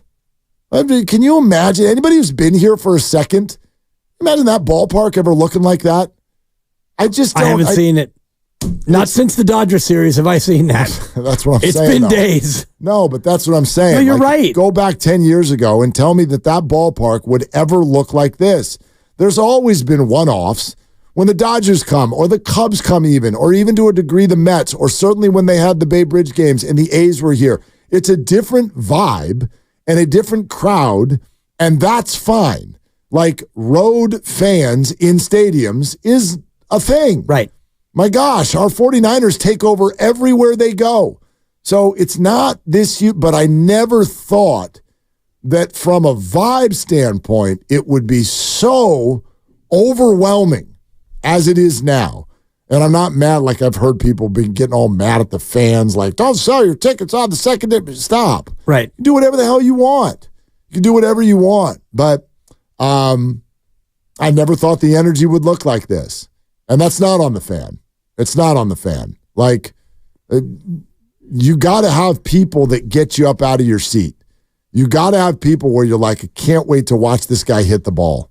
And so maybe this isn't all that thoughtful of a response, but come hell or high water, free agency, draft, trades, stealing people. All of the above, I don't, right? Yeah, I don't know. Hold people hostage. Kidnapping? You've got to get better players. You just got to get better players. Where are the players? Why is this so hard? That's the job. Yeah. You've got to find a way to get better players. And at a certain point, the Giants are very much feeling like they're crying wolf because they're becoming one of those organizations that's always telling people the guy you're waiting for is about to be here. We're going to sign him in free agency. Oh, we missed him. Second place. Or we're going to get the next guy. Oh, we missed him. Well, wait a minute. We got this guy coming up on the farm. Juan Soto, Mark. Wait till you see this Casey Schmidt guy. Look what he hit a home run in his first game, and wow! And then it's a house of cards. It's a house of cards. We did this with Matos 2 weeks ago. I don't think he's gotten a hit since. Been a struggle. Been a little bit of a scuffle, but gotta get some players. Yeah, gotta find a way. And like you said, by hook or by crook. So you have to do it in one of those four ways. Or here's an idea: do it all four ways. Draft a kid who is an eventual slugger, and trade for a guy who already is a slugger, and then sign a guy who's a free agent who is already a slugger. And miss me with the whole ballpark thing, because the Yankees didn't make that ballpark look anything other than a ballpark where you could hit home runs. Well, and I know you've got, those guys. Those guys. What if you had one of those guys? I'm not saying you have all those guys, because they have all those guys. Right, that's what everyone's waiting for. But what if you had one of those guys, like a guy like Soto or a guy like Judge, a guy who you could say, you know what, this guy's 35 or 40 home runs a year, and you've got a team full of 14 to 19 home run a year guys. And it's not because of the ballpark. It's just not. Well, now, the ballpark's a small part of it. No, it is because it is the ballpark. It's because your hitters aren't good. There are, like I said, there are about, I don't know, I'd have to look at the whole thing to really, really dive in. But yeah, there's about 7 or 8 players in the game who are like above that ballpark as far as like the way they hit the ball. Harper, Ohtani, Judge, Soto, for sure. And these are like slugger types. Like there's even great players who I Betts. don't. Well, but Betts, yeah, that's not like he can hit the ball out of the ballpark, but not like that. Not like that. There's those guys that are like, they look like statues when they walk into the room. There's just not a lot of them out there. The Giants have tried to sign half of them within the last 7 years. Right. They haven't gotten any of them. So, yeah, you have to get, and if you're going to do that, then you've got to fill out the roster a different way. If you're not going to be able to get an Aaron Judge, if you don't get a Bryce Harper, then you've got to fill out the roster a different way, and they have not cracked that code. Well, they tried this year, but you signed a Cy Young award-winning pitcher whose ERA is hovering around 10, and he can't stay healthy, and you signed a designated hitter that you thought was maybe not a big bopper, but at least a bopper, and he's been unable to bop, and you signed a third baseman who's been more cold than hot in his hot and cold year. He's a great glove over at third base, but he hasn't lived up to billing. And you signed a center fielder who is damn exciting, but now he's out for the year. Yep. So you tried. Nice try, don't cry, as I used to tell my kindergartners when I was a PE teacher back in the 90s. Nice try, don't cry when you failed, but you're going to have to try again. And if you're Farhan Zaidi, you're running out of cracks at it. How does this one make you feel? Michael K., David Cohn on the Yes Network. Giant fans upset that he didn't sign with the Giants when he was a free agent. They're just jealous, Michael. He's a New York Yankee, and he's doing great things. Well, he's certainly giving them a snapshot of what they missed. They could see this 81 times a year. Yeah. That's David Cohn, Yes Network, who jumps in and goes, they're just jealous. And here's the thing and I can just encapsulate the whole weekend by saying this. He's absolutely right. And that sucks. And I cannot tell you how hard it is for me to admit that, because it is an emotion that I have promised myself I just flat out wouldn't feel in this life. Yeah. And this is only sports, so we'll allow it in here. Right. I spend 0% of all of my days feeling jealous about anyone else. I am too thankful, have too much gratitude for any of that. But I will back you up on that, because you don't give off any feeling ever in our conversations on or off the air about why don't I, or what if I, or how come I can't. I'm happy for people if they've got you right. If like somebody called me over to their house and be like, you got to look at the brand new 5 bedrooms we just put on the new, like, great, show it to me. We just put in a pool. Let's go swimming. Like, great. That's amazing. I don't have that in me, but good Lord, I do in sports. Yeah. You got slugger envy. That was awful. It was awful. The Giants spend what feels like 45 minutes trying to figure out how to get a run. This is what the games feel like. It takes 3 hits and this an guy error. got a base hit, and then that guy got hit on the foot by a ball. Right. And then the shortstop threw the ball in a weird spot. Oh, my God. And then there was a dying flare out to right, and then we ran really hard, and we got to run. Woo! And then you go to the next half. You sound like a soccer fan right now. And then the Yankees walk up, and they're just like, boop, bop, bip, pow. 3-1, you're losing. You're like, what's going to take us an hour and a half to come back? Totally. Yeah, that's right. We're going to need 2 singles, a ground ball to the right side, and a sac fly. And that's why yesterday was so awful. The worst. Because they came back, your starting pitcher Starr got hurt. They came back to tie the game, and then Elliot Ramos did the damn thing. And I was like, oh my God, a 2-out hit at the right time? What are we doing? This is incredible. Well, here comes big bad Camilo Doval. Thankfully, the Giants are going to salvage one.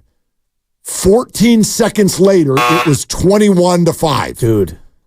Balls are floating in the bay. The stadium's got a party going on. I'm like, it's head spinning. In that 9th inning, 6 batters into the inning, which included a walk, they hit for the cycle. Single, double, triple home run in the first 6 batters of the inning. You were there, right? Yeah. You were That's there the for that. thing. That triples alley. Well, there are certain balls when they hit the right spot, it looks like Little League.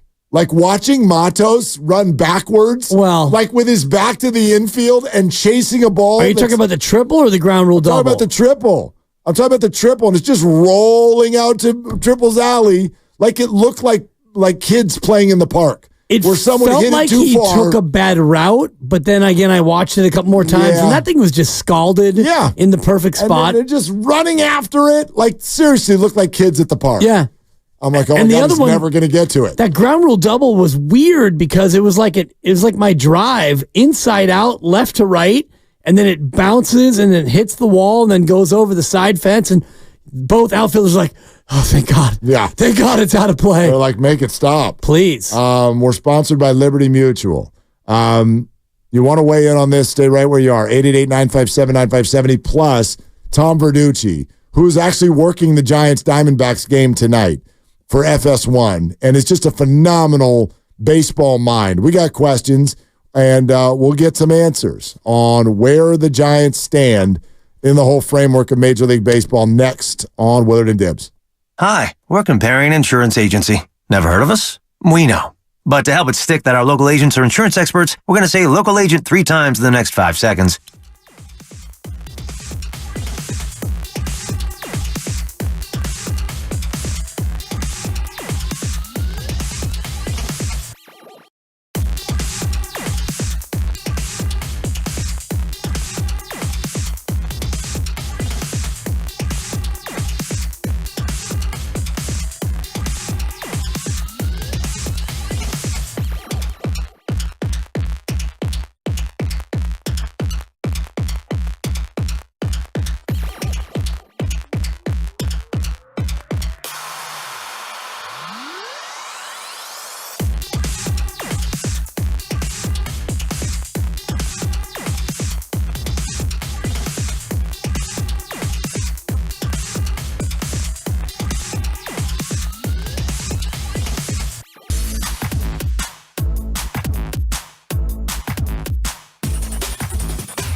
classic home run hitters. I mean, their fly balls just go over the wall. I mean, they're just fly balls. Mere mortals, they're 30 feet short. Oh. I don't think this one's coming back either. Gone. Yeah, I think it was rounding the bases. I kind of looked out to left field and, being on those bleachers a couple times and just brought back some memories. But it's a special place. Grew up a Giants fan. Love coming to games out here. So pretty cool being on the opposite side, being on the field now. Now, back to Willard and Dibbs on 95.7 The Game. Might be my favorite play-by-play moment of all time. I'm not kidding. I'm not overstating it. Which one was it? Was it Kruk or Kipe that just made the noise? Oh. So Kruk is sitting there talking about, like, there's home run hitters like this guy, and when they hit, like, just a normal fly ball, it sort of goes deep. Yeah. And other guys are 30 feet short, and then you hear the crack of the bat, and one of them just goes, ugh. I know Tom's on. Can you play it again really fast, Grandy? Listen to this. Just listen for the crack of the bat, and then either Kruk or Kipe just goes, ugh. Yeah. Yeah, that's the thing about the classic home run hitters. I mean, their fly balls just go over the wall. I mean, they're just fly balls. Mere mortals, they're 30 feet short. Oh. I think that's Kruk. Just like, oh, that escalated quickly. Little Ron Burgundy there. I mean, good Lord. We're sheepish. Tom Verduchi of Fox doing the game tonight. Giants and Diamondbacks on FS1.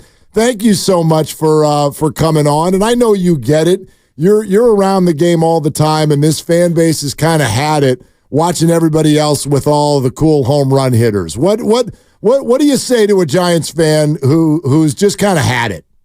Well, it sounded like there were a lot of Yankees fans in the ballpark all weekend long. So not helping, Tom. You're not helping. Not helping at all. No. Yeah, I mean, I guess the best you can say is hang in there, right? You get Conforto back in the lineup tonight, but yeah, you look around the game, and there's no secret that the batting average in the game, it's the fourth lowest ever, right? It's 240. So pitchers still rule. We get that. So to win games, man, you got to hit the ball out of the ballpark. It really is that simple. And you need the aircraft carriers. You saw that over the course of the weekend. You saw that playing the Phillies. There's just no other way around it. It doesn't mean that you can't win another way. It just means it makes it really hard to win another way. And especially when you've got 13 guys on the IL, the level of difficulty goes through the roof. So I guess the message is for a Giant fan is hang in there for the next 6 weeks until you get to the trade deadline to see where this team is and what it can do. And then hang in there in the off season and just be prepared. You'll go through another dance, with Juan Soto, Roki Sasaki, maybe. The Giants will be in it for these guys, but everybody's been down that road before. I don't have to remind you. Yeah, I'm ready to do that dance. My partner's not quite ready for the Juan Soto dance, but I think that you're right about hanging in there. And you mentioned the trade deadline. Is Pete Alonso a guy who might be in play for a possible trade? And would the Giants be a team that you think might go after that? Yeah, there's no doubt. To me, he's going to be in play. The fact that he's not been extended by the Mets tells me, it's not likely to get done anytime soon, and maybe not even free agency, whether he's traded or not. I think David Stearns really wants to make that team younger and more athletic, and buying the aging years of Pete Alonso is probably going to be a very high cost, maybe not a smart one. We'll see. But, yeah, I mean, he's a legit 30 to 40 home run guy that's hard to find in the market. That's what the Giants need. It's what the Seattle Mariners need. You can make a case for the Houston Astros as well. I don't think it's going to take a whole lot, guys. If you look historically at the trade deadline, there's not a premium on bats, and they don't tend to fetch really high prices. So I think, that's a name to look at because you have to find a way to score runs in a hurry in the game today, and he's one of those guys who can do it. Now, you have to live with the downside there. He's not going to get on base at a high rate. He's not a good defender. He's not a good runner. He is going to provide you a power threat in the middle. And you look at the Giants lineup these days, and they have a lot of complementary players, good complementary players, but, there's a hole in terms of those pure power guys. You just write in there and ink in the 2, 3, 4 spots. Tom Verduchi with Fox is with us here on Willard and Dibbs. Tom, I know you probably know this. Most of the fan angst and anger right now is directed toward Farhan Zaidi? I know in baseball circles, his reputation is much better than it is in the stands in San Francisco. Let's put it that way. But what would you say about the construction of the roster right now? I think the problem with the Giants roster, it's a little bit like the Mets and the Red Sox as well. You're kind of caught in that in-between area, right, where you can't really strip it all the way down. The farm system has been better. I think you're starting to see the results of that. It's not like a Baltimore system where it's carrying the team in a competitive environment. And you try to complement that with some big-ticket items on free agency. Now, we all know they've missed on a few. They've gotten a few. I thought Farhan had a really good, it's almost like after Christmas sales or after holiday sales, right? You get some bargains, what's left out there. I thought he did pretty well to make this team competitive. And listen, you guys know, if you're playing 500 ball through 4 months of the season, you are in this darn thing. I mean, look at the National League. It's top-heavy. I think 86, 87 wins could get you in the back door of the postseason. You saw a team like Texas do that last year and go all the way. So it's not a lost cause, but I think what he's trying to do here is kind of, thread the needle here by, including some younger players here. And I think right now that's why you're seeing the team so inconsistent. And trying to get that, the big ticket item to come in here and finish off a roster. He hasn't been able to do that. Is that partly because of the ballpark, Tom? Do you think that they eventually have to take a look at the dimensions and think about making hard changes to make it more attractive to a free agent slugger? It's something to look at. I mean, it does matter to some players. Listen, we all know when it comes down to in the final analysis, it's the contract, right? It's the money, how the money is structured. That is always going to be, what tells the tale at the end of the day. I get that. But yes, to make it more attractive, do you need something of more of a hitter's park? Probably. I think Seattle's in that same position. For years, I think Citi Field was in the same position. Hitters tend to look at ballparks. They obviously now you've played in all of them as you go around in both leagues, and you have a sense and a feel for how a ballpark plays. I'd be careful about overstating how important that is. I still think it comes down to the structure and money of the contract. Tom, you mentioned in one of your previous answers the young talent in the farm system. We're getting a look at some of these guys because of the injuries. What do you think? Yeah, again, inconsistency, I guess, is the best way to put it. I mean, I like Wisely as a good complementary player. I love the way he plays the game. I mean, Bailey, to me, has already been established as, I wouldn't even call him a prospect. Obviously, to me, he's established as a foundational piece here. He should be behind the plate for years and years. With Matos and Ramos, you're seeing some inconsistency. Luciano really struggled defensively at shortstop. I wouldn't give up on him yet. He's still so young. So it's interesting to me, guys, that you look around the game, and I've never seen the gap between the minor leagues and the major leagues as big as it is now. I mean, you guys look at the PCL stats. I mean, that is a hitter's league. And I know they're using the robotic ABS ball and strike system. That's part of it. Part of it is the ballparks they play in. But to me, that jump now, you're seeing guys who just rake in the minor leagues really struggle at the big league level, whether it's, Jackson Holiday, Jackson Churio, Wyatt Langford. These guys are all top prospects who have had a hard time hitting the ground running. And, that was not the case 4, 5, 6 years ago. You saw a prospect come and he could hit in the minors. You project the numbers to the majors almost right away, plug and play. And I do think the gap is bigger. Mostly to me, it's about breaking pitches. I think as we notice, fastball use going down to the big leagues, it's all about spin and shaping spin and combating how you can move the baseball according to how someone swings. It's very scientific now. And quite frankly, it's not being done at nearly the same level in the minor leagues. So these guys, when they get to the majors, they're seeing sequencing and spin and movement like they've never seen before. Tom Verduchi with Fox. He's doing the game between the Giants and D-backs on FS1 tonight. Is with us here on Willard and Dibs. You mentioned you wouldn't give up on Luciano yet, but what would you do with him? Where would you put him? That's a great question. I think he's a good enough athlete. I'd put him in the outfield maybe, see how that works. I'm not sure he is an everyday shortstop. I mean, again, be careful to give up on a guy when he's that young, but if it is something that causes his offensive game to regress or at least stall out, then you got to think about moving him. The Tigers did that with one of their infielders, moving the outfield. He's done well. Freeman with the Guardians went from the infield to the outfield. Sometimes it can free a guy up. But yeah, again, I think the talent is there. I'm not sure if, major league shortstop, everyday basis. I think the jury's still out there. And again, I wouldn't rule it out. Guys do become better defensively. I think the ceiling is probably limited. I don't know about being a platinum gold glover, but I think it is something with a lot of work. And Ron Washington, as you guys know, has turned a lot of those guys into really good defenders. It can be done. Yeah, certainly it's about augmenting their youngsters, whether it's Matos, Ramos, and Luciano, with some free agents. So, Tom, when you're looking at the next cycle of offseason and free agents, are the Giants in a spot where they're just going to have to grossly overpay to be able to bring a guy in? Maybe it's Juan Soto this next cycle? Well, it could be. I mean, to get the player. I mean, for instance, with Soto, I'm convinced that he's going to sign a contract with an average annual value above the 46.6 that Ohtani has in present-day value. He's going to put up, as he is already, huge numbers playing in this lineup in New York. I always thought he was a really good fit for New York. The scout who signed him, Johnny DePuglia, the day he was traded to the Yankees, told me he's always wanted to play in New York.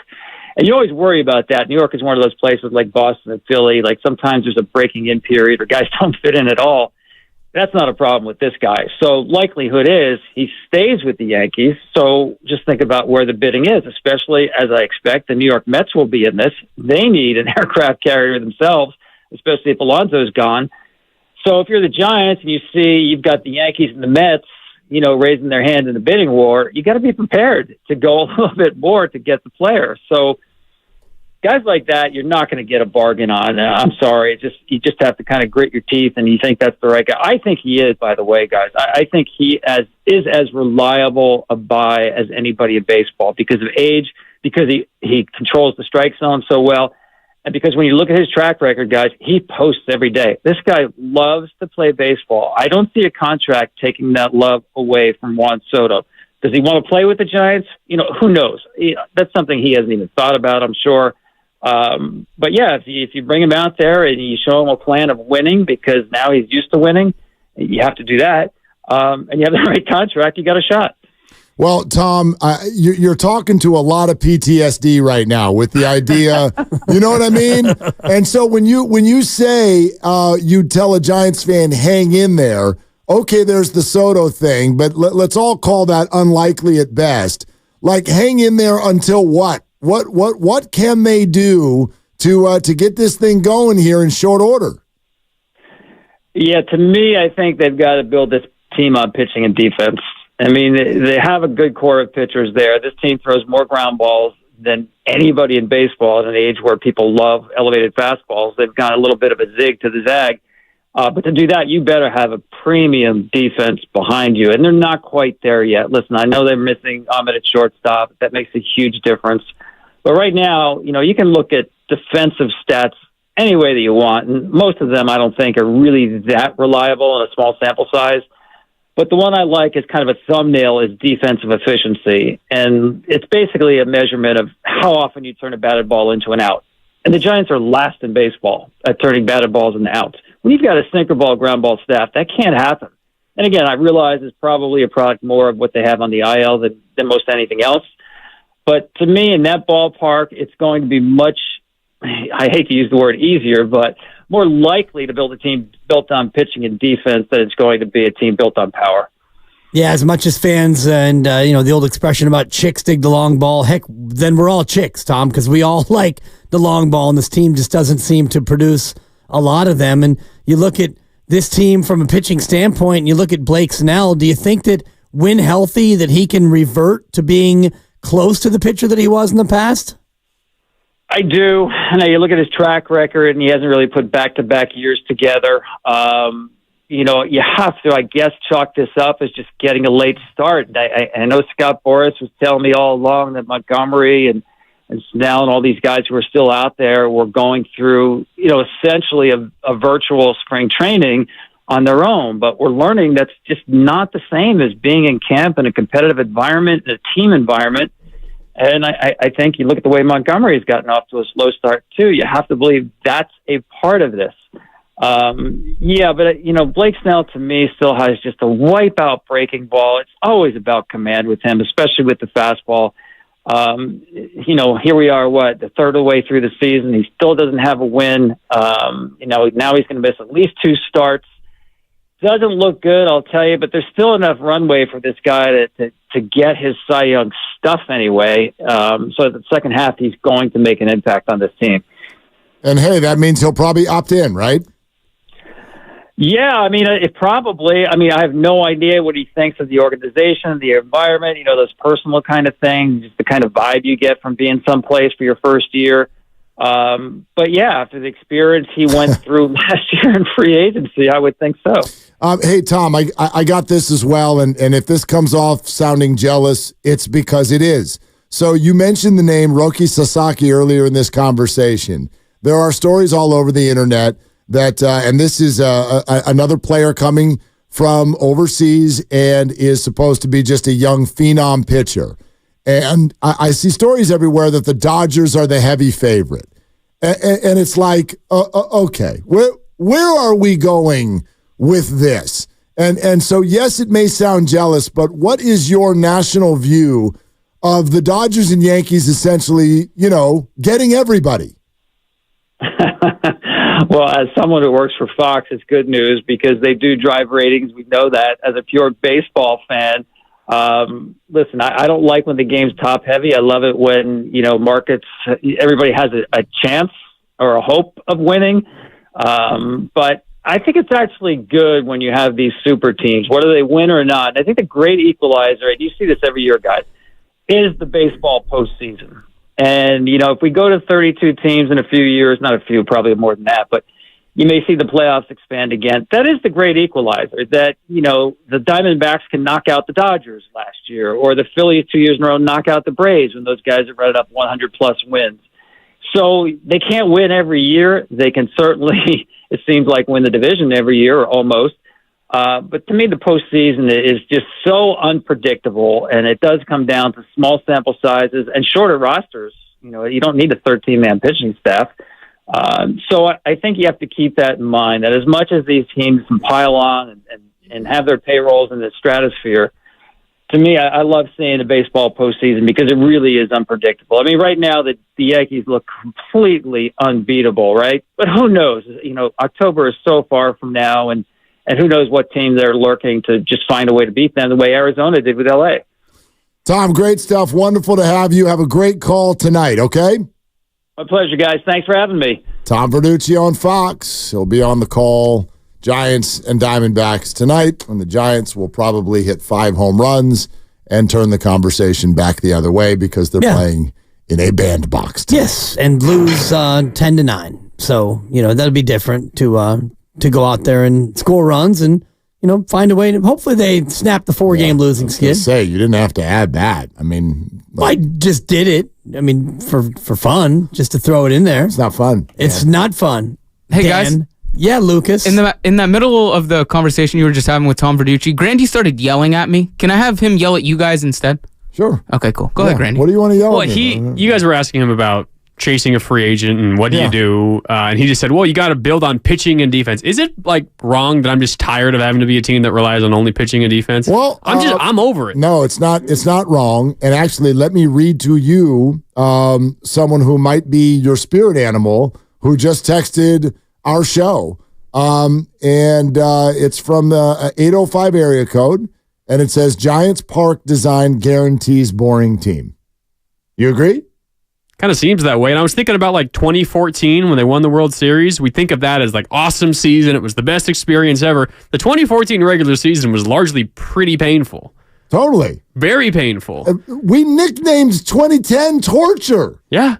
And you have teams like, the Phillies and the Yankees and the Dodgers. Maybe they don't win the World Series. They don't luck into, getting hot in October, but they're fun the entire regular season. I think you're on to something. Now, I think there's a line you don't want to cross. I don't think you want to be the Cincinnati Reds, where every single ball that goes in the air goes over the fence. I don't think you want to do that. But I think we're hightailing it right now toward a real hard conversation. And that is, has this crown jewel of a ballpark, aesthetically pleasing, filled with beautiful memories and 3 championships.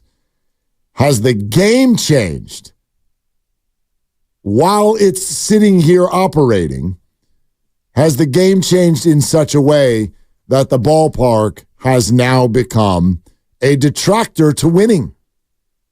I'm not saying I feel that way yet, but think about it through multiple lenses, not just winning.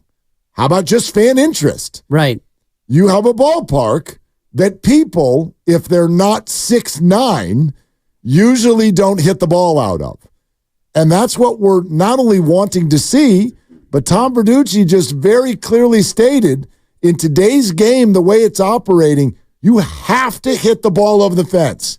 You have to hit it over the fence. Which is what they did 3 years ago when they won 107 games. They did. And they were second in baseball in home runs. I still don't get it. And they played in the same ballpark. So don't understand it. I don't think that it is a ballpark issue unless that they were just using special super hard balls only at games at Oracle Park, because you had 3 years ago a team without real sluggers. And I'm looking at the list right now, and you know it all. We've been through this. Yep. You had 10 guys hit double-digit home runs, and I know you had outlier years from Belt and Yaz and Crawford. And Crawford hit 24 home runs. Yaz had 25. Yes.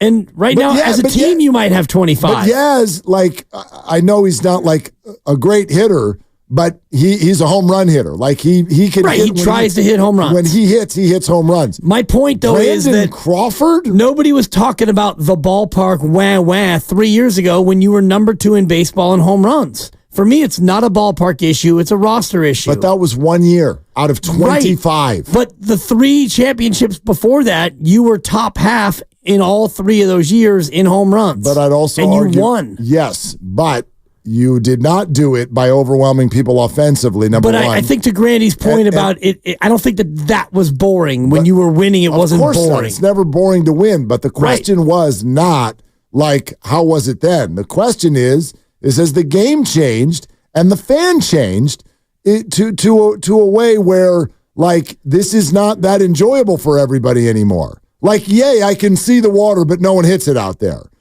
Unless, of course, they're a visitor and they're one of the top few players in the game. You're all right. Shohei and Judge and Soto don't have a problem. We don't have any of those players. Right. We don't have any of those players. And so you're sitting here looking at a product where this very much goes to what I was saying right before Tom came on, where when the Giants play, it feels like, and I'm exaggerating, but it feels like they need 45 minutes and a couple of breaks to scratch out a run. And then the other team comes up and goes, wham! Wham. And now you're down 3-1. Okay, how do we get those runs back? And they've been doing a better job lately. Like that Rockies series and everything since then. They went on a run where they were scoring a lot of runs. And that's great. They're a top half offensive team. They still weren't hitting the ball over the fence, though. Right. Again, Aaron Judge is tied for the league lead in home runs at Oracle Park. Yeah. And that's he played absurd. in 2 games, 3 games. That's absurd. Right. I don't think it's a ballpark factor. I think it's a roster issue. We can keep going on that. Presented by Fremont Bank, full service banking, no compromises. We'd love your calls on it. I mean, is watching games in that ballpark bore you? 888-957-9570. It's Willard and Dibs. Hypertrophic cardiomyopathy is a serious heart condition. Some symptoms include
It's live on the free Odyssey app, Twitch, and YouTube. Powered by First NorCal Credit Union.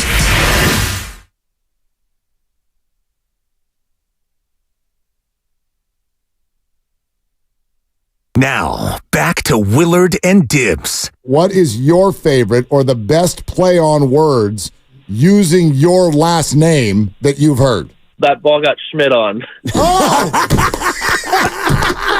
On 95.7 The Game. And he Schmidt on a couple balls this weekend. Yeah, he did.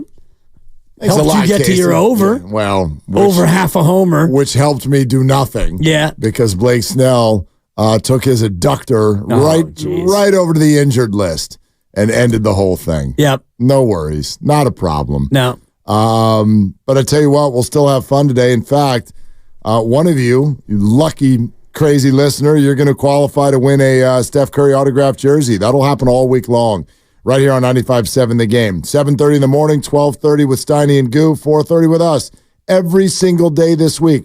All you got to do is listen, because after 4:30, we'll ask you about something that we said on the show. First person to call in with the correct answer is qualified to win the autographed Curry jersey. Plus, each qualifier wins their own prize, and today it'll be a Kevon Looney bobblehead. And 4:30, I don't know if you noticed, Dibbs, it's coming soon. Yeah, it is. It's 26 minutes away.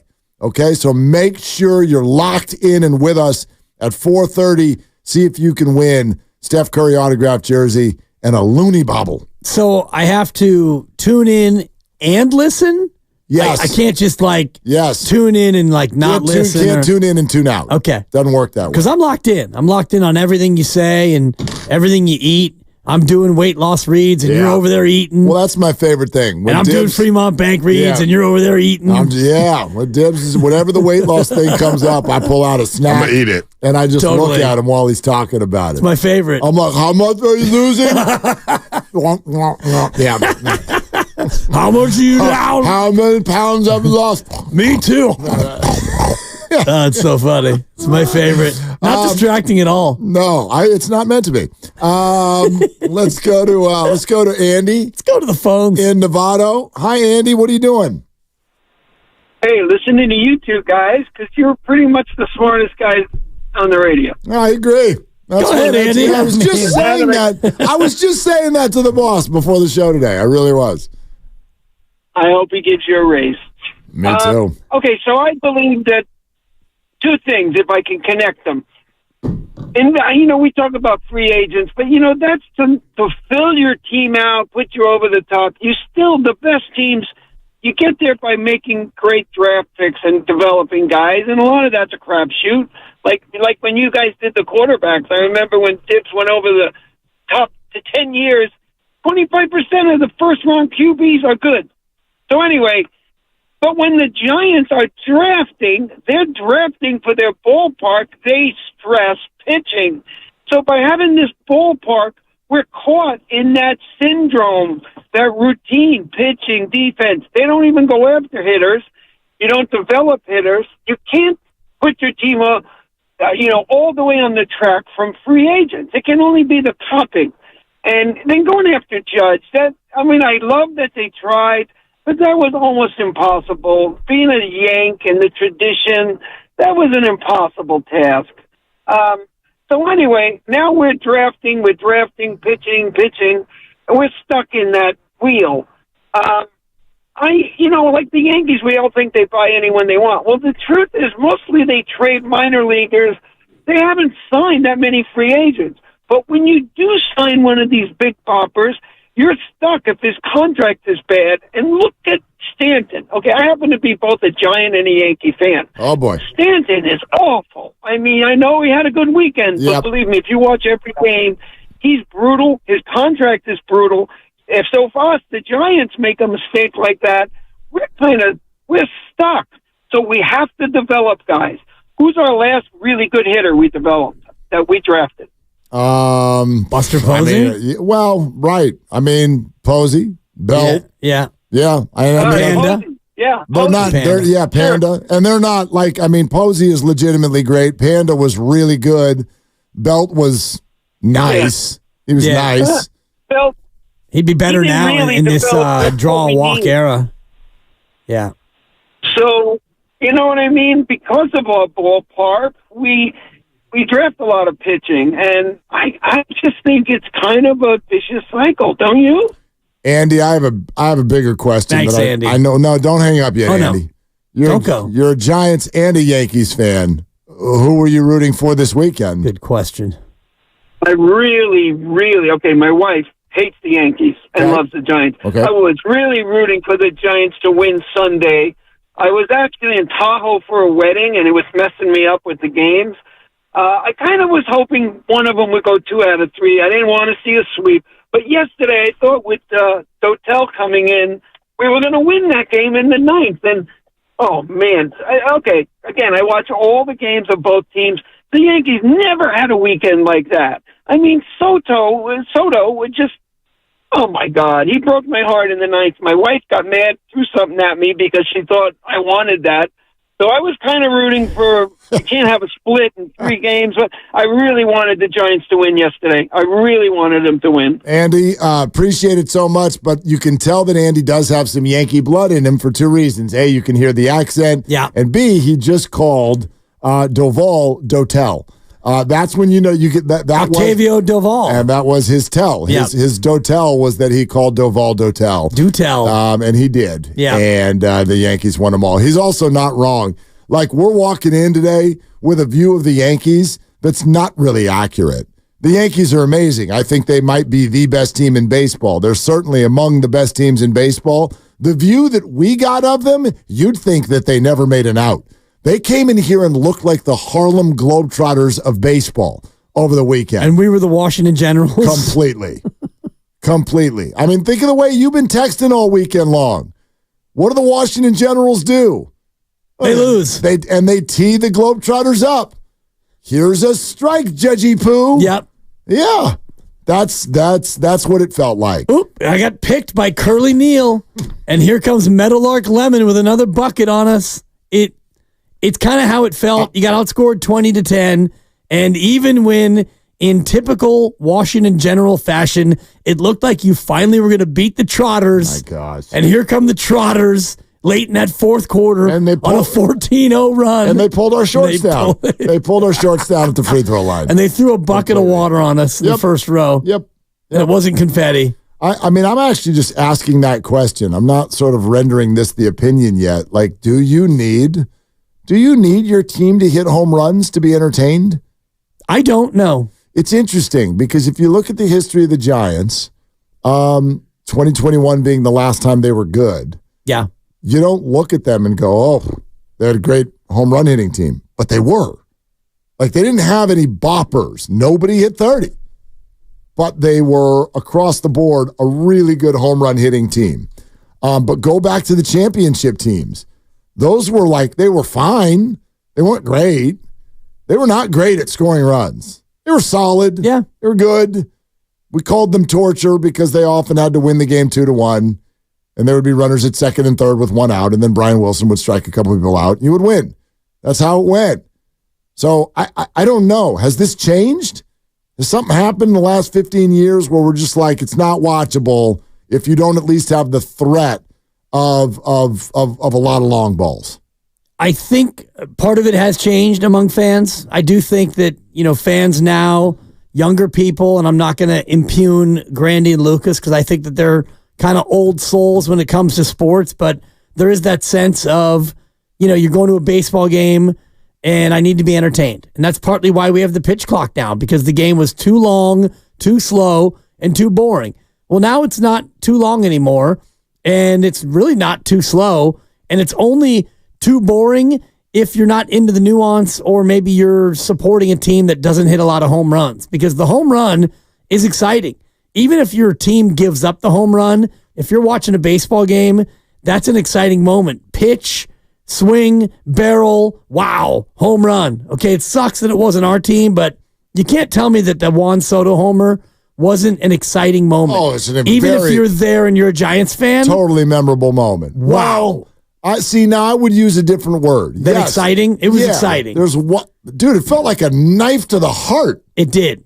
But if you were at the game, I wouldn't call that exciting. I see what you're saying. Well, you're Your pulse went up if you were there. Yeah, because you literally wanted to go to the hospital. Right. It felt like a heart attack. It did. But if you're just watching that, and like you're saying, if you're a Giants fan and you were there, you're bummed because your team lost, but you're always going to remember that moment. Sure, the wow moment was there. Yeah. And you don't have a lot of that from the Giants. And that to me is kind of what you're talking about. I don't think that it's boring. For me, watching a guy go first to third on a base hit to right field, and the right fielder comes up and he's throwing, and the runner's rounding second, and it's going to be a close play at third, that's exciting. But I like baseball. Right, as do I. But I also tend to think, I think there's just more than one way to eat a Reese's. I really do. No, I do. I'm trying not to let that bother me. Oh, sorry. I'm going to work through it. I don't have one. I'm not going to pull one out during the next read or anything. But I just think that fans will identify with all different kinds of teams if they win. Yeah. I mean, that's what we did before. You'll start to identify with a team and really love them if they win. And that's whether they hit a lot of home runs or not. You know what I mean? You've watched a lot of cities do that. They start to identify with all kinds of different personalities and teams if that team starts to have success. So it's one of the things that, I know Farhan has said this a lot of times, and he's right. With the idea that, when he's asked about entertaining baseball, he always answers it that way. What's entertaining is winning. So I'm like, that's the right answer. The problem is you have not shown the ability to do that on a consistent basis. I don't think they need to be overwhelming with the home runs, but I do think that in some ways, this question is being asked in two different ways. It's like, no, you don't have to hit home runs all the time to be entertaining. You just have to win. However, you probably have to hit a lot of home runs to win. So then, transitive property, you do need to hit a lot of home runs to be entertaining, because I don't know in 2024 if you can win a lot of games if you don't hit more home runs. I will say this. This is important for me to get this out, because our text line right now, there's a representative opinion that I know a lot of you have. And it is an opinion that is based solely on watching this weekend. You've suddenly decided, well, everyone else comes in here and hits home runs. No, they don't. No, Aaron Judge and Juan Soto did. That's all. We had the numbers last week. Yeah. The number of home runs in that ballpark going into the weekend was 22 for the road team and 18 for the Giants. Yes, that's more for the road team, but not that many more. And it's literally moving at a pace because how many home games total had there been? Like 30-something? Roughly, yeah. Okay, and only 40 home runs. So you're getting maybe one homer a night from one of the teams on most nights when you go to a game at Oracle Park. I think the Yankees come in because all of the home runs came from the middle of their order, and because Aaron, the almost Giant, hit 3 of them. Now we've decided, oh, no, it's the Giants lineup that doesn't hit home runs there. No, it is accurately, mathematically, it is the hardest place to hit a home run in all of baseball. The metrics show that. At least this year they do. So if that's the case, I don't know. We're probably headed for some sort of a conversation at some point. Don't you think? I don't think that this is going to go the other way and baseball is suddenly going to turn around and people are going to start trying to manufacture runs again in 2032. No, because most teams don't have this problem from an offensive standpoint and a ballpark standpoint. And I do think that it's as much a problem of the roster as it is the ballpark. And it doesn't mean you can't win this way. And I was just looking back as you were mentioning the championship teams, and you go back to 2012, and I just punched up the numbers. They hit 103 home runs for the season. The Giants did 103, and they won the World Series in 2012. Are you for real right now? I'm looking at it. Are you sure? I'm looking at it right here. 103 total? Dead last in Major League Baseball in home runs. They were 94 and 68. They hit 103 home runs. Gerald had 24 of them. GP, are you with me? Gerald Posey. Yep. Pablo hit 12. The Milkman hit 11. End of double-digit home run guys.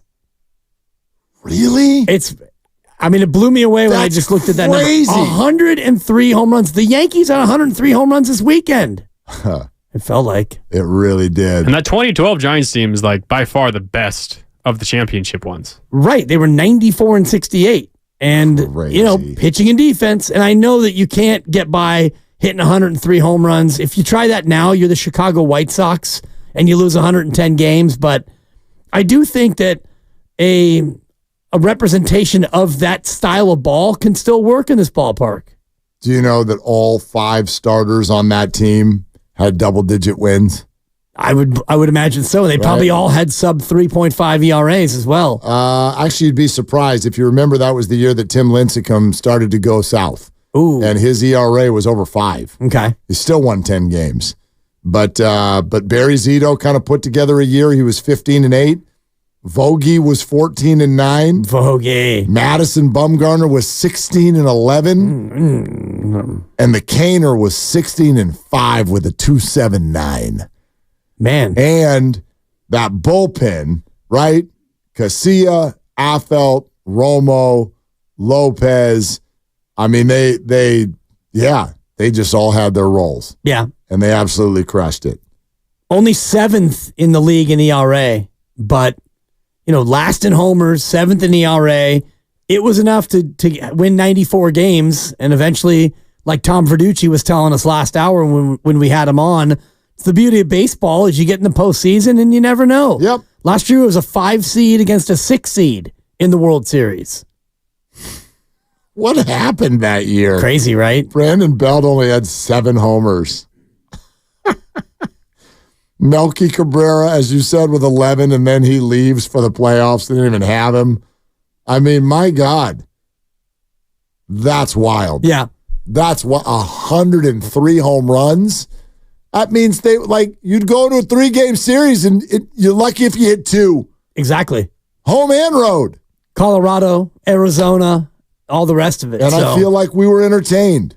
Right. I feel like we were entertained. 94 wins. It's very entertaining. So maybe fans are different now in 12 years, but I do think that you can still be an exciting team without having to hit a lot of home runs if you win. No, to me, yeah. Winning makes people identify with whatever you're doing. They will start to, if you have quirks. That's what we did in 2010 with torture. If you have quirks, they just become that. They're quirks. They're fun quirks. We'll give them a nickname, and we'll be like, yeah, we're the crazy torture team. And you'll be into it because they're winning. They're winning. But if you're not winning, it doesn't matter. It just doesn't matter what it is you're going to put out there. So, listen, they're not going to lift the ballpark up and build a new one. So you can go ahead and remove that from the conversation anyway.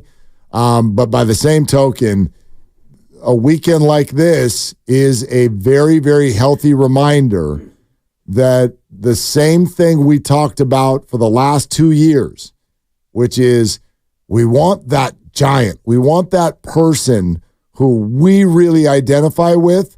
And I think we thought for a minute maybe that person has arrived. That person's not here yet, or that person is on the injured list. Right. Honestly, when they brought that up earlier about who was the face of the team, it was on its way to potentially being Jung-Hoo Lee. Yeah, I agree. And I know that, oh my gosh, it was only a handful of games. It wasn't like he was that great. If you haven't been to the yard yet this year, and if you hadn't been to the yard in the first 20 games or so, walk through the souvenir area. 3/4 of the jerseys were his. And there's a few reasons for that. He's young. He's going to be here for a while. The crowd loves him. He's got a personality, and he was a good baseball player. Right. That's all anyone's asking for. And how many homers was he going to hit in a year? 9? 12, yeah. Yeah, no big deal. So I think there's a number of ways to do this. But they just have to play better. Like in the end, I sit here and I look at this and you get embarrassed because the Yankees come in and do what they do. I still end up with the same fundamental question. We can yell about there's no big bopper on the team or whatnot, But I have the same fundamental question about the Giants. Why do they not pitch better? I don't get it. Injuries be damned. I don't understand. That staff is too accomplished for stuff like this to be happening as consistently as it is. Doval included. I don't understand. I don't understand why they're pitching the way they are. Well, from a rotation standpoint, you've got two guys who are living up to billing, and then you've got the injured spot, the other injured spot, and a young pitcher who I think is kind of finding his way. Kyle Harrison's been solid, and I think that he projects out to being better, but Hicks and Webb have been fantastic, and the bullpen, for me, has been a mishmash of who do you trust, who can you trust, and the answer has largely been nobody. And Camilo Doval, that was really the one that hurt the most over the weekend. Yeah, the Yankees going in, you would figure the Yankees are going to probably take 2 out of 3. They're the best team in baseball, and it's a little bit of a tough spot. But to have Doval be the one to give it up yesterday, and to give it up in that fashion where he was just getting lit up. You know, you had obviously a very good lineup, but when you allow the 8th and 9th hitter to get aboard to start off your 9th inning, that's where you knew there was trouble. Remember when you said that 2012 team had a team ERA 3.68, and it was 7th in the league? This year, team ERA 4.45. Man. 4.45. That doesn't make sense. You know what really, and to further it not making sense, if you do look like go individual by individual and it looks on paper like you have what you need. Logan Webb's ERA sub-3. Yeah. Jordan Hicks ERA sub-3. Kyle Harrison just over 4, but he's a pup and he's learning. Yep. And I have no issues with Kyle Harrison at all.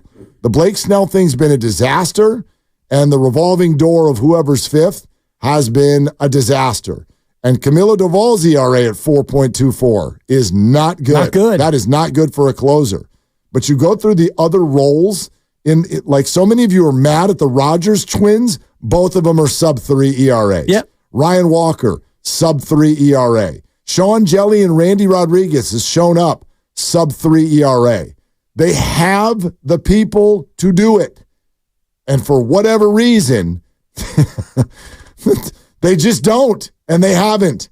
And it leads to a team ERA that's 4.5, which is just not good. Yeah. Not good. The amount of resources put into that pitching staff, I don't get it. Right. And you can look at, the Blake Snell, Keaton Wynn combo where they've started 15 games and their ERA 6.17 and 9.51 respectively. So that's 2/5 of your rotation that has been a little bit scary. And you've had some rough outings at the bottom of the bullpen, and Kaiwei Tang and his 4 outings, that's been rough, and Landon Roop has had a hard time when he's pitched, and so there have been some rough spots as well. But you're right, Mark. On paper, it looks like the rotation should be better and the relief also should be better. But here we are, a third of the way through the year or more, and you are bottom 6 in baseball in ERA. We are sponsored by Fremont Bank. Mark your calendars for Fremont Bank's 60th anniversary block party on Saturday, June 15th. Live music, food trucks, beer garden, carnival games, and a huge raffle with 60 incredible prizes in honor of Fremont Bank's 60 years and the grand opening of our new flagship branch on the corner of Capitol and Fremont Boulevard. And dibs will be there. Can't wait. And also, your chance to win a Kevon Looney bobblehead and to qualify for a Steph Curry autographed jersey is coming up next, and we mean immediately next. So stay locked in. Stay right where you are. Your chance to qualify today for the Steph Curry autographed jersey and get out of here with a Looney bobble is coming up in just moments. 888-957-9570 is the number. You're going to want to hear what Logan Webb said about Giants fans trying to recruit Juan Soto to the team. All of that around the corner on Willard and Dibs. Are you curious about who offers the best deals on top-rated Samsung, LG, and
0-0.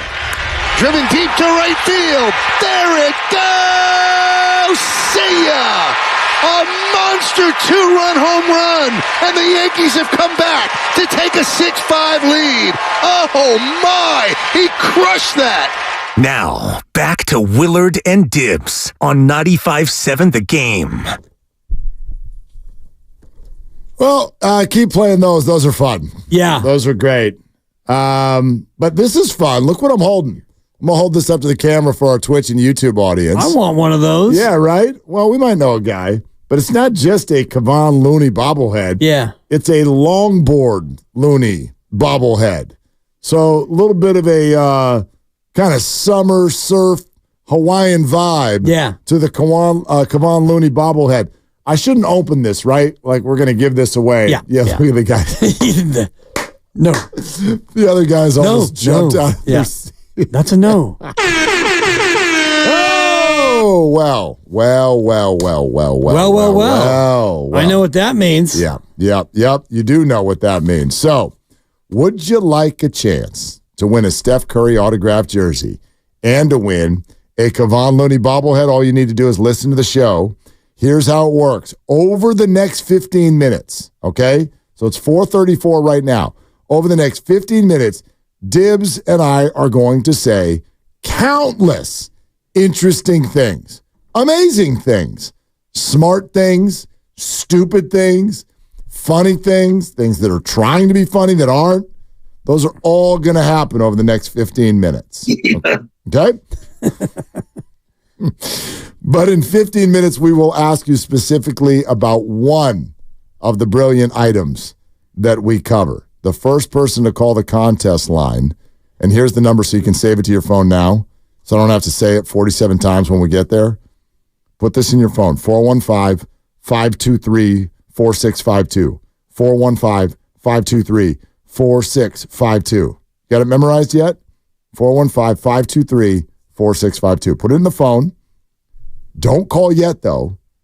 When we tell you the time to call, you call that contest line, you give us the right answer, and you win the Kevon Looney bobblehead, and you're entered into a drawing for the grand prize, the Steph Curry autographed jersey that all 15 qualifiers throughout the week will be in. So pretty simple. Just listen and get ready to call for your chance to win. I love it. It sounds great. Listen. Yeah, listen. It could be something you say, I say. Heck, it could even be a Grandy insight or a Lucas witticism.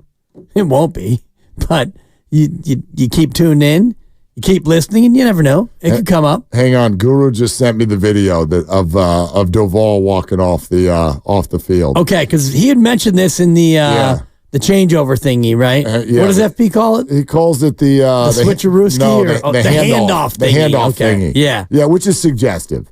But anyway, I want to watch this, and because I'm not going to say he wants badly, but he really feels like Matt Chapman hates Camilo Doval or something like that. Well, he was feeling some kind of way because, I'm sure Chapman was not thrilled at I'm sorry. what Doval had done. He gave up a bunch of runs. You're saying it's a nothing burger? It's a big nothing burger with fries? Guru, if you're listening, I'm not even convinced he was looking at Doval. Oh, no. He's looking like he's standing on the mound with the rest of the infield. Oh, he sent it to me too. Yeah, as Doval saunters off, Chappie turns over his right shoulder and looks back in that direction. And look, it's not a fun moment for the Giants. They just had their win yanked from them. And so they're not having a party out on the mound. But he's got sunglasses on. I can't even tell, he's nothing, right? Are you looking at it? I'm looking at it. You don't agree with me. Well, I'm trying to see it, and, he's got sunglasses on his head. I think he's just staring into space. Yeah. I'm a little distracted because Guru sent the video with his own Guru audio, and when I played it initially, I heard Guru's voice, and so I'm more interested in what Guru has to say about the video. Man. Yeah. Exactly. Yeah. I don't even think Chapman's looking at Doval. Right. I think he's just looking. He's looking over. He's looking toward the Yankee dugout and thinking, God, I wish I could be one of you. Why didn't you sign me? Seriously. I could hit ninth on that team in a heartbeat. Who do you jokers have at third base? Nobody. Probably some bum. I could hit ninth for you. I could go 0 for 4 and no one would even notice. Sorry to go into a conversation about something that you can't see. I hope we're trying our best to sort of lay it out for you. Guru felt, and he said others around him also felt, that Matt Chapman shot Camilo Doval a dirty look as Doval was exiting the game yesterday after blowing the save.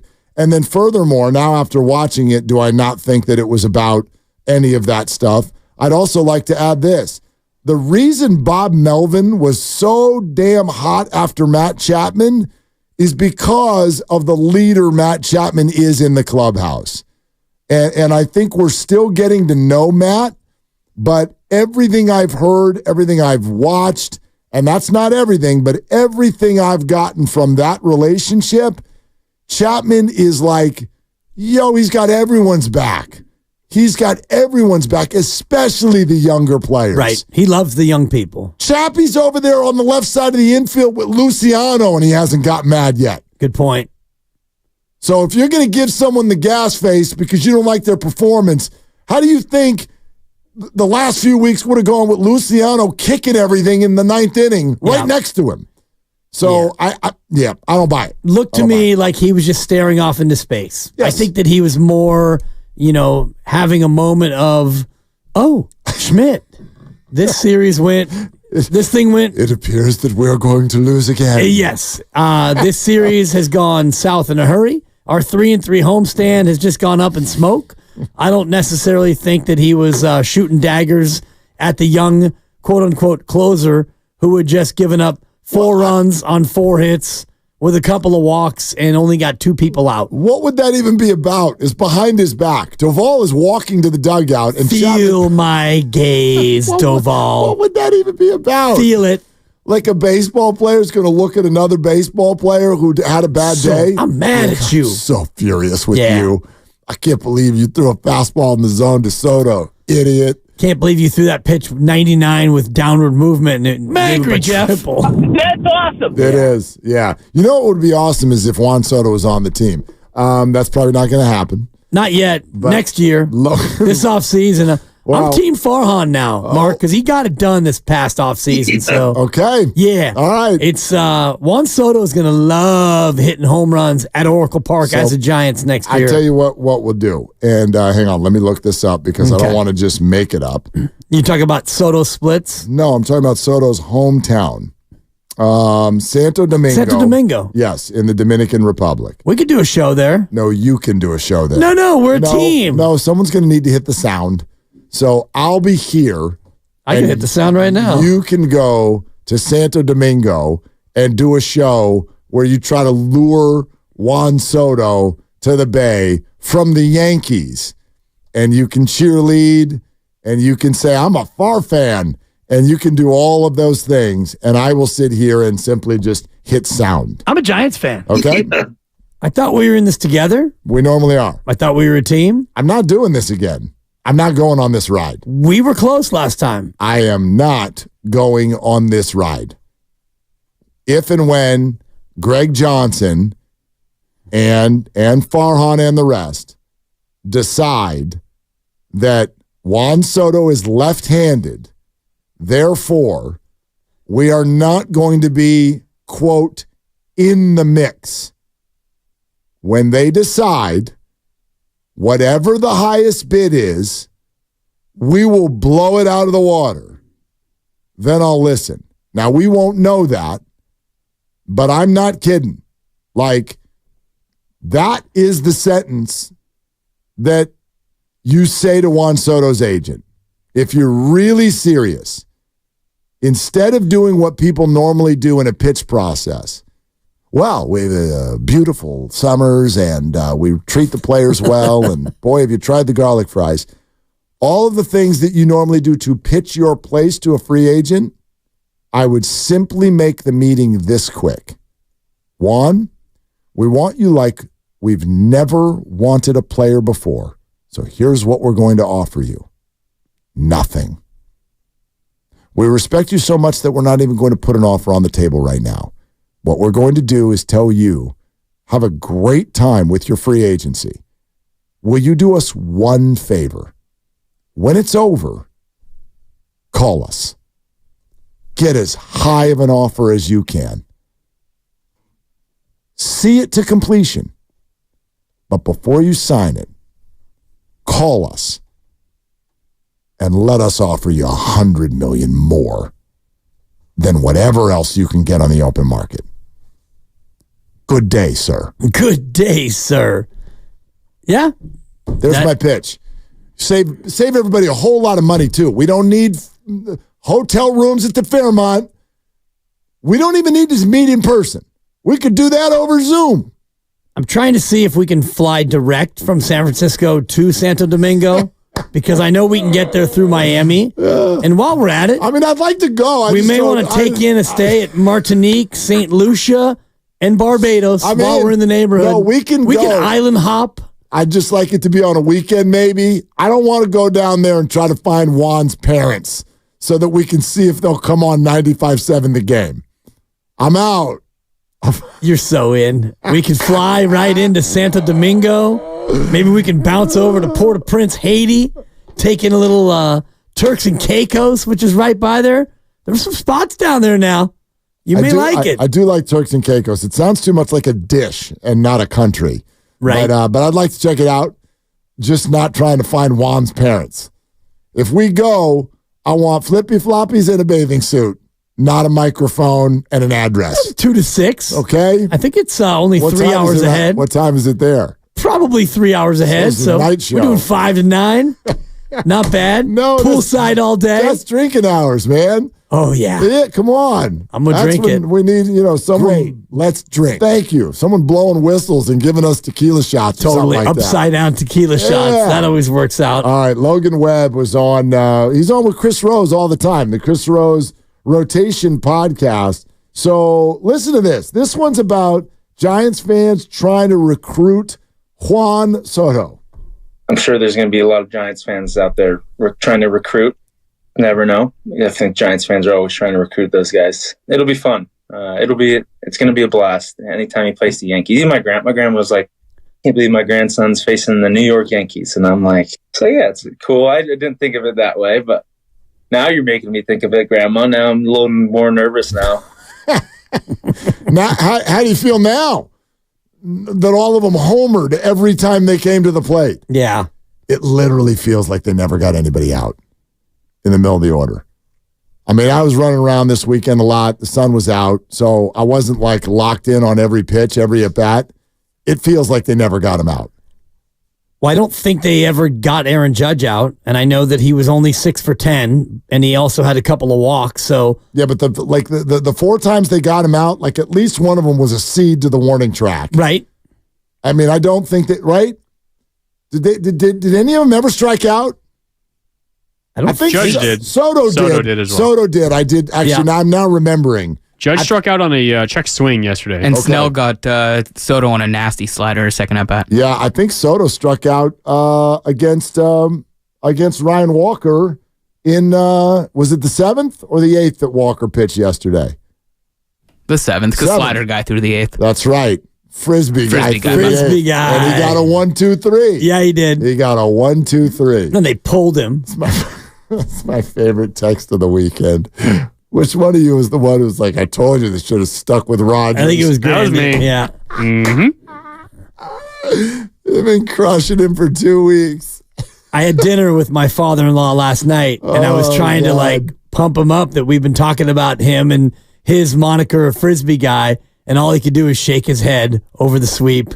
He couldn't see the humor in the fact that he has spawned a nickname for Frisbee guy. Doesn't like it? Well, it's not that he doesn't like it, but he was just Farhan and the sweep. He was a little locked up in the result as opposed to the process, you know. I'm like, you've kind of become famous. Listen, Pop. listen. Frisbee guy has kind of become a thing. Nobody wants to hear from me anymore about Farhan Zaidi. It's not. There's no more like I'm heading out there with armor to defend the guy. Damn it, Farhan. But I really, I do think that we've reached a point. So you bring up, this is a great snapshot of where Giants fans are. Exactly. You go to your father-in-law. You tell him, hey, you coined a nickname. We talk about it on sports radio in San Francisco. We now call Tyler Rogers Frisbee guy. Thank you so much. That's really funny. You coined a phrase. And you're telling me that his response was basically, Farhan. Doval. It was, Doval and Farhan. It doesn't matter what we're talking about or what happens on the field. Right. I feel like a very large portion of the fan base, no matter what happens out there, Farhan. Okay, yeah. Okay, wait. Really? Doval gave up 4 runs. Farhan. Can we be more thoughtful? Luciano makes 7 errors in 5 games. Farhan. Well, that one's more interesting because Farhan may well be the one who has refused to move him off a shortstop. But what I'm saying, and when I say thoughtful, I don't mean, be nice. This is big-time sports. If you want to be mad, be mad. But the game, it's 5-3. You're going to the 9th inning. You go to Doval. And then Doval gets hit all over the yard. Farhan? Farhan. Absolutely Farhan. Why? You should have a better option. I don't know. It Doval's an all-star closer. Not this year. Not this year. Not anymore. He was. Yeah. You call him an all-star closer until there's another all-star game. Yes. It's an all-star closer.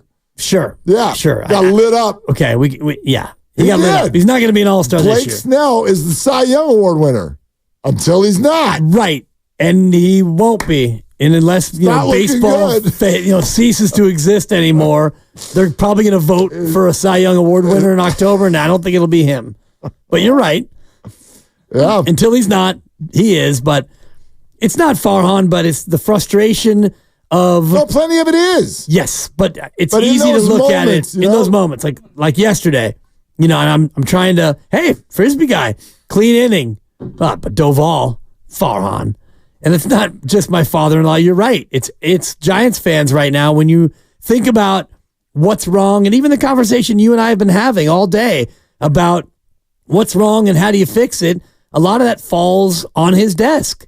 Because for sure. I mean, everything. He's the president. Right. That's how it works. Right. And so, the farm, Farhan, and you don't have enough power hitting, Farhan, and you signed a free agent pitcher for $32 million who can't stay healthy, Farhan. The YouTube chat also agrees. We got 199, a super chat coming in from Maitland Eagle, who asked the question, who runs the team? Farhan. Yeah. Yes. No.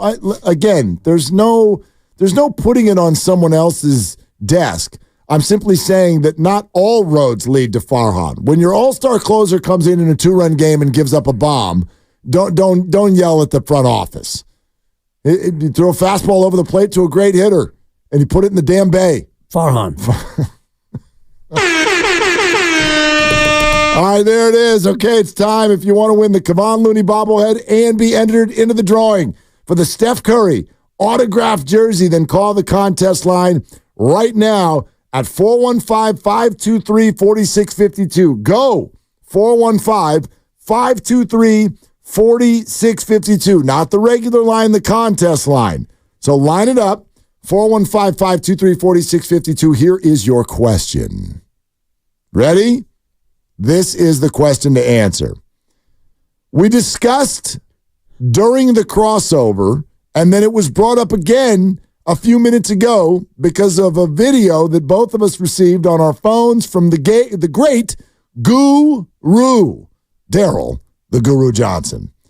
He just sent the video to us, and Guru is convinced that this Giant was disappointed in Camilo Doval after the blown save yesterday. You can answer that question. Who is this Giant in that story? If you can answer it correctly, you are the winner, the Looney Bobble, and you're qualified for the Curry jersey. Okay. Okay. And I've gotten a follow-up text from that individual, the great Guru, saying the video doesn't do it service. So there you go. I don't. Guru, you know this. I'm going to speak directly to you since you're listening. Yeah. Nobody loves you more than we do. Although I don't even want to speak for you. Nobody loves you more than I do. I drove to Sacramento for his daughter's graduation party. Christy and I literally talk about you, Guru, when you're not around. Only in glowing terms. Guru and I speak at least once a week off the air on the telephone. There is no way in hell you are going to convince me that Matt Chapman is furious with Camilo Duvall because he threw a bad pitch. Ever. A bunch of them. It's not in Matt Chapman's repertoire. It's just not. It's not who he is. I will withhold judgment pending a second angle that maybe shows Matt Chapman shooting visual daggers at young Camilo Duvall. I will not withhold judgment. Okay. I have rendered my verdict. It's final? Final answer? Not guilty. Okay. Okay? There you go. All right, there it is. By the way, good luck to you all, but if you don't win, you can keep trying all week long, and you know the rules, I would hope by now. We will do what we just did every day, all 3 shows, every day this week. The morning roast does it at 7:30. Steiny and Goo do it at 12:30. We will do it at 4:30. Every day, all week long. And thank you to the Golden State Warriors for all of the fantastic merchandise that we will be sharing with all of you. Such a great partner. And, man, exciting month of June. A lot of baseball to talk about. I know we've got some football topics we're going to kick around, but coming up later this month, NBA draft. The Warriors actually have a pick, not a first-round pick, but they bought their way into the second round, so we'll at least get a chance to get excited for a second-rounder, which the Warriors have done pretty well with second-rounders now. I mean, you know me. I don't like to pass judgment on players before the draft or even after the draft. I'd like to see them play, but by all accounts, this draft is just like, I mean, could you name 3 players who are supposed to go in the top 10? I mean, if you let me stall so I can Google it, then yes. I mean, I know a lot of the early picks are supposed to be from overseas, and I know people don't think Zach Edey's that great. Like, other than that, I'm like, talk to me. What are we supposed to know here? People think it's an awful draft, but I'm always interested to see how the Warriors handle it, and I do think there are indicators that can come from it about other stuff that people really, really do want to know.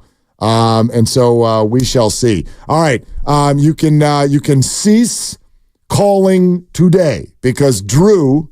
Where's Drew from? Where's Drew from? Did you find out where he's from? Where's Drew calling from? San Mateo. You don't know that. How do you know that I don't know that?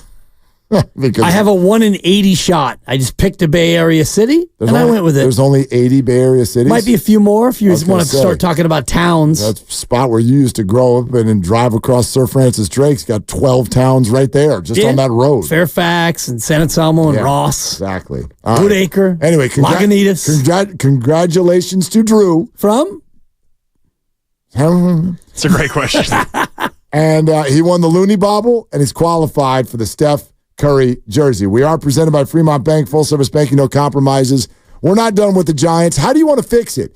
888-957-9570. But additionally, we do need to get to the NFL. The wide receiver bubble. Is it about to burst? Based on what happened with Justin Jefferson today. This is Willard and Dibs. And this is more specifically Dan Dibley to tell you about Golden State Window.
Always live on the free Odyssey app, Twitch, and YouTube. Powered by First NorCal Credit Union.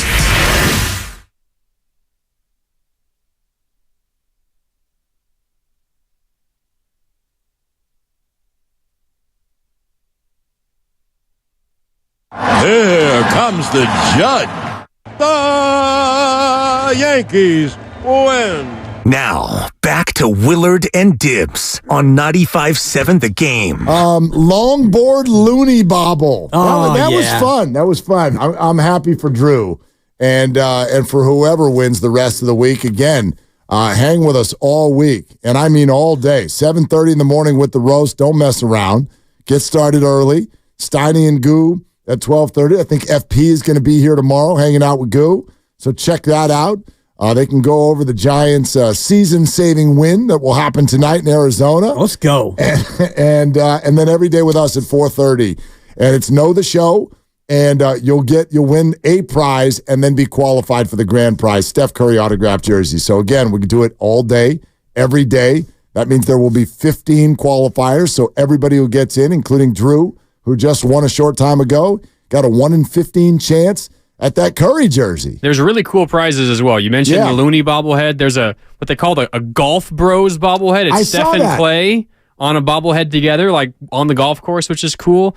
There's an Andrew Wiggins bobblehead. There's a Warriors lunchbox. There's a Warriors fanny pack. All that kind of stuff. You skipped right through the Andrew Wiggins bobblehead. You didn't spend much time on the sell on that one. I'm like a little surprised they're not like, we should give the Wiggins away soon. Yeah. Because he could get traded any day. Good point. Any day. Probably not until... I think the NBA Finals will happen first. But I don't know if the NBA Finals actually are going to happen at all. At all. No, that's a good point. And I guess I could save it for what's bugging me, but I understand why they do it, so it really doesn't bug me as much as it probably otherwise would. Do you know what day off the top of your head they start? I think it's Thursday. You're correct. Okay. But I just wanted to know if you knew. Game 2 is not till Sunday. Well, of course. They're not going to miss the Sunday TV window. No, but that's normal. And I understand that they want to schedule these dates so they can sell the dates and all the rest of it in advance, and they want to have them in a fixed position. But having 8 days off between the conference final and the actual NBA finals, it just bugs me. No, I get it. I know why they do it, so I'm not going to pretend like, they're not going to ever change it. No, and it's also the Pacers and the Wolves' fault. Don't lose all your games. Right. Win some games. I mean, prolong that thing a little bit. A little bit. 9 games combined, right, in the 2 series? There's a sweep and a 5. Yeah. And we've had this before, and it bugs me every year. And when the NBA Finals come around eventually on Thursday, I'll be all in. I'll watch, all the games and be excited, but in the meantime, it feels like the NBA season's already over because your team's not in it. And, come Thursday, though, I will be revved up, and I've had a hard time. Yeah, who are you rooting for? It's interesting. It's not who I'm rooting for. It's who I'm rooting against more. I know, and I'm going to bet that you're rooting against Luka more than you're rooting against the Celtics. Correct. Yeah. Correct. As much as I don't love Boston fan to me is second only to Philly fan and how annoying they are. But my good friend that we've mentioned, not good friend, he's a friend, Unky Jay, we've talked about him on the show before, Jay Norwood. He's a big Boston guy, and it would mean a lot to him for the Celtics to win. So for that reason, go Boston, I guess. Yes. That and to see pouty Luka pouty pants, to see him frustrated and the flat earther. I could go for them losing again. Listen, I've reached the point where I'm just like, let's just get it over with. Yeah. Because I think that the offseason is going to be so fascinating this year. Obviously, because the Warriors are going to be center focus with a lot of it, but it's such a pivotal offseason, and there's so many big names who could be available. I am really looking forward to the NBA offseason. Yeah. And it feels like it's been a hell of a wait with the Warriors not even making the playoffs. So, yeah, get this thing over with. Let's get to some real rumors. Yeah. Nobody cares who wins the NBA championship. Totally. No, I'm kidding. But, there's stuff that I'm intrigued to see. I think the pressure is mostly on Jason Tatum. He's the one who has had the hardest time in his biggest games, and he is now arriving in the NBA Finals for the second time. And he was supposed to be there. He is there. now it's time to perform, I think Luka and Kyrie have surprised people a little bit with that they're here, and Kyrie's already got a ring. So, yeah, I think squarely under the microscope in this one is Jason Tatum. But we'll see. We'll see what he's able to do. All right, getting into Giants-Yankees and the situation that unfolded there, and we'll also get to the wide receiver thing in a little bit. This just popped up on our phone, courtesy of Lucas. Lucas, thank you for sending this along. This is good stuff, Lucas. Wonderful content. I'm not kidding you. He sent us a list. Let me count. 1, 2, 3, 4, 5, 6, 7, 8, 9, 10, 11. What do you think there are 11 of? Man, guys who have hit one homer for the Giants? Stop it. No, injured Giants. Oh. 11. And you've heard of most of them. And you've heard of most of them.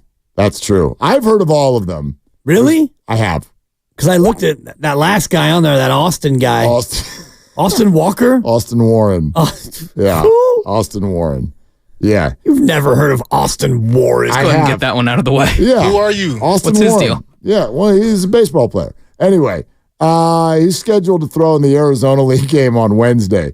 Some of these are funny in a not funny sort of a way. But the Giants sent out a Monday, June 3rd medical update. And it is a huge piece of paper. They needed one of those extra long pieces of paper. So it starts with Nick Ahmed. Soreness in his wrist after his... Okay, so this is not going well. Ahmed, after his rehab game on Saturday in Sacramento, experienced a sore wrist. So his baseball activities will be limited for the next 2 or 3 days. In other words, not close. Right. Not close. All right. Tristan Beck, remember him? Tristan Beck is now throwing out to 120 feet. Okay. Okay? Seems excessive when the mound is only 60 feet 6 inches from home plate. Well, do 2 pitches at once. It's great. There you go. Alex Cobb also is throwing out to 120 feet this week. The Cobb thing, I don't know. Have you been reading about Alex Cobb? Yeah. I think it's time for us to stop the whole and Alex Cobb and Robbie Ray are going to be back. Well, I've been asking you to stop that for weeks. I know. I'm with you now. I know that Cobb was taking gabapentin, which apparently has been working wonders with his shoulder. Why do they name the drugs so stupidly? Why does it have to be so many letters and syllables, usually ones that don't go together? Why? What's that thing that the... Urelvi? What's the Andro thing that Mark McGuire was on? Androstenedione. Yeah. What the hell are we doing? Those syllables don't go together. Well, I think that's an actual thing, androstenedione. I don't think it's a made-up drug name. Why? But no, it's not what is it? Every word is made up. Your name is made up. Whoa. The word radio is made up. Make it simpler. Why are we doing that? Literally. A doctor will email you and be like, did you start the floxadukalakabupade? I'm like, these bottles, I don't even know which one is which. What are you asking me? Why can't they just be 1 or 2 syllables like normal words? What's the problem here? Androstenedione is a steroidal hormone produced in male and female gonads. So I read that and I immediately started laughing and I was thinking to myself, how do you know that you're a child when the word gonads cracks you up? I'm a child. What can I say? I'm a 55-year-old baby. What is going on here? As well as in the adrenal gland. It's a thing that's produced by the body. So why don't they just call it the gonad thing? Why do we have to do androstenedione, Diane Sawyer? Why do we, why? What is the point? Who wins? That's always my question when we do this. It's no different than your ridiculous take about hitting Aaron Judge. Who wins? Nobody wins. Androstenedione. Who wins? Yeah. Just give it 2 syllables. A third if you're feeling crazy. We don't need 8 syllables. It's so stupid. Anyway, I'm off my high horse. Anyway, Alex Cobb is crediting his use of gabapentin with helping him turn a corner with what had become chronic shoulder pain. Well, thank you, Gabapentin. Yeah, it had become chronic, and he now said also, like, no more setbacks. We're out of time on setbacks. Yeah. If there's another setback, that's it. And he's already like 35 years old. Yeah. I just don't know why we're all thinking that Alex Cobb's going to come back and just look like Alex Cobb again. Like, probably not. Right? Right. That's why I've been encouraging you to table when they get Cobb and Ray, because I don't know if they're going to ever get Cobb and Ray. Well, thank you for I've tried. Your accuracy. Anyway. Jung-Hoo Lee's having his surgery tomorrow, so there's that. Nice. Is that Ella Trotch is going to do it? Yes, it is. Good. Dr. Neal. Marco Luciano will start baseball activities today, including throwing, hitting, and running. Something seems like it's missing on the list there, Mark. I don't know. Maybe we can have him resume such things as fielding. Now we know why he can't pick up the ball. They forgot to teach him. I mean, so Marco, here's how you. He's resuming baseball activities. Here's how you play baseball. You throw it, and then you hit it. Yeah. And then you run. And then you run. That's it. Don't worry about the other thing. It's like, what is this thing you all have on your left hand? Yeah. What is that? Don't worry about it, Marco. Just keep running. Yeah. Oh, man, that was... Just, when I read that, it struck me like, something seems to be missing here from the list. Oh, my God. That was too much. Okay, Tom Murphy. Tom Murphy is, these are my favorite. This is when you know that nobody knows anything, and it's like, this was pointless to even say. Tom Murphy is continuing his rehab. Okay. Thanks, Giants. Yep. Moving right along. All right. Robbie Ray is scheduled to throw 1 inning in the Arizona League tomorrow. That's actually exciting. Yeah, he's going to pitch. Yeah. Austin Slates is scheduled to continue his rehab with AAA Sacramento tomorrow. Does he have his second hit yet since going down there? He'd been there for like 5 or 6 days. I saw he had like 1 hit. Yeah, I saw he was 0 for 6 out of the chute. I will... Good Lord. I'll effort that here as you continue to work your way down the list. Blake Snell was placed on the 15-day injured list with a left groin strain scheduled for an MRI tomorrow. Okay. Your buddy Austin Warren is scheduled to throw in the Arizona League game on Wednesday. And Lamont Wade is rehabbing only this week. So he's only rehabbing. Okay. As opposed to what all these other guys are doing, which sounded like all rehab to me. Yeah. Somebody get Marco Luciano a glove. Grandy points out Slater is 3 for 13 with a run batted in. Oh, okay. That's a bump up. Because he was like 1 for 9. So he's on a hot streak There now. you go. All right. So, long story short, the Giants have a bunch of guys who are hurt, most of whom you've heard of. Yes. And some of whom actually will be returning soon. Some of them will be Giants, yes. Well, I think the most encouraging one on that list is the Robbie Ray actually pitching. He's pitching. Yeah, so hopefully he comes out of that and he's feeling pretty good. Decent chance that in, 5-6 weeks? Yeah, that sounds about right. Yeah, possible, yeah. Thomas in San Ramon wants to fix the pharmaceutical industry, apparently. Hi, Thomas. Thank you for calling. Hey, boys. I'm actually a part of the pharmaceutical industry, so I probably can't fix it. But I can't explain why the names are so dumb. The FDA requires when you have a new drug, it can't look the same when you have the block text, and it can't look the same when the doctor writes a script prescription. Okay. And it phonetically can't sound similar to anything else on the market as well. So if somebody says opium versus aspirin, you want it to sound different. So as we run out of names, they get increasingly stupid. So that's why you just start adding letters in there, like put an X in there, a Z, some other syllables that look like, yeah. Gosh, do we have that many words? And all the good ones are taken. So it's pro. Yeah. Actually, I was taking that for my back acne. It's funny because, like, Ozempic, for example, has become synonymous with an actual thing. So you can hit on a name that becomes part of the parlance.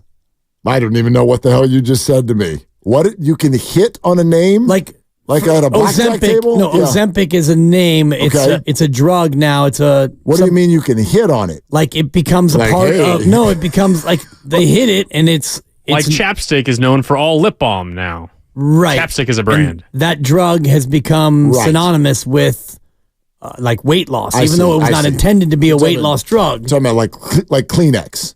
Right, like Kleenex is a brand. Yeah, it's not a tissue. Exactly. Got it. Exactly. All right, now I understand. Okay. Thank you for that explanation. Anyway. Yeah, no, I got it. It was an explanation sensation is what it was. Poorly explained. Granted in the rescue, as always. There you go. Hey, are you for real on this? Like, you think that the Justin Jefferson thing messed stuff up for the 49ers? And those of you who don't know, Justin Jefferson signed a deal today with the Minnesota Vikings. And everyone was waiting for this one because everyone knew it was going to be the top of the market. 4 years, $140 million? Is that what they came up with? 4 years and $140 million. So he had to beat the 30, right? Because that was Tyreek Hill. But that's just an AAV, and there's a lot of funny money in there. But the guarantee is north of $100 million. 110 guaranteed. And he is now the highest paid non-quarterback in the NFL. You think that affects Brandon Ayuk? I do. Why? Because the ceiling is now higher than what it would have been if Brandon Ayuk would have signed earlier. If the Niners would have been able to sign Brandon Ayuk even a day ago before Justin Jefferson's deal hits the market, then I don't think that they would have had to go as high as they're going to have to go. I think this contract happening is going to cost them money because if you're Brandon Ayuk, you're probably not going to argue that you're going to get more than Jefferson. That's not what I'm saying.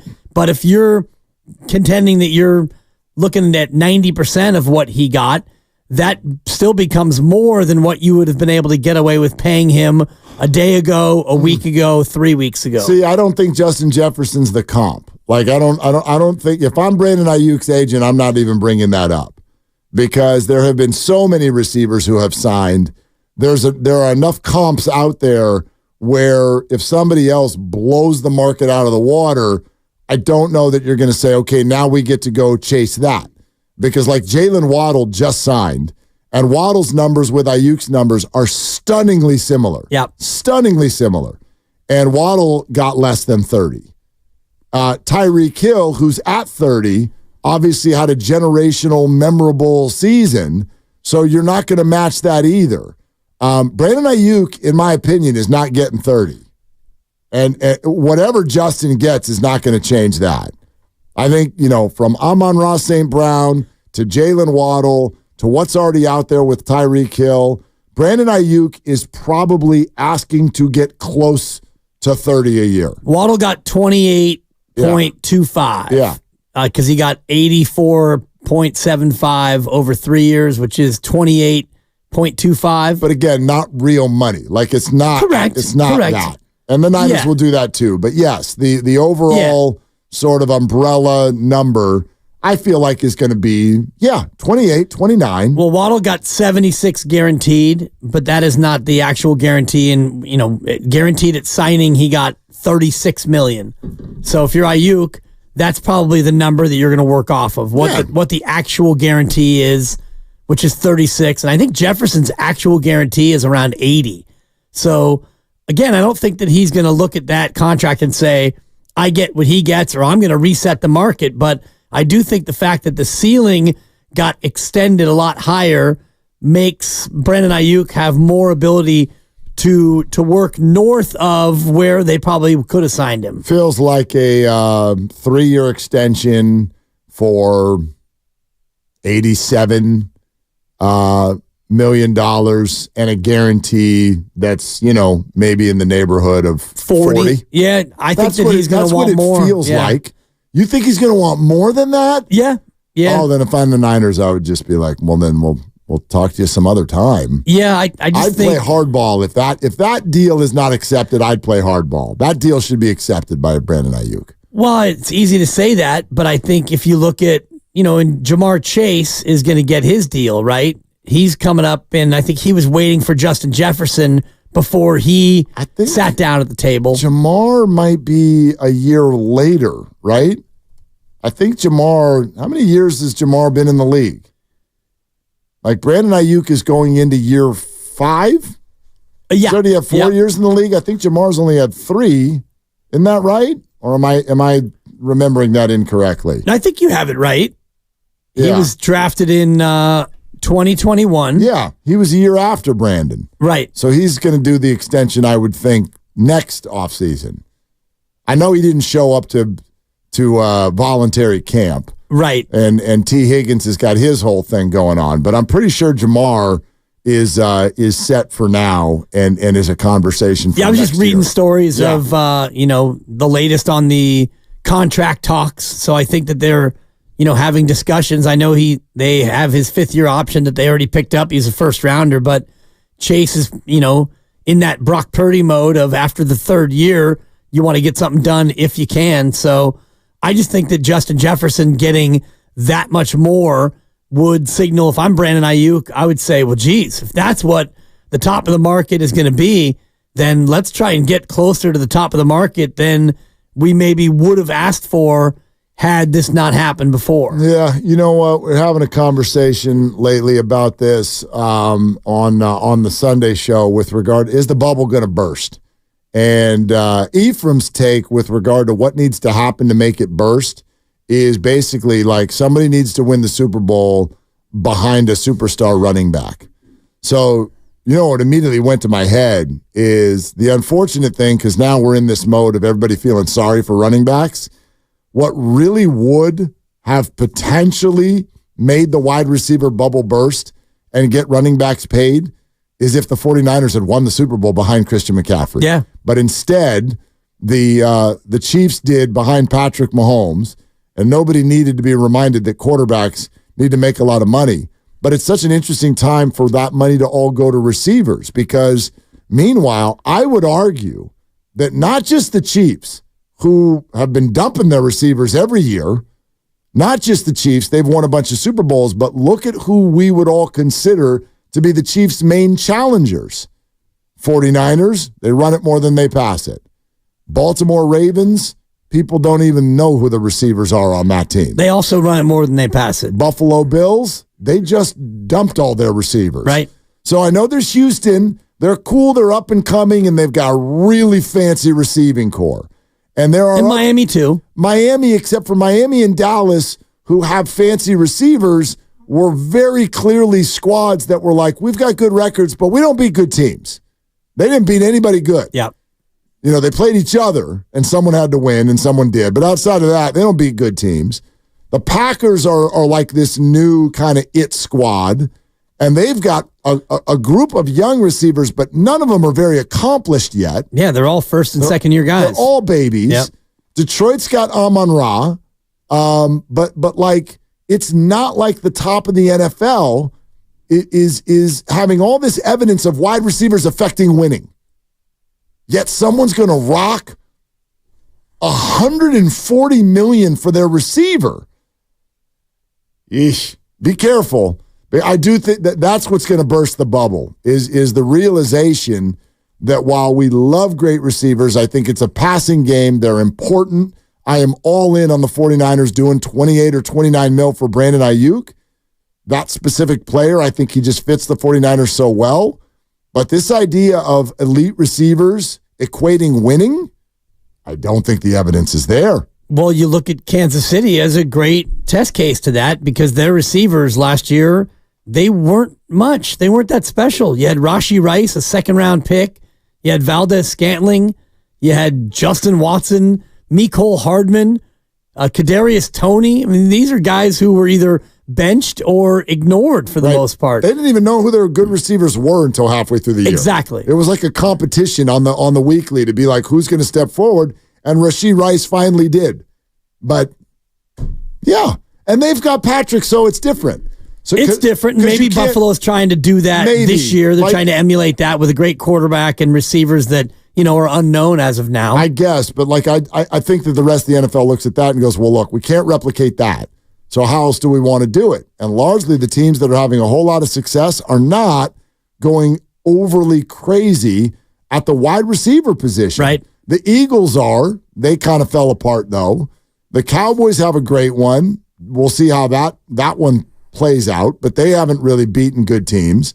The teams that were moving through the playoffs and doing some things, for the most part, were doing it with, in a relative sense, spending much less on that receiving core than maybe some of these other teams are. Right, and you mentioned like some of the teams that have the high-priced receivers, and what is that getting them, whether it's, now Minnesota with Justin Jefferson and Miami certainly, and they're now high-priced tandem, and Philadelphia, a team that wasn't able to get it done last year, so that could be what burst the bubble, but still, it's kind of like the quarterback market where you have one of these wide receivers, and Dallas is now looking at it with CeeDee Lamb as he's, looking for his new deal, and they're not expecting it to top Justin Jefferson's contract, but it's going to be up there, and if you have one of these receivers, you kind of have to pay them because you don't want to see them fly the coop and go out somewhere else and dominate. No, definitely not.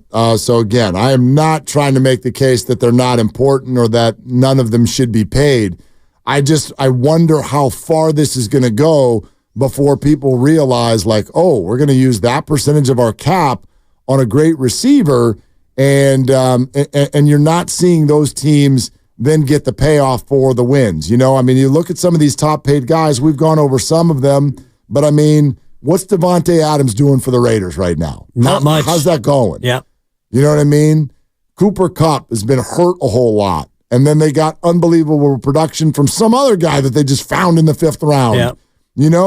So there's a lot of examples of that. DK in Seattle. How we doing? You winning anything? The Titans went crazy for Calvin Ridley. Raise your hand if you think that was a good idea. Like, we don't even know who your quarterback is. I'm not even sure that Calvin Ridley, I don't even think he's a top 10 receiver in the game. Right. And you break him off a ton of money, and you're traditionally a run-first team, but you let your running back go. So maybe you're going to change the way you do things, but you don't have your quarterback yet. That's probably not going to go well. So I don't know. The Niners, to me, it makes sense certainly for this year.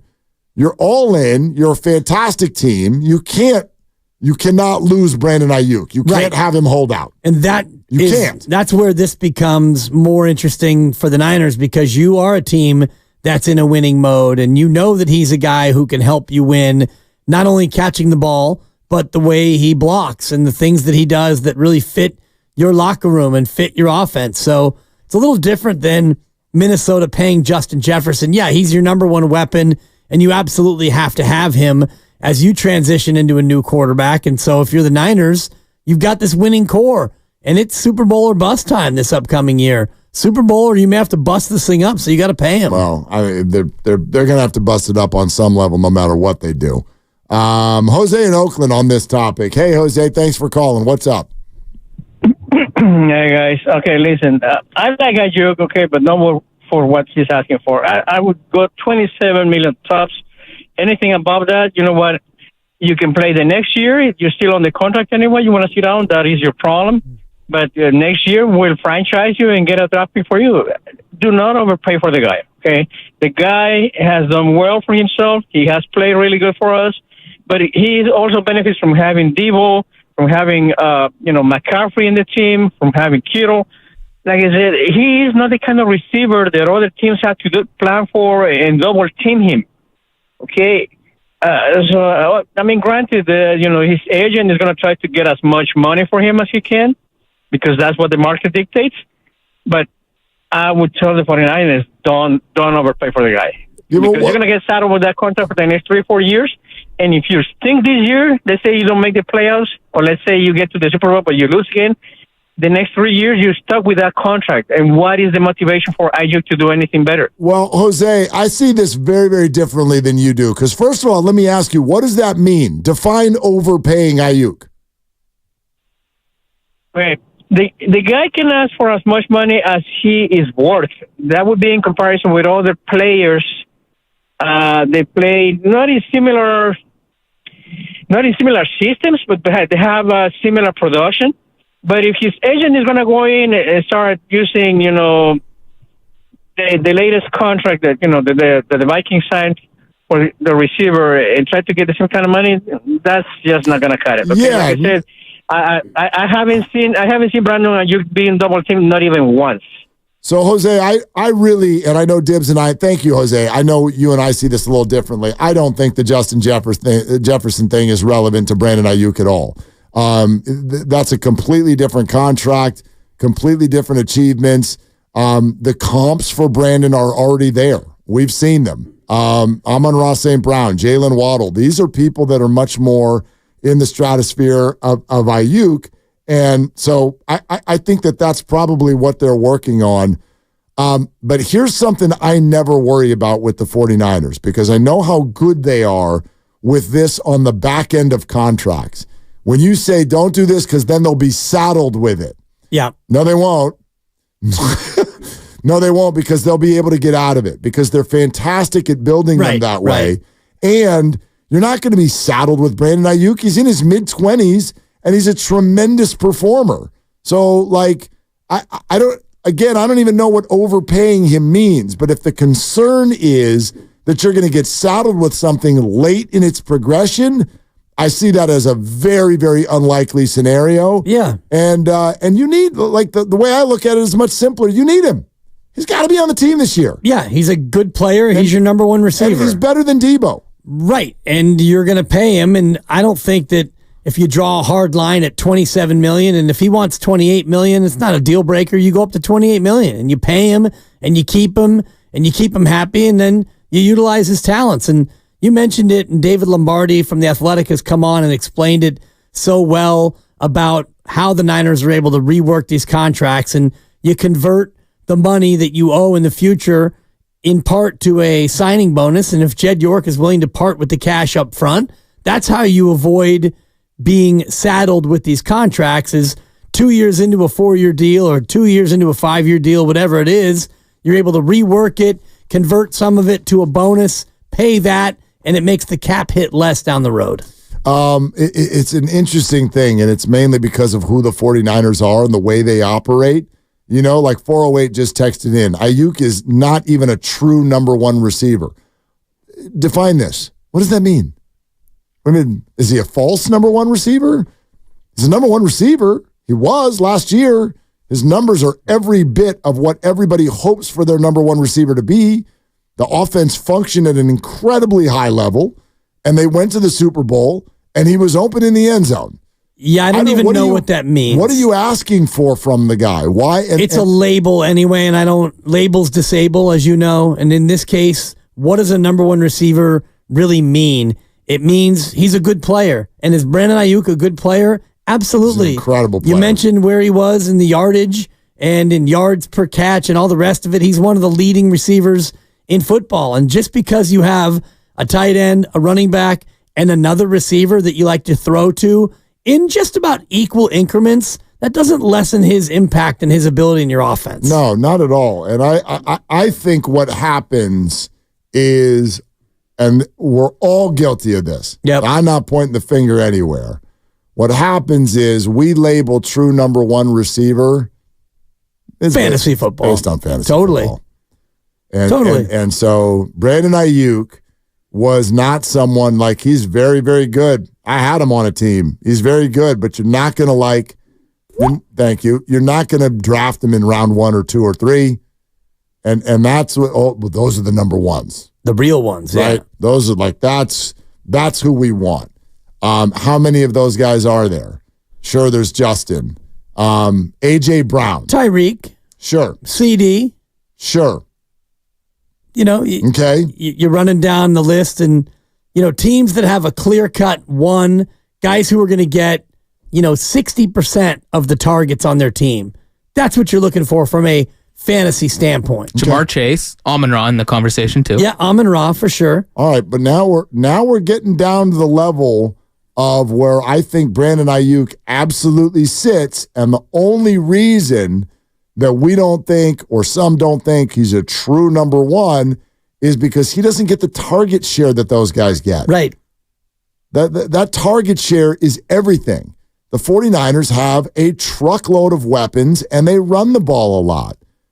Do you know if you run out Brandon's numbers last year and give him the target share of some of the other number one receivers, you're talking about a 2,000-yard year. Now, but that's not. And how often in the fourth quarter were the Niners like, call off the dogs, go sit down? Right. A lot of times those number one receivers are because their team is chasing in the second half and throwing the ball all over the yard. Niners don't do that. Don't have to do that. I don't know, man. I think he's such an important player. I think he makes big plays. I think he's fearless. I think he blocks downfield, which is huge in this offense. I think Brandon Ayuk, especially ever since he and Kyle, whatever it was they were going through 3 years ago, he came out the other side, and I just think he is a tremendously reliable, fantastic player. And as a fan, if you don't have to worry about a contract, quote-unquote, saddling the rest of the team, knocking other players off the roster, then you do it. Like 27 versus 29 a year, I don't care. Right. That's not going to be the difference between a player or not. The reason the Niners are probably going to cut Deebo Samuel after the year is Brock Purdy, not Brandon Ayuk. Exactly. So if I'm a Niner fan, and I am, if I'm suggesting to another one, don't worry about this one. This one is not going to stop you from doing anything. Especially if you're talking about 27 or 29 million, whatever the difference is, you're talking about a couple million a year over 3 or 4 years. That's just chump change for these guys. And when you look at it, you can't look at it through the eyes of a fantasy football player. You have to look at it through the eyes of him being a football player. And you mentioned the blocking, the route running, what he does for this team in so many other ways that don't show up in your fantasy standings. I did some math if you guys want to hear it. Sure do. Yeah. Love math. Okay. Tyreek Hill led the league in receiving yards last year. He had 1,799 receiving yards. He did that on 171 targets. So if we extrapolate Brandon Ayuk's total, he averaged just under 13 yards a target. If we gave him 171 targets, the same amount as the leading receiver last season, Tyreek Hill, Ayuk would have had 2,185 receiving yards. 2185. Look, it's a good year. That's not fair. That's not fair because, I mean, you could watch the games and see the way Tyreek Hill gets over the top and whatnot, and it's not fair because the offenses are all constructed differently. But I do think it's fair to take those numbers and get a good understanding or a snapshot of the effect that Brandon Ayuk had on games when he was targeted. It's massive. He was number 2 in the league in yards per target. Right. Pickens was number 1? No. Khalil Shakir. Oh. Well, yards per target. Yards per target. How many targets did he get? He had 45 targets. Okay, that's a small 611 number. yards. Yeah. So, and a couple of touchdowns. Nico Collins was 3rd. Kittle 4th yards per target. Interesting. So you're talking about the Yak Bros and what they do when they get it. The Niners don't throw it that often. They threw it the 32nd most in football last year, but when they do throw it, they throw it with great effect. We're sponsored by Safeway. What was Bob Melvin's message to the team after this show over the weekend? Bleep show, if you will. Schmidt show. Yeah. We'll hear that next on Willard and Dibs. Head to Safeway this week.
Now, back to Dillard and Wibbs on 95.7 The Game. All right, we're gonna get to the Melvin stuff in just a second because there was a butt whipping this weekend, and there's no sort of if and but about it.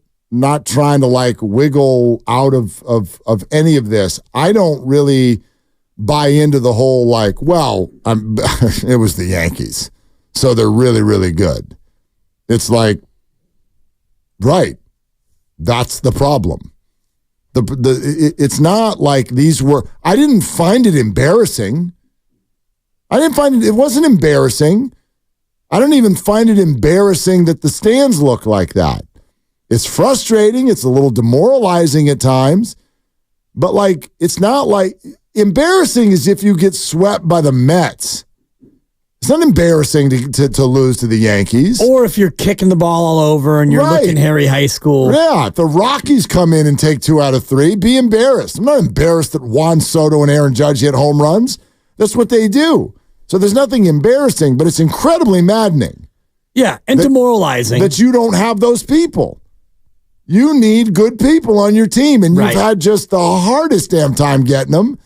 And they've got a bunch. And so when you have to look at it square in the eye, it's uncomfortable to look in that mirror. Right, especially when you look in that mirror and you look at the crowd, and the crowd is full of Yankee fans, and they're celebrating, and the boos for Aaron Judge that you're trying to deliver are being offset by cheers by the Yankee fans who are there. And that's fine. Yankee fans, they don't get to see the Giants at Oracle Park very often. So come on out, enjoy the park, but you at least want to be more competitive than that. You get outscored 20-10, and the one game that was right there on a platter to win, you get your young closer in with a 2-run lead, and that's not enough. And you give up 4 runs, and you lose, and you get swept. That's the one that hurt. Absolutely. Absolutely. I mean, that thing was all set up to honestly, if you think Camilo Doval was 2 outs away from completely changing the way the whole fan base felt. Yeah, about the homestand. Not even about the homestand, about the team. Right. How do you feel if Camilo Doval gets 2 more outs and the Giants are 30-30 and they finished a homestand against the 2 best teams in baseball 3-3?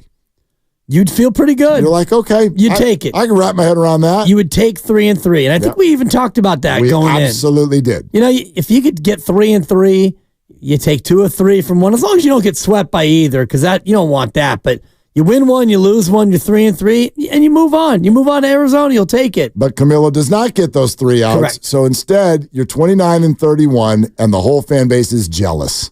Yeah, and you've lost 4 in a row. And you've lost 4 in a row. That all comes from 1 half inning. Yeah. 1 poor half inning. Well, and it's the way that half inning went as well, because there were 3, if not 4, very loud contacts in that 9th inning.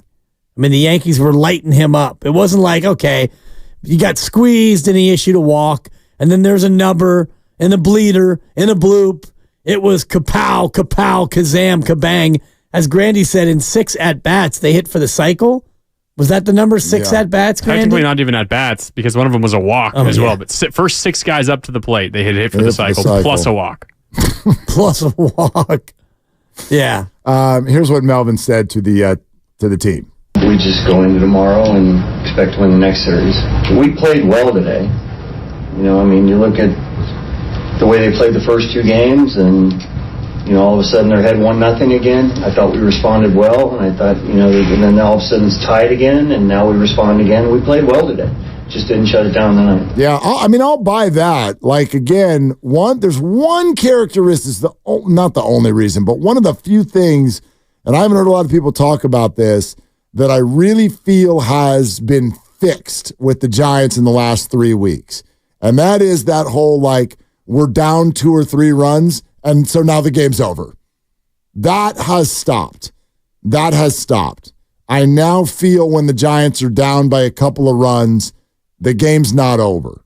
And so they have been more timely and a little bit more effective offensively. And I think that while that's not this wonderful, perfect thing, it'd be better to not fall behind at all. Right.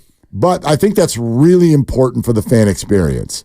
There's nothing worse than your butt's not even in the seat yet. It's 3-0 after 2 innings, and you're like, should we just go home? Yeah. That's the worst. Well, how many of those games we were looking at the log about 3 weeks ago, and all the games where they were unable to even score 4 runs, and we were lamenting that long stretch. They went on that run where they only scored 4 one time in, I think, 11 14 games or something, yeah. And the one time they did it was like that flimsy Jackson Reed solo homer in the 9th to lose 5-4. Yeah. And then, next thing you know, you score 50 runs over the course of 7 games. And it was Colorado. And we all thought, okay, Colorado, I mean, yeah, they're terrible, but then they've kept the offense humming since then. Yep. And that was, and it was here. That was, I mean, I don't care who you're playing. If you put up a lot of runs here. Grady, what are you doing coming up here in a few minutes? And then Gene wants to yell at us about Brandon Ayuk. I'm going to take you guys back to 6 a.m. when Bonte and Shasky got here. I don't know if you guys heard. Shasky went on a pretty good rant. The guys were fired up. I'm not surprised. In a bad way, obviously. Yeah, so we'll hear from them. Surprised. And then I thought you guys had a good conversation about Ayuk and Justin Jefferson. So we'll hear that to close out best of coming up in about a half an hour. But okay. Morning roast first, reacting to the sweep. Okay. Grandy will have the ball here in about 7 minutes. Let's go to, speaking of Ayuk, let's go to Gene in Oakland. Hi, Gene. What are you doing? Hey, fella. Sitting with my dog right now. Hey, so I want to say something about Ayuk, but before I do, Chili wants to say something about the Giants season. Okay. Yep. Chili, how would you characterize the Giants season so far? Speak. For Christ's sake, speak. Oh my God. He's gonna say it's rough. I bet. God, I've been trained. Chili, speak. Oh boy. Okay, never mind. Gene, we all have the same question for you. Why do you think your dog is trained? Chili, I loved good dog. And I'm not taking a shot at you. My dog, if I call her from across the park, she will look at me and be like, "What?" She's like, so I just admit it. She's not that well trained. Your dog does not speak on command, Gene. Yeah, you got it. You're right. I'm sorry. Anyway, quick one on Ayuk. Okay, so listen, I want to repeat what I said before about Ayuk. Ayuk will be with the team. Ayuk will be overpaid. Just as Warner was overpaid and, Kittle was overpaid, Debo was overpaid, and Bosa was seriously overpaid. They're going to overpay him because they have to. They have to keep him here. I know a lot of people have been saying last year was our best chance to win the Super Bowl. I don't believe that. I believe this year is our best chance. Okay? We got 3 of our stars are battle tested now. They won't make the same mistakes they did in the last Super Bowl. I mean, McCaffrey and Williams both had bad games because they hadn't been in a Super Bowl before, in my estimation. And I think Purdy had a good game, but he'll be better next time. So, this will be the one. And, we need him to get to and win the Super Bowl, and he needs us just as much. So, anyway, that's my take on that. I fully expect, probably by August, that they'll have him under contract. Gene, speak. See, you can do it. Thank you, Gene. That's a no for me, dog. Yeah. That's going to be a no from that dog, is basically what Chili said. Gene says something that catches my ear, and I wonder what you think about this. He basically went through all of the highly paid 49ers and said they're all overpaid. What does that word mean to us?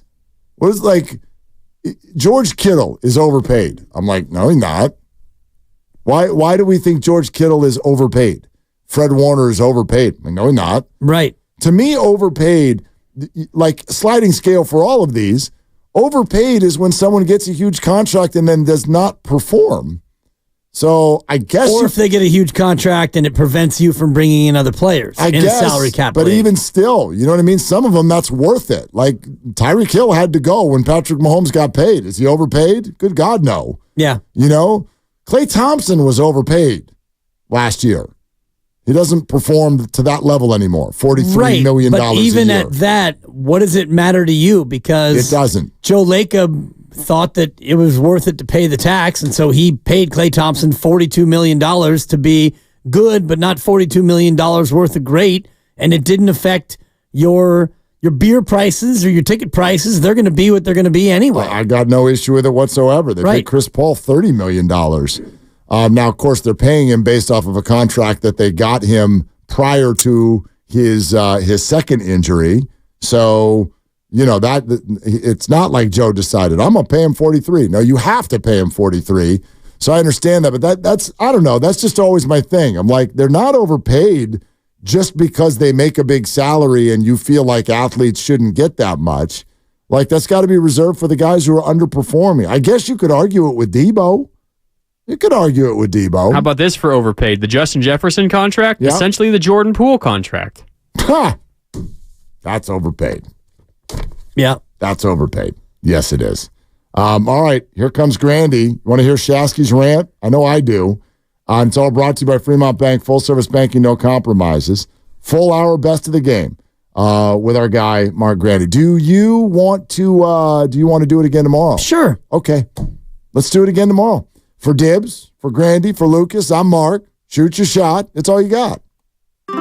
Save at Whole Foods Market. Prime members can buy 1 container of cut melon chunks.